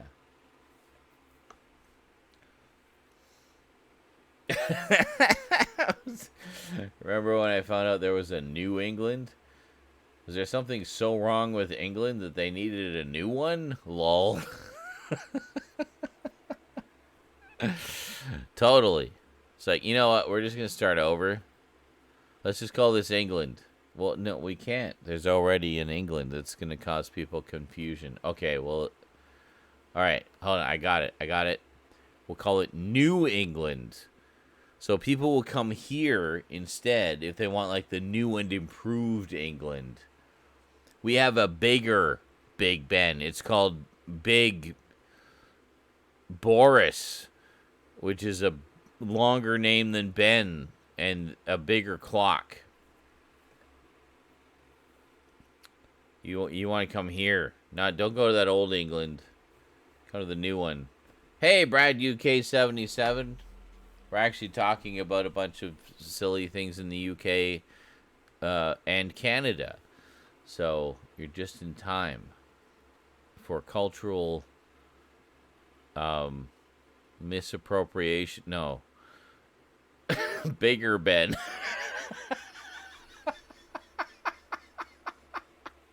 We got the biggest Ben of all the Bens. You have no idea how big our Ben is. It's the Big Ben. Big Ben with, like, more eyes. Big Ben. And Merry Christmas, Brad. Sorry if I didn't say that. Merry Christmas to you, my dude. I hope you had a wonderful day. And, whoa, wait a minute. Don't forget, Nova Scotia is New Scotland. Is it really? Is that where it originated? Is that what Scotia stands for? Is Scotland? What? What? How did I never know this? That's madness. It's madness. Because actually, that's not entirely madness. I was just talking about how the fact that I was born in New Glasgow, and Funk, being a Scotsman, was like, wait a minute, New Glasgow? It's like, what, do they just not bother when it come up with new names? So they just like, we'll just call it New Glasgow and call it a day, you know?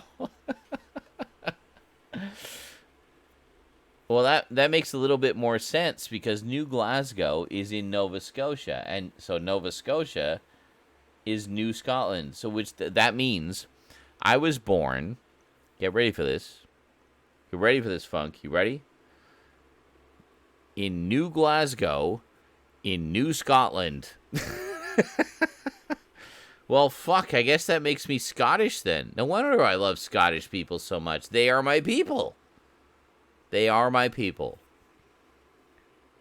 Hello, Funk Monk, my brethren from across the ocean.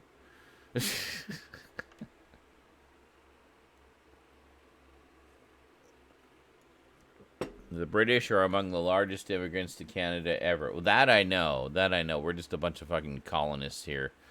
We're basically wannabe Britain over here. We're still part of the monarchy, but beyond having the Queen on our fucking currency, I don't know what significance that is to us whatsoever. I mean, I don't know anybody here who gives a shit about the Queen or any of the royal family or anything like that. It's just like, it's all affectations as far as I'm concerned, with no actual meaning behind it. At least not anymore. I don't know. You guys recognize that unless... Oh, that we're colonists? Oh, fuck yeah. We just rolled right in here and took over. I don't know that we did as much, like, heinous shit as Christopher Columbus when we came over, but... you know, I know that as far as the native population goes, there's a shit ton of reparations going on.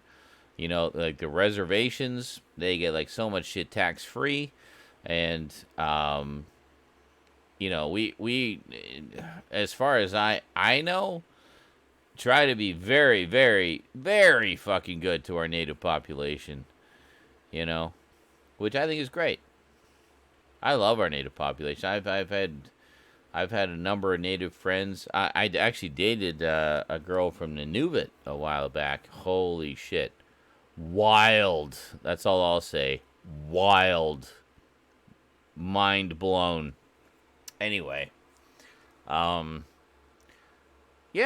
No, I think that's very true, what you say there, Brad.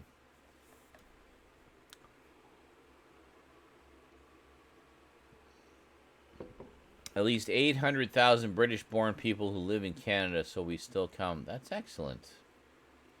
Well, I mean, we're Little Britain in a way, you know. Little Britain, Little Scotland. Got little bits and pieces of all the UK over here. I don't know where Little Ireland would be. I know we've established that Little Scotland is over on the East Coast. Little Britain is definitely on the West Coast, because that's where Victoria and everything is, and there's a lot of, like, monarchy shit here. But, I'm not sure where Ireland would be represented. No, I don't want to say Central. Central is just kind of like a fucking wasteland, like Saskatchewan and Manitoba, just prairie land. I don't know, like, there's any specific cultural identity as far as the European origins go there. It seems to be more just kind of pure Canada there. I don't know. It's weird. Its own cultural identity out of this assumed cultural identity from colonization. Strange. I'd emigrate to Canada in a heartbeat. Well, yeah, fuck, come on over, dude. We got Tim Hortons over here. We got back bacon. We got maple syrup out the yin yang. You know you want some of that action. Come on. And universal health care. There you go. So you don't have to pay through out the ass to, you know, live if you're sick. Newfoundland is mostly Irish, Scottish, and England. Yeah, but see, like, I don't know how many people you met from Newfoundland. I used to work with a bunch of Newfies. I know that sounds like a racist term. It really isn't. It's kind of an affectation. Newfies. People I knew from Newfoundland called themselves Newfies. That's how, you know. Anyway, that's how that goes. But I used to work in a warehouse. I used to work for Gans Brothers, which was a warehouse that specialized in like stuffed animals and toys and stuff like that. They were the ones, to put this in perspective, they were the ones who had the license to produce, wait for it, the Smurfs. Yeah, I worked for that company. The company that produced the Smurfs for all of North America. That's the company I worked for. And around the time that I was working for them, Beanie Babies were just taking off. So they were right at the cusp of all that stuff. So anyway, a lot of people that I worked with there were from Newfoundland. And that's when I really became aware of the differences in dialect across Canada. So this was in, I think it was Markham, Ontario. So just the suburbs of Toronto, basically. And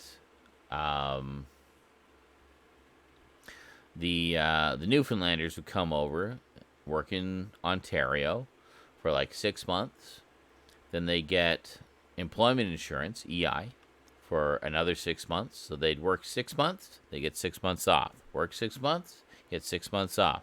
They were working the system. Every single person in that warehouse was working that system. Yeah. Met this really, like, smoking hot 19-year-old goth girl there. And you gotta understand, I was in my mid-20s at the time.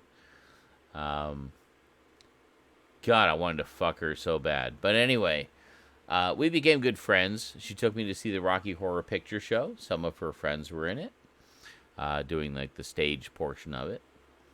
And then I moved to Victoria, BC, just as things were kind of taking off with us a little bit. And I was kind of a definite maybe, I think, in her book. And then I left.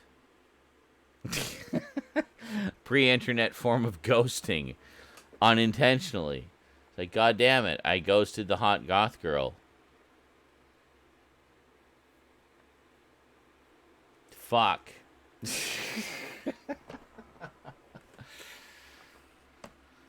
Oh well. At least I have a few happy memories with her. She was nice. I think I don't remember what her fucking. I think her name was Sarah. I think it was Sarah. Yeah. Anyway, nice girl. I wish her well. Unfortunately, at the time that I was interested in her, she was really interested in the bartender at one of the local goth clubs. And, yeah, couldn't compete with that action, that bartending action. So hot. But, yeah. Anyway, Duncan wants more tea, so I'm going to drink more booze. Cheers.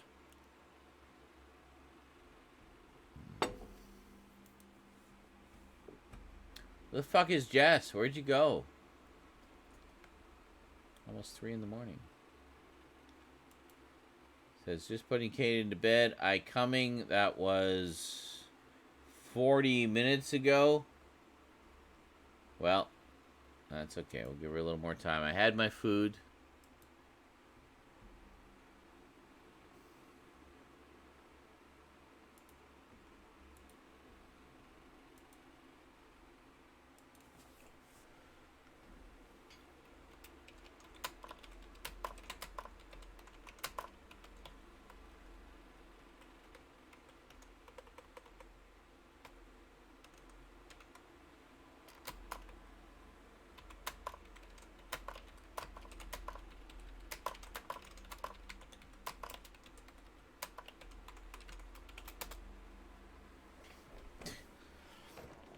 Oh, jeez. I'm gonna go smoke. I'll be back. Do we have another video? Oh yeah, we have one more video to go. Right. That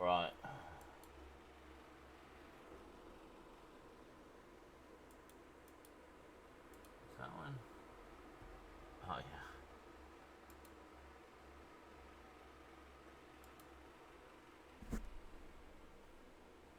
Alright, I'm just gonna take these and then, ow! I'm gonna go smoke. I'll be back.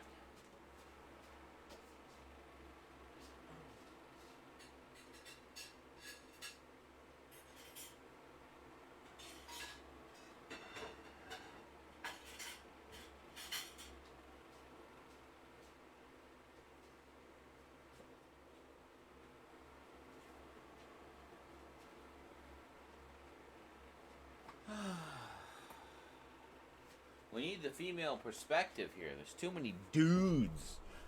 All us dudes just stumbling around, not having any idea what we're doing, because we're just a bunch of dumb dudes, right? Is it? Lol, looking through my emails. We are ready to, what? To fit your smart meter. What? What does that even mean? Oh, I had one that was like saying I'd been hacked and that, oh, I've been monitoring you for a long time because you've been clicking links in emails. I never click links in emails because I'm not a dumbass. Nice try, asshole.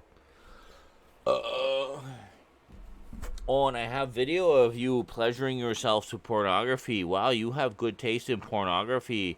I have lots of video of you pleasuring yourself to the pornography. Yeah, no, you don't, because when I do that, my paranoia makes me turn all my webcams away from me.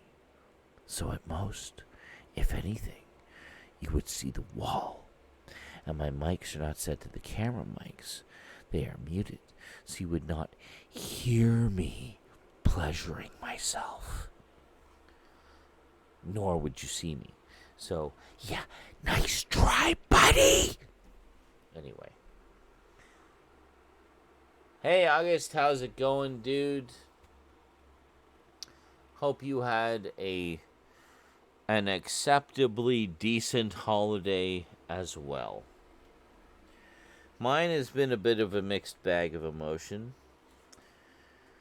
I enjoyed the part that I spent with my daughter. She actually bought me some very thoughtful, very cool gifts. I'm very happy about that. You guys will see in the video whenever I get it done.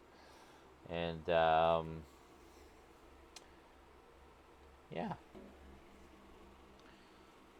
But other than that, honestly been very sad and lonely and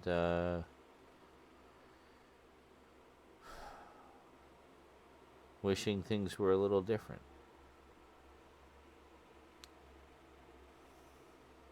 In ways I'm sure most of you understand and get. Anyway.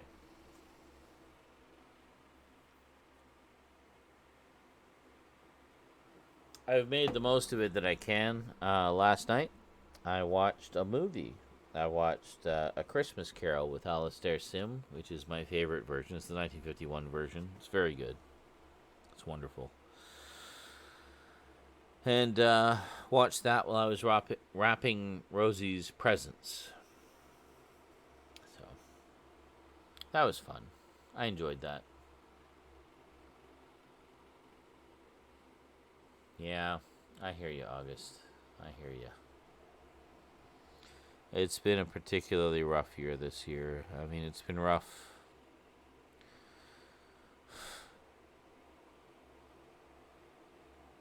It's been rough for a long time. This is the first year I thought that I'd have someone special to share it with. And I was really looking forward to that for the first time in a long time. But it just didn't happen this year, as you guys know. So,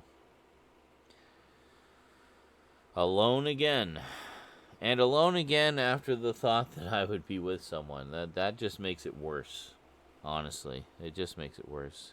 Because all you can think about is what might have been had that person stayed. You know? That's all you can think about.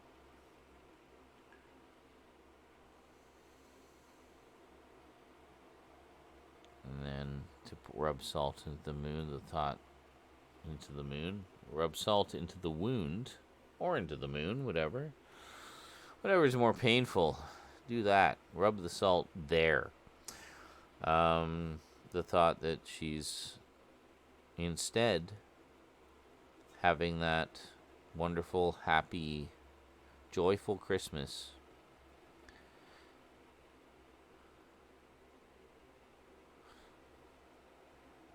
with somebody else.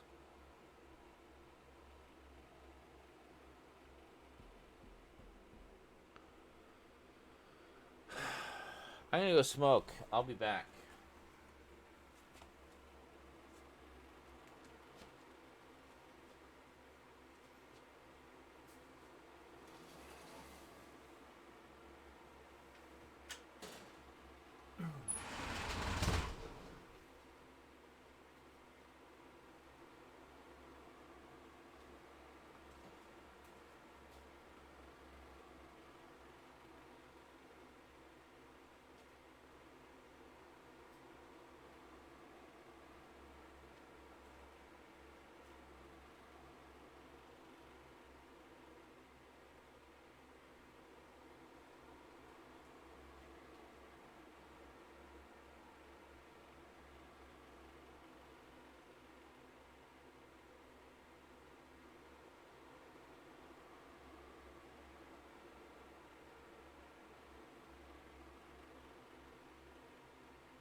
Well,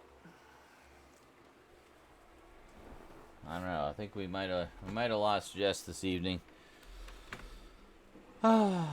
Almost got her in here. I don't know. We'll see. We'll see what happens. What time is it? It's 3 in the morning. Jesus, I didn't realize it was that late. She might have passed out. I don't know. I fixed the thingy. Said she's coming. Are you coming, Jess? Oh no, I sorry, I hit the wrong buttons. God damn it. Get back in there. Burf.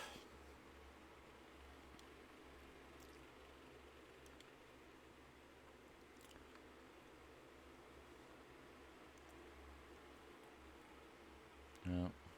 I don't know. I don't know, man. I don't know. Mm-hmm.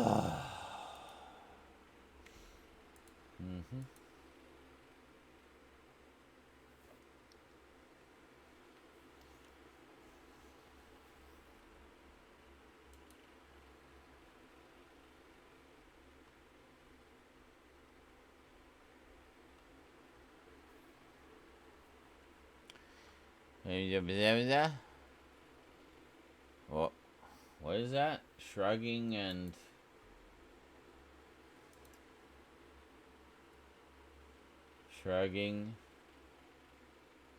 male. A shrugging male.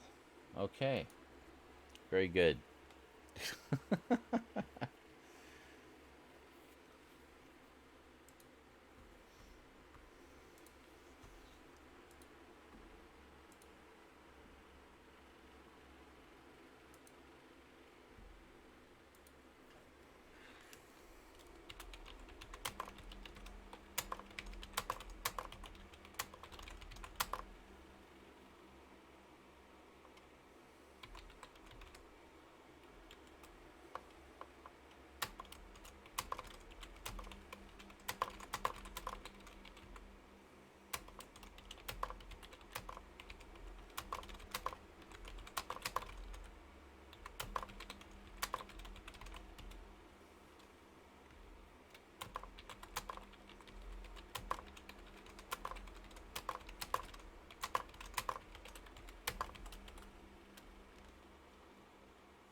I put the mail sign, just the shrug, because I know no either Twitch adds the symbol for some reason. Really?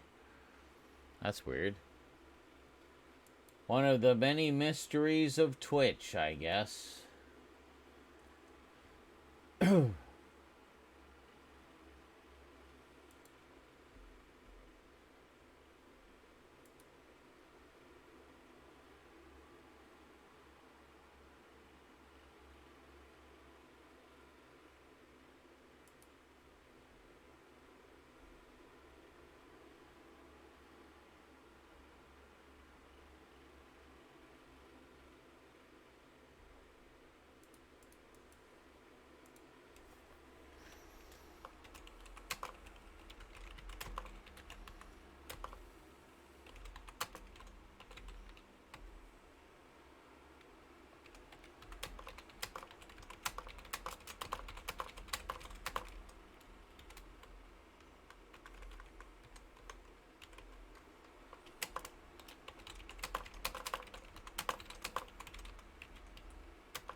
Well, I don't know why. That's very mysterious indeed. Oh my god, do I see Jess in the chat? Jess, are you here? Did you finally make it? Oh my god. Please save me from this sausage fest. Just kidding. I love you all. Cheers. You should be able to hear me now. I fixed my mic after you mentioned that my mic wasn't working.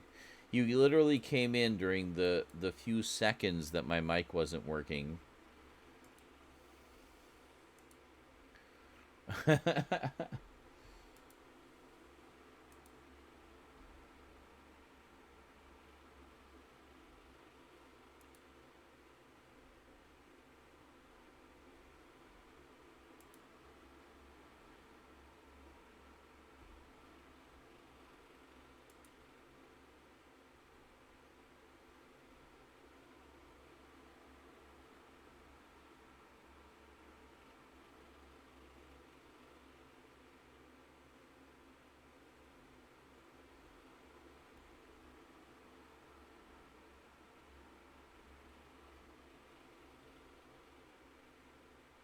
This is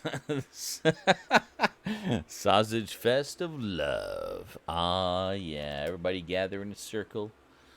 You don't have to make eye contact. It's okay.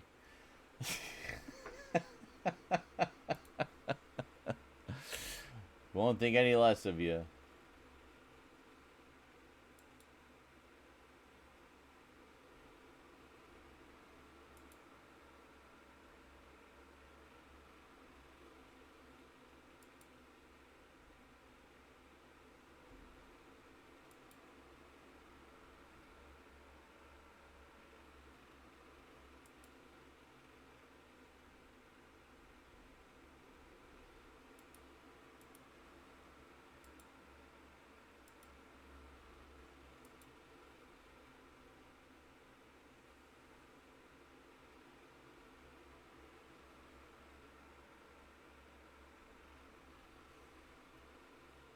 Whoa. You just made it weird. I did? Cool. Go me.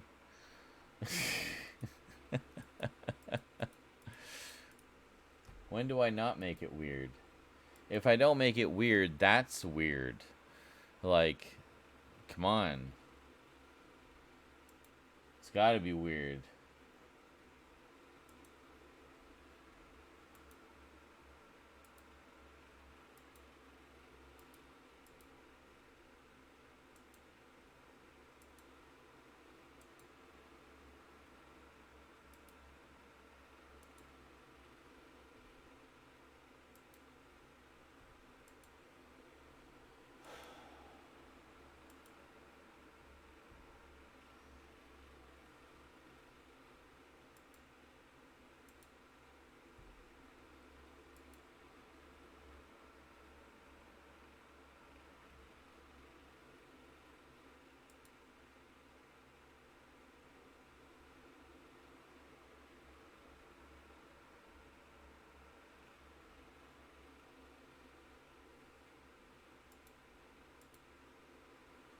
Whoa, says August.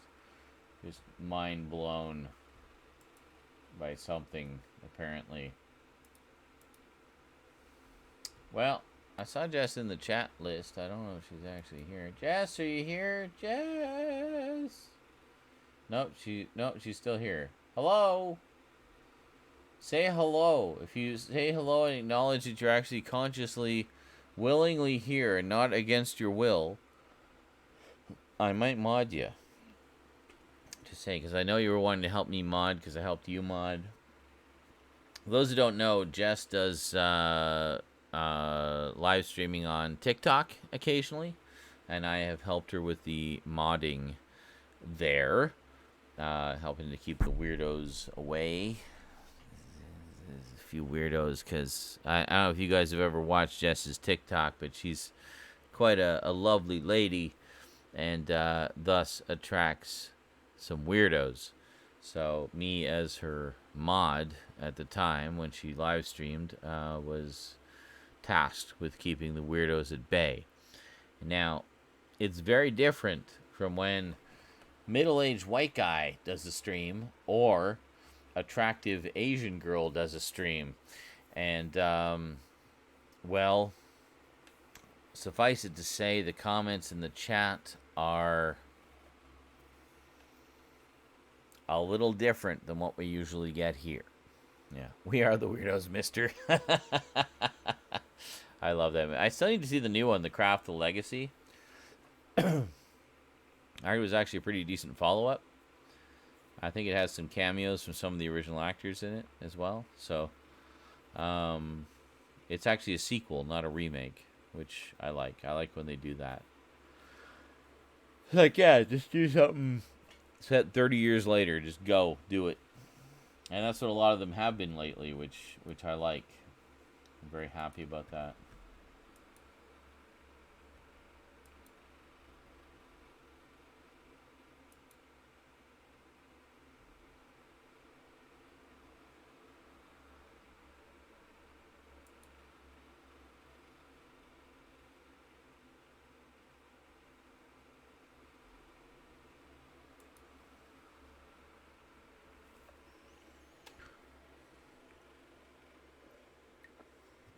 You saw it, Funk? The Craft Legacy? I might have heard that from you, actually, that it was good. Yeah, it's been in my cart under Save for Later for a while. It's really cheap. Like, the Blu-ray's really cheap, so I might just have to jump on that at some point.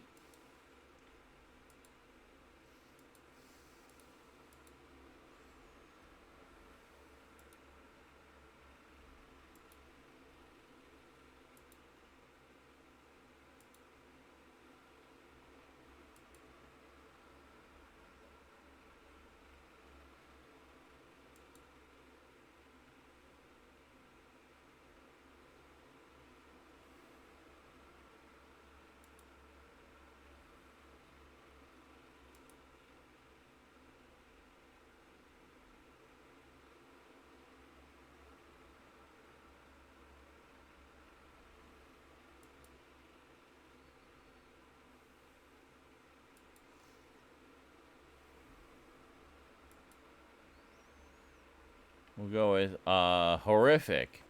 The comments are usually horrific. Not sure what dude thinks any woman is going to respond positively to that weirdness. Yes, that would be reasonably accurate, August. Thankfully, the one time I did host her, or mod her stream, it wasn't too bad. There was just a few kind of weird creepos that said things that were a little, out of line. Nothing too overt, thankfully, but,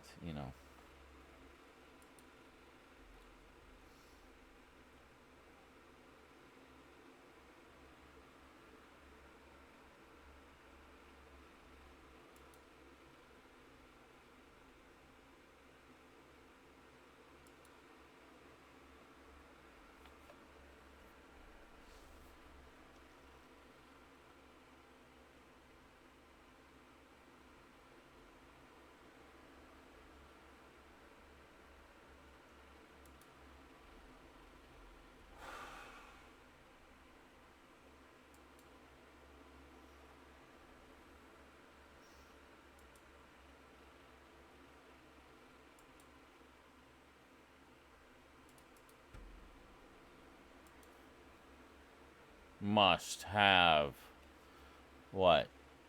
The Craft Legacy? Okay. Well, I'll have to get that then.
Shooby dooby doo wop bop. Well, I don't know what's going on here, man. Hello.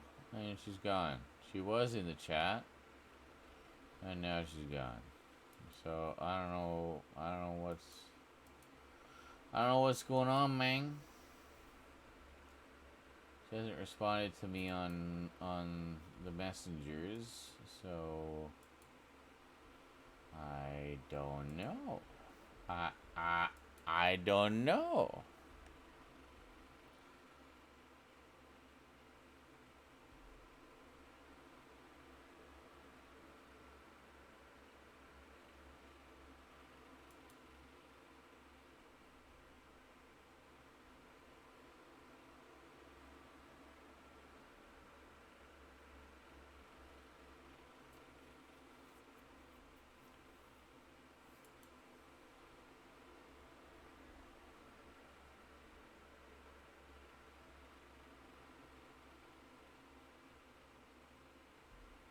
Do do do do do do do do do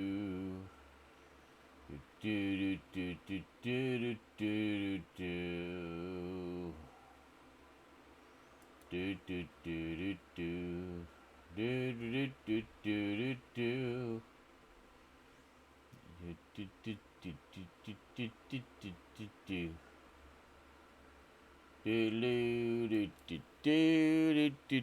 do do Well, hello, Vermin. How's it going?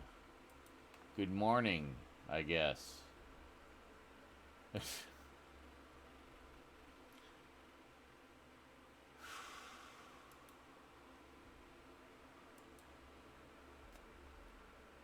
do do do do do do do do.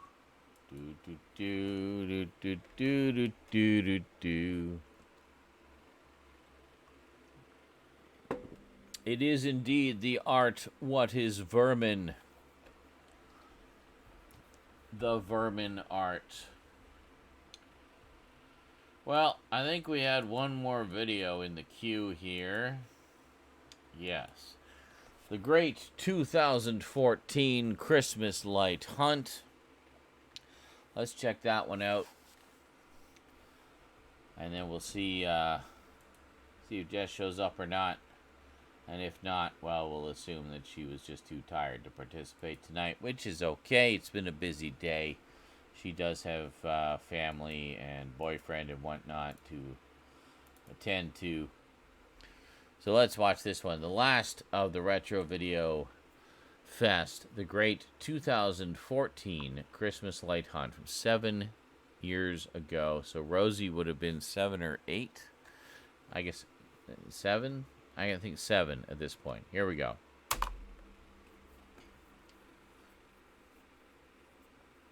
With Rosie and Daddy. Are you ready? Yes. Hi, we just had dinner at DQ and now we are going to begin our Christmas light hunting. Aw, she's so cute. She's best. so little in Not this. exactly the best, but a really good house. Aw. Right around the corner. She's so little and cute in this. Oh my god. Come here, you get a perfect view of it. Right there. Oh, let me move over a little bit. Oh, very nice. She's so excited. So cute. It's like, whoa, look at that house. I think that's the one I said was green. Really? Well, let's take a look. You can see more of it over here. Oh, cool. See, it's got a reindeer on the top and... Yeah. So cute. The childlike wonderment, you know? Yeah, it's pretty cool. It's like Tron. What do you mean? It's like the movie Tron. Oh yeah. Oh yeah, That's we pretty just cool. seen that Yeah, recently. I like the dripping thingamabob. Yeah, that's neat. Yeah, I've seen icicle ones that look like that. Yeah. I had the dropping things coming down. Man, I haven't seen this in so Maybe we long. should go down that road. So cute and not There's no swearing. road, but go a little closer so we can She was see it set. better. She hadn't seen all the Angry Video Game Nerd episodes yet. We can see pretty good from here, actually. I agree, Vermin. Definitely. Still had the magic, you know. The magic was alive. Mm-hmm. There's a tree right in the way. That's actually really pretty. Mm-hmm. Oh, there's a really good one over there. That actually is a really nice one. Wow. Cool. That's pretty neat. Yeah. Oh, I love all their reactions. It's so See how cute. the colors move, eh? Yeah. So, That's neat. so little and tiny and cute. And I like that. And the tree. I like that.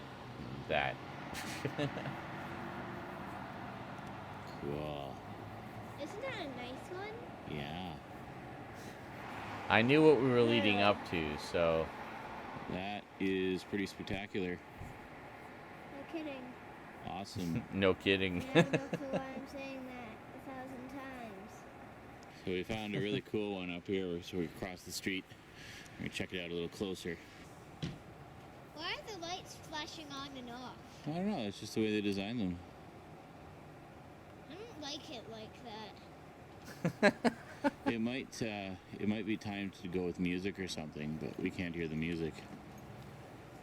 Oh no. A couple of nice ones here. Yeah. I actually really like that one. There. Take a look at this one. I actually really like that one. We got a good one coming up. Yep. A couple of good ones from the looks of it.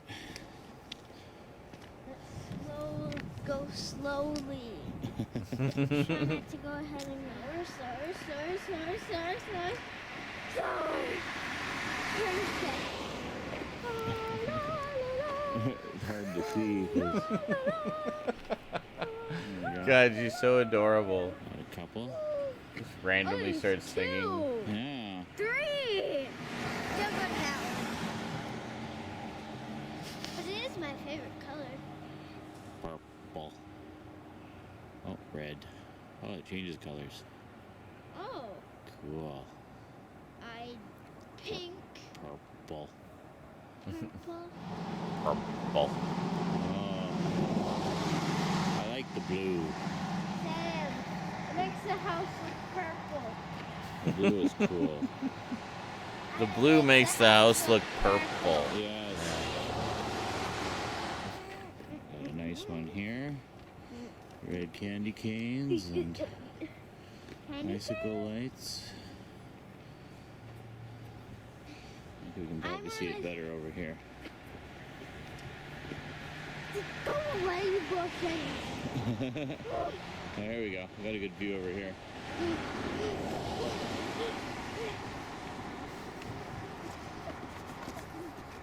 Perfect. There we go. And then we got another really nice one right over here. Is that Santa? Maybe. Go over this way.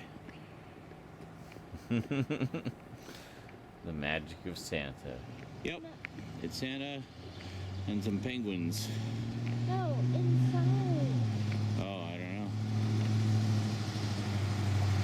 Looks like the tree got knocked over. Why would the truck slow down? Why wouldn't it go by faster? Lights down there. Maybe it wanted to look at the lights, dumbass me. 7 years ago. Do a video of this. These guys went all out. Check it out. Wow. The effort is staggering. Blue. No salt and there then at all all. the colored ones. Like the chasers. Those are cool. I like those. Oh yeah, look at that. Chases down the down the line. That's neat. The best ones are on this side. Got like a glowing snowman and stuff, yeah. Nice. Oh, it's like a snow globe thing. Oh yeah. One of the snow globe things. I thought it had a toilet in it. I don't think so. I know, right, Vermin? You see things There's so somebody differently. went all out. I remember bits of when I was a kid and how I perceived The things. whole outline of the house practically. Yeah, a lot of it was That's awesome. different. The way you perceive certain artwork was different That's too. the best Notice that?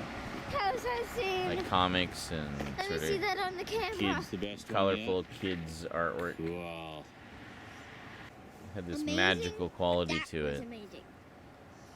They just Whoa. went out crazy. Just went all Over crazy. here. His better one than that lame one Dad just showed you guys. Always the critic. Wow. What? So to put this in perspective, in this video, Rosie is younger than I was in the 1981 video that we watched earlier by about 2 years. Pretty nice. They're colorful. Like how it reflects in the windows. Yeah, cool. Oh. Actually, one thing that's not so lame about this one you said was lame. I like the tractor. Yeah. Check out the tractor. That's a tractor. Exactly, Funk. Life. There's a pretty cool one down the end of the street. And there is still magic in the world. Hold on, I got it. There we go. This is a nice Whoa. compilation, actually. I'd put this together nicely.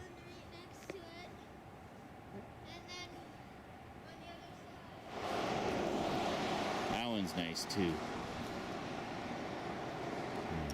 Spectacular. Is that whole thing was one house? I'd be freaked. Well, that was one house? Yeah. No, it's several houses. Yeah. Sticker of Santa. Oh yeah. Awesome. Yeah. Not that great though. No. So which one's been the best so far? The one back there? Way back there? Yeah. Yeah. Quit pointing the thing at me. Keep an eye around this corner. Okay. I knew it was coming. Because I walked home this route Why do you from keep work on every day pointing at it the at me? Don't time. worry about it. Just keep an eye on the corner coming up. Hey. Don't worry about it. Trying to make sure the camera's pointing at me. I remember that little hat Please. she's got on. I hope. Well, I hope Mom sees this. Yeah? Yeah, then she can see all the great houses we found. Oh my God! Now that is amazing. That's why I was pointing it at you. I wanted your reaction. Want to check this one out? Yeah? Right here's the perfect spot. Look at this. It's okay.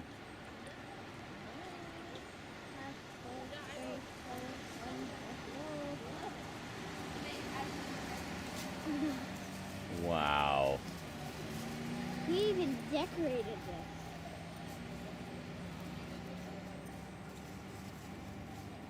I'm gonna come to this person, whoever did this all, and get them a reward. 10! Including the other Let's one. let's check it out a little closer. Yeah. It looks a lot better if we were like actually doing that. Yeah. I wish we actually What? made this. Why is this person parking right in front? Right? Yeah, pretty impressive. This one house would do this every year. They would do one for Halloween too. Oh, I can see Rudolph. Oh, I can see his nose. Can you? Oh yeah, yeah, up on the roof. I'm actually just filming that right now. Rudolph's nose, yeah. And they have music playing, like music, Christmas carols and stuff. Isn't that crazy? Look at that. It's just this Christmas wonderland that they make, you know?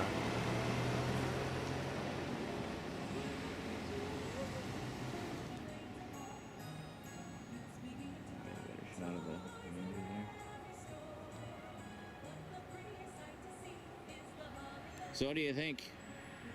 I think it's the best house ever. And I don't know why people are walking in there without permission. I don't know. But good grand finale for the light hunt, you think? No. No?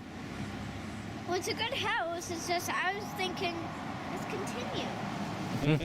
Well, we gotta get going. T-O-B-E. Well, sweetie, the bus comes in about 8 minutes.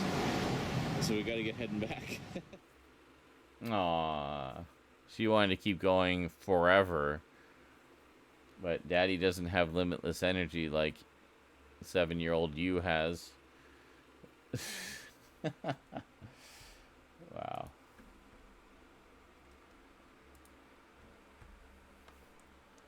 Big power bill. Well, yeah. Way to immediately zero in on the negative there, Funk. How about just enjoy the magic and the spectacle, you cynical old fuck? I was just like, wow, I can barely put lights on a tree. Yeah, I have a ceramic tree that I plug in, and there's a single light in it that lights it up.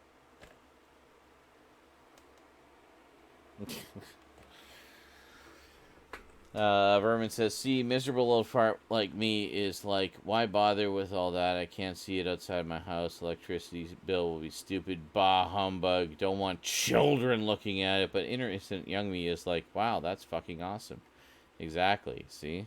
Like, you gotta find the happy middle ground between Grumpy Scrooge you and childlike wonder there is magic still in the world you know. Spirit of Christmas 2021, one light bulb. But what a light bulb it is. Holy shit. Yeah.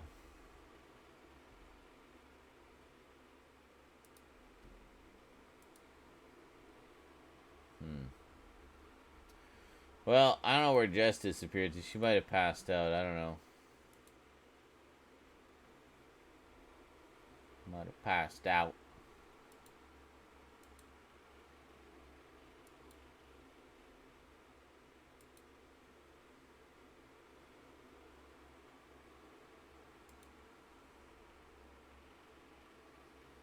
She probably has. Well.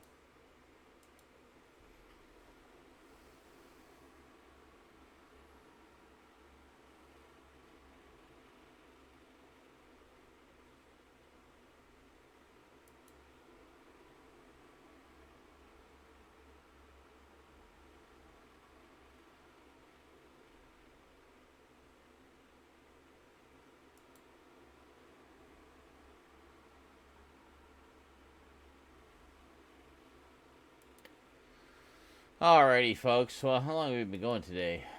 Holy shit, 9 hours, 51 minutes. I think it's time to call a night, ladies and gentlemen, before I make any more noise and annoy the neighbors any more than I already have tonight. Yes, I need to get going as well, Berman. It's that time. Looks like my cannabis dealer may actually have a Boxing Day sale going on, so I'll check into that tomorrow, I think. Anyway. Thanks for coming out, everybody. Really appreciate it. Thanks to everybody who donated and contributed to the fun tonight. I think we had a pretty good time. We watched a lot of retro videos. Got Cass in here, which was great. It's great to have him, co-conspiratorize with some reminiscences for a little while. And, yeah. Anyway, I will see you probably sometime tomorrow. Don't ask me when. I have no idea. That's my answer. Mark that on your calendar. All right. See you next time, folks. Thanks very much for watching. It was a lot of fun tonight. Thanks for hanging out and making this a good time. We actually had a pretty good audience tonight, which was good. I hope everybody had fun. And I will see you next time. Until then, thanks for watching. Thanks again to everybody who contributed. And sayonara. See you next time.